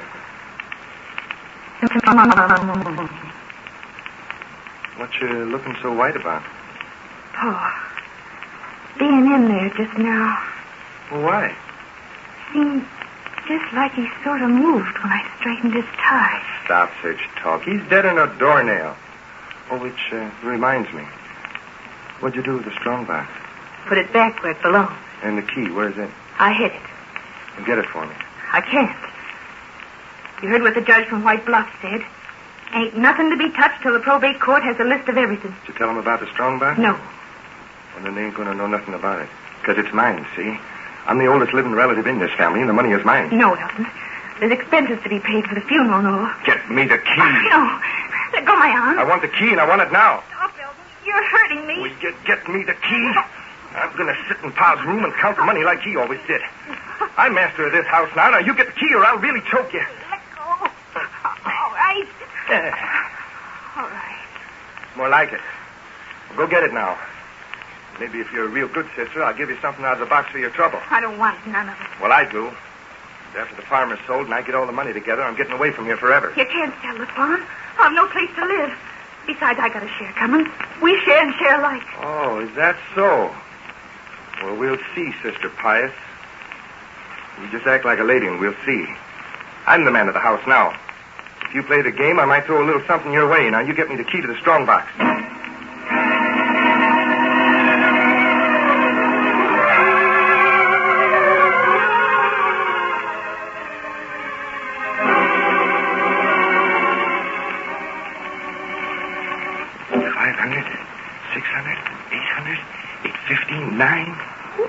There's thousands here. Who's at that door? Theo, I'm telling you, get away from the door. Theo? Mine. All mine. Who's at that door? It's him. Him, standing in the door. Mine. My money. You can't walk. You can't. You're dead. My money. Theo! Theo, come here! Theo! What do you want? Did you see him? Who is? Pa. He was standing right there in the doorway. I heard him speak. Oh, Elton, you're shivering that paw did. It's the fever that's coming. No, it ain't no fever. I tell you, I saw him. Pa stood there in the doorway watching me count the money. No, Elton. If Pa stood there, I'd have seen him, too. Pa lies downstairs in his coffin. Pa's dead. Theo, I tell you, I saw him as plain as I see you. Come on, Elton. Get to your bed. You're tucked down just like Pa was. No. Look, you said yourself this morning that Pa moved in his coffin. I only thought it, Elton. Lots of times it seems like dead folks are alive when you look at them. Come on, Elton. Get to your room. Let me cover you up good. You're trembling. I gotta be sure he's dead and in his coffin. He is, Elton. He is. Well, you gotta go down to the parlor with me and make certain. You've got to listen to me, Elton. I'm afraid we're both choked just like Pa. I can feel the chills, too. We gotta be sure. Gotta go down and look at him, Theo. All right, Elton.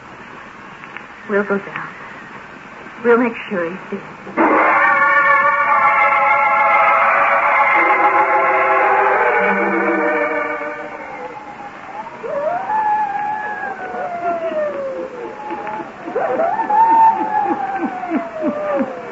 Is it true that old man Dominic really walked the house in search of his money?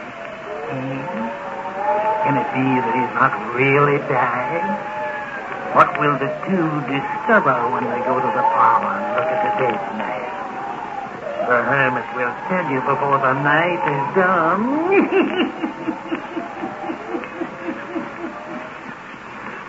When the children in the Olga coal communities of West Virginia returned to their schools this fall, they resumed the study of history. We, too, like those children in West Virginia, should resume our study of history. How much of what we once knew have we forgotten? Have we forgotten the words of the famous Virginian Patrick Henry? I have but one lamp by which my feet are guided, and that is the lamp of experience. I know of no way of judging of the future but by the past. One of the things we can learn from the history of the past is that many men who have been entrusted with public power have abused it. Free men always try, therefore, to prevent their government officials from becoming tyrants. The people in the United States tried to prevent the officials of the federal government from engaging in tyrannical acts by writing into the Constitution of the United States definite limitations on the powers of the government itself. The people knew, for example, that in the past, when governmental power passed into the hands of a tyrant, he would spy upon the people, invade the privacy of their homes or offices, pry into their personal papers and effects, seize their property, and imprison them without just cause. To guard against such tyrannical acts and to protect their personal freedom, the people in the United States provided in their Constitution that the right of the people to be secure in their persons, houses, papers, and effects against unreasonable searches and seizures shall not be violated, and no warrant shall issue but upon probable cause, supported by oath or affirmation, and particularly describing the place to be searched and the persons or things to be seized. The men and women in the Republic of the United States and the Dominion of Canada, where that good Olga coal is sold, will retain the personal freedom they rightfully possess, only so long as they are ready and willing to defend it against any influence which would curb or do away with it. And now, back to the hermit.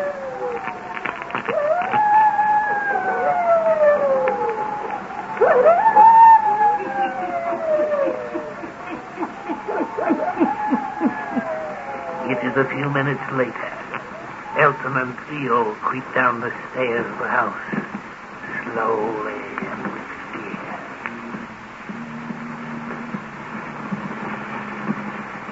Elton is shaking, not only from fear, but with a fever that grips him. And Theo's eyes are bright, the cheeks flush. He, too, on the verge of the malady that has attacked them all. Now they have reached the foot of the stairs. They stand for a moment, hesitant as they reach the parlor door. Listen.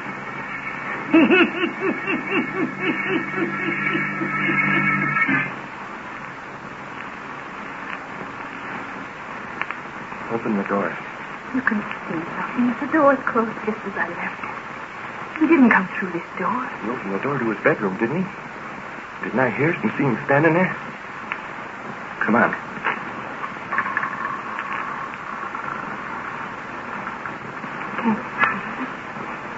The candles are burning just like I left them. And he's lying there. I can see from here. We gotta make sure. Go on. Move closer. I can see him from here. Gotta make sure. All right, Elton. Now look. Look about him. You can see now. He's dead. He couldn't have moved. Yeah. Sure. It's just the fever makes you think you saw him. Can't move from here. Can't come after the money. No, Elton. I'm going upstairs and get the strong box and take it away from here. I'm getting out tonight. No, Elton. Not before services in the morning. You can't do that. I'm getting out tonight. What's wrong? What is it? I thought... Stop trembling and tell me. Look at him. Didn't you see? What? His hand. I thought it moved. Oh, stop it. You can't scare me now. I'm going after the money. It did move. It moved again just now when you said something about the money. Good heavens. He ain't dead. He ain't dead at all. I told you I saw him in the room after the money. I'm going after it, and I'm going to take it away where you'll never find it. I'm going to get it now. Elton, come back. Elton, you can't leave me alone in the house with him. Elton! Oh. His hand moved again.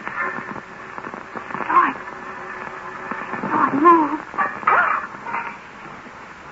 He's touching the candle. Knocked him over. Elton, come back! Come back quick!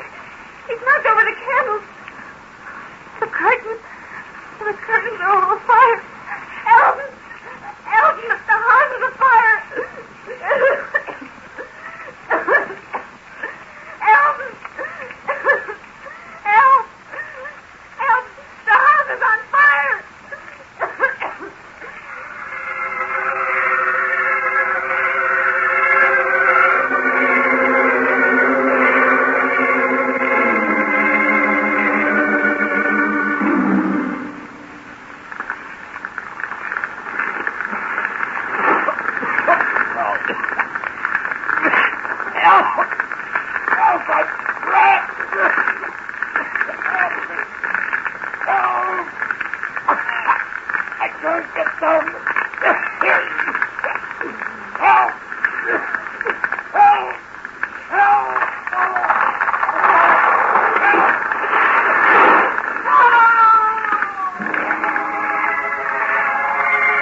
the ground. Not a stick or a stone left. Never heard such a terrible thing. Man in his coffin burned to a crisp. Did he find the others? They found Elton in the house, where there was what there was left of him. Beside him there was an open strong box. Folks say it must have been the box the old miser kept his money in. And the girl Theo, did they find her? Yep. They found her this morning, but she wasn't in the house. Where? She must have run out the house when the fire started. She lighted out over the moors. She's alive then? No. They found her dead, too. Doc Watford said she must have caught what her pa had. An exposure during the night killed her. Poor kid. She was the only one in the family good for anything. The old man was a miser, slaved over all these years, and Elton, he was a worthless pup. Well, sir, the whole fortune went up in smoke in one night. Nobody got the use of any of the old man's money. It's just like it went to its grave with him. Yep. And like as not, he would be glad of it. I never knew anybody to have such a fever for money as he had. Poor kid. That little Theo. Mighty pretty, too. She never got anything out of life. Not a thing that she ever wished for, I reckon. Doc Watford said they found her lying at the foot of Old Pine Mountain. Funny thing. She just sort of picked out a nice place to fall and die. And her head was right up against an old wild rose bush that was in full bloom. And her face was buried in the roses.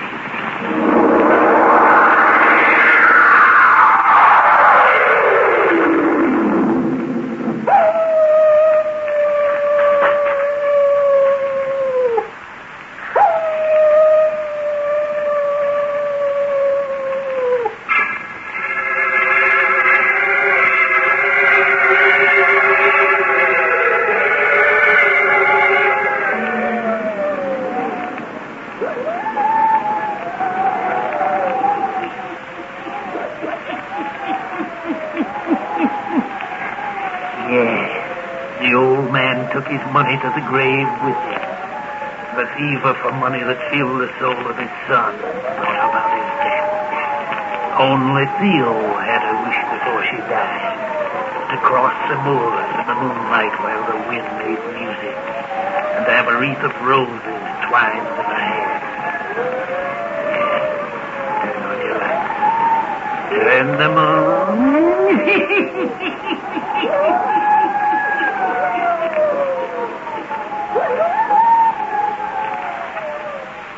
You have just listened to the 509th story by The Hermit, made possible through the courtesy of the Carter Coal Company, producer of Olga Coal, and your friend, the Olga dealer.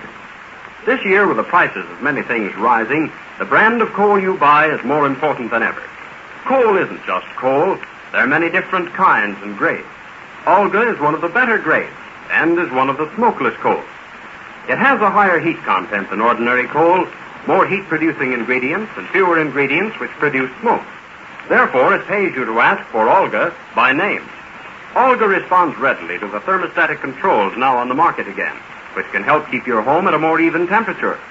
And for coal stokers, Olga Stoker Coal is specially sized and prepared. Because householders know there's no fuel quite like coal, and no coal quite like Olga, deliveries are still a bit behind the unprecedented demand. That is why it will not only pay you to ask for Olga Coal by name, but to place your order well in advance with your friend, the Olga dealer.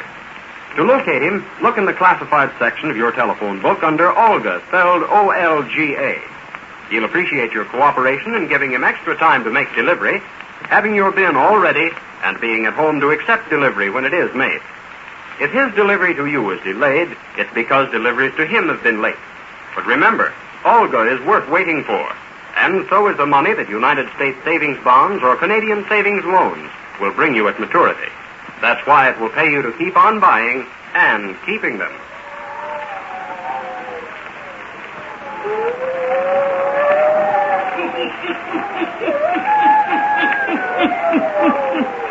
And the hermit has more stories for you. Listen in again next week for my hounds howling. I'll tell you the story without end. I'll be back. Pleasant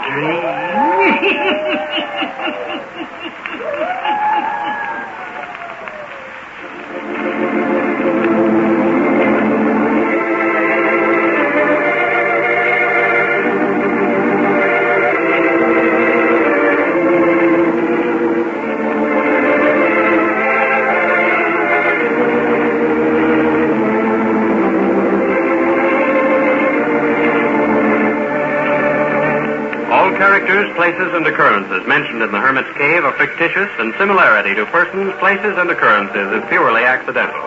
This is Ron Gamble speaking.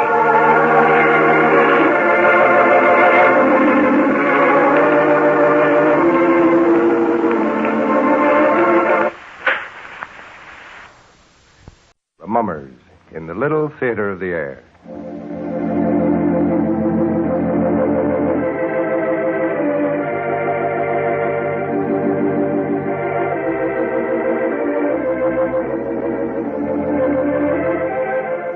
And now the Hermit.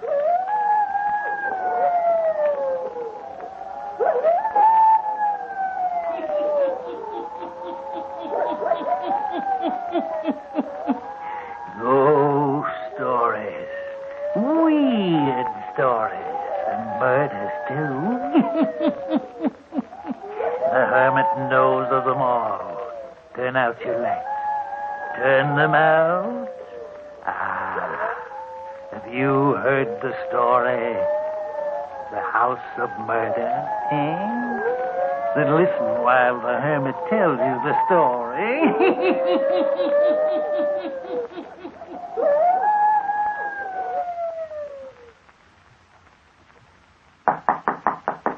Yes, come in. Mr. Burton, I'd like my wages, if you please. What's that? Yes, Mr. Burton. Well, Millie, you're dressed to go out. My breakfast hasn't been served. That's right, Mr. Burton. I'm leaving right now, and I'd like my wages, if you please. Oh, this is preposterous. Oh, it's something bad, all right. You can't go without giving me more notice than this. I'm sorry, but I can't stay. What's it all about? This house, Mr. Burton, it's this house. It's truly haunted. Nonsense.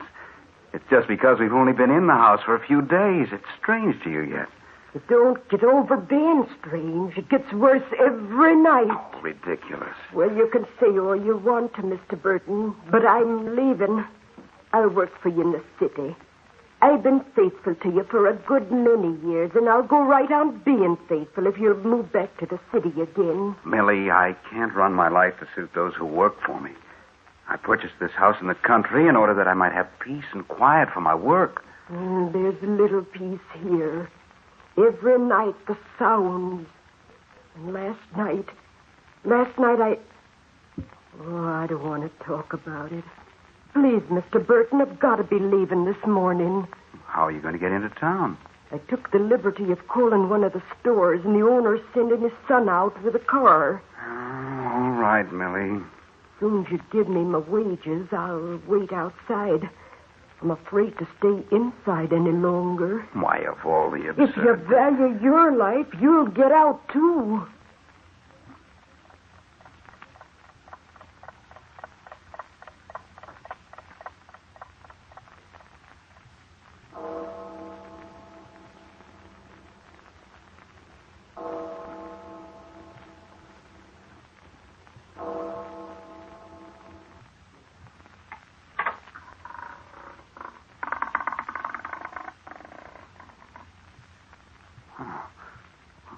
No wind to open that door. I must have left it unlatched. Feels just as if someone was in the room here with me. No, it's as if something brushed past me. I could swear I felt it touch my shoulder. Oh, ridiculous. Pages turning. Pages of my ledger turning. just as if a hand moved the pages. Wind couldn't cause it. There isn't any wind in here. Oh, I'm dreaming things. It's utter nonsense. Millie's got me all upset. Now, my test tubes. My experiment. The test tubes knocked to the floor. I'm not dreaming this. This is too real. I need Carmer. He'll solve this. Hello. I want to put in a long-distance call. I'd like to speak to Lyman Carmer in New Carden. Yes. Yes, you've got it right. Lyman Carmer in New Carden. The telephone number is...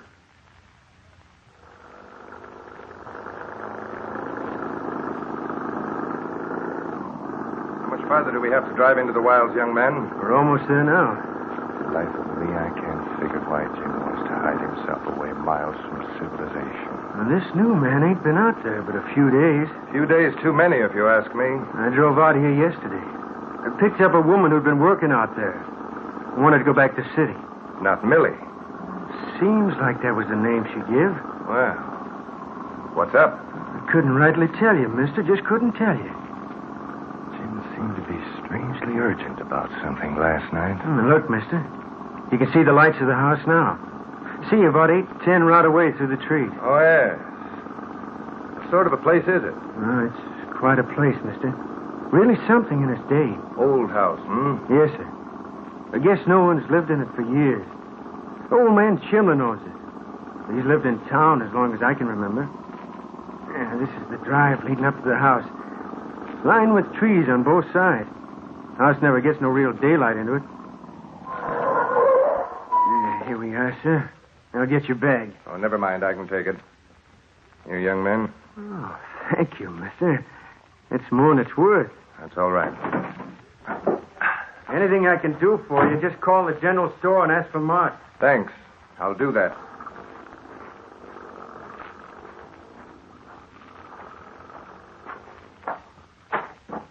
Lyman. Jim. Hello, Jim. I began to think you didn't make the train. I was 40 minutes late. Come on in. Nice of you to come. You old recluse. The idea of picking a spot no man ever heard of. Bring your things into the sitting room. We'll go upstairs later. All right. Well, this is nice. Uh-huh. Sit down. Thanks. Yes, Millie got it fixed up pretty well before she went back to the city. My laboratory is right off this room. Everything handy. You had dinner, Lyman? Yes, Jim. On the train. Good. I'm not much at fixing meals. The young man, Mark, from the general store, said that Millie had left you. What's the idea? I'll tell you all about it. That's why I called you. Well, it's nice here, Jim, but I can't see why you chose a place so far away from everywhere. Oh, I like it here. Well, that's reason enough, I guess. Millie coming back to take care of you? No. No, I'm afraid not. Lyman, Millie left because she was certain that this house is haunted. Oh, Jim. I called you last night because I remember a story you once told. Story of a haunted house. You told it as if you gave credence to the tale. Is that so? I remember well. That's why I wanted you here. Well, Jim, you don't think by any chance that this house is haunted, do you? I'm not so sure, but what I do. Oh, absurd. You think it impossible? Well, naturally. You didn't talk that way when you were telling us that evening of a place off the coast you knew that was haunted. That was a fireside tale. Quite different from reality. Lyman, it's only a short time until midnight. Will you come into the laboratory with me? Will you sit in there with me for a little while and see if the same things that happened last night occur again? Of course. If the same things do occur again, I shall be convinced that Millie was right. I shall be quite sure that something does happen. Does haunt the house.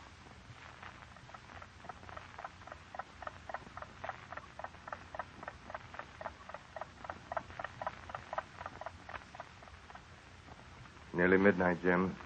Did you check the door into the laboratory to see if it's closed tightly? I checked it.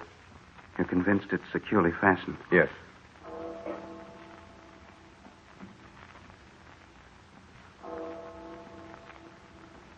striking midnight. Yes. This was the hour last night. What are we to watch for? The door first. The door into this laboratory.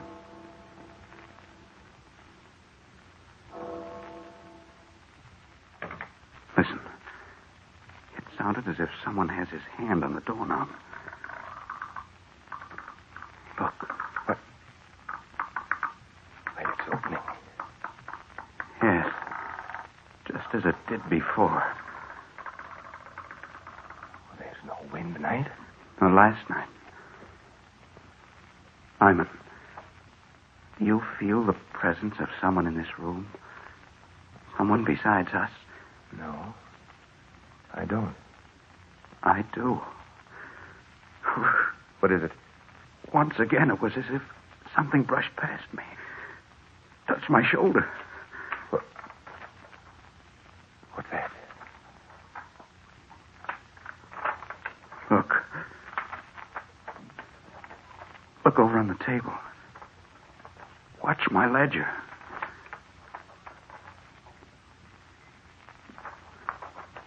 You see? The pages of my ledger are turning. As if a hand is on them. Jim, I can't believe my eyes. It's incredible. Now look. On the workbench. See? Something is moving those test tubes. I'm going to stop this before all my experimental work's ruined. What are you going to do? I'm going to walk over there, put my hands on the rack. What? Lyman, something touched my hand. Something that felt like sharp nails digging into the flesh. Oh, it's your nerves, Burton. Lyman, there's something in this room. Something that moves about in here. Some unseen thing that enters the door and moves in this room. Don't let your imagination run away with you, Jim. There is a thing in the house beyond scientific explanation. You know it. It's something vital and alive. A thing of power and locomotion. And it's up to us to find out what it is.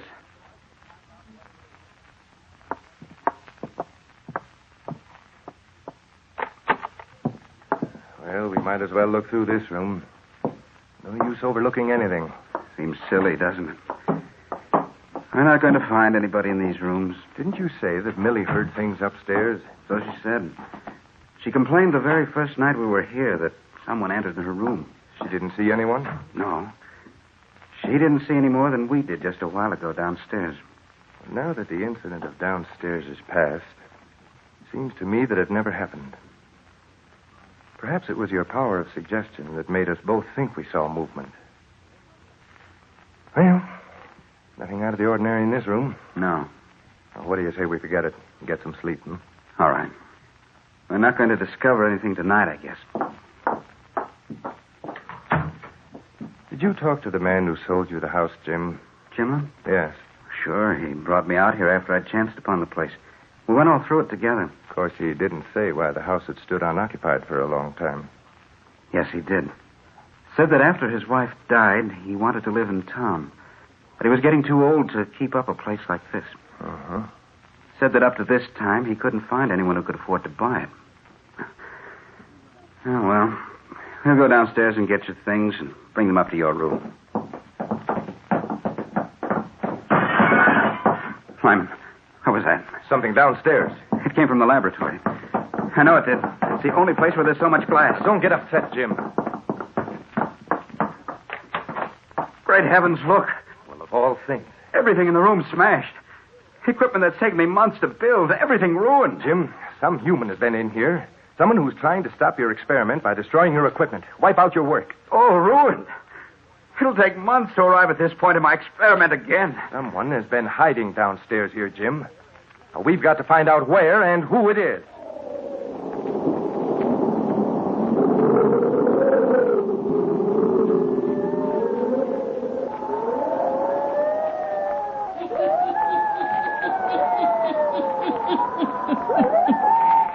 Is it a human being who hides in the house, intent upon destroying all that Jim Burton creates in his laboratory? Or is it an unseen force, as Jim said earlier in the evening? An unseen force with power and locomotion that lives in the old house. Eh? The hermit will tell you before the night is done.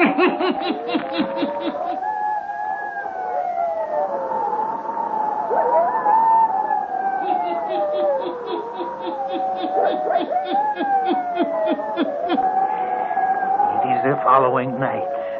Jim Burton and his friend Lyman Carmer sit in the laboratory.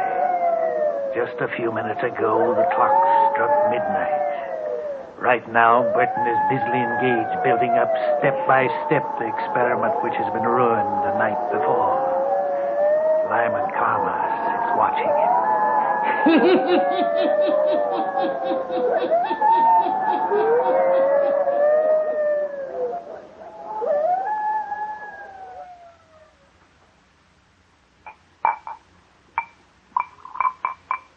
Jim, don't you think you ought to knock off for the night? You worked steadily all day. Oh, there's so much time lost that I have to make up, Lyman. Well, it certainly aren't going to have any visitor tonight. There's nothing left for them to destroy now. Tomorrow I'll go into town and inquire around. Think I should go to see old man Chimlin. Ask him to tell me something about the place. Well, maybe he can put us on the right track. Mm-hmm. I would have gone today, but I wanted to make sure. I wanted to see if we'd have the same experience of last night. You, going to work much longer? At least an hour. It's way past midnight. Guess I'll go upstairs. Okay. If you want anything, call me. All right, Lyman. Thanks a lot for staying over. It's a great help. Yes, if we can find out what it is or who it is that's causing this trouble. We'll find out. Good night. Good night.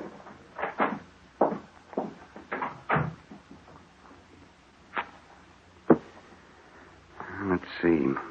Next step is to unite the two chemicals to form step B. Where's that ledger? Yes. And the next step I performed was... Oh, wait. Pages in the ledger. Page 5, 6. A page is missing from here. Every step I'd worked out and put down is torn out of this book. Oh, what is it? What is it that dogs my trail and won't let me do this work? Step by step, I'll have to work it all over again. What? Someone at the door again. Is that you, Lyman? No. No, it isn't. Just as before, I feel the presence of some person in this room. As if they were standing over me. Look. What do you want? What is it you... Something around my neck. Something choking me. Choking me. Jim, help. Help me. Jim, help.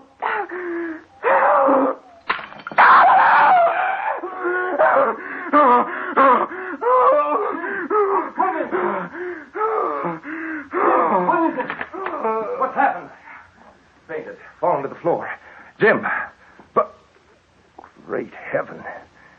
His whole face is burned by the stuff he was working with. Hello? Oh, for heaven's sake, hurry. Hello, operator. Send a doctor to the old Chimlin place right away. Hurry. There's been a terrible accident. Man's face is almost burned away.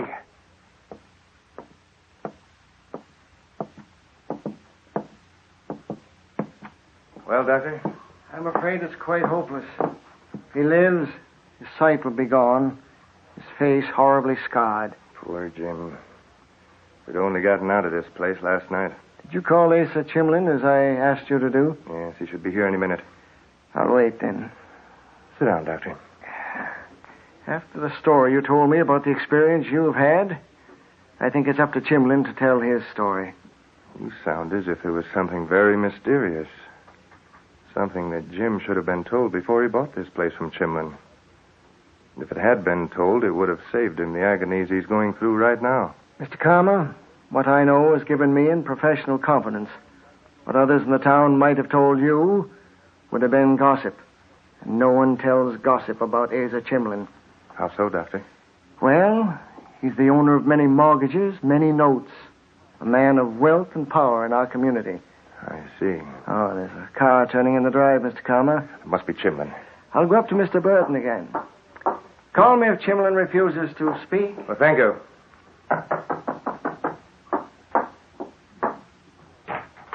Hello, sir. Well, hello, Mark. Where's Mr. Chimlin? Oh, he didn't come, sir. He called at our house and got me to drive out and bring you this note. Well, come in.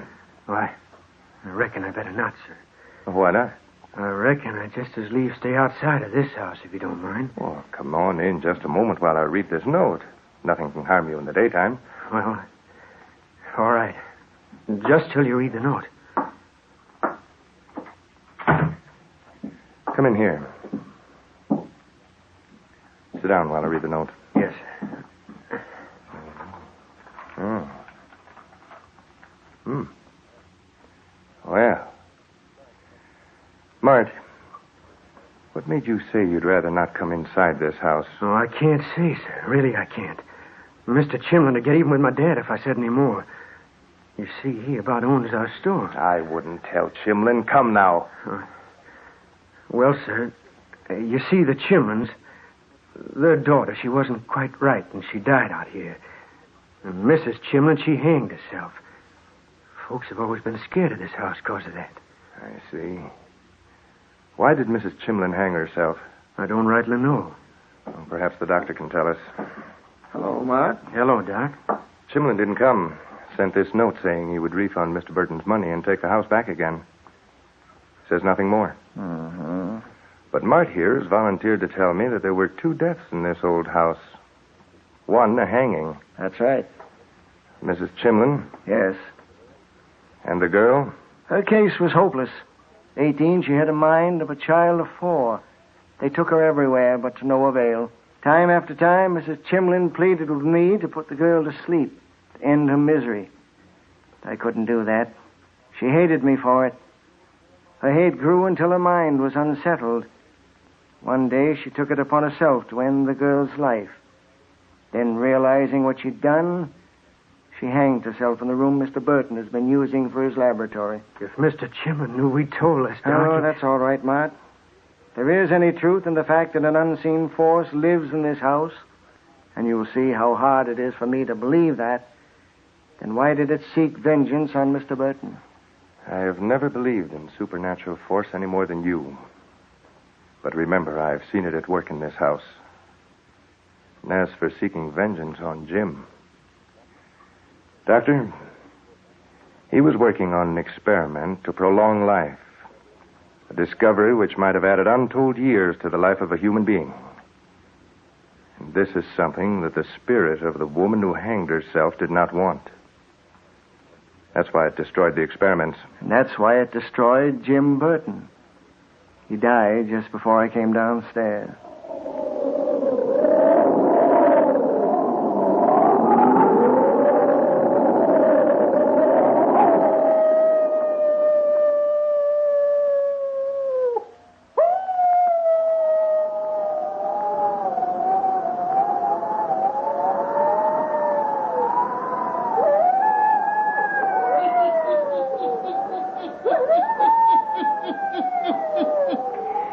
The hermit knows that in the old house, the unseen force was the spirit of a woman who took her own life. A woman who could not rest in her grave. A woman who returned to destroy anything that might prolong life. Yes. She killed Jim Burton by the power of supernatural force. Turn on your lights. Turn them on. I'll be back. Pleasant dreams.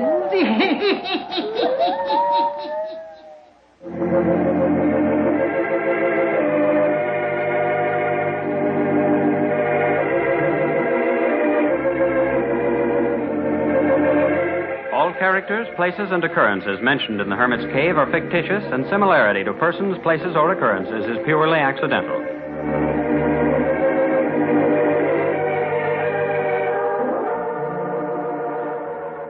The Mummers in the Little Theater of the Air.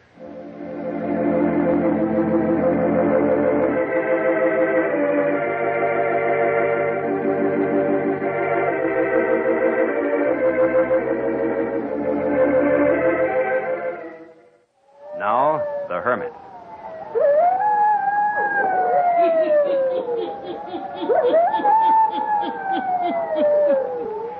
Ghost stories. Weird stories. And murders, too. The hermit knows of them all. Turn out your lights. Turn them out. Have you heard the story? Reflected image, eh? Then listen while the hermit tells you the story.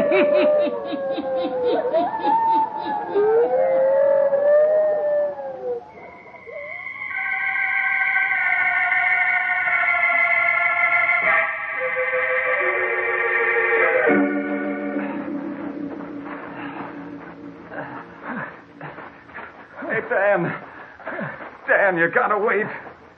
I can't go a step farther. Gotta keep going. Oh, this heat. This desert heat. I can't go on. Listen, Taylor. If we keep going, we're bound to strike civilization before long. Don't be such a devil, Dan. I gotta rest. All right. For a few minutes, then. Desert. Desert. I hate it. Walking for hours. Sun beating down. Stop it, Taylor. You can't go on that way. If you do, you'll go loco. Come on. Let me have a drink of water. We should wait till the sun goes down. Do us more good then. You are the devil, holding out on water. My tongue's like a bale of cotton. All right. You think I'm a devil holdout or not? There isn't any more water. No more water? I drained the last when we took that drink 4 or 5 hours ago. I don't believe it. Let me have a bottle. Here. No water. No more water. No more water. Now, listen. Don't do no good to get panicky. Only make your thirst worse. Crying out like that. Just another day would bring us into a settlement. Lost. Our bones will bleach white here on the desert. Sit back and rest. It's getting cooler now. Dan, look.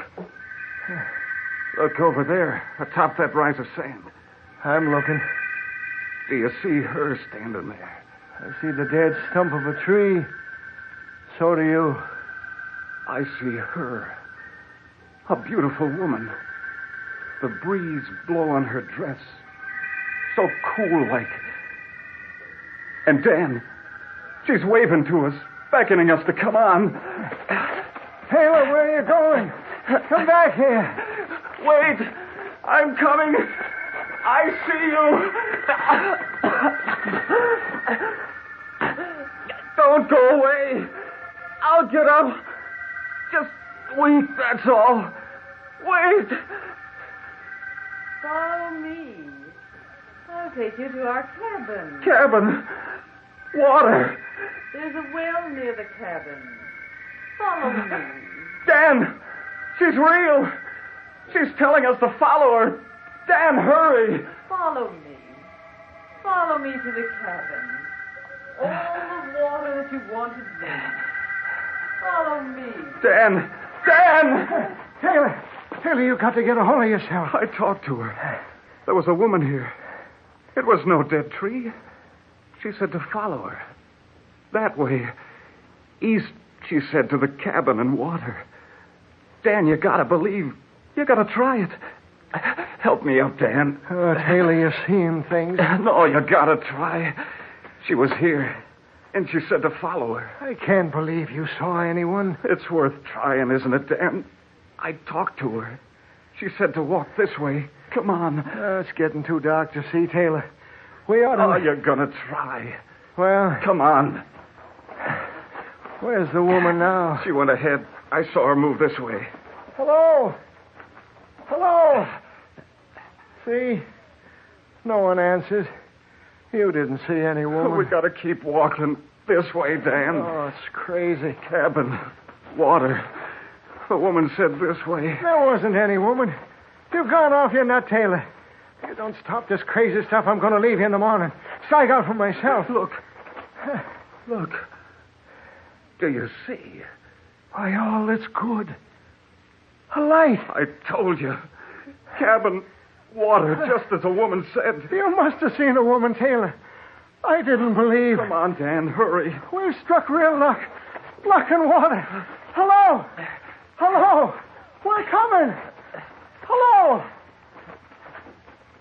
No one answers. It ain't a light in the cabin, Taylor. It's a star we see. No. It ain't no star.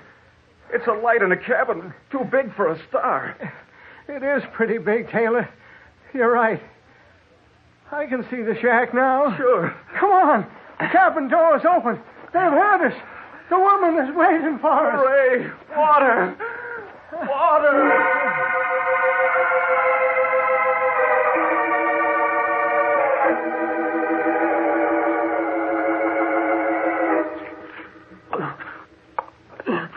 Take it easy, partner. Don't drink too fast or too much at first. That's enough, Taylor, for now. Where's your outfit, stranger? Lost it 3 days ago. You ain't packing any guns? No, we haven't any.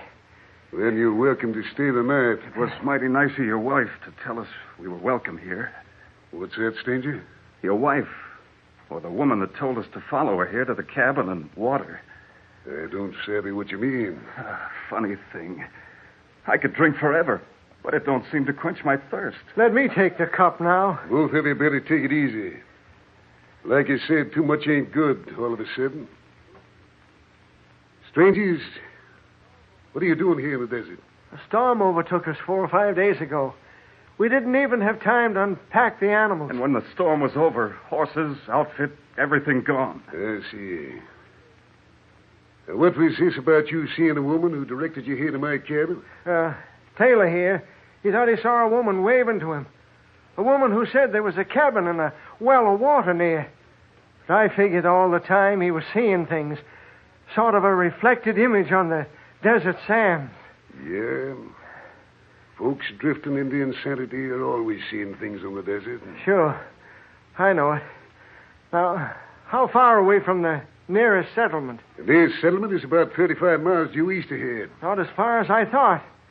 We can start out in the morning. Sure. I'll give you directions. Fine, partner. Fine. You live here all alone? Yep. My name is Fred Holcroft. Well, glad to meet you. I'm Dan Torrance. My partner, Taylor Wiley. You're welcome for the night. I'll rustle up some grub. And after eating, I'll tell you a desert story that'll put your seeing a woman on the desert in the small class as stories go. Yes. I'll tell you a real desert story if you want to listen.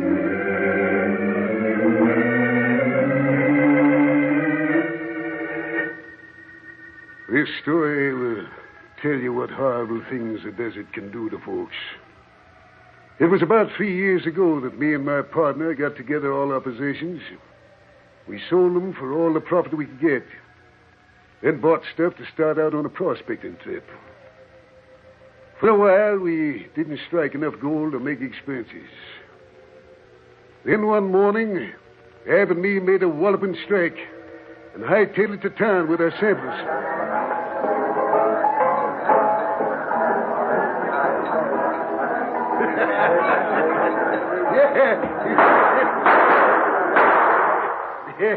What's all the shooting about, boys? Me and I just come from the assaying office, that's what. Go on, what's the news? We stuck it, boys. We stuck it rich. You hear that? All across an Ave have struck it. I'll say we stuck it. No more grubbing for us. We're in the money, boys. We're in.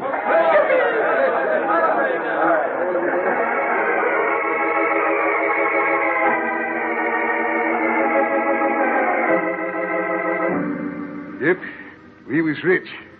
The first thing I did was to send back to the settlement for my girl to come out to me. Ab helped me get ready for her. We built this here cabin. Of course, it's no mansion, but it's a sight better than most desert shanties. Well, Lila came out, and we was married in El Toro, and then came back here to the cabin. Lila, she brought things along to pretty up the place. Curtains and such. We was real happy. Ab, Lila, and me. And the gold was still coming in. Night times, Lila and me would make plans as to how we were going to the big cities and live like king and queen. Then one morning, I comes into the cabin. Lila was sitting in that chair where you are sitting now, stranger. And Ab was standing there by the table. I could sense right away that something was up. I says, "Supper on, Lila?" No. Time for grub, ain't it? Maybe so. Go on, Lila. Tell him. Tell me what? Lila don't want to stay here with you anymore, Fred. I reckon Lila's able to talk for herself, Ab. What's this Ab is telling me, Lila? Eb's got it right, Fred. I hate it out here. And you won't give up and say we got enough to move on. Well, now... Let me do the talking. I can't stand it here in the desert. Not any longer. I'll go crazy if I have to be here another day. But I thought... Go on, tell him all of it, Lila. It ain't only the desert you don't like. It's him. Lila's in love with me. Is this true? Lila, tell me. Is it the truth what I was saying? Yes. Well, Ab, you desert rat, I'll break every bone in your body. Now, take it easy. You won't touch me so long as I got the draw on you. Fight like a man, you yellow-livered skunk. Put down that gun and fight like a man. Yes, don't listen to him. Don't you lay a hand on Ab, Fred. I ain't afraid to fight him. There's my gun on the table. Now, come on ahead. Yeah. You...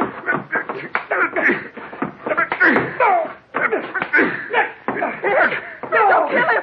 That's what I aim to do. Kill him. You'll never walk out of here. You're poisoned like a snake. I give up. No. I'll get out. Then I'm through with you. You'll crawl on your hands and knees. No. Stop it. Oh. You winged me. I meant to kill you, you skunk. I can still fight this rat with one arm. You... No, Fred! Stop, no! No, I give up! No!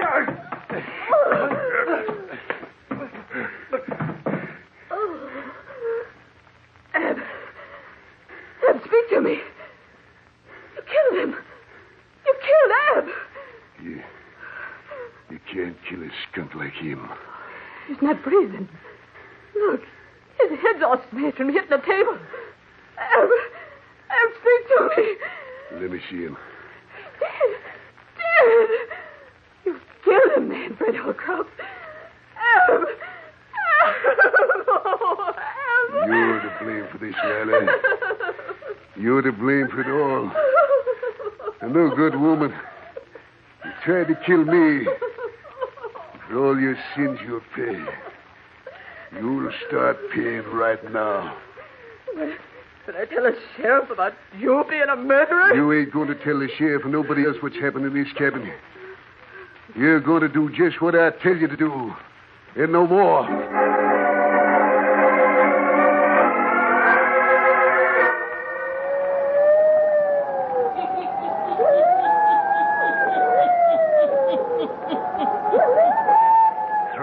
On the desert in an old cabin. Two listen intently as an old man tells them a strange story of murder. The woman who beckoned them to the cabin that night, where is she? The hermit will tell you before the night is done.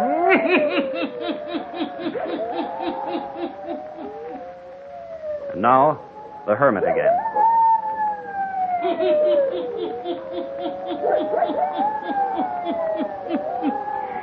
Fred Holcroft continues to narrate his strange desert story to the two men who were led to his cabin by a woman. Listen.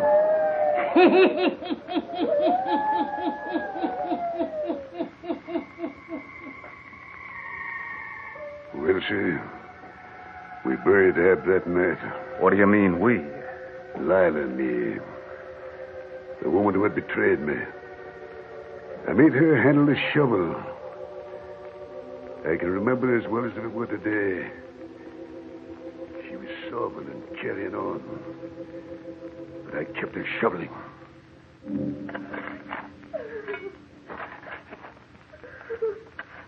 Keep shoveling. Cover up the man you love. Make him a good deep grave. Don't look to me for mercy. Keep digging. You loved me once, Fred. You gotta have mercy. I don't recollect you have no mercy for me. I hope he can still feel things while he's there in the sand. Yeah. I hope the sand chokes him. Burns out his eyes. Get up on your feet.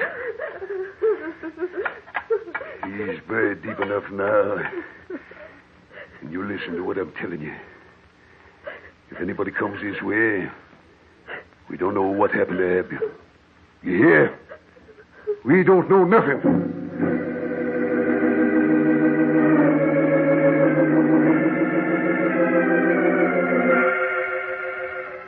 I can tell by the look in your eyes that you figure I was mighty cruel to Lila. But you got to remember, she had played me dirt. And what's more, she had tried to murder me to save that skunk of a man. I couldn't forget that. I didn't forget it. Every hour, I made her suffer for her sins. I made her work the mine with me. Made her stand out in the blinding storms, in the heat of the sun, till her skin was burned black and her eyes all puffed and faded out, till her beauty was gone forever. Well, as for me, I was sorting away the gold, burying it right underneath his cabin floor, biding my time, and waiting till I had enough gold to buy whatever I wanted from this life. Then, Lila, she took down with a fever. One night when the moon was riding high, and the sky bright as daylight on the desert sands, she got up from her bed. I tried to stop her. Don't touch me. I'm going away. You're sick, Lila. You can't leave the cabin. I'm going to Ab. To Ab, is it? Ain't you suffered enough for your sins? You still got to mention his name? Let go of me, Fred. I gotta find Ab. Go then. And never come back to this cabin. Never come back.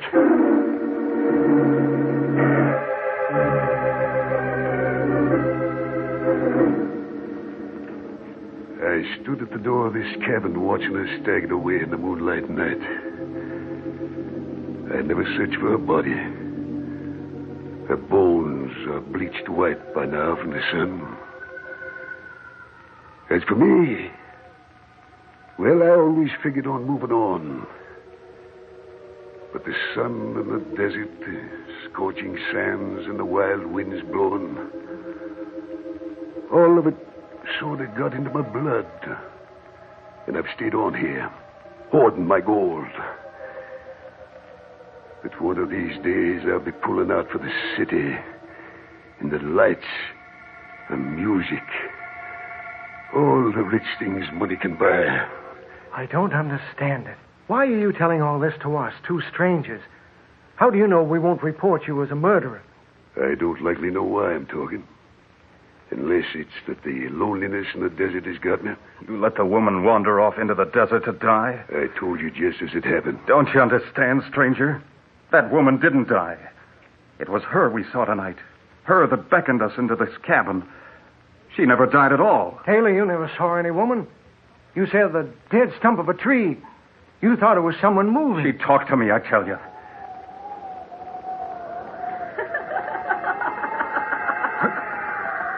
What was that? Don't you know? It's her. Look. Look out the window. Lila. That's the woman who beckoned to Dan and me. She's standing out there at the window. No. She died, I told you. I never died, Fred. Never died. I've come for you. Don't let her in this cabin. Look. She walked right through the door. It can't be her. Look closely, Fred. I've come to finish up what I should have done years ago. Stop her. Don't let her do that gun. I've got it now, Fred. This time I'll do more than wing you. She got me. Got me. Grab him, Taylor. Look at the blood. Help her. I'm dying. He's done for. And the woman. She's disappeared through that door just like she came in. She's gone. And you and I, Taylor, we're going to be accused of this murder.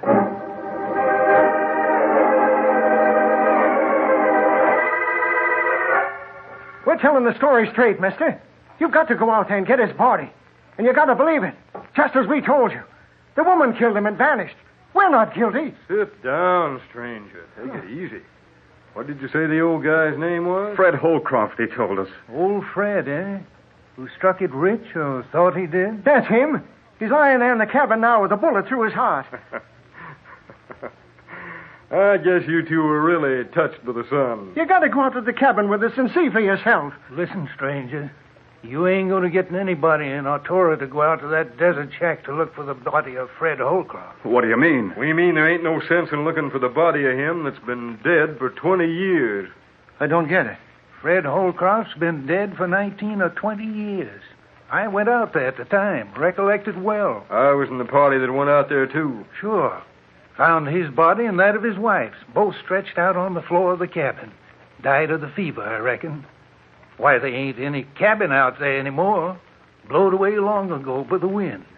Yes, sirree. You two have really been seeing things. But you ain't the first ones that have come out of the desert telling about seeing a woman standing out there in the sands, beckoning them to the cabin in a water hole. Just a few months ago, a guy comes in here babbling about a woman who led him to a water hole. But ain't none of them ever been so touched before that they saw the old man or the cabin, or had a vision of a murder. Did anyone ever find old Holcroft's gold? Nope, nor his partner neither. Some folks reckoned he left Fred and his wife there to die and took the gold for himself. Listen, then. It may be we saw a vision, but you come out there with us to the spot where the cabin did stand. Maybe we can prove to you that the story we heard last night was true.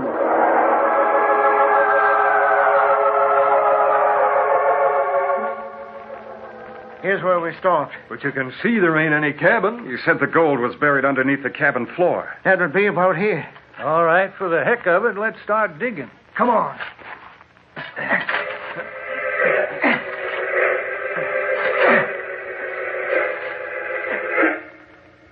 Gold. By cracky gold. Just as we told you. Just as he told it to us.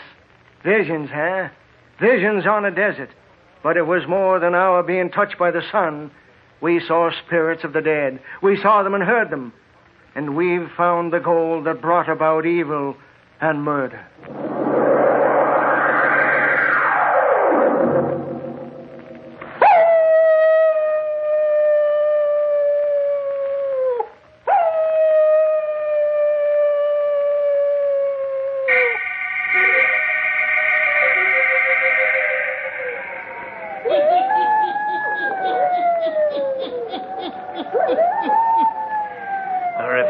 Image of the desert, and yet it was not of the mind alone, but rather a ghostly vision of the past.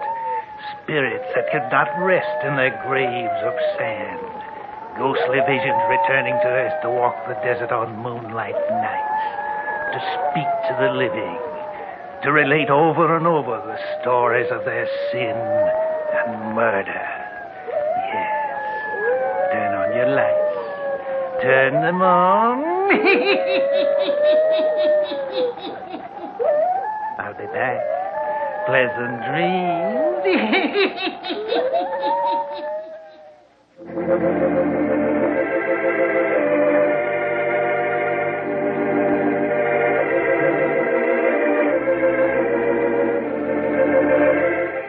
characters, places, and occurrences mentioned in the Hermit's Cave are fictitious, and similarity to persons, places, or occurrences is purely accidental.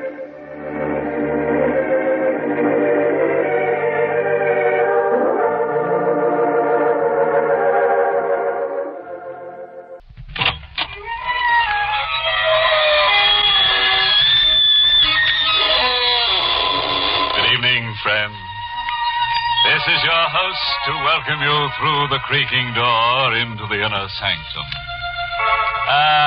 Incidentally, this might be a good opportunity for me to mention that we've been going into business in a small way, manufacturing various items for faithful followers of the creaking door.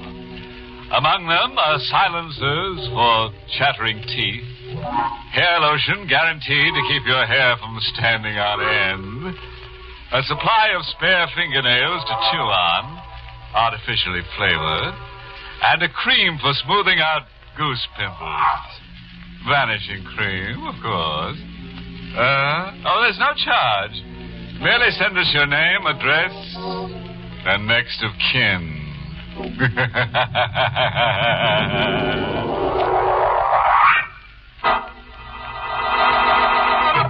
Tonight's Inner Sanctum mystery, Murder Rides the Carousel, was written by Lou Vittis and stars Miss Leslie Woods in the role of Janie, with Lawson Zerbe as Ben. And now to our happy little horror. The story of Murder Rides the Carousel. It's no use fidgeting. The lights are up, the music ready, and the painted horses itching to gallop that last mile. Meet Janie, a girl who owns a carousel and who's beginning to get dizzy. Most places have fairgrounds. Out on the edge of town where the land isn't worth much. And that's where carnivals come and stay for a while. And most carnivals have a carousel out on the edge of town. Daytimes it's the kids, and evenings you see the lovers on the carousel. And later on it's the married folks. And then the lights start going out all over the fair. And the air is getting cold. And what kind is it then that ride the carousel? There were only two of them. And she was a pretty enough girl, red-headed, blue-eyed, cheaply dressed. And she wasn't looking at him. But he kept looking at me. Hey, sister. What is it? Don't you get dizzy staying on this thing all night? I'm used to it. This is the last ride, mister. You can't do that to me. Look, the brass ring. All right, you can use it tomorrow. Suppose I don't come out tomorrow. Well, I'll give you a nickel for the ring. I don't want money. I want to get dizzy like you. Find out what makes your eyes squint. This is the last ride. Joe, he's the old man who works the carousel for me. He's tired. He's got to get some rest. Besides, the fair's all closed up. Okay, sister. Come on, beautiful. The lady won't let us ride anymore. Well, thank you very much, Ben Wade, for talking to me.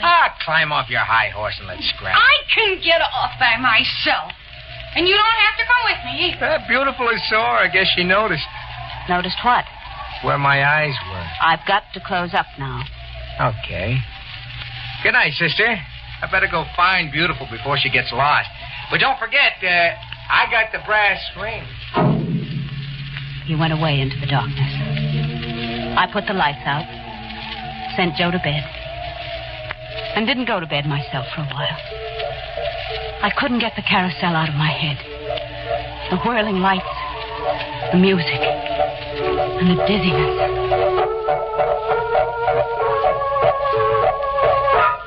Well, that's absolutely the last time I'll ever go out with... Ben, it's about time you tore yourself away from that cheap little... Ben, I don't like you walking behind me. It's dark and I can't see. I don't like that kind of joke. You come out here where I can see you and you... Hey, that's a knife. Oh, no. No. You shouldn't have. It hurts. It hurts.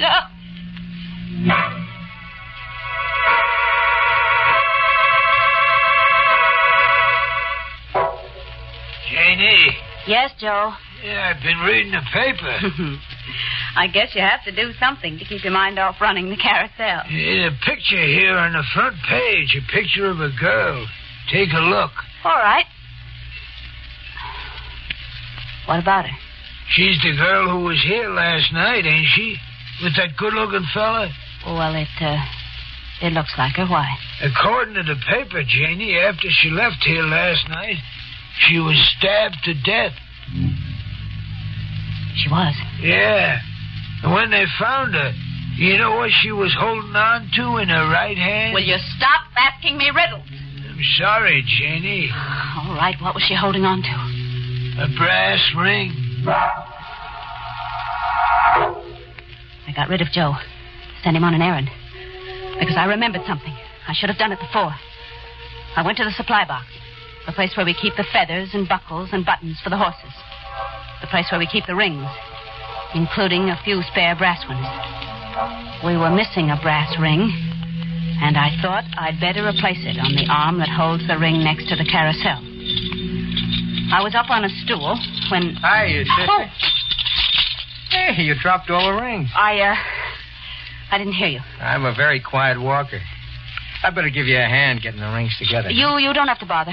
Oh, no bother at all. Say, that's funny. What is? There's a brass ring among them. Well, what's funny about that? I thought I got the only brass ring last night. We have more than one brass ring. What are you getting excited about? I'm not getting excited, but I wish you'd get out of here. What do you do for excitement after the carousel's all closed up for the night? Listen, I'm usually pretty tired. I go to bed. It sounds dull. How about meeting me tonight? Why are you asking me? I like the way your eyes spark. Didn't I tell you? Well, all right. But would you mind returning the brass ring? What brass ring? The one you had last night. Oh, that. I don't have it. What'd you do with it? I must have lost it. What's so special about a brass ring?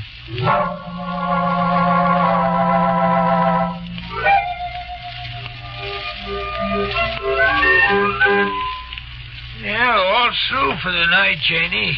All through? Yeah, you're tired. A little. He's waiting for you, ain't he? Who? That's him standing over there, ain't it? Fellow who was here last night? Yes, I guess it is. Like him, don't you? Maybe, I don't know. Why don't he come over here in the light? Joe, please. All right, never mind, Jenny. I guess he's all right, otherwise the police would have been after him. But be careful anyway, Janie. Be careful. I watched Joe shuffle away, turned the lights out, and started walking to where Ben was waiting. Joe was right. The police would have. And then I remembered. He brought her to the carousel when no one else was around. No one had seen them together except Joe and me. No one had seen them leave except Joe and me. And the police hadn't asked us.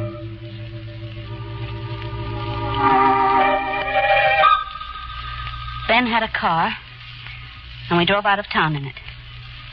The night was soft and dark. And after a while, we got to a roadhouse where there was dancing. And we danced. And then the dancing was over. And we were back in the car, and I was very tired. And maybe happy. And then I noticed that we weren't going back on the same road. Ben. Yeah? Where are we going? Back to town. Well, this isn't the road we came out on. So what? This is a nicer road. What's nicer about it? Less traffic. Ben had said less traffic. But he was wrong. There was no traffic. Why are you stopping? House. Over there. I don't want to. Why not? Well... Let's get out. You scared? No. No, why should I be? Then get out of the car. Oh, all right. Is it, your house? No. Well, then... It's all right. I got permission to visit. Yes, but it's so dark. I hear they got electric lights inside. Watch your step. After you. No. What's the idea? Well, Listen, I'm afraid of the dark. Well, why didn't you say so? See? Lights. Now will you come in? All right. Now, you stay right here. I gotta hunt up something. Ben went down the hall and through a door at the end of it. The house was very still. I could hear the wind outside, but outside was very far away.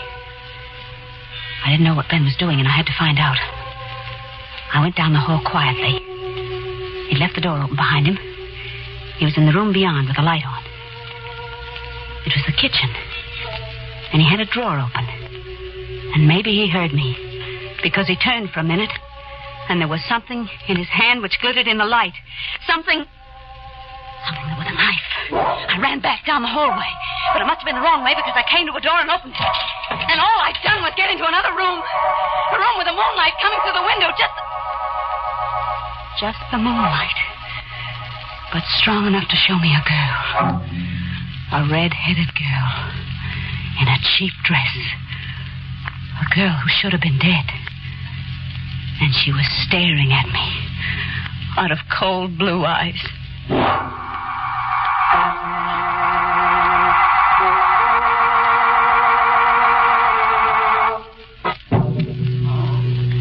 Here, try to drink some of this. Oh, no. What? No, don't. Please don't touch me. Listen, sister, relax. I don't know what you were up to before, but the last thing you did was pass out in here. Don't you know that was because she was staring at me? She? In the corner. Over there. There's nobody else in the room, in the corner, or any other place. Well, she was there. Look for yourself. I'm afraid. She isn't there, is she? Nah. Now, suppose you tell me who she is. I want to get out of here. But listen. I said I want to get out of here. Okay. Let me give you a hand up. The way you're talking, somebody might think you've seen a ghost.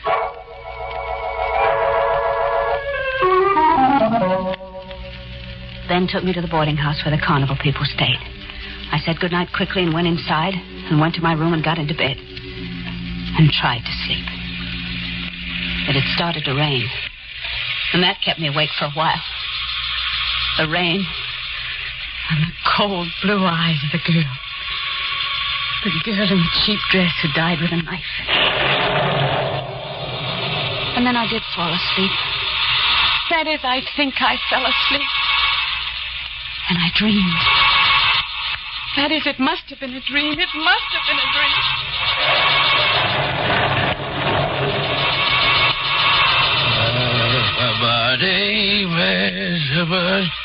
Hey, I didn't expect to see you out here in the middle of the night. What with the rain and all. It ain't healthy. You wondering what a bum like me is doing out here? Poking around the carousel? I tell you. I figured a carousel might be a good place to hide a knife. What you might call a used knife. I found it. Now, don't get excited. I ain't running to the cops. What have they ever done for me, eh?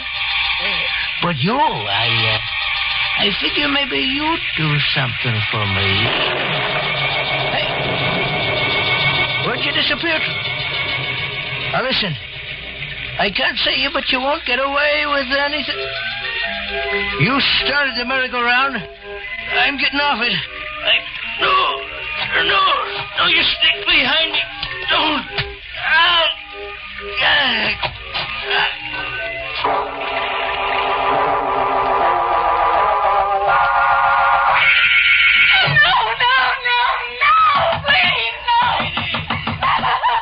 What's the matter? No.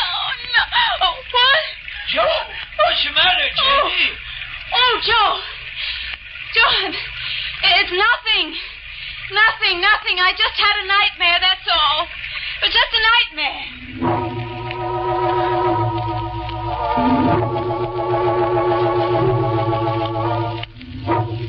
I'd forgotten it the next morning. The nightmare, whatever it had been about. I went out, noticing a patch of dried mud outside my bedroom door, but it didn't mean anything.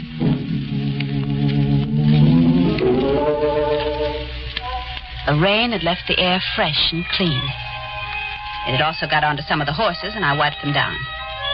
And the floor of the carousel was muddy from the night before I sposed.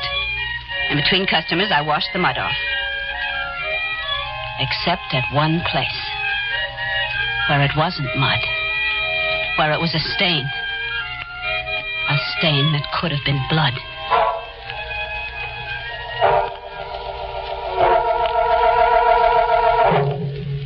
It was busy that night, and the carousel never stopped.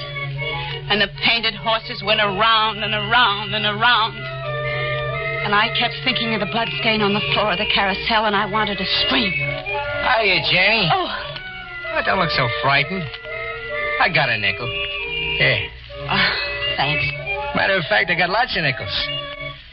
You know what? Please, Ben. I'm going to stay on this carousel all night and pay for every ride. Unless I'm lucky and get that brass ring. And he stayed for every ride. It got late. It got later and later. But Ben stayed on. Ben. Yep? This is going to be the last ride. Oh, impossible. Besides, I didn't get the brass ring yet. Well, it doesn't matter. I'll give you your nickel back. I'll give you all your nickels back. No. I want a chance at the brass ring. Go get me one. All right, I'll get you a brass ring. I went to the big supply house, in the tent where we kept it, and I opened it. It wasn't very light inside the tent, but it was light enough to see the dirty little man lying curled up in the box, and the place where the knife was in it, the place where the blood on the carousel had come from.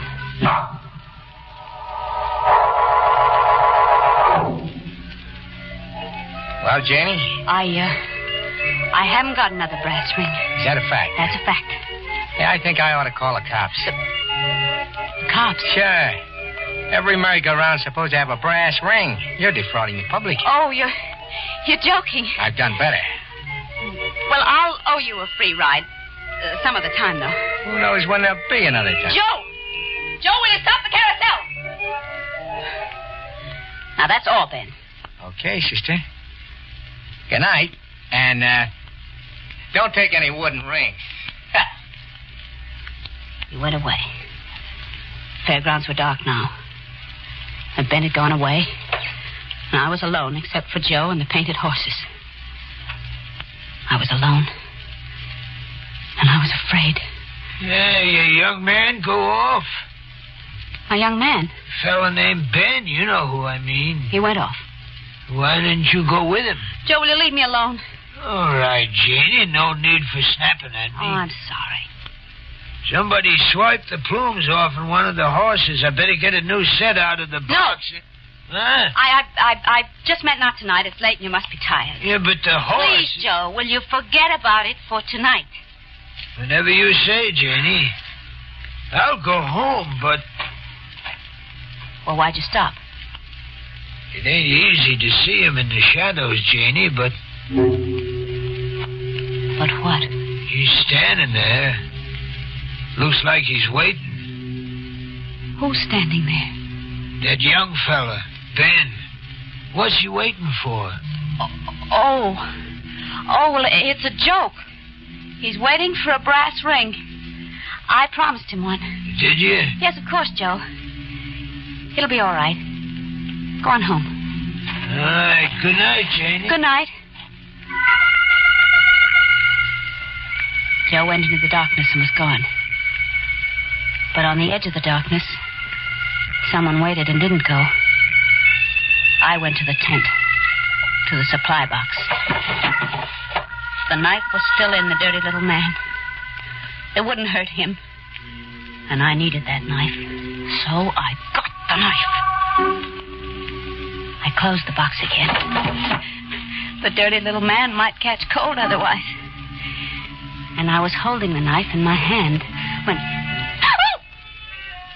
What's that? I went out of the tent. Slowly. There was a wind outside. A cold wind that gnawed at my bones. And I shivered in the cold wind. and the lights on the carousel were up, and the painted horses were turning round and round and round. And on one of them, a girl was riding. A red-headed, blue-eyed girl in a cheap dress.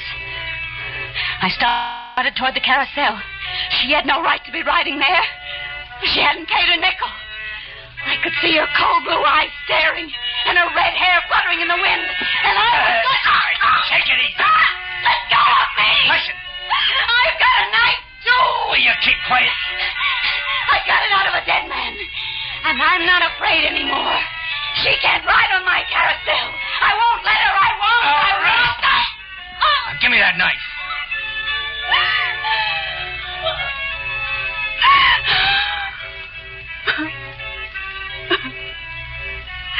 It's funny.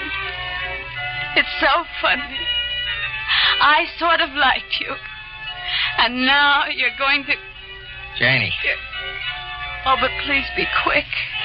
Be quick, please. Janie, did you know that Joe used to be married? That he thought his wife was two-timing him? That he stabbed her to death? And was committed to an asylum? Joe? He seemed to be all right. They released him. Wait a minute. The dried mud outside my bedroom door. Joe was outside my bedroom door, which means that he was out in the rain. And the little man in the supply box. The police had no proof. They knew it was either you or Joe. That's why the corpse was in that house last night. That's why... Ben, look. Look at the carousel. Joe. Stalking the girl. He's got a knife in his hand. Oh, Ben, it's horrible. The two of them alone on the carousel. The insane old man. Hey, come back. And the dead girl. Come back.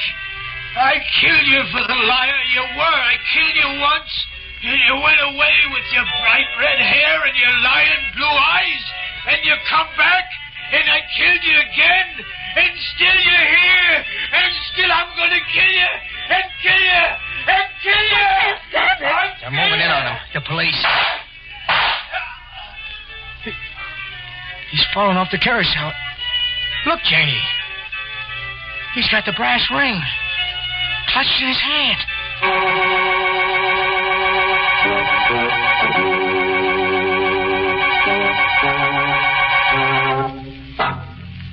Well, that pretty much winds up the sad story of Joe, who went around in the wrong circles. Of course, he was a little careless with knives, but nobody can say that he ever stuck a friend. Well, while I go off for a last whirl on Cheney's merry-go-round, you might spare a thought for the red-headed girl riding that horse. You might say she was left at the ghost.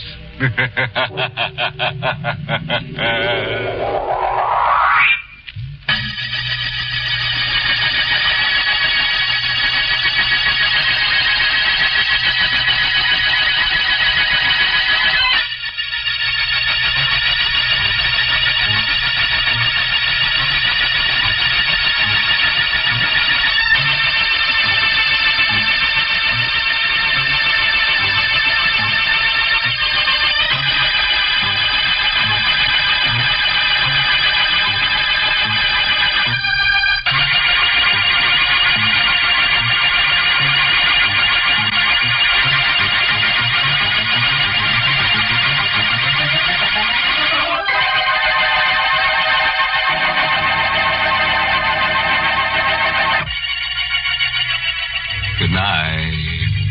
Pleasant dreams.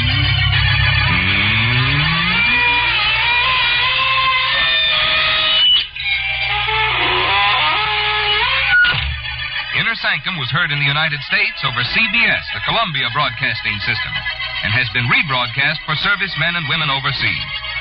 This is the United States Armed Forces Radio Service, the voice of information and education.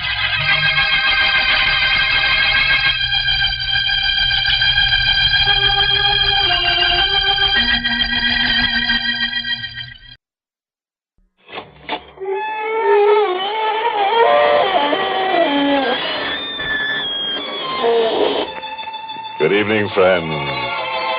This is your host to welcome you through the creaking door into the inner sanctum. Come in, come in. Well, I had my musical bonnet on last night. Went looking for the lost chord, and I found it. Some joker was wearing it as a necklace. I had to cut him loose from a ceiling beam to get the chord. Oh, fun. Later on, we sang sentimental songs. Everyone was so touched. In the head. One gay blade got so hysterical he fell on himself. Ran himself through. There he lay, dead, but no blood. The zombie. The party broke up when everybody broke down. Ah, yes. A little life of an evening can be deadly.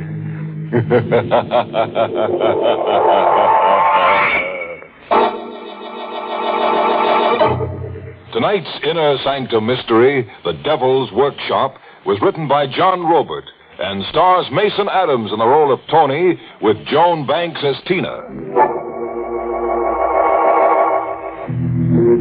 Tonight's story was specially devised to get you used to the coming winter chill.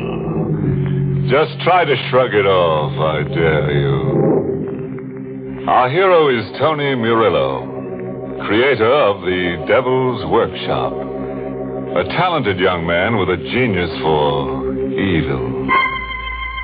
The Devil's Workshop. I created it and I live in it. Living with me is every murderer who ever amounted to anything. Hatchet men, pathological killers, Bloody Mary, and the devil himself. We live in it, all of us, with one difference only. I'm flesh and blood, and they're wax. My hands made them. It's a good business. I can't keep up with the cash orders pouring in from wax museums all over the world. It's a good business, except that sometimes it gets in the way of your love life a little. Your girl wonders about you sometimes. Tony, how did you ever fix on such a strange occupation? Maybe because I'm strange myself. And maybe because my name is Murillo. Murillo? See that figure standing alongside the refrigeration room? The chubby little bald fellow with the face of an angel? Hmm? He'd shot 9 men before a sheriff's posse got him. He was Cesar Murillo, my old man. Sometimes your girl Tina forgets the blood around her is make-believe and the lunatic faces of homicidal killers are only wax. Tony! Did Bloody Mary just swing at you with her axe? No.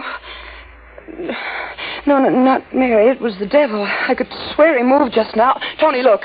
What do you want me to see? The devil grinning and moving his lips. Look, Tony, I'm not crazy. No, you're not crazy.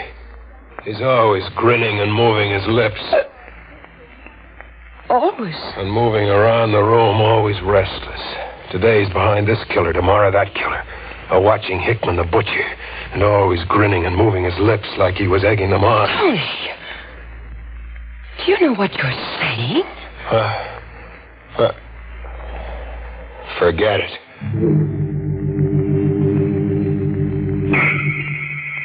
Things happen to you in my kind of workshop. You turn in for the night on an iron army cut and the shop comes alive. You're wax and they're flesh and blood. And all of them having a time of it for themselves. With the devil dividing his time the best he can among all of them. You wake up and there he is behind someone else for the day. Or you wake up and he's gone. The devil's nowhere in the workshop. As if he just upped and went on the town. Tina! Yes, Tony? What are you trying to pull? Paul, I don't understand. The devil, he's nowhere in the workshop. Tony, what are you saying? But you were here during the night and carried him off. Nobody else could have gotten in. Why should I steal your devil? I reported it to the police as a theft. To a Sergeant Tracy. Somebody stole your devil, you say? A wax devil. Is there another kind? You were asleep when the door was locked? Yes. Any windows to the loft? 2 leading to a fire escape, but they were bolted from the inside. Well, if the door and windows were locked, how do you figure the robbery was worked? I don't know. Could he have walked out? The devil, I mean. I don't know.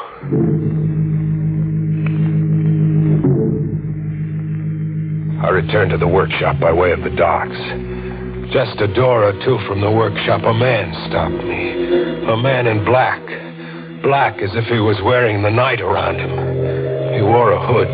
Just his eyes showed like small batteries of light. Make an outcry and I'll kill you. You're going to rob me? No. Commission you. Commission me? You Tony Murillo? Yes. Where's your workshop? 2 doors down. I came to you because of your genius with your hands. You want a figure? No. Just a face. A face for me. You see, I have no face. I mean, no adequate one. In the workshop, the eyes gleaming from holes in a hood turned on me. Sit down while I unmask. Sit down? It may be a shock. I'm not pretty. Every day I see things you're not pretty to see. Very well, then. Look. Where's your face? All that there is, you see. You're just a skull, like death. I can breathe. But through holes. I can eat and talk. But your mouth is just a slit, no lips, and no flesh, like your face was eaten away. It was eaten away. It was how? You really want to know? I can stand it. It was a bandit somewhere in desert country.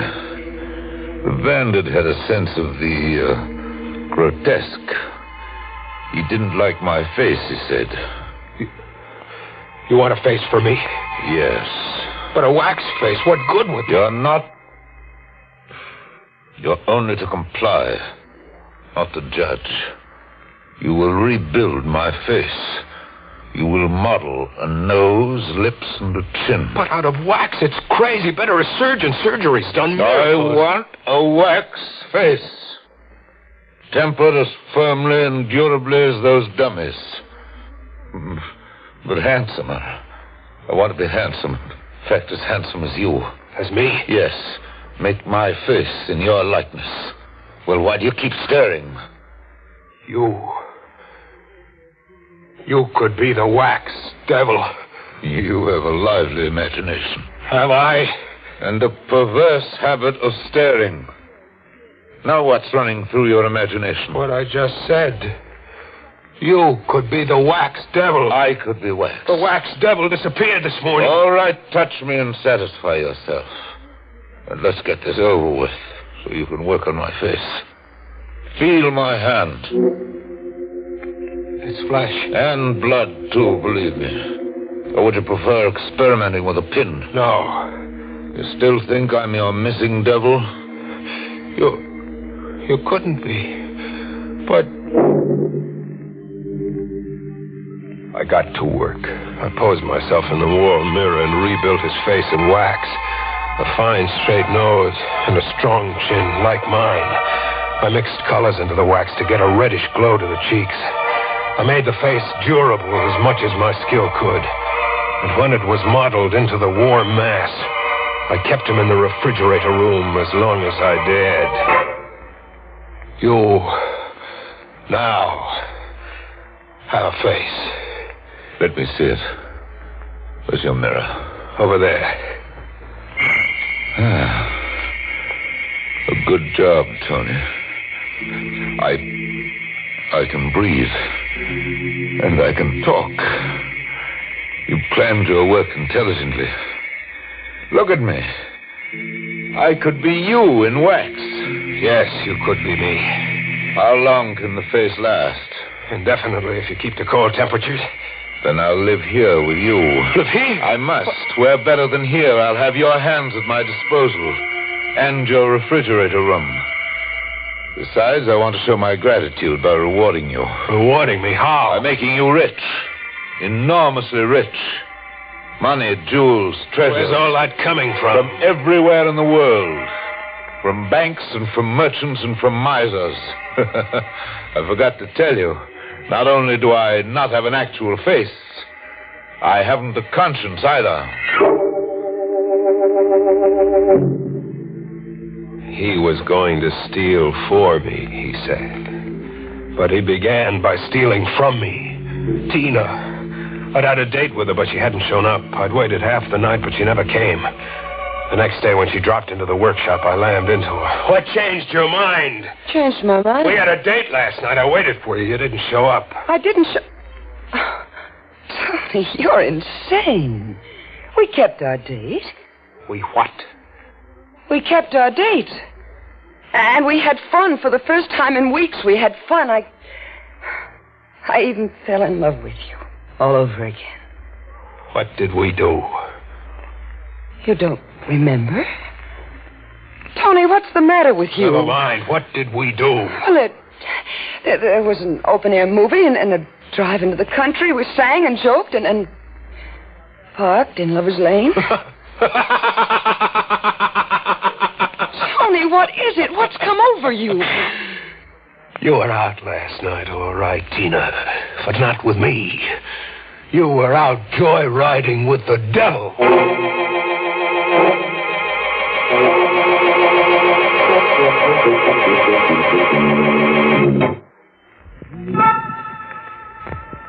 After that first date, the devil and Tina kept palling together night after night. Dates every night. And Tina smiling like she just discovered herself, like she was having the time of her life. Even when Tina found out he was a ringer for me, she preferred him. I couldn't talk her out of it. I couldn't beat her out of it. Tony! I'll knock some sense into you if I have to kill you. Quit dating that freak. You've no right to order me. He's a devil. Only in your crazy head. He's warm and real and even tender. His face is $1 worth of wax. Light a match to it, it'll melt away. He told me how that happened. The terrible way he was mutilated.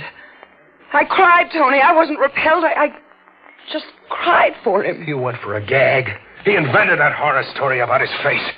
And if he did invent it? He did invent it. It doesn't make any difference to you. Nothing makes any difference to me. Not even if he's the devil? Not even then. All these days you've been telling me he's the devil. A thing with a false face and no conscience. And while you've been telling me all that, do you know what I keep thinking, Tony? What I keep whispering to myself? What do you keep thinking? How exciting. How exciting to be in league and in love with the devil. Are you surprised, Tony? I watched her laugh as if she was having a fit. And moving away from me, deeper into the workshop, losing herself in a crowd of wax figures, hatchetmen, and crazy killers.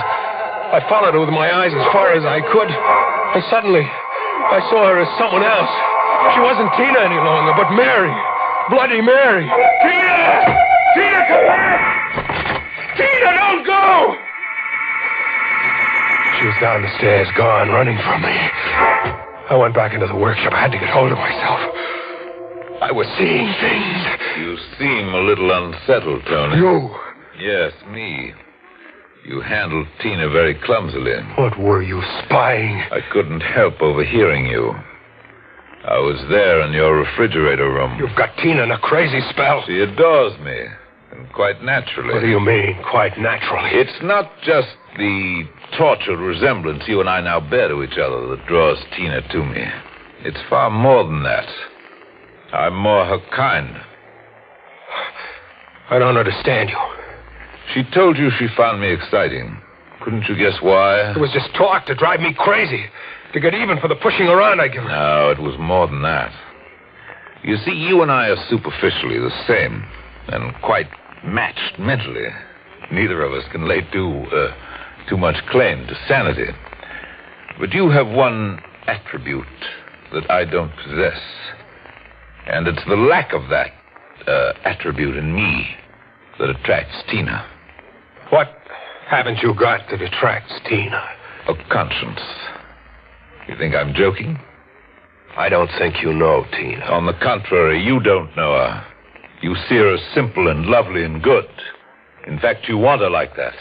Consequently, you repress her, where I free her. Now I know you're the devil, scheming to remake Tina in your image. Am I? Did you see her before? Did you see the curious transfiguration she underwent? When she dared free herself and laugh? Really laugh? Yes. She seemed to change right under my eyes. She seemed to change into what? An older face, wild and crazy and gloating. Like Bloody Mary waving her axe. Bloody Mary back there with the wax figures. Like Bloody Mary. That night I crept along after them, the devil and Tina, as an observer, along the harbor front where ghosts of ships float into blackness, to a small park in the fancy East End, where tired men sit on benches and dream into the river. I watched them work as a team, Tina and the devil, smoothly, every move coordinated as if they were both powered by one instinct. The sitter got up to go, and then he screamed suddenly and struggled. But the devil had his arms in a vice as Tina swung the axe. I'd been wrong about Tina. The devil was right. Her face looking down on a victim was the face of a maddened killer. The face of Bloody Mary. The devil had promised to reward me by making me rich. He hadn't forgotten. For you, Tony. A small down payment on my gratitude for this face. A man's wedding band. It's not much, but the wretch had little worth stealing. Only a watch, a few paltry dollars, and this ring. The money goes to Tina. I will keep the watch. I don't want the ring. But you must take it. It brings the three of us closer and ensures two of us against notions you may entertain about the police. It also suggests another way that you will eventually become a problem to me.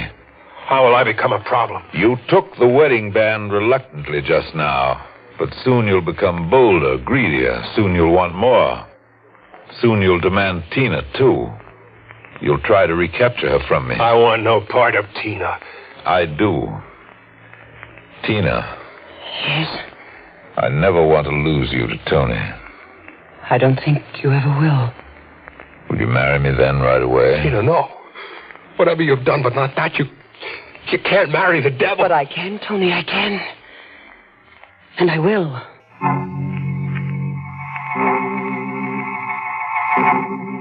Tina did. And I watched. And do you, Tina, take this man to be your lawfully wedded husband? I do. Please place the ring on her finger. Ring? I forgot about the ring. Tony. Yes? The wedding band you acquired earlier. May I borrow it for the bride? Yes. I have it here in my pocket.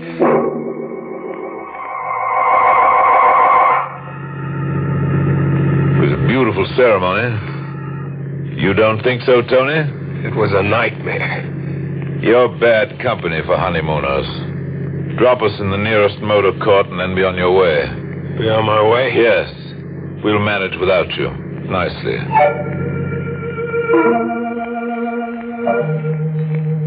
I dropped them at a motor court. But I didn't go on my way much. I pulled the car to a side, shut the lights, and I tried to think. I tried to corner my brain and force one idea through it. One idea.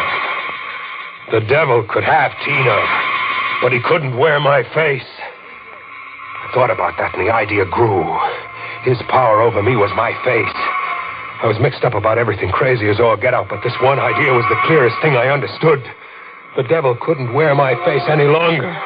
Not if I wanted to hold on to the only thing I had, a conscience.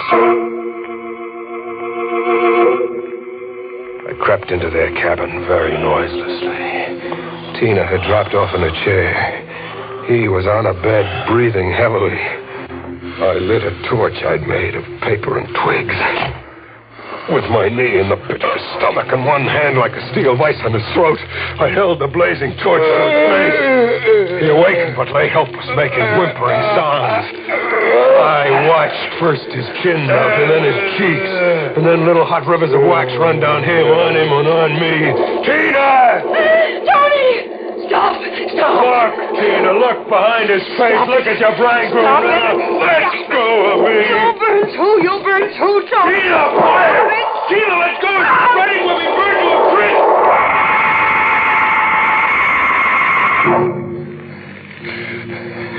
I escaped. I rolled in the dirt outside to stop the flames on my clothes. Tina didn't escape. When she saw the flames were too much, that it was too late to save him, she flung herself across him on his funeral pyre. The last thing in my ears as the cabin began to fall was her scream.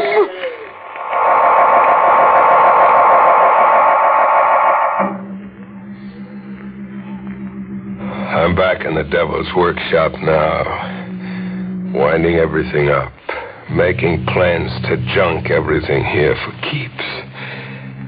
Sergeant Tracy is here with me, trying to make sense out of what he checked of my story.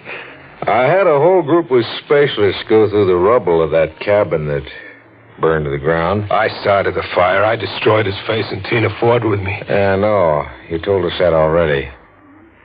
There weren't two corpses in the rubble, Tony. Just a lot of wax. Wax over everything. The devil? Was undoubtedly that wax figure you reported missing. But Tina? We're checking over your workshop just now. I find another figure in your inventory missing. Another figure? Bloody Mary. Bloody Mary is missing. See for yourself. I didn't know exactly what you did the other night in acting out your hallucination, but there's no doubt in my mind that the two people who were burned in that fire was a wax devil and a Bloody Mary. A man was axed to death and robbed in the park on the East End, you said. That murder never took place, Tony. I'm as crazy as that? Well, let's just say you took that weird business you're in a little seriously. Now, that just about explains everything, more or less. Or does it? Or does it? There's one big question mark we're trying to slough off at the department, because if we don't, we'll all start looking under our beds nights. One big question, Sergeant. We went through the rubble of that cabin with a fine comb. All we found, as I said, was wax and this. This? A wedding band. A man's wedding band.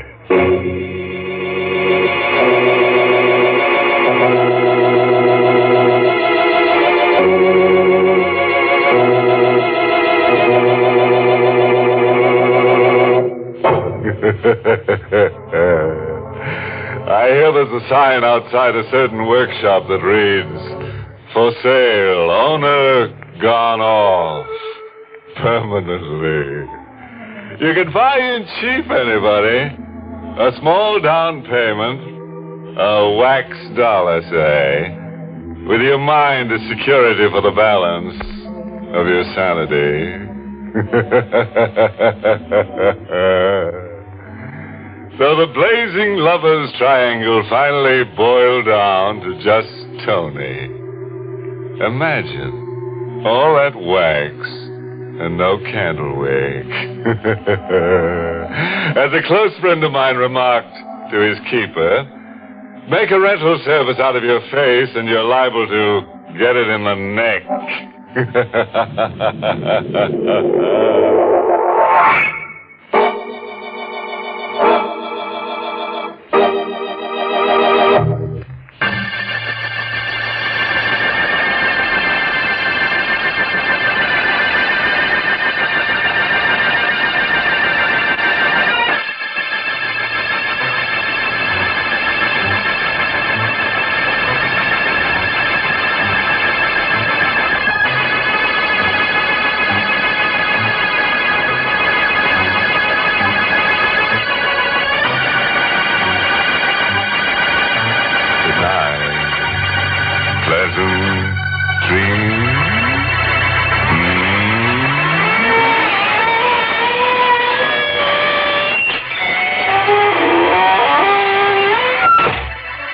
Sanctum was heard in the United States over CBS, the Columbia Broadcasting System, and has been rebroadcast for servicemen and women overseas. This is the United States Armed Forces Radio Service, the voice of information and education.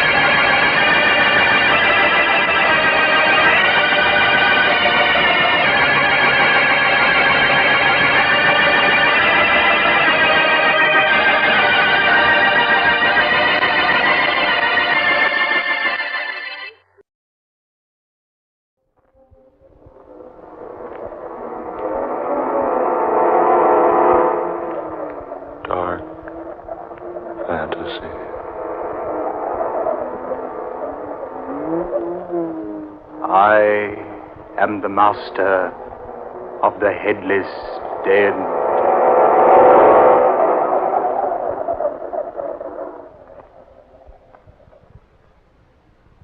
I say, guard. Just call me Swiss, sir. Spelled with an E at the end. Yes, of course. You reminded me before. What were you about to say, sir?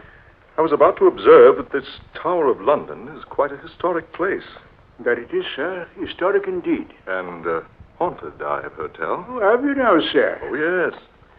Don't tell me you haven't heard stories about the Tower's ghosts. Perhaps I have. Perhaps not. Of course, I don't believe that sort of rubbish, you know.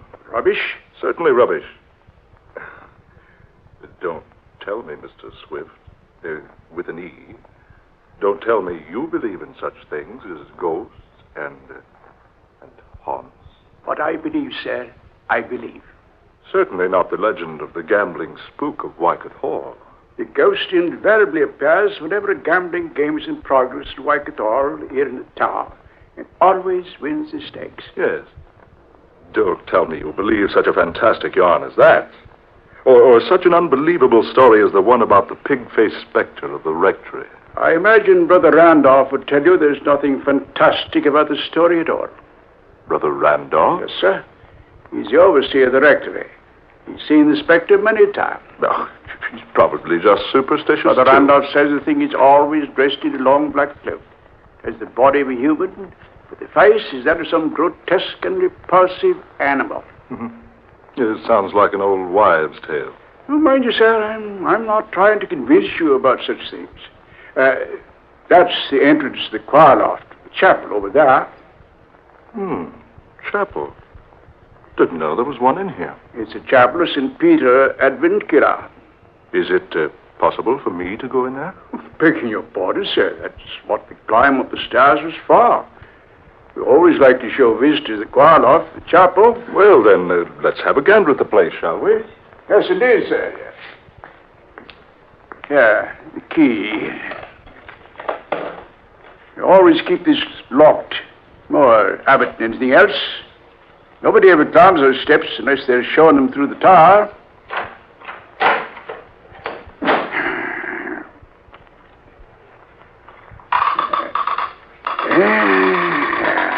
Here we are, sir. Yeah, I say. It's dark in there. How about a light, my man? Oh, no, blimey. I completely forgot to turn the lights on the fuse box down below. If you don't mind waiting, sir. Oh, no. Wait. I wouldn't ask anyone to climb those steps again. There's enough light coming through the stained glass panes. I say, will you lead the way? Yes, of course. Watch your step, sir. Step up here. There you are, sir. You can observe the chapel below, sir. Yes. Deserted looking, isn't it? It isn't as deserted as you might think, sir. What was that? You see only as far as you permit yourself to see, sir. I don't believe I understand. If you look for emptiness, sir, you see emptiness. But it is empty down there. Is it, sir? I suppose you're trying to tell me this chapel is haunted, too. Hasn't it a right to be, sir? Right. Yes, indeed. You see, sir, it's the burial place of the Headless Den. It's another of those idiotic legends. Hardly a legend. You see those flagstones down there in front of the altar? Faintly, yes. Those stones form more than just the sanctuary floor, sir. They are also tombstones. Why do you tell me such a thing as that, Mr. Swift? Because it's truth. You mean people are buried beneath those flagstones? Including, I might add, 2 of England's queens.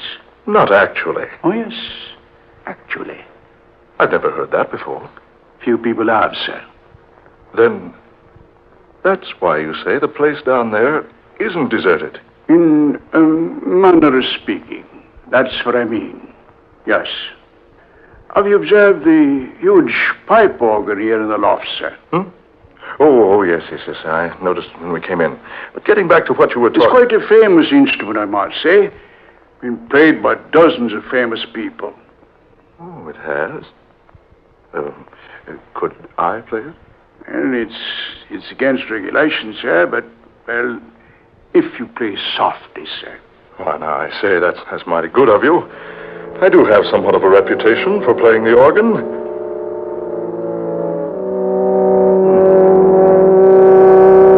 You play well, sir. Quite well.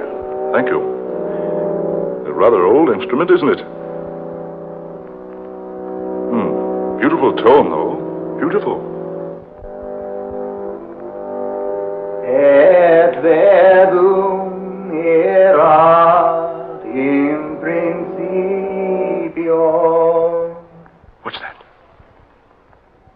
Hac erat in principio apud verbum. Keep playing, sir. Keep playing. What? Quickly, sir, before it's too late. Play. In testimonium. That voice. What is it? No one knows. He always speaks like that in Latin whenever a stranger plays his organ for the first time. Et testimonium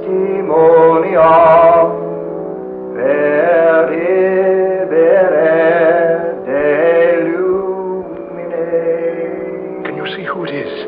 No one has ever seen who it is.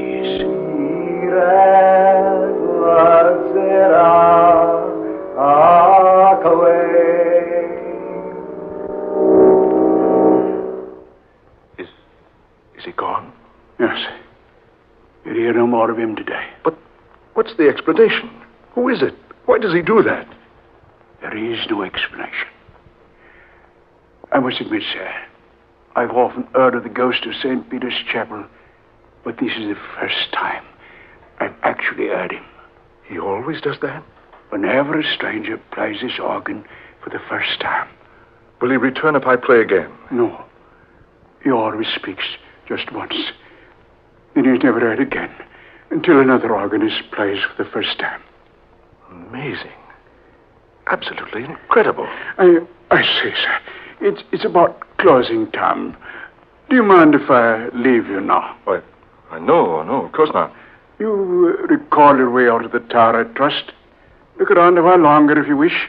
I'll return later to lock this car loft. But I don't know whether I want to remain here. Oh, don't worry, sir. You're quite all right.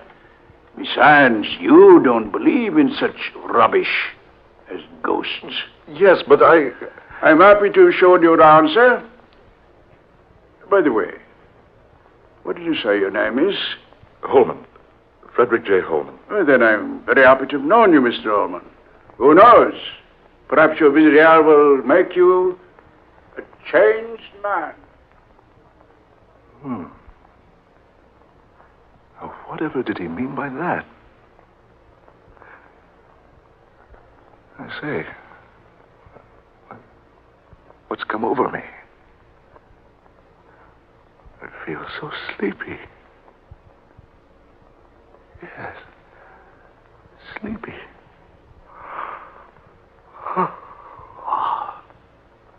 I'd best sit here in this pew. Strange. Never felt like this before.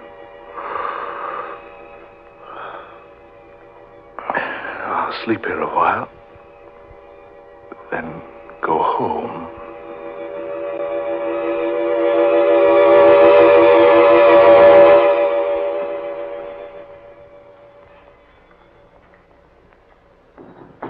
Huh? What's that? Went to sleep. Oh, I remember now. I slept here in this chapel pew. I say, the door's closed now. Mr. Swift evidently returned, locked me in. That's strange. Why didn't he awaken me? What's that? No. It can't be. Those stones at the foot of the altar. They're being pushed up by someone underneath. Hands. And arms. Long, bony arms. Pushing up the flagstones. And over to the right. 2 ghostly figures. Rising out of the tombs in the floor. No, it's not possible. It can't be. Figures. Dozens of them now. Leaving their tombs. Forming a procession down the middle aisle of the chapel. And each of them is headless. Carrying his head before him in his hands. Look at them. Marching. In a slow procession down the center aisle. Marching. Marching. Marching. Marching. On soundless feet. That man in front. The one in ancient armor. He seems to be the leader of those fantastic creatures. Oh, is this a dream? Is this a nightmare? No. It is not a dream. How did you get up here? Just a moment ago, you were down below, leading the procession. It is not our custom to hold our rights while an intruder is present. But I was locked in here. I didn't intend to be here. Now that you are here, you must make the most of it. What do you mean? You're now as one of us. It was you who prayed when I played the organ earlier today. Yes. I always pray when a stranger sits at the console. You see, it was I who first played this organ when it was installed. Don't you think I play well? But why do you return when others play it? Because no one could ever play it as well as I. Therefore, I pray for them. You're dead. And yet, you're playing the instrument now. Yes.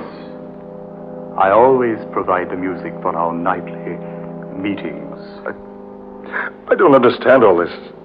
Those others down there, they're ghastly creatures. Headless. Yes. They were less fortunate than I. You see, I managed to keep my head. They were executed? How else would they have come to be headless?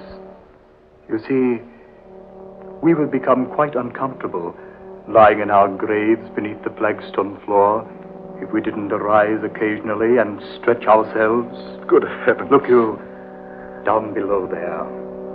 Will it amaze you for me to tell you that in that procession are some of history's most famous people? Surely this isn't happening. Indeed. Believe me, you're quite mistaken. Didn't you know that here in the chapel of St. Peter ad Ventula are buried such famous people as Sir Thomas More, Henry VIII's queens, Anne Boleyn and Catherine Howard? Do remember that, but as well as Lady Jane Grey and Dudley, her husband, and Sir Walter Raleigh, and the Duke of Monmouth. But they have all been dead for hundreds of years. How true. How very true. Rick Holman, you will join us. What? I said, you will join in the procession with us. No, not I. It must be so. No one can look upon the procession of the headless dead unless he joined them to save himself. Save myself? What do you mean? You will discover what I mean if you refuse to take part in the ceremony.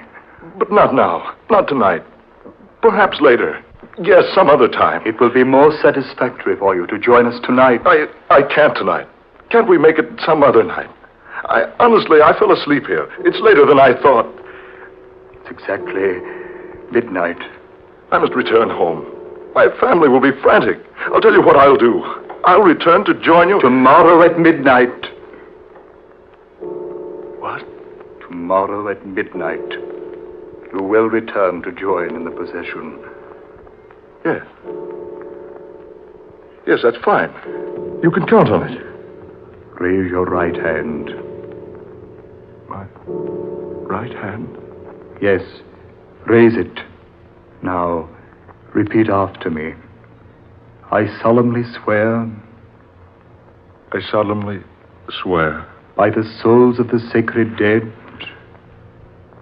By the souls of the sacred dead. To return to this chapel tomorrow at midnight. To return to this chapel tomorrow at midnight. So help me, heaven. So help me, heaven. Now, you may go. Yes, but the door to the choir loft is locked. It is locked, but you will have no trouble going out through it. And remember, Frederick Holman, tomorrow night at midnight.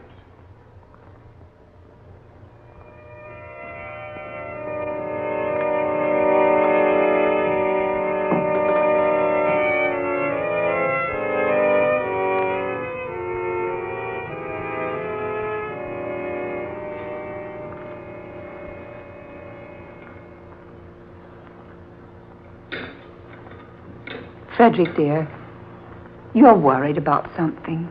I know you are. It was 1 o'clock when you came home last night. You've never done that before. No, I know, Laura, my dear, I know. You acted so strangely when you did get home. What's more, you didn't sleep. You tossed all night long. Laura, I must tell you something. Well, I certainly think I have some explanation coming. Yes. Yes, you have.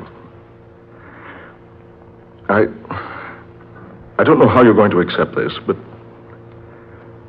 Well, here goes. I went to visit the Tower of London yesterday. I saw the prison cells and the execution and torture chambers. Finally, the guard took me to the little chapel of St. Peter Advincula. So I promised to return to the chapel tonight at midnight. And they permitted me to leave the chapel. Frederick, surely you were dreaming. No, I'm sure it was no dream. It was all too realistic. I saw those people and heard them. Oh, but things like that don't happen. I'm very positive this happened, Laura. Oh, nonsense. You were just affected by those ghost stories that guide told you about the tower. Oh, dear, you're wrong. I've never believed in such things before. Now? Well. But surely you don't intend to go back there tonight. Do you? I don't know, Laura. I don't know.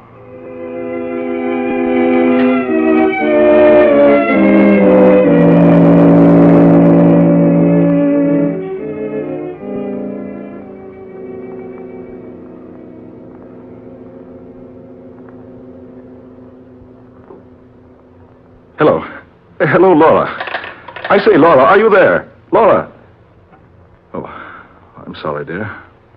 I thought for a moment we'd been disconnected. Yes, I can hear you now. What I called for, dear, was to say I'm dining at the club tonight. Yes, old Simon Joster is off to the Orient. We're having a dinner for him. Yes, I'll be home early. Huh? What's that? No, Laura. I've decided not to go to the tower tonight. I think you're probably right.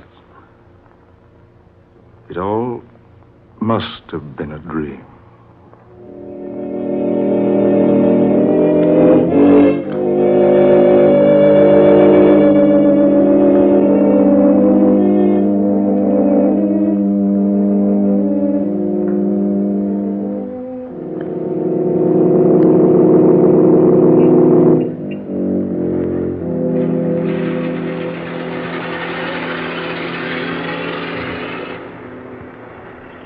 Good evening, Mr. Holman. Your car, sir. Oh, thank you, Henry. Shall I drive you to the tower, sir? Tower? What? Well, of course not, Henry. Drive me straight home. Whatever made you think I'd want to go to the tower at this time of night? I don't rightly know, sir. Begging your pardon, Mr. Holman, I don't know what made me ask you that. Really, I don't. Don't drive me home, Henry. Yes, sir. Oh, by the way, what time do you have, Henry? It's just a minute or two before midnight, sir. Oh, very well. Take me home at once.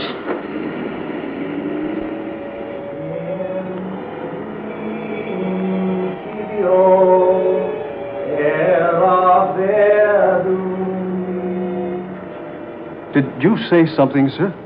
Did you hear something, Henry? Hear something, sir?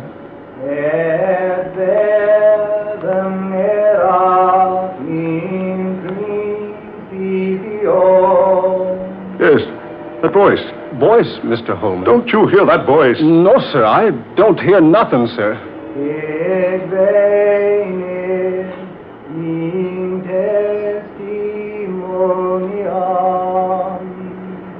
Listen. It's him. Listen to him. You must be tired, sir. There's nobody. That voice. Really, sir. Don't tell me you haven't heard of the gambling spook of Waikotor. In principio est verbum. No. No, it can't be. Our brother Randolph's pig-faced Spectre of the Rectory. No one could ever play the organ as well as I. That's what he said. The man in armor. You see, only as far as you permit yourself to see, sir. You see, I manage to keep my head. If you look for emptiness, sir, you see emptiness. Then it wasn't a dream. The flagstones of the sanctuary floor are also tombstones. It's true. It wasn't a dream. You must join our procession. Henry. The headless dead. Join our procession. The headless dead. Join our procession. The headless dead. Henry, in the name of heaven, man, look where you're driving. I can't stop, sir. Look out, you're going to hit that rock. Mr. Holman! Henry, look out!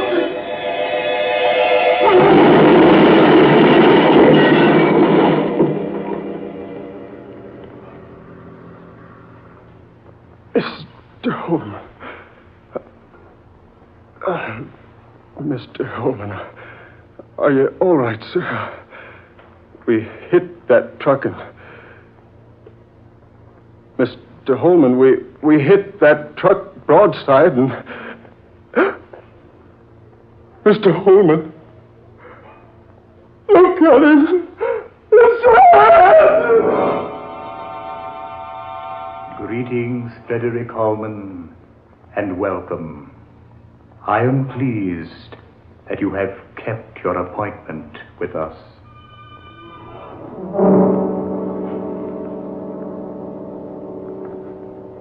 You have heard The Headless Dead, tonight's original tale of dark fantasy by Scott Bishop. Ben Morris played Frederick Holman. Eleanor Naylor Corrin was Mrs. Holman. Fred Wayne was Swift. Garland Moss was the leader of the Headless Dead. And Murillo Schofield was heard as the chauffeur. Next Friday night at this same time, we'll bring you a strange and weird tale of the unusual. Death is a savage deity, based upon Scott Bishop's novel of the same name. Listen for this breathtaking tale of witchcraft and black magic. Dark Fantasy originates each Friday night in the studios of WKY, Oklahoma City.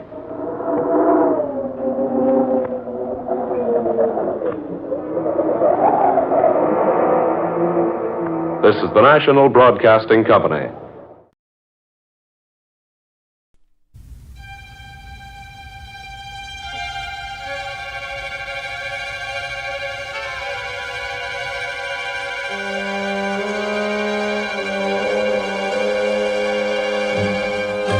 The Price of Fear. Brought to you by Vincent Price.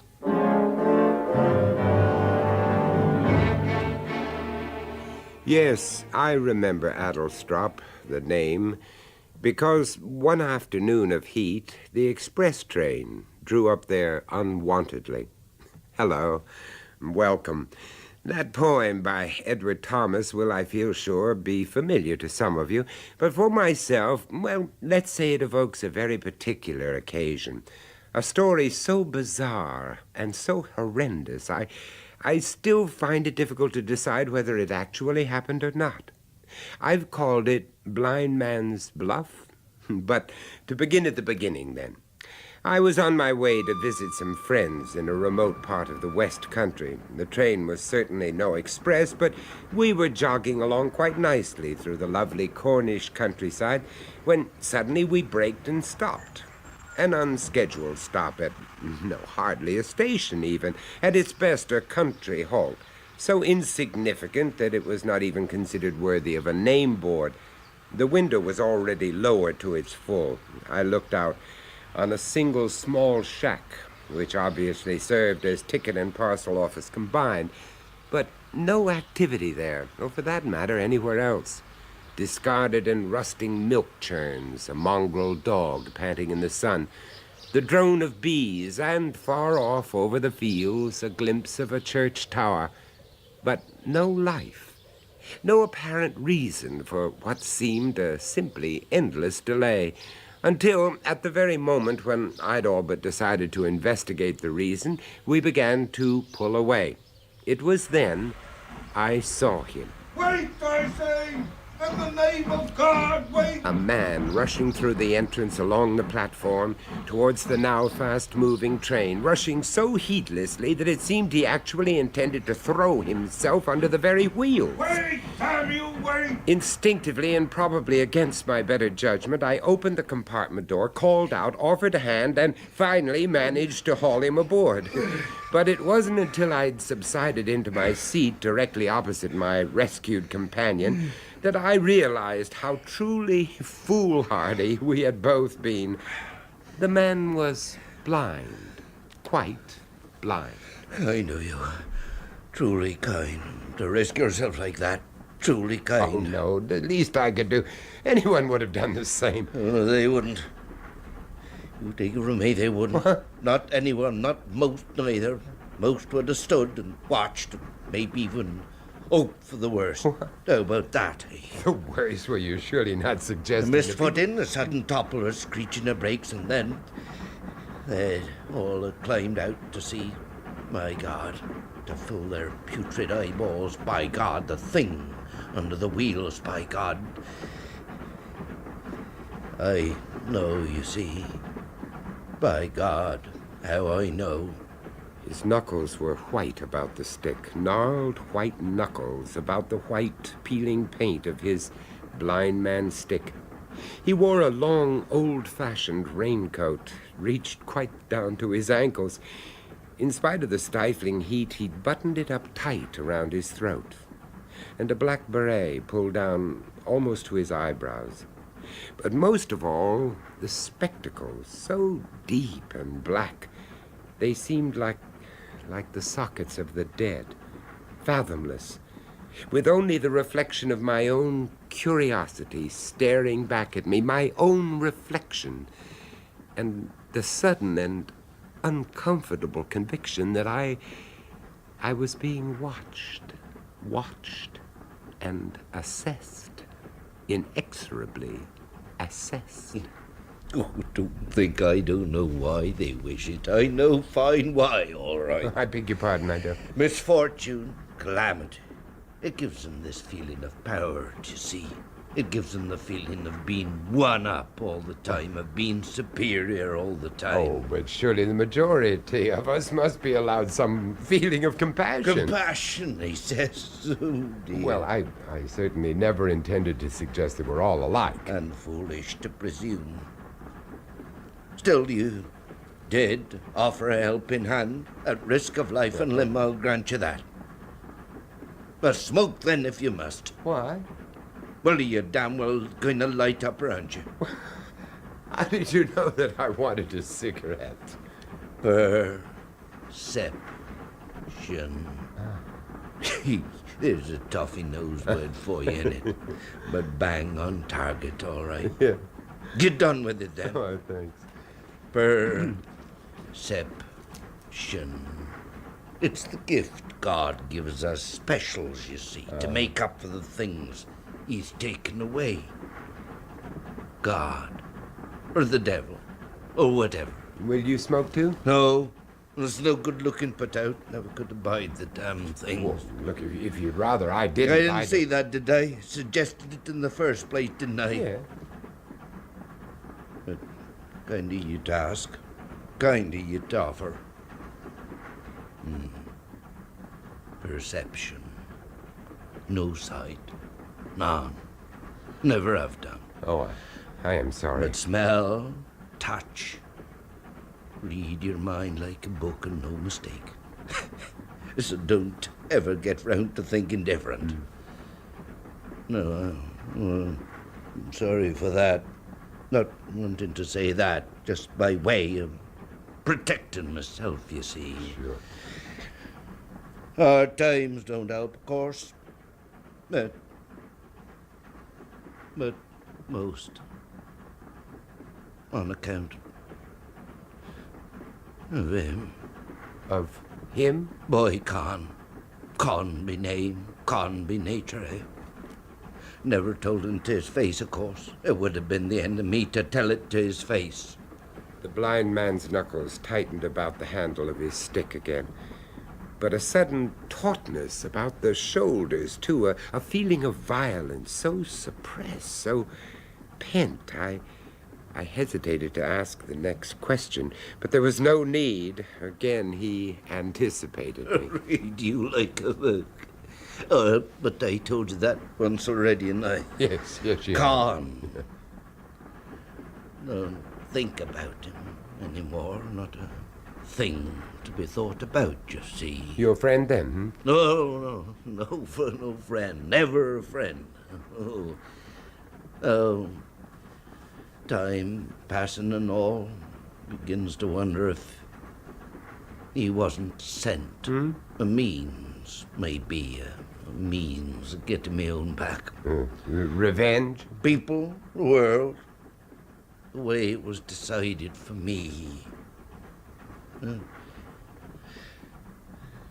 Happy once, before Con.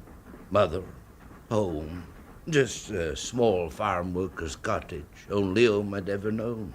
Familiar to me, you see. Familiar as the back of this hand. Important, that, knowing its every corner, every stair. The way every stick of furniture was arranged, and her never changing anything around. Give you a feeling of security I couldn't have found nowhere else. She gave me that. My mother gave me that. I can see what it must have meant to you. You can see. She paid for it, mind. Worked up at the big house, not the mansion exactly, but the way she described it as yours makes no difference. Hard work, bad pay, long hours. Again, the ruddy power of the strong or the weak in it. But at least the stinking pittance they allowed kept the thatch over our heads. A sacrifice I was glad to make. I never did get over her death. Bad enough sitting by the side of the bed and watching somebody die. But when all you got to go by is the feel, the pulse, the listening to their breathing. Hard, that. Oh, well, what did you do after? First off, seemed no answer. Bit she'd managed to say, put on the side, well, soon gone in it. Then one day I gets this idea, almost as though it meant me to get it.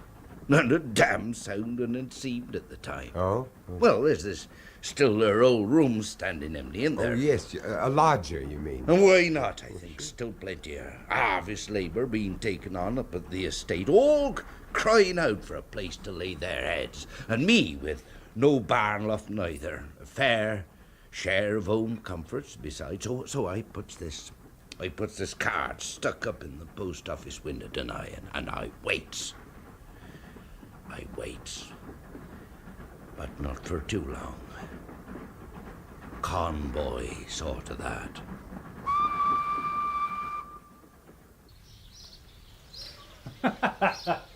Home from home, he has the ruddy gall to call it. This was my mother's room. Yeah, we still don't make it a suite at the Waldorf, do it? Yeah, junk. You What? never see such junk. Please, be careful. Oh, not to worry. Can always have it written in the lease, can't we? Some kind of inventory, did you ever get round to your actual inventory, Pops? Oh, dear, oh, dear. Oh, well, there's one little item we won't have to be worrying our heads about.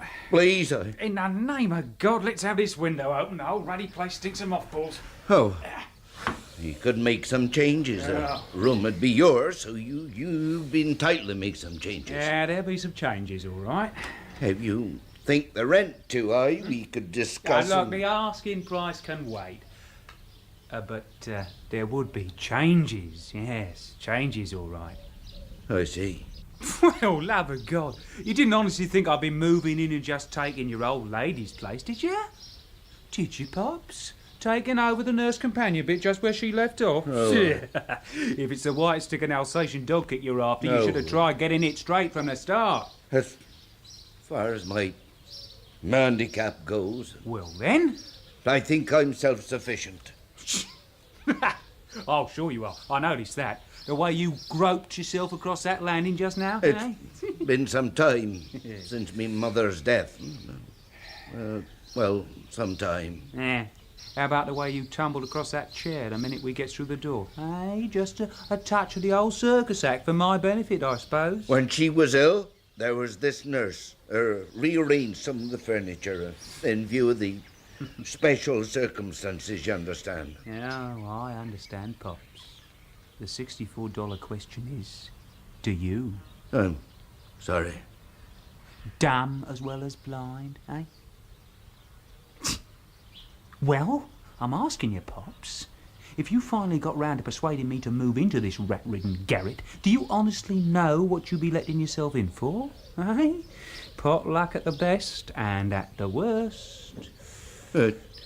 You're making it sound like some kind of threat. Change, Pops. But then it all comes down to that, in the end. But you still agreed to take him? Not at first, but the weeks passed. There were no other offers. They took the card from the post office window. The people up at the big house were getting pressing. Threats, eviction, legal action. Only routes I had, you see. No choice. So Khan moved in? Oh, he moved in all right. Yeah, and... I did me best for him. At first, I was even glad, just for the sound of another voice about the place. Well, natural, isn't it? Sure. Past can be good, but it's funny how eager we all are just to be alive in the present. Any kind of present. And it didn't work out then, huh? He took over completely. Not just his own room. Completely. His friends from the estate up drinking all the hours God made. No notion about paying the rent. And then, early one morning... Yeah? My mother's things. Clothes, photographs, the bric-a-brac of a lifetime, really. A pathetic pyre at the bottom of the garden.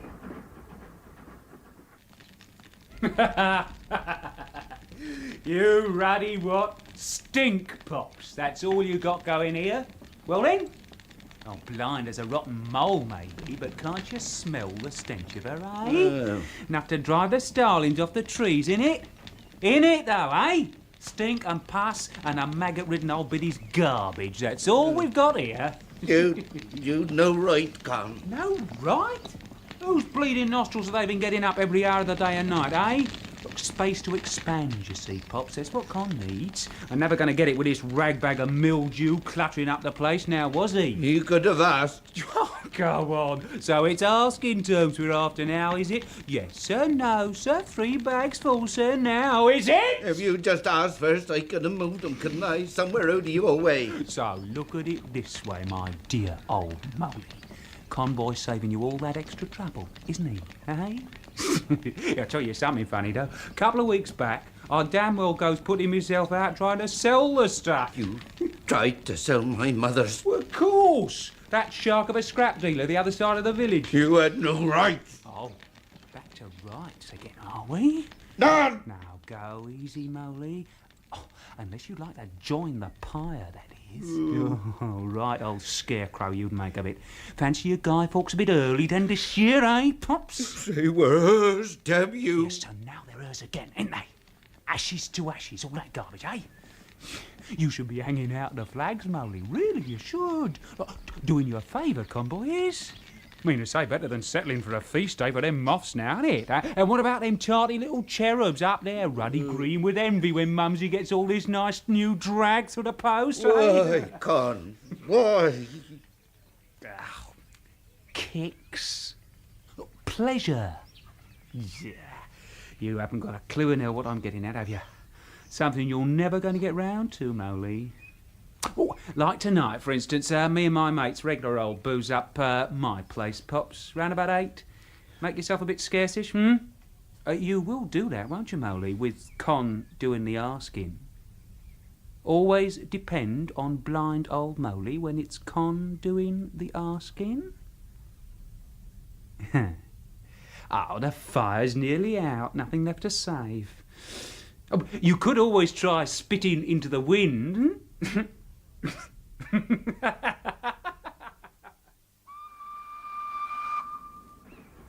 And yet you did nothing. I could have gone to the police. Should have gone to the police. I see that now. But when you independent on the strength and decisions of others for a whole lifetime, there comes a time when you need so desperately to feel the power of self-assertion, the ability to act. I found a thing to do. Winter was coming. The cottage was fitted for gas. I just got Con a gas fire for his bedroom. Very sensitive to cold was Con. It burned all hours of the day and night, and sometimes he even let it burn while he slept. So? One night, I simply turned it off. Oh, you mean you went into his room and turned it off? Oh, no, the mains at the downstairs mains. Well, then? But then, when the flames had been extinguished, I turned it on again. I blanketed the crack beneath his door, stood there a long time, listening to the hiss of the gas as it escaped into the room. Couldn't sleep, in his drunken stupor, become deeper, ever deeper, till I decided it had enough, sufficient to me purpose. You mean you gassed him? You murdered him? Well, that would have been a kind of revenge, but too simple. What? I hated him. But there's a need beyond hate. He was quite unconscious when I went into him, as deep unconscious as if you were under anesthetic. Now, underneath the cottage, we had a cellar. In the old times, it had been used for storing apples, vegetables, and now it was quite empty. Its only entrance was through a trap door set into the flags of the kitchen floor, but long hidden by a big chest used for storing firewood. I pulled the chest aside, opened the trap, lowered the body in the dank smell of damp, the scurry of her hat. And you left him there in the... Not at once. No, one more thing to do, you see. To give him a taste of the affliction he'd mocked and made fun of over all these long months. I returned to me mother's neat front parlour. Her work basket was always on a small window table just where I'd left it. A long steel bodkin, the stout thread just right. I returned to the cellar, and there, in the eternal dark, I sewed up his eyes, stitch by stitch, neatly, methodically, upper lid to lower. I sewed up his eyes, and then I left him there. What happened when the effects of the gas wore off? Oh, I'd allowed for that. It was to be the final irony. My final irony.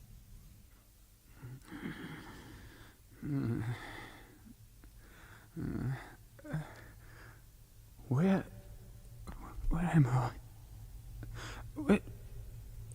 It's not my room. Light, damn you! Light. There isn't any lights. It's all dark. My eyes. Name of Jesus, you eyes. Tight closed, stuck, tied, knotted, sewn up. No. Help! In the name of Christ, help! Somebody! Out! I must get out! Let me out!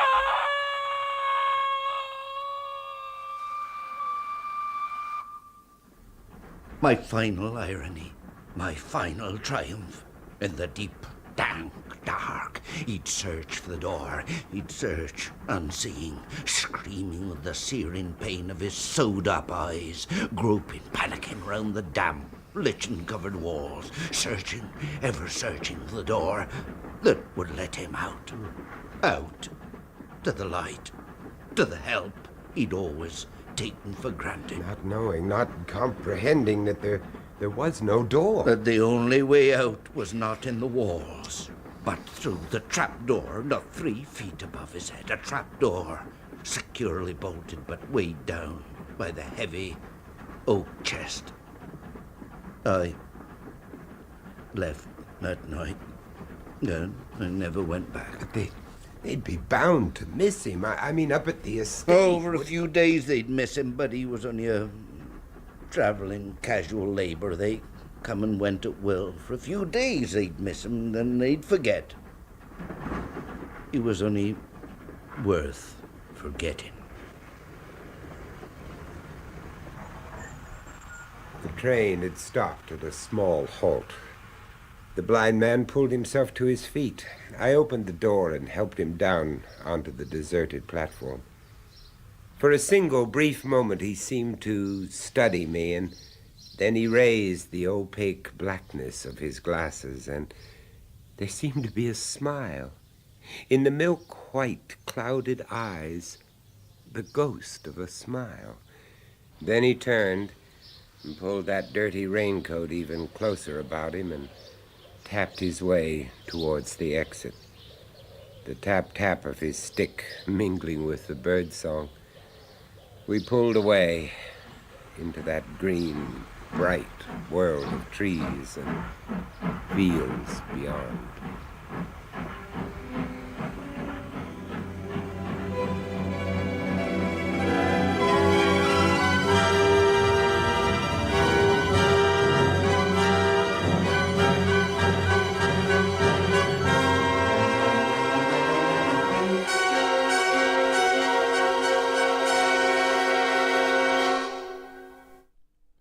And we'll be giving Vincent Price a rest next week as we bring in his sinister substitute, the Man in Black, when Mark Gatiss returns with the tale of a lost soul offered hope, but with a sinister price attached.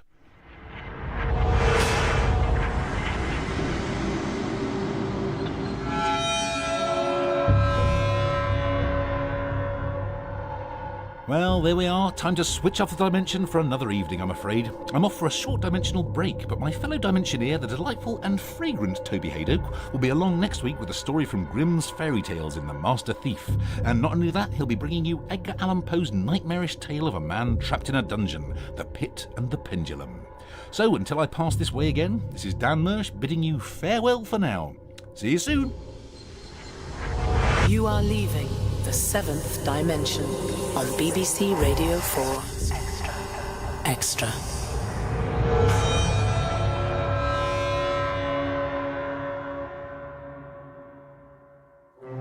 The Second World War was fought not just between entire nations, but entire economies. Victory was determined not just by what happened on the battlefield, but by how well countries could mobilize their industry, how they marshaled their resources, and how they fed or didn't their populations. 12 millions will come out of income tax by the addition of threepence in the pound to the existing 4 and 6pence.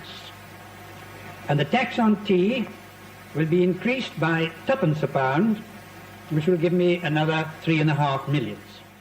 The rearmament that came was rearmament in depth. Defence spending in 1932, before rearmament, had been around 2.8% of national income or GDP, higher than today as a share of the economy. By 1939, it was more than 4%, a substantial increase. Planners focused not just on having enough planes, tanks and rifles to fight the initial battles, but on the capacity and capability to sustain a long-term effort. As David Edgerton of King's College London explains. The extent of building of new armaments factories in Britain in the 1930s was just extraordinary. One example, Chorley in Lancashire, a massive filling factory. Acres and acres of isolated buildings surrounded by bunkers for the filling of shells. Construction starts in 1935. Aero engine factories around Coventry and Birmingham. The great car firms, Roots, Daimler and so on, are given government money to create specialised factories for the making of Bristol aero engines.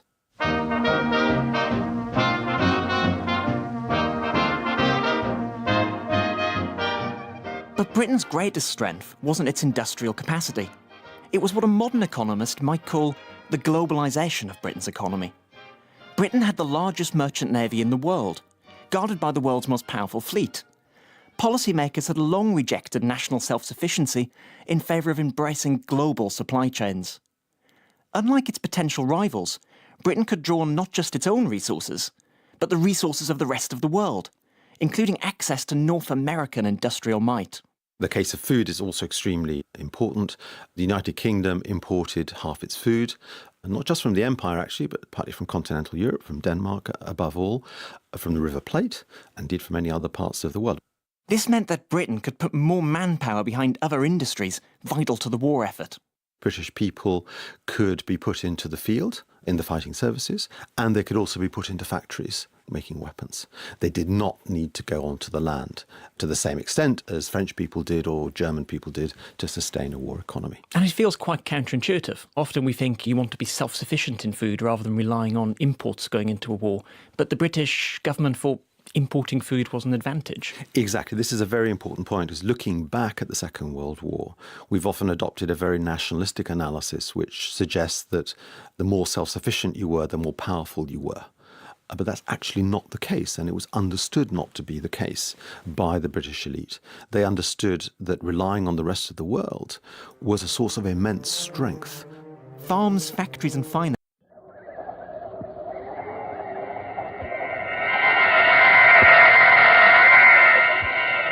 Dark fantasy.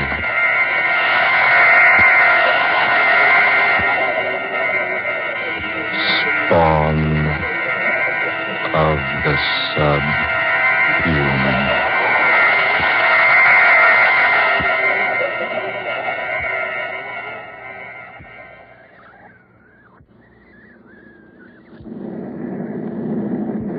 Beautiful takeoff. Yes, good pilot.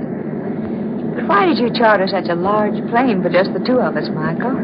Isn't this being just a bit too pretentious? Nothing but the best from now on, Adela. Besides, this was the only plane available. You can unloosen your safety belt now. I might as well confess that the real reason I was late was because I took so much time reading the notices in the paper this morning. Weren't they superb? Excellent. The audience was quite nice to me last night. Extremely appreciative, but I didn't expect such fine reports from the press. Didn't I tell you before the concert that you'd be a hit? Today, my dear, you're recognized as the outstanding soprano of the nation. You've had a lot of faith in me, haven't you, Michael? Well, offhand, I'd say I have, yes. You spent a lot of money to make me a success. Don't worry. I'll collect every cent of it back if we get as good houses as we had last night. Michael. Yes, darling? Do you feel, well, rather strange? Strange? No, dear. Why?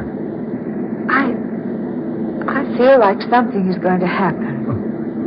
What makes you say that? I don't know. A feeling of impending danger just seemed to come over me all of a sudden. Danger?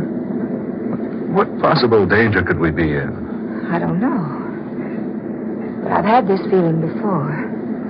It's like someone had spread a shroud down over this airplane. Oh, now that's a peculiar way to talk, Adela. It's the same sort of feeling I had that day Stephen disappeared. Stephen Wilder? Yes. Adela. I was riding in my car that day.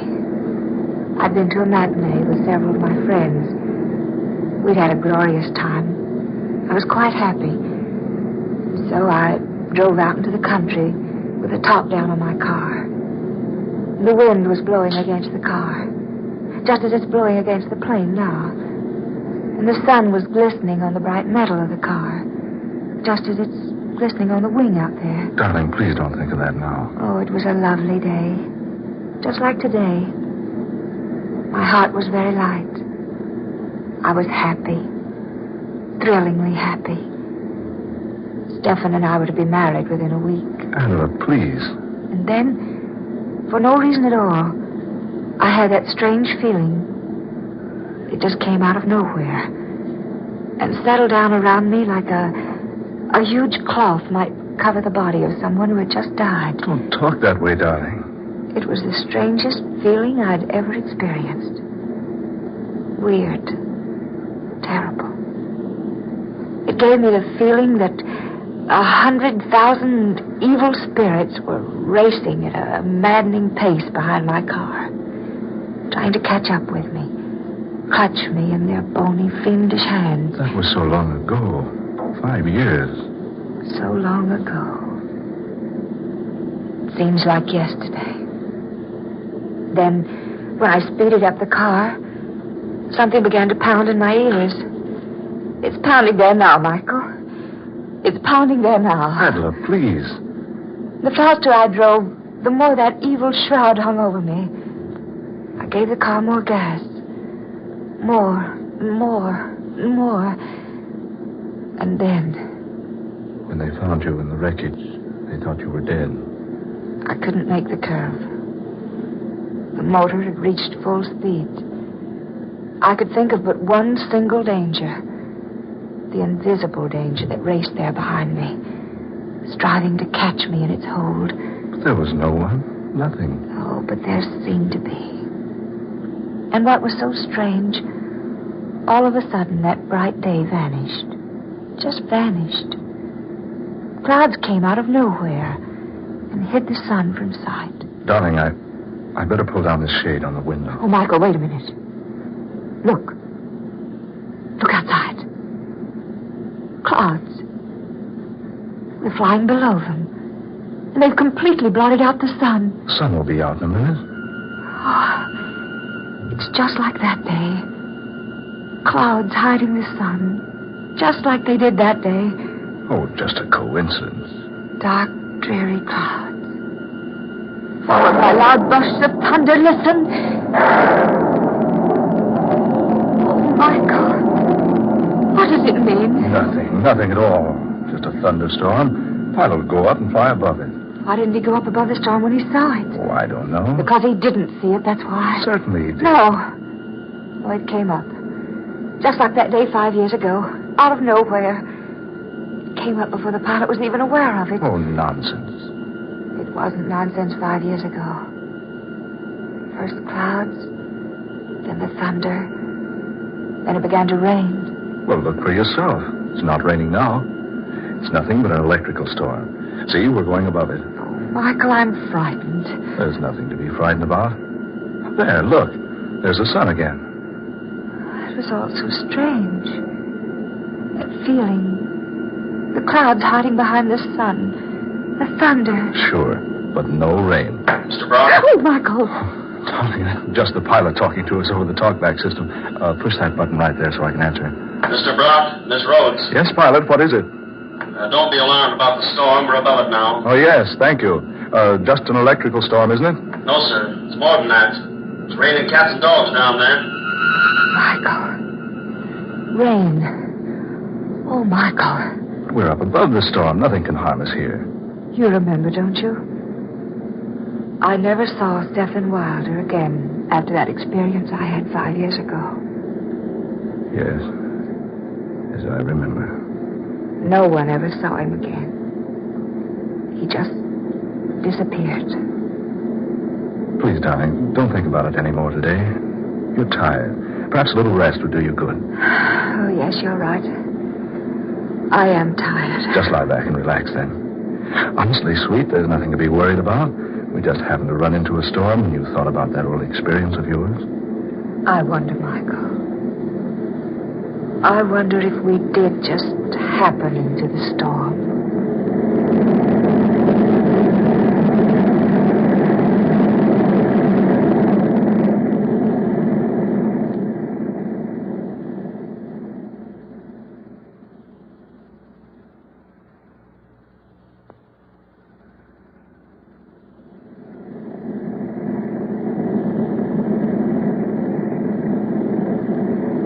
Michael? Where are you, darling? Over here, dear. Did you have a good sleep? Oh, I did sleep after all. Why are the lights out? Oh, I turned them out so you'd sleep as long as you could. And I'll switch them back on. There. What time is it? 9:30. 9:30. Oh, Michael, I've been asleep more than 8 hours. I thought you'd never wake up. It's after dark, and you've had the lights off all this time just for me. Well, I guess I'd better admit I got a little sleep, too. Where are we now? Over Mexico. Hey, hungry, dear? Oh, I'm famished. You know, I can't imagine what made me sleep so long. Oh, we land at Centella. We can get food there. Have we landed at all since I retired? No, we're circling now. Well, that's Centella down there. Oh. You better pretty up a bit. This is a secluded part of the country, but you never know who you're going to run into.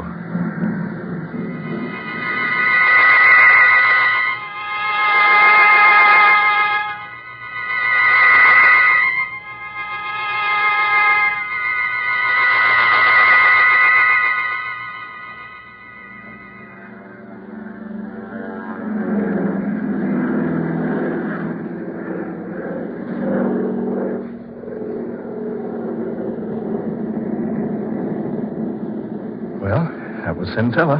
How long before we're in Monterey? Oh, about an hour. Did you get good reservations? The best. Did you enjoy your dinner? Oh, immensely. That was a nice place. Certainly a rough landing field, though. Well, it's not actually a landing field. We had to land someplace to refuel before we got to Monterey, so I picked Centella. I enjoyed it. A quaint little place. It's a funny thing, Michael.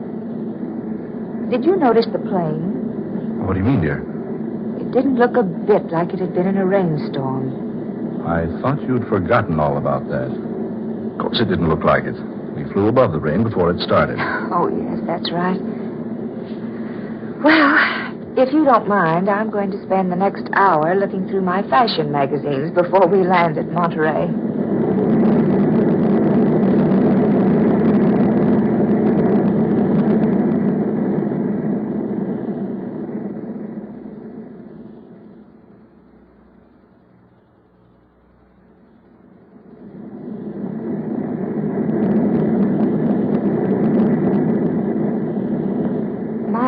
Yes? Should we be over water? Water? Well, no, of course not. Well, we are. There's water all around us. Oh, let's see. By heaven, Adela, you're right. The pilot's off his course. Surely you must realize it. Oh, you better go up and find out. Yes, I will. I'll be right back. Hurry, Michael, for heaven's sake. Right. Oh, the door to the pilot's cabin's locked. I say, pilot. Pilot. What's wrong, Michael? Oh, the door to this cabin is locked. Curtain over the windows pulled down inside. Pilot, open up. Look, he's raising the curtain.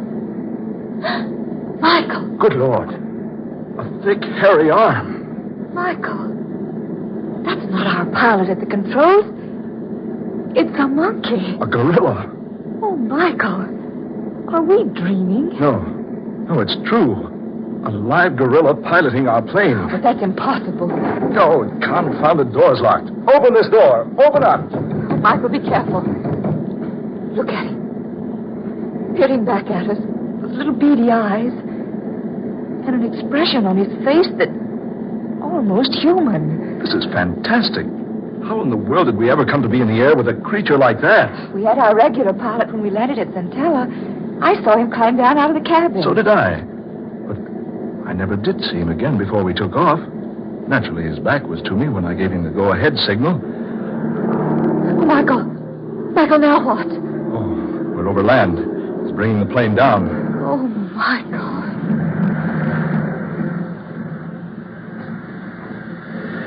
We're on the ground. An absolutely perfect landing. Oh, he's unlocking the door now. Michael. What's he going to do? Just take it easy. Don't get excited. Whatever you do, don't run or make a fast movement. Don't let him know you're afraid of him.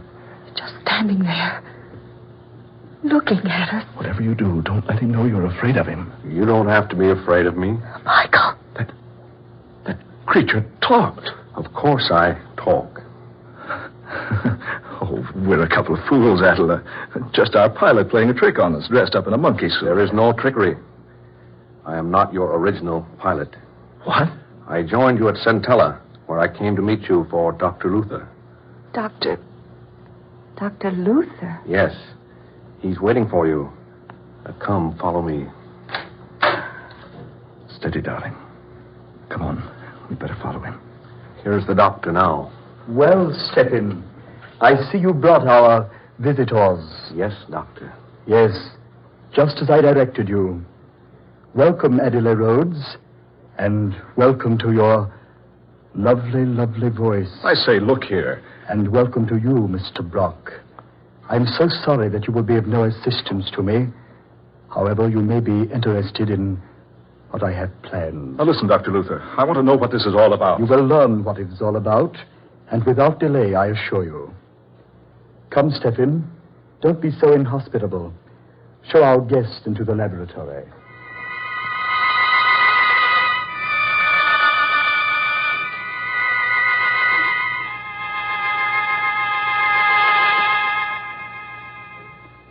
Sit down over there, my dear. Over here, Mr. Brock. Michael. Dr. Luther, I demand an explanation. Where are we? Why have you brought us here? You're too full of questions, Mr. Brock. I've already told you I'm about to show you why I brought you here. Here, high in these mountains, secretly, I've been working for 5 years, experimenting, testing, trying to accomplish what everyone would have said was utterly impossible had I told them about it. But I didn't tell anyone. Instead, I came here and built this laboratory. You see, it's fully equipped and modern in every detail. Now, look here, Dr. Luther. During those 5 years, I trained Stephen here. I believe you will agree my training has been very successful. You now see an almost full-grown gorilla, behaving like a human, acting like a human, even talking like a human. I've been very kind to you, haven't I, Stephen? Yes, Dr. Luther. Of course you've been kind. Yes, just so. Scientists back there in your world, my dear Miss Rhodes, will tell you it's impossible to completely train a gorilla. That is the second point in which I've proved them wrong. Stephen, sing for us. Yes, Doctor. Si può, signore, signore. Doesn't he have an excellent voice? Did you hear that? Impossible. Sing again, Stephen. Oh!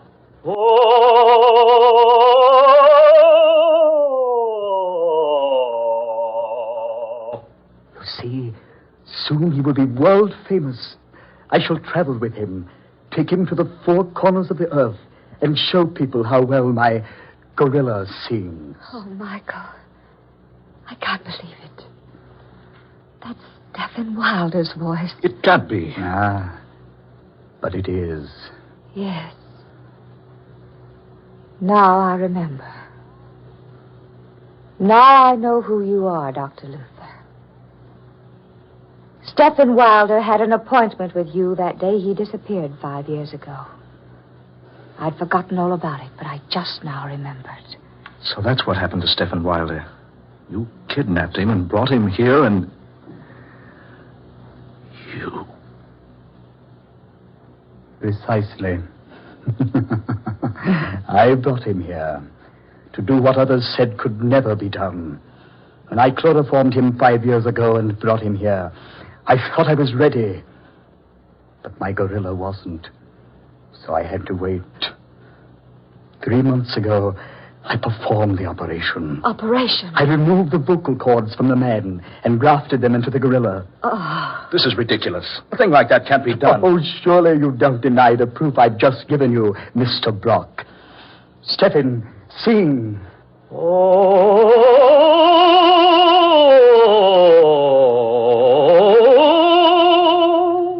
You recognized that voice, Miss Rhodes, the moment you heard it, because you'd sung operas with Mr. Wilder so much. That was the way he sang, to exercise his voice. Don't you both realize what I have here? The secret of an untold wealth. Why, besides knowing how to train this ferocious and morose type of animal, besides knowing how to transfer human vocal cords successfully, I have something I can exhibit to the world to prove my knowledge. Think of the fortune I can amass, because people will pay immense sums to see and hear my singing gorilla. Stop it. Stop it, I say. Why have you brought me here? Surely you could have spared me this. I will tell you why, Miss Rhodes. If you and Mr. Brock will step over here... The only place we're going to step is out of this place. We'll do as I ask. Stephen, these people are not to leave. Very well, Dr. Luther. Over here, if you please. Better do what he says, Adler. There. Go to this plate glass. Look into the next room. Another gorilla. Yes. Isn't it a fine specimen? Fine specimen? Yes, she. She? Oh, no. No. You're not planning. I've trained her very carefully. She was so much more responsive than the male. Now that she's able to obey me, I'm quite ready for the rest of my plans for her. Oh, no. No, you can't. I won't let you. I'll say he can't. Neither of you will be able to prevent it. Soon I'll tour the world with the most amazing exhibition on earth. A male and a female gorilla singing all the world-famous operas. Look here, you... Wait a minute. I just happened to think of something, Doctor. Yes? Do you remember the day Stephen Wilder had that appointment with you 5 years ago? Yes, certainly I remember. I'd been planning to obtain possession of him so I could bring him here. I was most pleased when he called and asked for an appointment. But did he tell you why he was calling upon you? I know. No, he didn't. He came to you, Dr. Luther, because he was losing his voice. You must be wrong. I am not wrong. I am the only one he told about it. It had been worrying him for a long time. You see, the more he sang, the worse his voice became. He was gradually losing it. But that's impossible.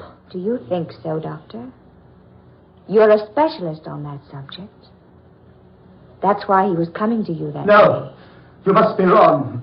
After all the work I've done. Your gorilla will lose his voice, Dr. Luther. And I assure you, before you'll do anything to me, I'll see to it that my voice is ruined too. He won't! He can't! He's an excellent voice, excellent! Yes, of course he is. We've worked together, I've trained him. His voice can't go bad on me now. Not now. Just when it's finally successful. Oh, you'll see, Dr. Luther. No, you're wrong. You're mistaken. He'll sing all right. He won't lose his voice. Will you step in? No, of course not. You're in an excellent voice, Stephen. Sing! Sing, go ahead, Stephen! Show him! Si può! Si può! Signore! Signore! There! You see? Did you hear that? A beautiful quality. Beautiful tones. Oh, Maria! Listen, Doctor. Stephen! What's wrong? Try again. Oh, Maria! Now you think I'm wrong. No, it's true. Stephen, you devil! After all I've done, after all my work, this is what I get as a reward. I sacrificed everything. My position, my career, all my money, and this is what happens. Well, there's one way, Stephen. By heaven, there's one way. Get back, Adela. He got a gun. No, Dr. Luther. That would have hit that beast, but look at him. Stop! No, Stephen! Stephen, no! Stephen, let go of me! No, Stephen!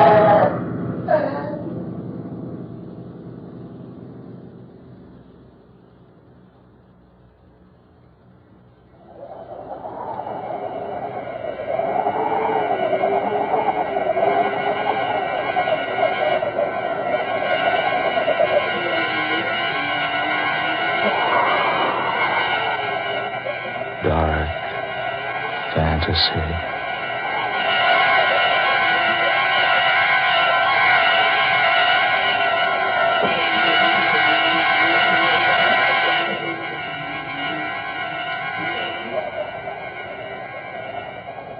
You have heard Spawn of the Subhuman, tonight's original tale of dark fantasy by Scott Bishop.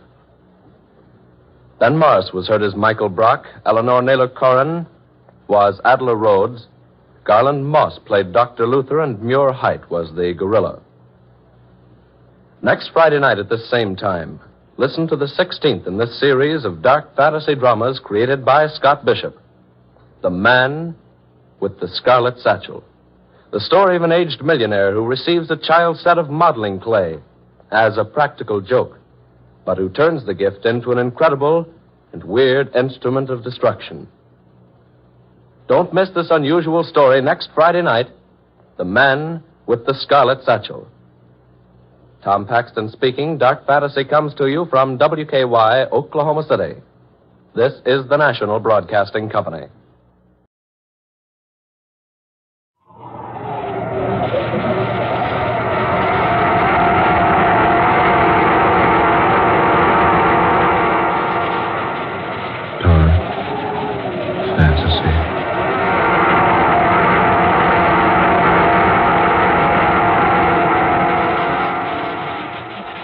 Death from the Past, starring Jane Wyatt.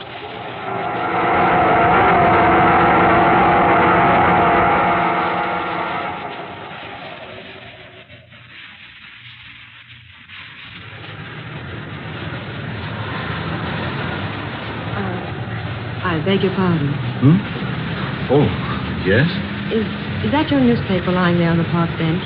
Why, yes, it is. May I look at a moment, please? If you wish, of course. Here, I'll move over. Sit down. Thank you. Well, there you are. I hope you don't think me forward. I'll only be a minute. Oh, take as much time as you like. Here, will you roll yourself a cigarette? Huh? Oh, no, thanks. Sorry, I can't offer you a tailored one. Oh, quite all right, thank you. Out of a job, hmm? Yes, but don't tell me I look that desperate. No, Well, I notice you've turned to the help wanted columns. Yes, but somebody seems to have been there ahead of me. These ads are certainly all marked up with pencil. Maybe you can say that again. I was lucky even to find a pencil. Oh. You, too. Yeah. Oh, I'm sorry. Oh, that's all right. Nobody needs to feel sorry for me. I'll get along. You've been to all these places you marked here in this column. Sister, I've been there and then some. And you didn't get one of them? No, not one. Why, look at the soles on my shoes. Here, look. Those are yesterday's want ads I'm walking on. How long have you been out of work? Oh, I don't know, about 10 weeks. First, I had a lot of dough. I thought I was a wise guy. I wouldn't have any trouble getting another job. I was wrong. I dropped all my money, and I've been sleeping here on this park bench for the past 3 weeks. When do you eat? Whenever I can. Today, I'm all right. I got a chance to make a couple of Iron Men yesterday. Iron Men? $1, dollars. Oh. You, been around town much? Well, I've been here about 2 weeks. I came up from Sandville. You got people here? No. My father and stepmother live in Sandville. Well, my stepmother and I have never been anything more than barely civil to each other. Oh, I get it. So you've come here to get a job? No, I come here to get a job. How much money you got? Well, I really don't think that's anyone's affair. Oh, bother. If you got to be formal about it, my name's Mark Matthew. And mine's Luke John. Oh, I'm serious. My name is Mark Matthew. I was named after the two gentlemen who helped write the Bible. Well, my name's Mary Billings. Well, Miss Billings, I'm mighty pleased to know you. Now that we're thoroughly acquainted and completely good friends, you tell me when you ate last. I'm all right. You look hungry. Oh, yes, I guess I am. Join me for a hamburger? With onion? As you like, and a cup of coffee. Is that a date? Mary, well, I'm sorry I can't buy you a 35-cent blue plate. I'd love a hamburger, Mark. Then it's a deal. Okay, Mr. Matthew, it is a deal.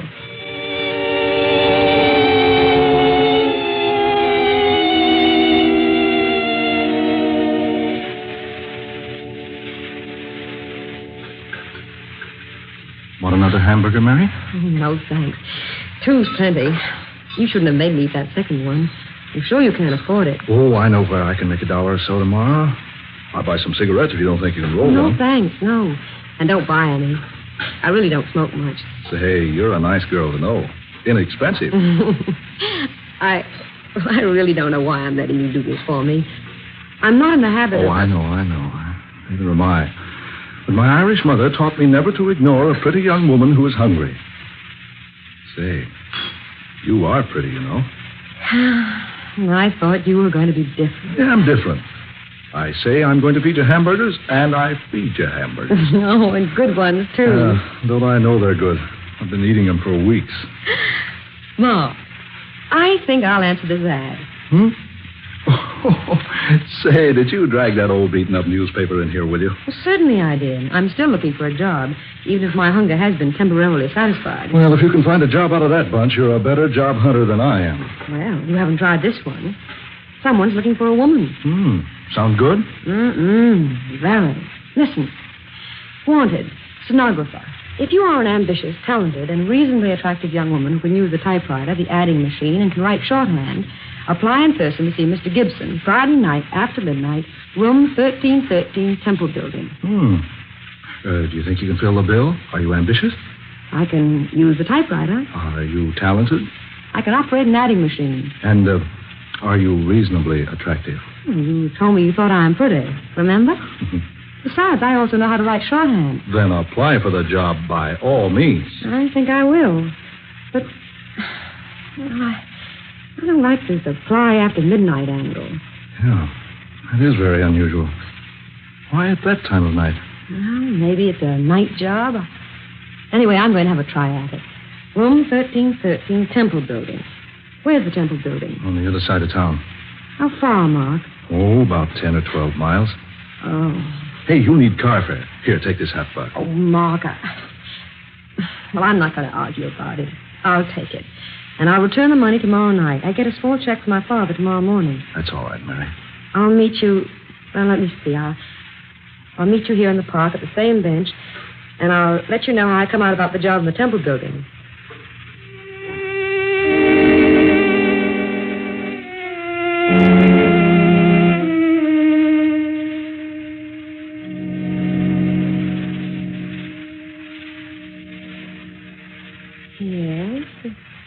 This is the Temple Building, all right. Awfully quiet in here. Dimly lighted. Nobody around. Not even a hall porter. This is a very strange place. Here's the building directly. Now, let's see, what is the man's name? Oh, yes, Gibson. Gibson.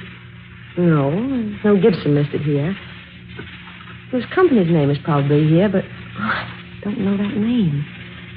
Now, let's see. How does one get up to the 13th floor?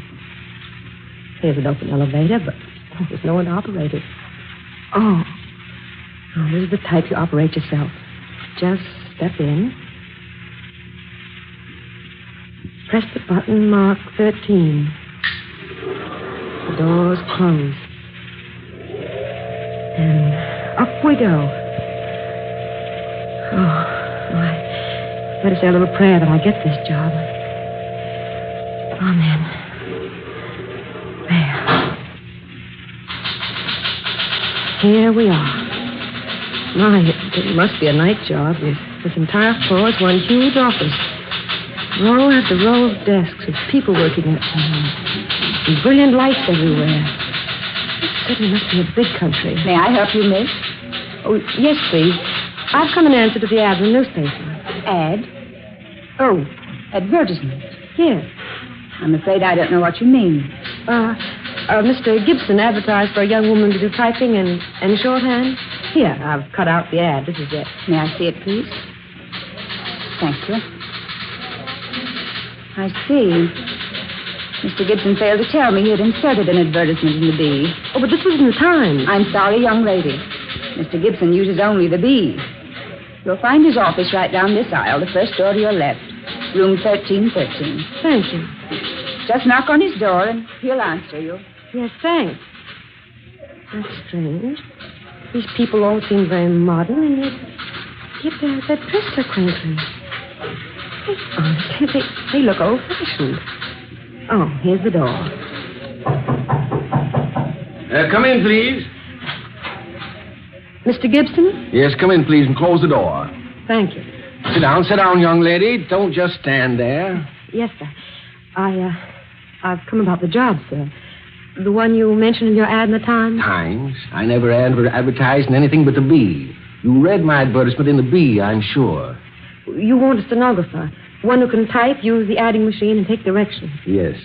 I'm very ambitious, Mr. Gibson, and I feel that I can learn the work quickly. I'm easily taught. Good. Well, your ad asked for a moderately attractive girl. I'll try to be neat and tidy, sir. My dear young lady, if your qualifications are as you claim, I feel you'll do very nicely. Here, take this pencil, please, and this pad. There now. Are you ready to take a letter? Yes, sir. Address it, Mr. Hugh Lanning, 1501 Tower Building, City. Dear Mr. Lanning, we have received your order for the office materials listed on your invoice, and I shall personally see to it that the items ordered are assembled, boxed, and shipped to you immediately. We are exceedingly thankful for your order, and we trust you will find our service up to its usual promptness and carefulness. If we may serve you again in the future, please be assured every attention will be given to your desires. Yours very truly, the Acme Office Supply Company by Jonathan Gibson. Got that? Yes, sir. Now, will you type it up, please? Use that machine over there. You'll find paper in the drawer. Yes, sir. How old are you, young lady? 22. Your name? Mary Billings. Where were you born? In Sandville. That's about 35 miles from here. Are you ready to start work tonight if you prove satisfactory? Oh, yes. What salary will you expect? That'll depend upon the work, sir. You must know what's fair. Well, say $20 a week. Shall we say that to begin with? Then if I do more than $20 worth of work, I'll ask for a raise. It's my opinion that employees should be paid according to the amount of work they do. True, young lady. Quite true. What's your home address, please? 2122 Melrose. I'm only there temporarily. Will you please sign this, Mr. Gibson? Eh? What? Sign what? The letter you gave me. It's ready. Finished? Already? Young lady, you're quite efficient. Let's see. Typing is neat. I like it. Thank you, sir. I hope I may have the job. Yes, of course. But one thing, Miss Billings. Yes, sir? Your clothes, my dear. They're, shall we say, a little too modern. Too modern? I thought them quite conservative. The neckline and the skirt length and the sleeves. I'm afraid, Miss Billings, you'll be compelled to wear a tight neck dress, long sleeves, and a skirt to the ankles. Like the others outside I dressed, sir? Yes, exactly. And the rouge and lipstick. We don't use cosmetics with the Acme Company, Miss Billings. Very well, sir. And the short haircut. Bob, I believe it's called. You will let your hair grow out, Miss Billings. Meanwhile, you will add a switch to your hair. Yes, Mr. Gibson. Now, if you just step outside and speak to the young lady at the reception desk, she'll show you a place to work and assign your duties. Mr. Gibson, I can't thank you enough. I work very hard, and I'll try to be a credit to your company. I'm sure you will, Miss Billings. May I tidy up your office before I take over my work? Tidy up my office? Well, yes, if you pardon me. We really could stand a little cleaning and dusting. So many cobwebs and dust everywhere. But these windows look like as though they hadn't been washed in years. And your calendar needs changing, Mr. Gibson. My calendar? Yes, look. It says April 16th. This is January 16th. My dear girl, you're mistaken. This is the 16th day of April. And the calendar says 1912. That's right. This is 1912. But, Mr. Gibson, this is 1942. And it's January, not April. My dear young lady, are you in earnest?